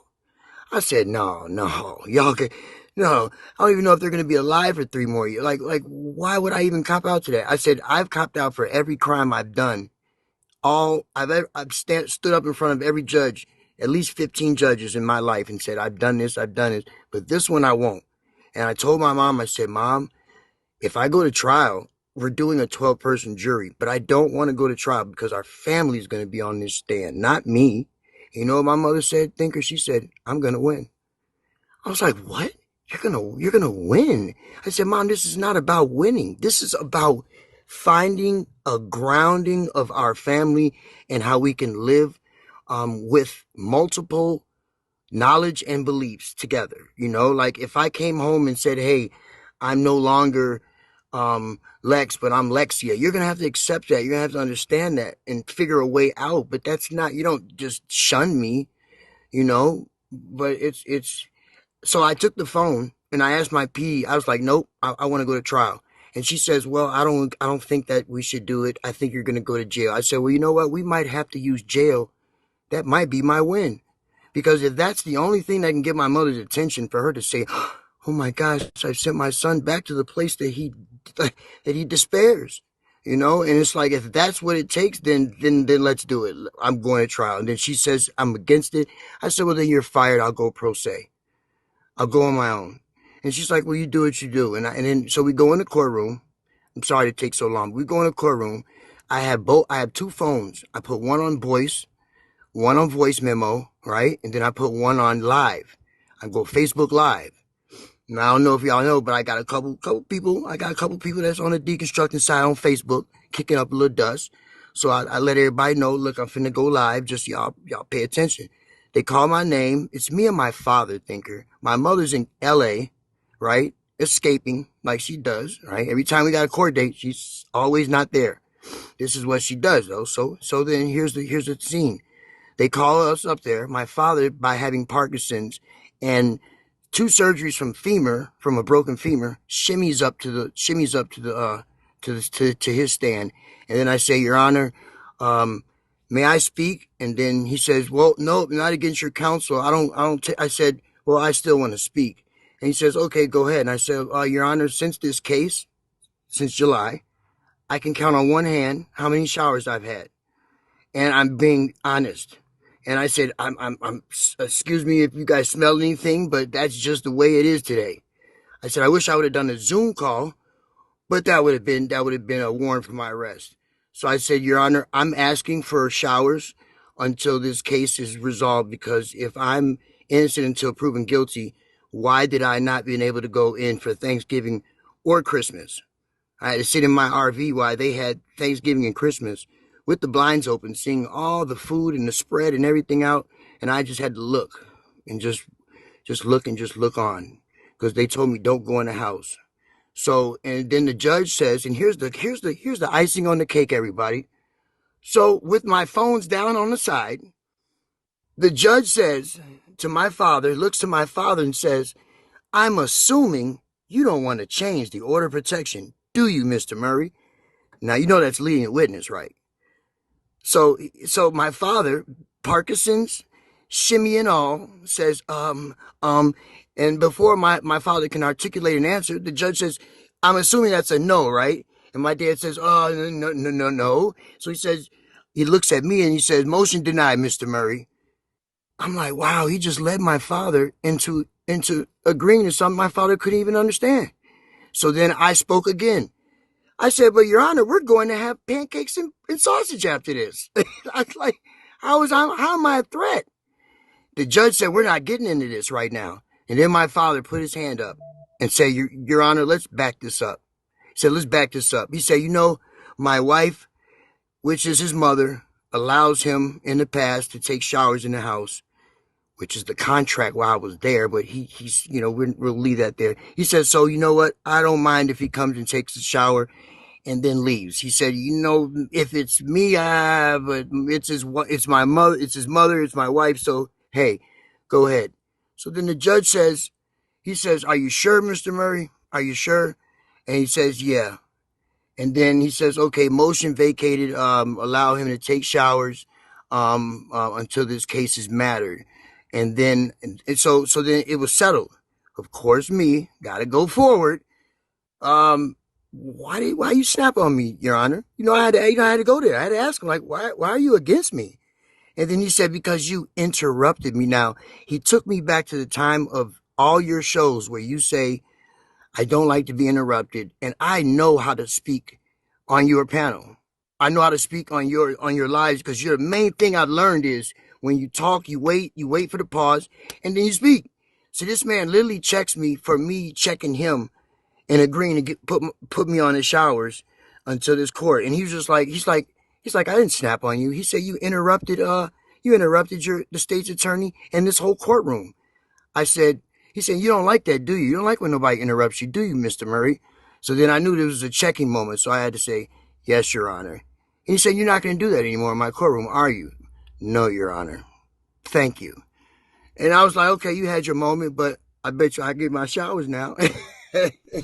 For real. So that was my day.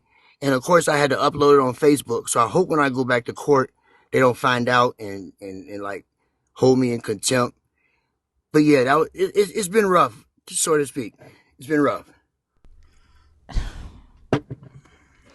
I'm at a loss of words. Yeah, Yeah, that's my life in a I think so, nutshell. Chuck. Like this is why I this is why I say belief is personal, and I don't think that anybody, just because they ask don't mean that they are entitled to a fucking question. I mean, into a fucking answer. And I started the live off tonight talking about how there are men in my comments on that David video demanding that I tell them whether I trust God because God broke the covenant. I said, that's none of your fucking business. I don't, just because you ask don't mean that you are entitled to an answer to that question. Like, you are deconstructing. You're deconstructing for yourself. It ain't nobody's business. Not your mama's, not your daddy's, not your daughter's, not your son's, not your next door neighbor, not your husband, not your wife, not your boyfriend, not your girlfriend. What the fuck you think about a God? If they ask, it ain't none of their business. And the, especially like a person that says it's about relationship, not religion.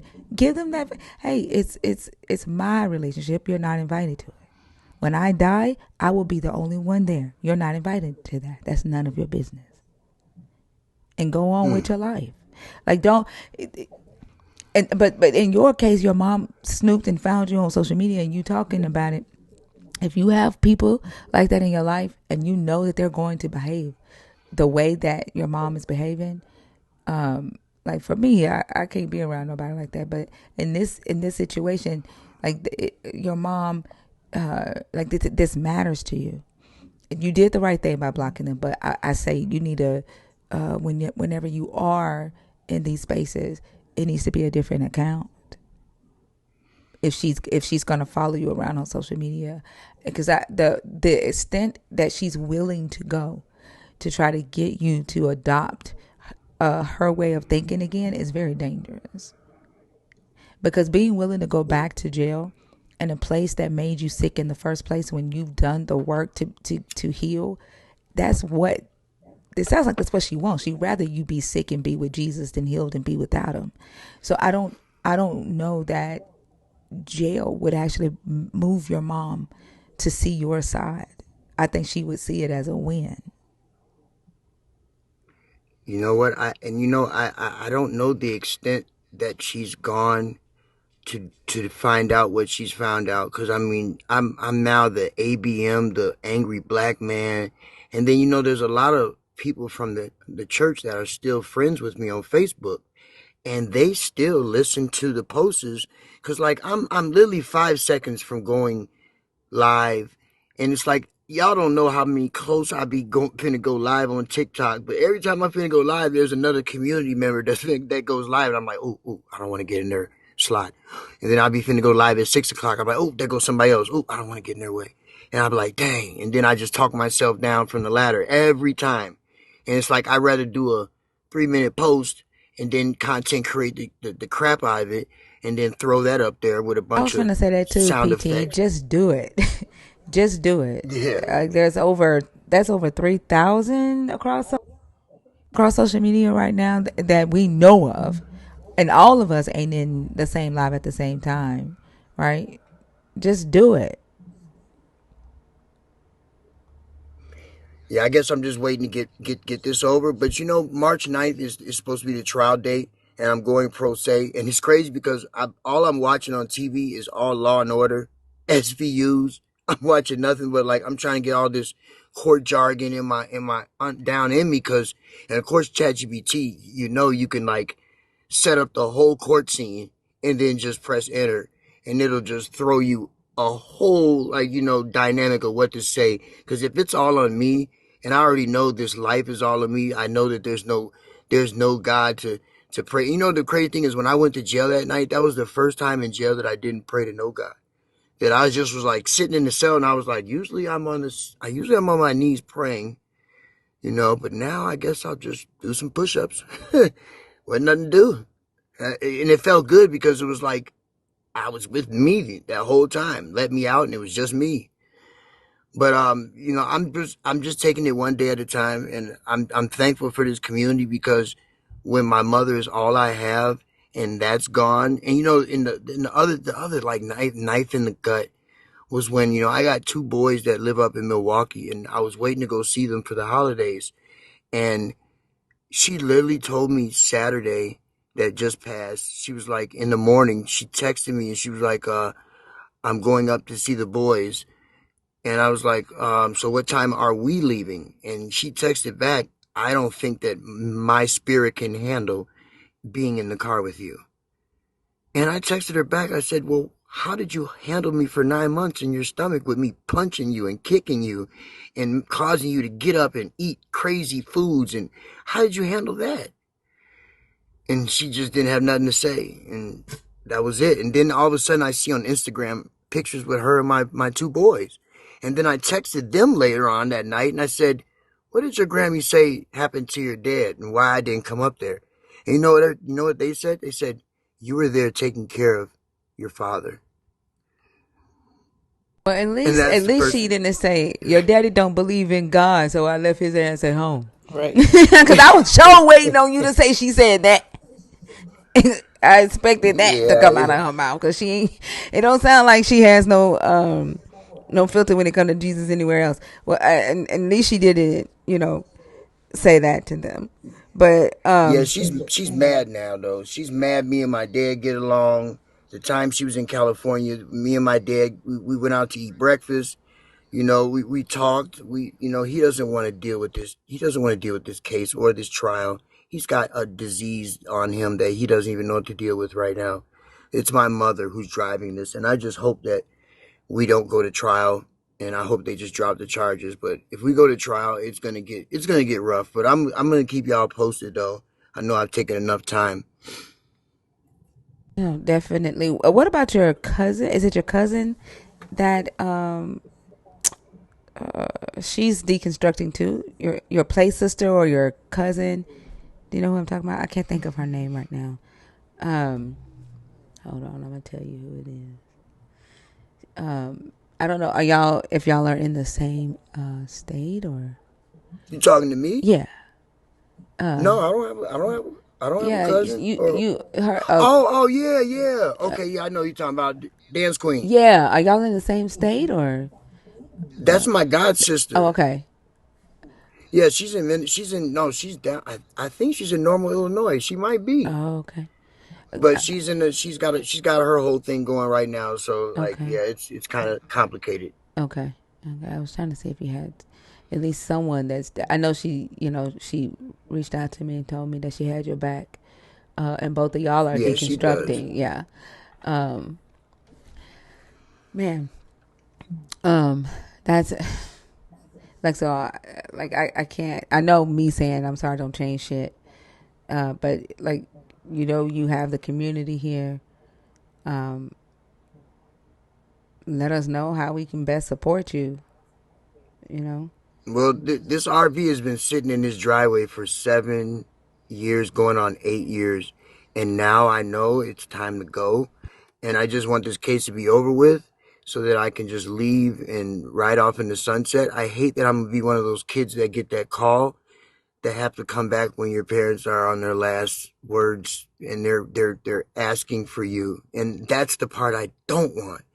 But I told them about the Cats in the Cradle. I don't know if anybody ever heard about that song, Cats in the Cradle. My father played that song for me when I was a boy, and it stuck with me all my life. And it's like now I get it. And if anybody ever takes the time, go listen to that song. It's just like the whole evolution of life is in that song.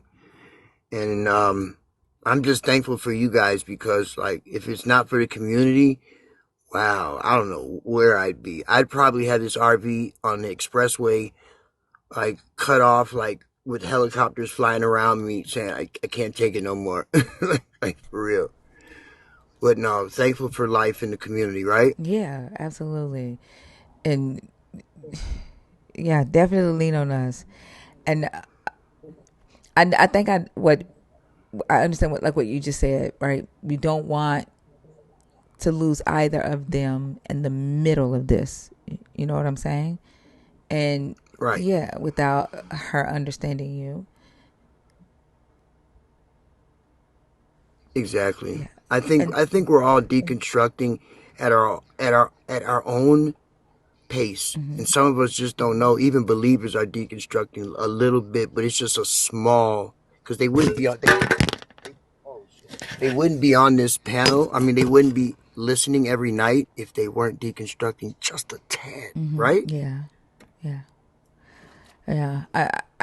My hope is the ones that are listening, but don't ever engage, are able to take the things that they hear here, back to their churches, back to their communities, and just kind of say, hey, have you thought about this? Have you noticed this? Why do we do this? Like, even if you don't deconstruct your belief in the God, like the ways, right? The behaviors are the main thing, because that's what's harmful, right? The things that people believe and the things that people do causes harm. And if as a believer you're supposed to be the thing that heals or the thing that brings people to healing, you shouldn't be the reason that a person needs to be healed. Like, so if you are listening and you're not engaging, I hope that you would, be a catalyst and take it back to, don't just sit here and just listen, right? Take it back to your people and say, hey, have y'all thought about this? Why do we do this? Right? Like, that's what I hope these conversations do. Those little oh, sorry, but those little pamphlets. I don't know if anybody remembers those little pamphlets. They're kind of like colorful, little small pamphlets that people leave in the bathrooms about. Do you know God? Do you guys still see those in your states? Mm-mm, I haven't. Well, they're all over. They're all over. You see them everywhere. They're like these little, like 5-page little booklets that say, they just speak about, God and giving your life. And I was like, and every time I see them, they're in the bathroom. I rip one up and throw it in the garbage now. And I'm like, man, I want to be the first one to make a deconstructing little pamphlets and just leave them everywhere. Leave them in between uh church, like what you call the bulletins in church, put them in between Bibles. Like I'm talking about, just leave them everywhere. I mean, we gotta start somewhere. That would be good. That would be cool. But I will be posting anything that goes on, like at the trial. If I can get one of those Amazon, like the glasses, and I can wear those glasses that record, I promise I will bring the trial to y'all and to TikTok, because it's gonna be epic. It's gonna be Oscar time. Because I mean, if like when you go to trial, it's gloves off, pretty much.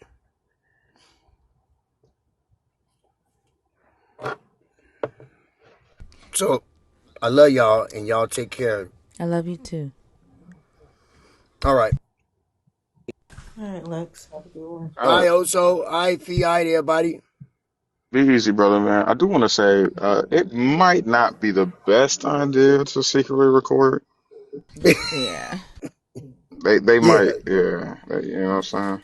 they They might might. get a little right. crazy off that. Yeah, they might. Yeah, you right. Yeah, and isn't it federal? Is that against the law? Is it federal to record in the courthouse? Well, they haven't taken it down yet, because usually, like when you have something up, like I know music they take right down because you don't own the rights to the music, but like if you're in a federal courtroom, I mean, in a courtroom, and I'm saying judge, I says Your Honor, and I mean it's only on there for 3 minutes, but I mean they haven't taken Well, it down, so we'll see. even if it's completely legal, like I said in the comments earlier, court is a game, and they will use judges oftentimes are very egotistical, and they'll use whatever they can, whether or not they can use it legally, to sway their opinions and rulings. So you kind of want to, you know what I'm saying, play it as safe as possible and then get the court records and stuff like that. Because I'm sure if it's recorded, it's a matter of public record and you can grab that. Oh yeah, that's right. Didn't think about that part. All right, thanks for that. Thanks for that. Yeah, that saves a whole lot of trouble. Yeah, Yeah. yeah. There go. Oh, so 2 days in a fucking row. God damn Hey, he's it! Man, somebody. also Ugh, He that's gonna be osoology. somebody. shit. Osoology. All right, y'all. All right, Lexo, I love you. Take care, Lex. Love y'all too. Love you too. Much love, man. Breaks my heart when we gotta grieve the family that we still have. You know what I mean? Like it's like you Yeah. you grieve what you don't have from the family that you still have. If that makes sense, it's heartbreaking. And like, so many people make decisions to not do what's best for them because that hurt would hurt worse than dealing with a belief system that they don't necessarily believe in. And that's the fucking crazy part, is that most of us would make the sacrifice that they aren't willing to make, that they claim that they are. It's so fucking crazy. It's It really is. hey Vita. Um. Oh, go ahead, Ria. Oh, dang. I was gonna say I don't know if y'all remember when I don't know. I'm just gonna say I don't think people probably remember that. But I've talked before about how in the adults that we see today, right? There is a reason why a lot of people can't necessarily see other people's perspective. And when I was talking about that, I was talking about it from, the Christian perspective where your development, right?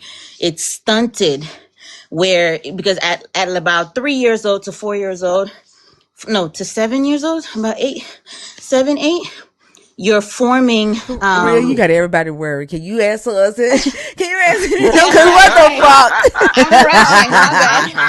I'm rushing. It's my daughter's birthday, so I'm rushing. Honey, Happy Oh, happy birthday, Oh, Mama. birthday, Tinky boy. sorry. Oh, can we sing happy birthday to her Sorry. right quick?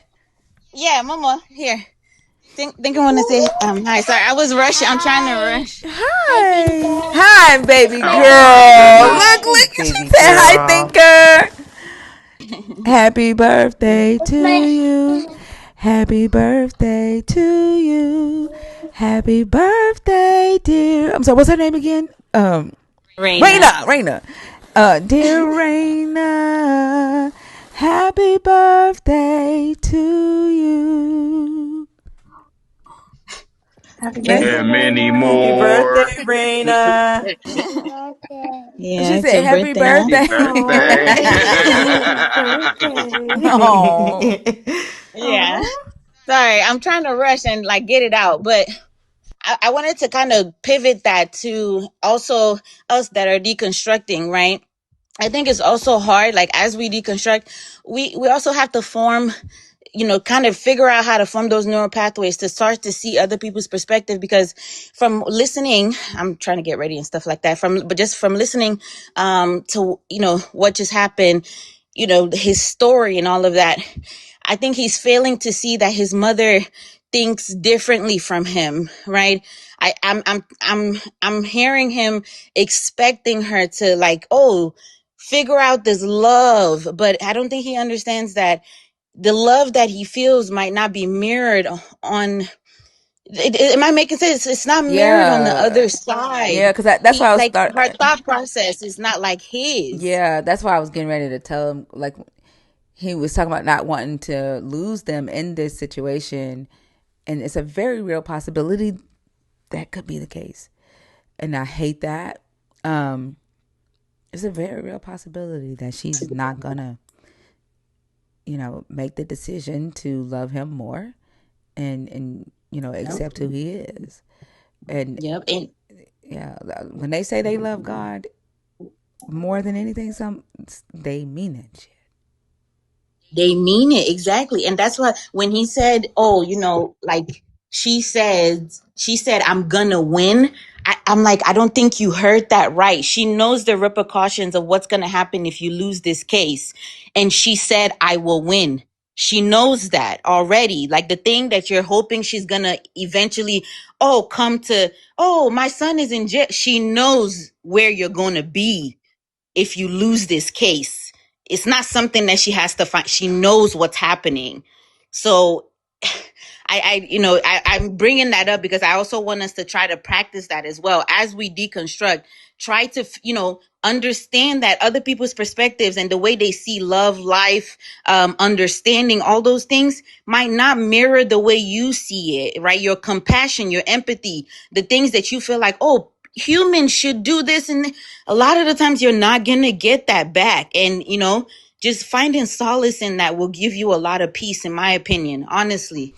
She wants to hurt you, like even texting you to tell you that she's going to see your sons, knowing that you would want to go and knowing that she wasn't going to let you, and then posting them on Instagram where you could see them. Like, she wants you to feel that pain because she's hoping that the pain brings you to your knees and you do exactly what she wants you to do. And it's sadistic as fuck, that people do that. But that, like, if she's willing to hurt you to that extent, that's why I said going to jail. I absolutely don't recommend that, because she's gonna see that as, a win, because that's what she would rather have you there and pushing you to going back to God than for you to be out, be whole, be healthy, be sober without God. I mean, think about the number of believers that come up here and wish like all sorts of terrible things on us for the purpose of us finding God. So, and the fucked up part about it, Taria's point, is that in her mind, that is love. Like in her mind, she is doing the loving thing, because the loving thing in their mind is to figure out a way to bring you back to Christ by any means necessary. And that's the delusional part of it, because who pushes someone away to pull them in? That doesn't make any sense. But we do have to remember that we're not dealing with logic here. We're not even dealing with people who utilize their own brain, because they've been taught to not think for themselves, to just do this thing and call it love, as opposed to walking out love in the way that we know it feels. So I think Ria's spot on. Like it seems as though you may be expecting you from her. We do that. Like we expect us from other people, but we're not going to get us from other people, because we are the only us there is. So my perspective and the way I look at things and what makes sense to me, like it would never make any logical sense for me to send my child to jail because they don't believe something in the way that I believe. Because I know belief isn't a choice, but they aren't logically thinking through this. So the logical answer is not going to be the one that I think we can expect from them. And sometimes all we can say is like, what the fuck, bro? Because who the fuck would think of shit like that? Like, it's crazy. Can Was I put my two cents in? Yes, ma'am. I agree with everything that Fee and Rhea said, and you. I was wondering, I did say it in the comments. Do y'all think it's a form of, what is it called? Munchausen? My challenge is by proxy. Yes. In what way? That it seems like the way he described his mother is that she likes for him and his father to be, quote unquote, sick and in need of taking care of in order for her to feel control over them. It could be, I think. I mean, if she's manufacturing the need, maybe. But yeah, I think either way is very toxic. Even if it's not Munchausen's by proxy, I think it's extremely toxic and manipulative. And it seems like people like her can only love through the lens of the Bible. And that's what they think love is loving you how God would love you. Punish you in order for you to love me back. At least that's how I look at the Bible. Yeah, that's And all the God does. hmm I came up here to tell y'all a funny story that happened this weekend. My daughter and her best friend was sitting in front of the house in the car, partaking in the tree. And a car pulled up behind them. And I saw two white boys get out of the car, and go up to the window of their car on both sides. And I'm like, what the heck? Who is this? So I FaceTime my daughter while she was in the car. I'm like, who is these guys? And she said, Mom, just listen, just listen. They were they were what are they called? The people from Latter Day Saints? Is that the Mormons? Yeah. Mm-hmm. Hmm. Mm-hmm. Yep. They were basically, trying to talk to them about their belief system or whatever. And my daughter's friend is very friendly. She just, now, mind you, she's sitting there doing what she's doing. I know y'all know what I'm talking about, rolling it. It took me a second And when you there's said stuff like, trees, and I was like, "What?" I pictured an actual Mhm. tree, and then I was like, "Oh, okay." I was like, "Oh, okay." So she's Think it's so rolling it. green, pun intended. Shut Mhm. up. And she's going, so tell me a little bit about your God. She's sitting here smoking. And the guy, I can hear the guy. I'm sitting there just being quiet, and I can hear the guy trying to, giving his speech. And finally, she says, "Okay, that sounds very interesting. My friend's mother would really like to talk to you. Why don't y'all go up to the door?" My daughter is screaming, "Don't you take your asses to that door! Don't go up to my, don't, please, you do not want the smoke. Don't go up to my mom's bed." And I'm laughing and I'm going, yeah, tell them I don't feel like it. Don't come to my door. So one of them starts walking towards the door, and I'm saying, Maya, tell that boy don't bring his ass up to my door. And Maya said, sir, don't go up to the door. You don't want, well, don't you think your mom would, what? Your mom must be of another, belief system. My daughter said, no, my mom, excuse my language. My daughter said, my mom don't fuck with that ninja. Oh my god. Don't. I said, Jemiah. She said, well, ain't that the truth? And the dude said, well, who are y'all talking about? And He my was like, daughter "What said, your nigga?" God. Right. Your God. My mama don't fuck with him. I laughed so hard that this dude just stood there for a minute in the middle of my driveway. And he turned around and started going back. And then his friend started walking towards the house. And she said, okay, Mom, you want them to come to the door? I said, well, I'm standing here. If they want to come up, tell them to come up. They stood in the middle of my driveway and had a whole conversation, and then bid goodbye to my daughter and just walked out in the car. They was like, "Nah, we ain't I don't fucking know with that." why. Yeah, but yeah, my daughter's something else. She talk about calling a god a ninja. I know that I just shocked the laughed shit so out of hard. them. It did. You could see the boy's face. He was just, he didn't know what to do, and he kept It looking back. probably I'm assuming that. paralyzed him. Yeah, I'm assuming the other friend was maybe somebody that had a little bit more authority or whatever, because he kept looking back at him like, should I go? Should I not go? He said, "Who And are you they, talking but about?" right, he said, what guy? Who are you talking about? And Jemiah, my daughter name is Jemiah. She was like, my mom does not f with that ninja in the sky. Your God. I was like, oh my God. So yeah, I just wanted to come up here and tell y'all about that. She is something else. She sits and listens with me. Well, actually, my whole household does sometimes when they are home together, and then we have whole conversations. Sometimes I have to mute y'all to have the conversation with them about whatever y'all talking about. I love But that. anyway, It remind me of vibrant sky. I don't fucking say vibrant. Vibrant Sky posted a video. Some Jehovah Witnesses came to her door, and they end up taking off running. So she said she was an atheist. They took off running from the front porch. Like, I'm talking about running for their life. my aunt still, half of my father's family is still, Jehovah Witnesses. My aunt still comes to my door at least twice a month, knowing exactly how I feel.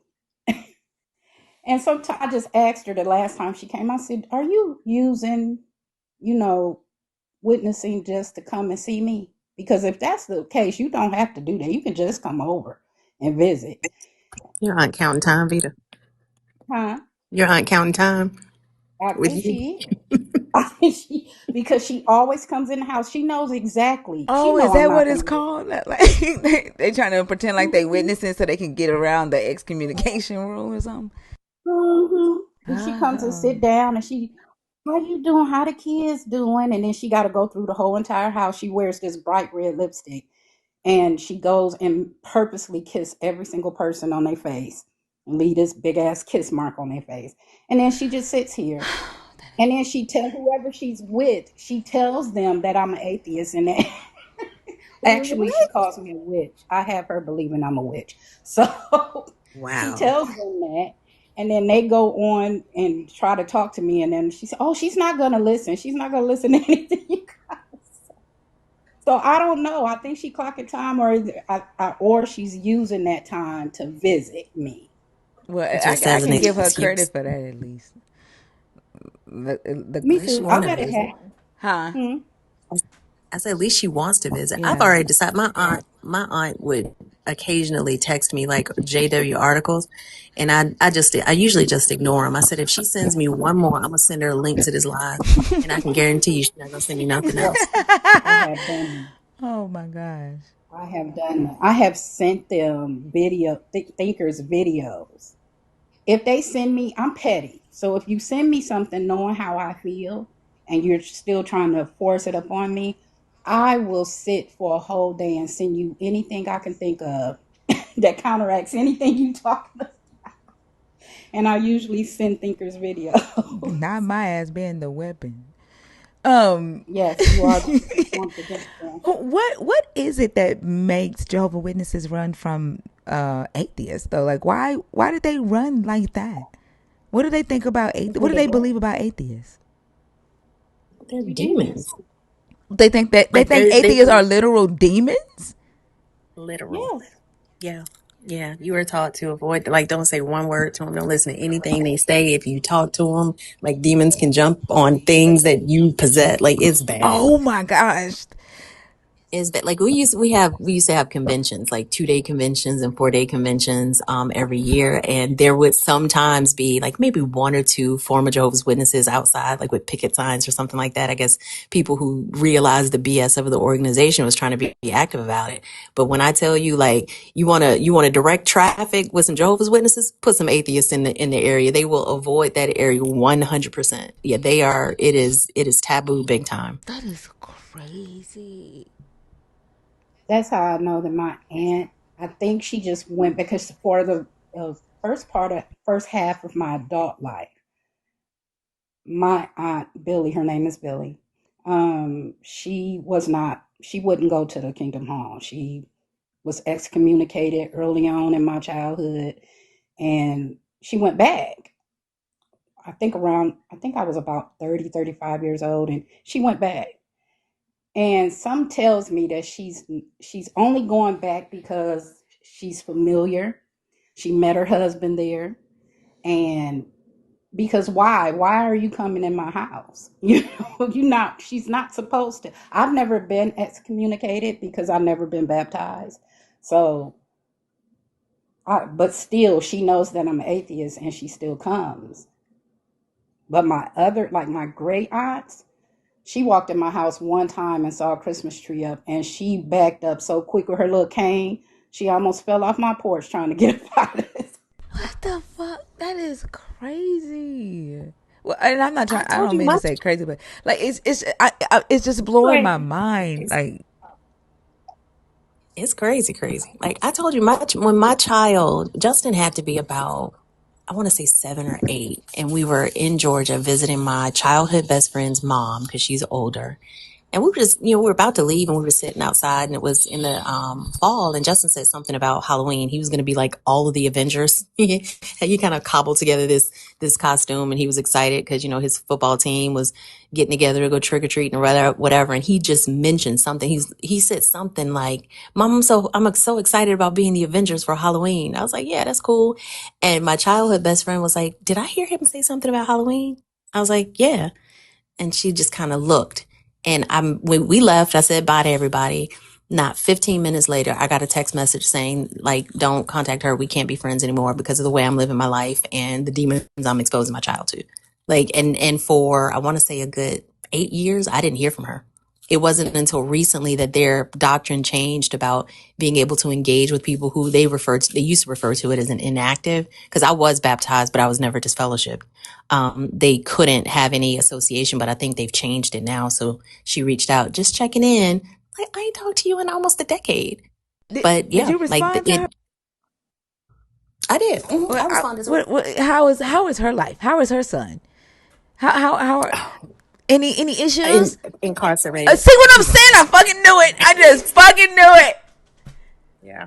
Yeah. And where's And Justin? at work and going to school to be in his second year of electrical school. Like, and that's the And what thing. he just Like, overcome? What he just overcome? yeah, What the that fuck? You got me over here hyped like a motherfucker right now. God damn it.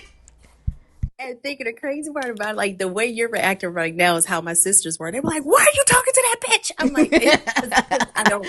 Because I'm like, at this point, it doesn't matter. I'm able to. It's 20 plus years for me. So like all of the emotional baggage and all of that, I've been able to process, and I can look at her. I can try to look at her intent. I can tell her actions were fucked up, and I tell her straight up now. I was like, that was fucked up. The doctrine is fucked up. It's emotional manipulation. I'm not going to be dishonest with you about what you're doing, but I can recognize that it may be motivated by love, but you need to recognize that I don't feel your motivation. I feel the impact of what you do. And if I don't say that to her, she'll never hear it.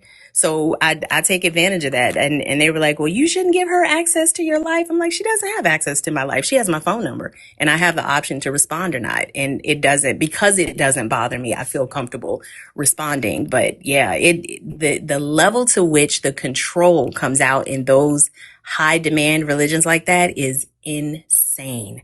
Like when we talk through some of the things, Justin, we and John were telling Justin the other day that in Jehovah's Witnesses, like if a baptized woman has to pray for whatever reason in the presence of a baptized man, she has to cover her head. Justin was like, what the fuck for? He was like, are they expecting something to fall on it? I'm like, nope. It's some scripture in the Bible. I don't remember what it is, but you don't realize how crazy these practices are until you get some distance from it and look back on like, what the fuck was I thinking that this was okay?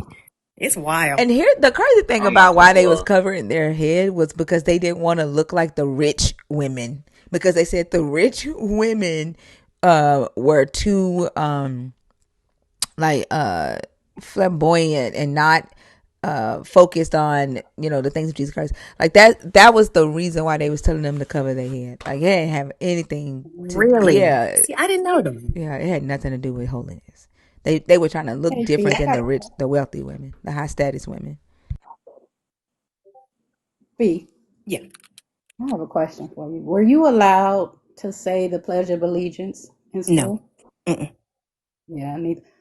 Nah, you Oh, can't say that. You can't pledge allegiance to anything. Definitely yeah, I not a know. country or anything political. We couldn't even stand up. Like if we had to sit down. My mother had to write a letter to the school so that I wouldn't get in trouble for not saying it. Mm-hmm. Mine too. They don't the bullying that I got just because I wasn't allowed to say it. And Kojic doesn't allow that either. And so my mom had to write a letter every year that we couldn't say the Pledge of Allegiance. And we couldn't swear on the Bible. We had to say I confirm or I affirm or Hmm. something like that. I can't remember. But yeah. What's the reason for that? Because I wish I knew all that shit. you don't swear. Like you're not supposed to swear or make a vow. You're not supposed to swear on the God is blasphemy or something. And then you don't pledge allegiance to anything but God is what we were taught in Kojic. Yeah, and the Jehovah's Witnesses made it seem like they were the only religion that made that stance about pledging allegiance. Like, well, of course, they told you they were the only religion that did anything right, but I didn't know Kojic didn't pledge allegiance either. Yeah, Kojic is a whole ass code. Kojic is mini JW, I swear. Like JW go a little further running away from atheists and shit. We ain't do no shit like that. Turned into a track star. Man, but I swear like some of the stuff that you talk about, like Kojic is mini JW. It's insane. Like the things that we don't know to question and we just accept as, oh, this is just how it is. But that's why free thinkers are such a threat to society and these belief systems. Because the moment you say, wait a minute, that's why they have to get them so young. That's why they have to start at a young age. Because imagine telling a 18 to 25-year-old that a snake talked and some naked mud people ate some fruit. And then that's why, people get sick and die. They look at you like, what the fuck is wrong with you? Like, do you need some medical assistance? That's why they have to get them in early before those critical thinking skills kick in. I told you when I was writing Samson and Delilah song, and I was talking to my daughter about it, and no, not when I was writing the song, with the when the dude made that video with the big eyes and the glasses, and we were laughing at his video, and I was telling her the story of Samson and Delilah, and I told her that his strength was in his hair, and she was like, "Is this?" She's like, "This is a fairy tale." She's like, "This is in the Bible." Right? She said, "What do you mean his strength is in his hair?" And I couldn't do nothing but laugh because the look on her face, she was so fucking confused. And she was like, "An adults read this?" Justice said the same thing when I told him about Samson. He said, what in the tangled is going on? I'm like, because that is the Disney story. I'm like, I get it. I didn't know either. Like, that is crazy. Look, y'all, when I lost my children, my recent two children, my father's side of the family, those of I would just say my aunts, they showed up and stood in the parking lot in a circle praying loudly because, of course, they couldn't come in, and sent notes inside to tell me that they were out there. I guess to support. I don't know. I don't know what it was. And it took everything in me. It took everything in me to not be hurt that they didn't come in, but I know why they didn't come in. I don't understand how my mother and father got caught up in that crap at all. And that was when they were part of JW. hmm No, when this happened, I lost my daughter in 2021 and I lost my son in 2022. And this happened recently. My mother and Oh father has been damn. gone for a long time.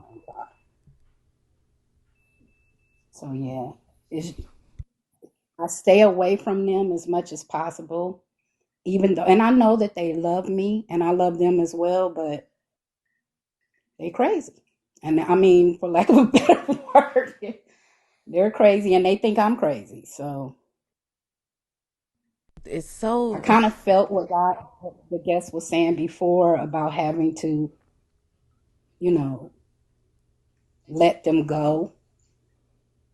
I'm just glad that I'm not glad that my parents and my grandparents is gone, but I'm glad that when I deconstructed, they were gone. So I didn't have to deal with, what a lot of people have to deal with when it comes to family. Because the family that is still here, I don't give a damn what they feel or think at all, Yeah. except my aunts, my dad's siblings. Because it's already hard enough dealing with your own feelings, grappling with the thoughts and the questions and the fears and all of the stuff that comes along with deconstructing. But then when you have to feel like you are required to manage someone else's feelings about it, that's just a whole lot of stress. That's a whole lot of work too. And I'm so sorry for your. I didn't know that about your Yeah, your kids.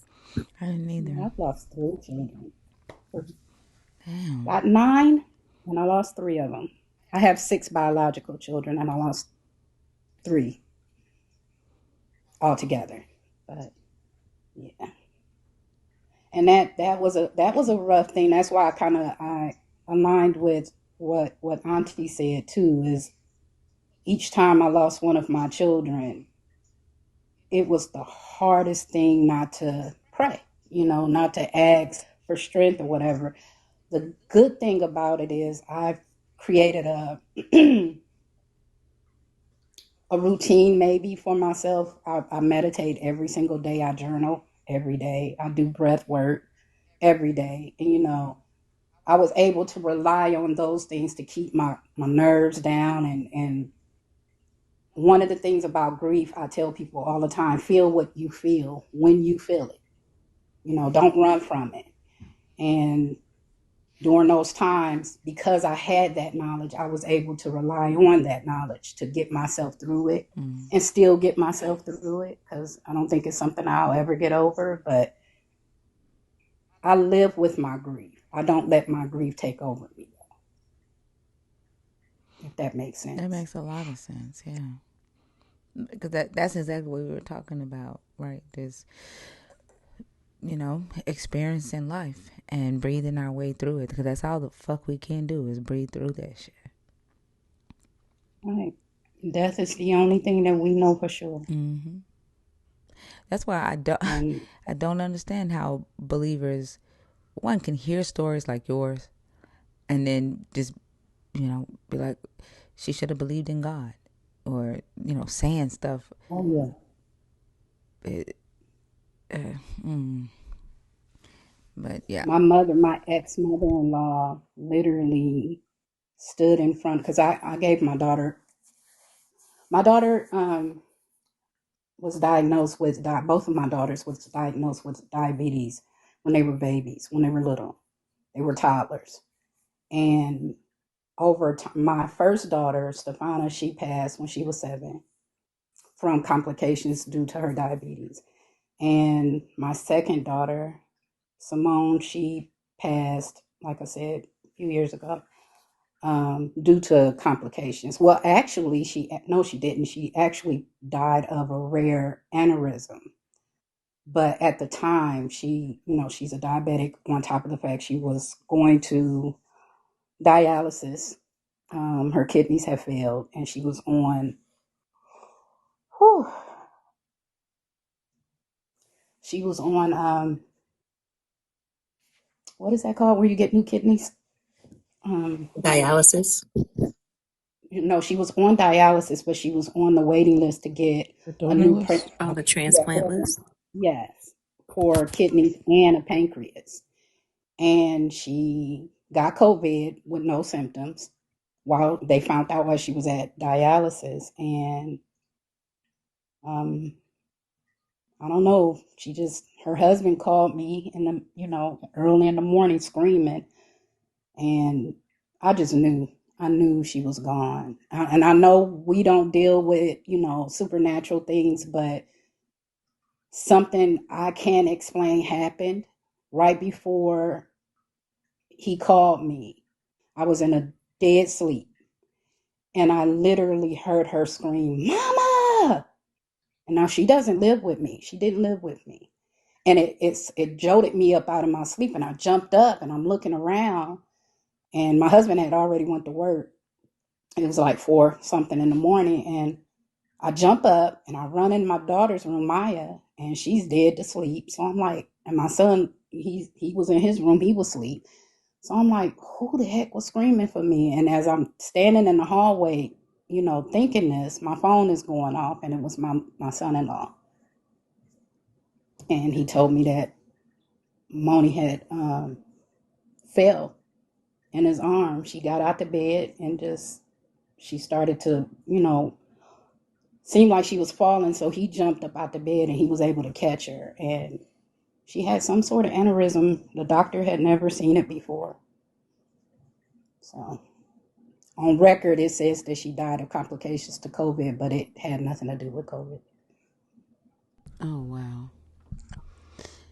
And then the following year, my son took his own life.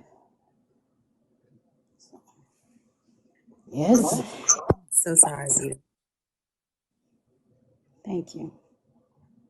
And I mean, the coping mechanisms that you have and the strength that you are exhibiting, even being able to just share your story. Like, I wish I could hug you, like Right. Yeah. yeah, like that's a lot. It is. It's a lot. And what keeps me going, number one, is that my daughter, I brought all of that and told the story to tell you because she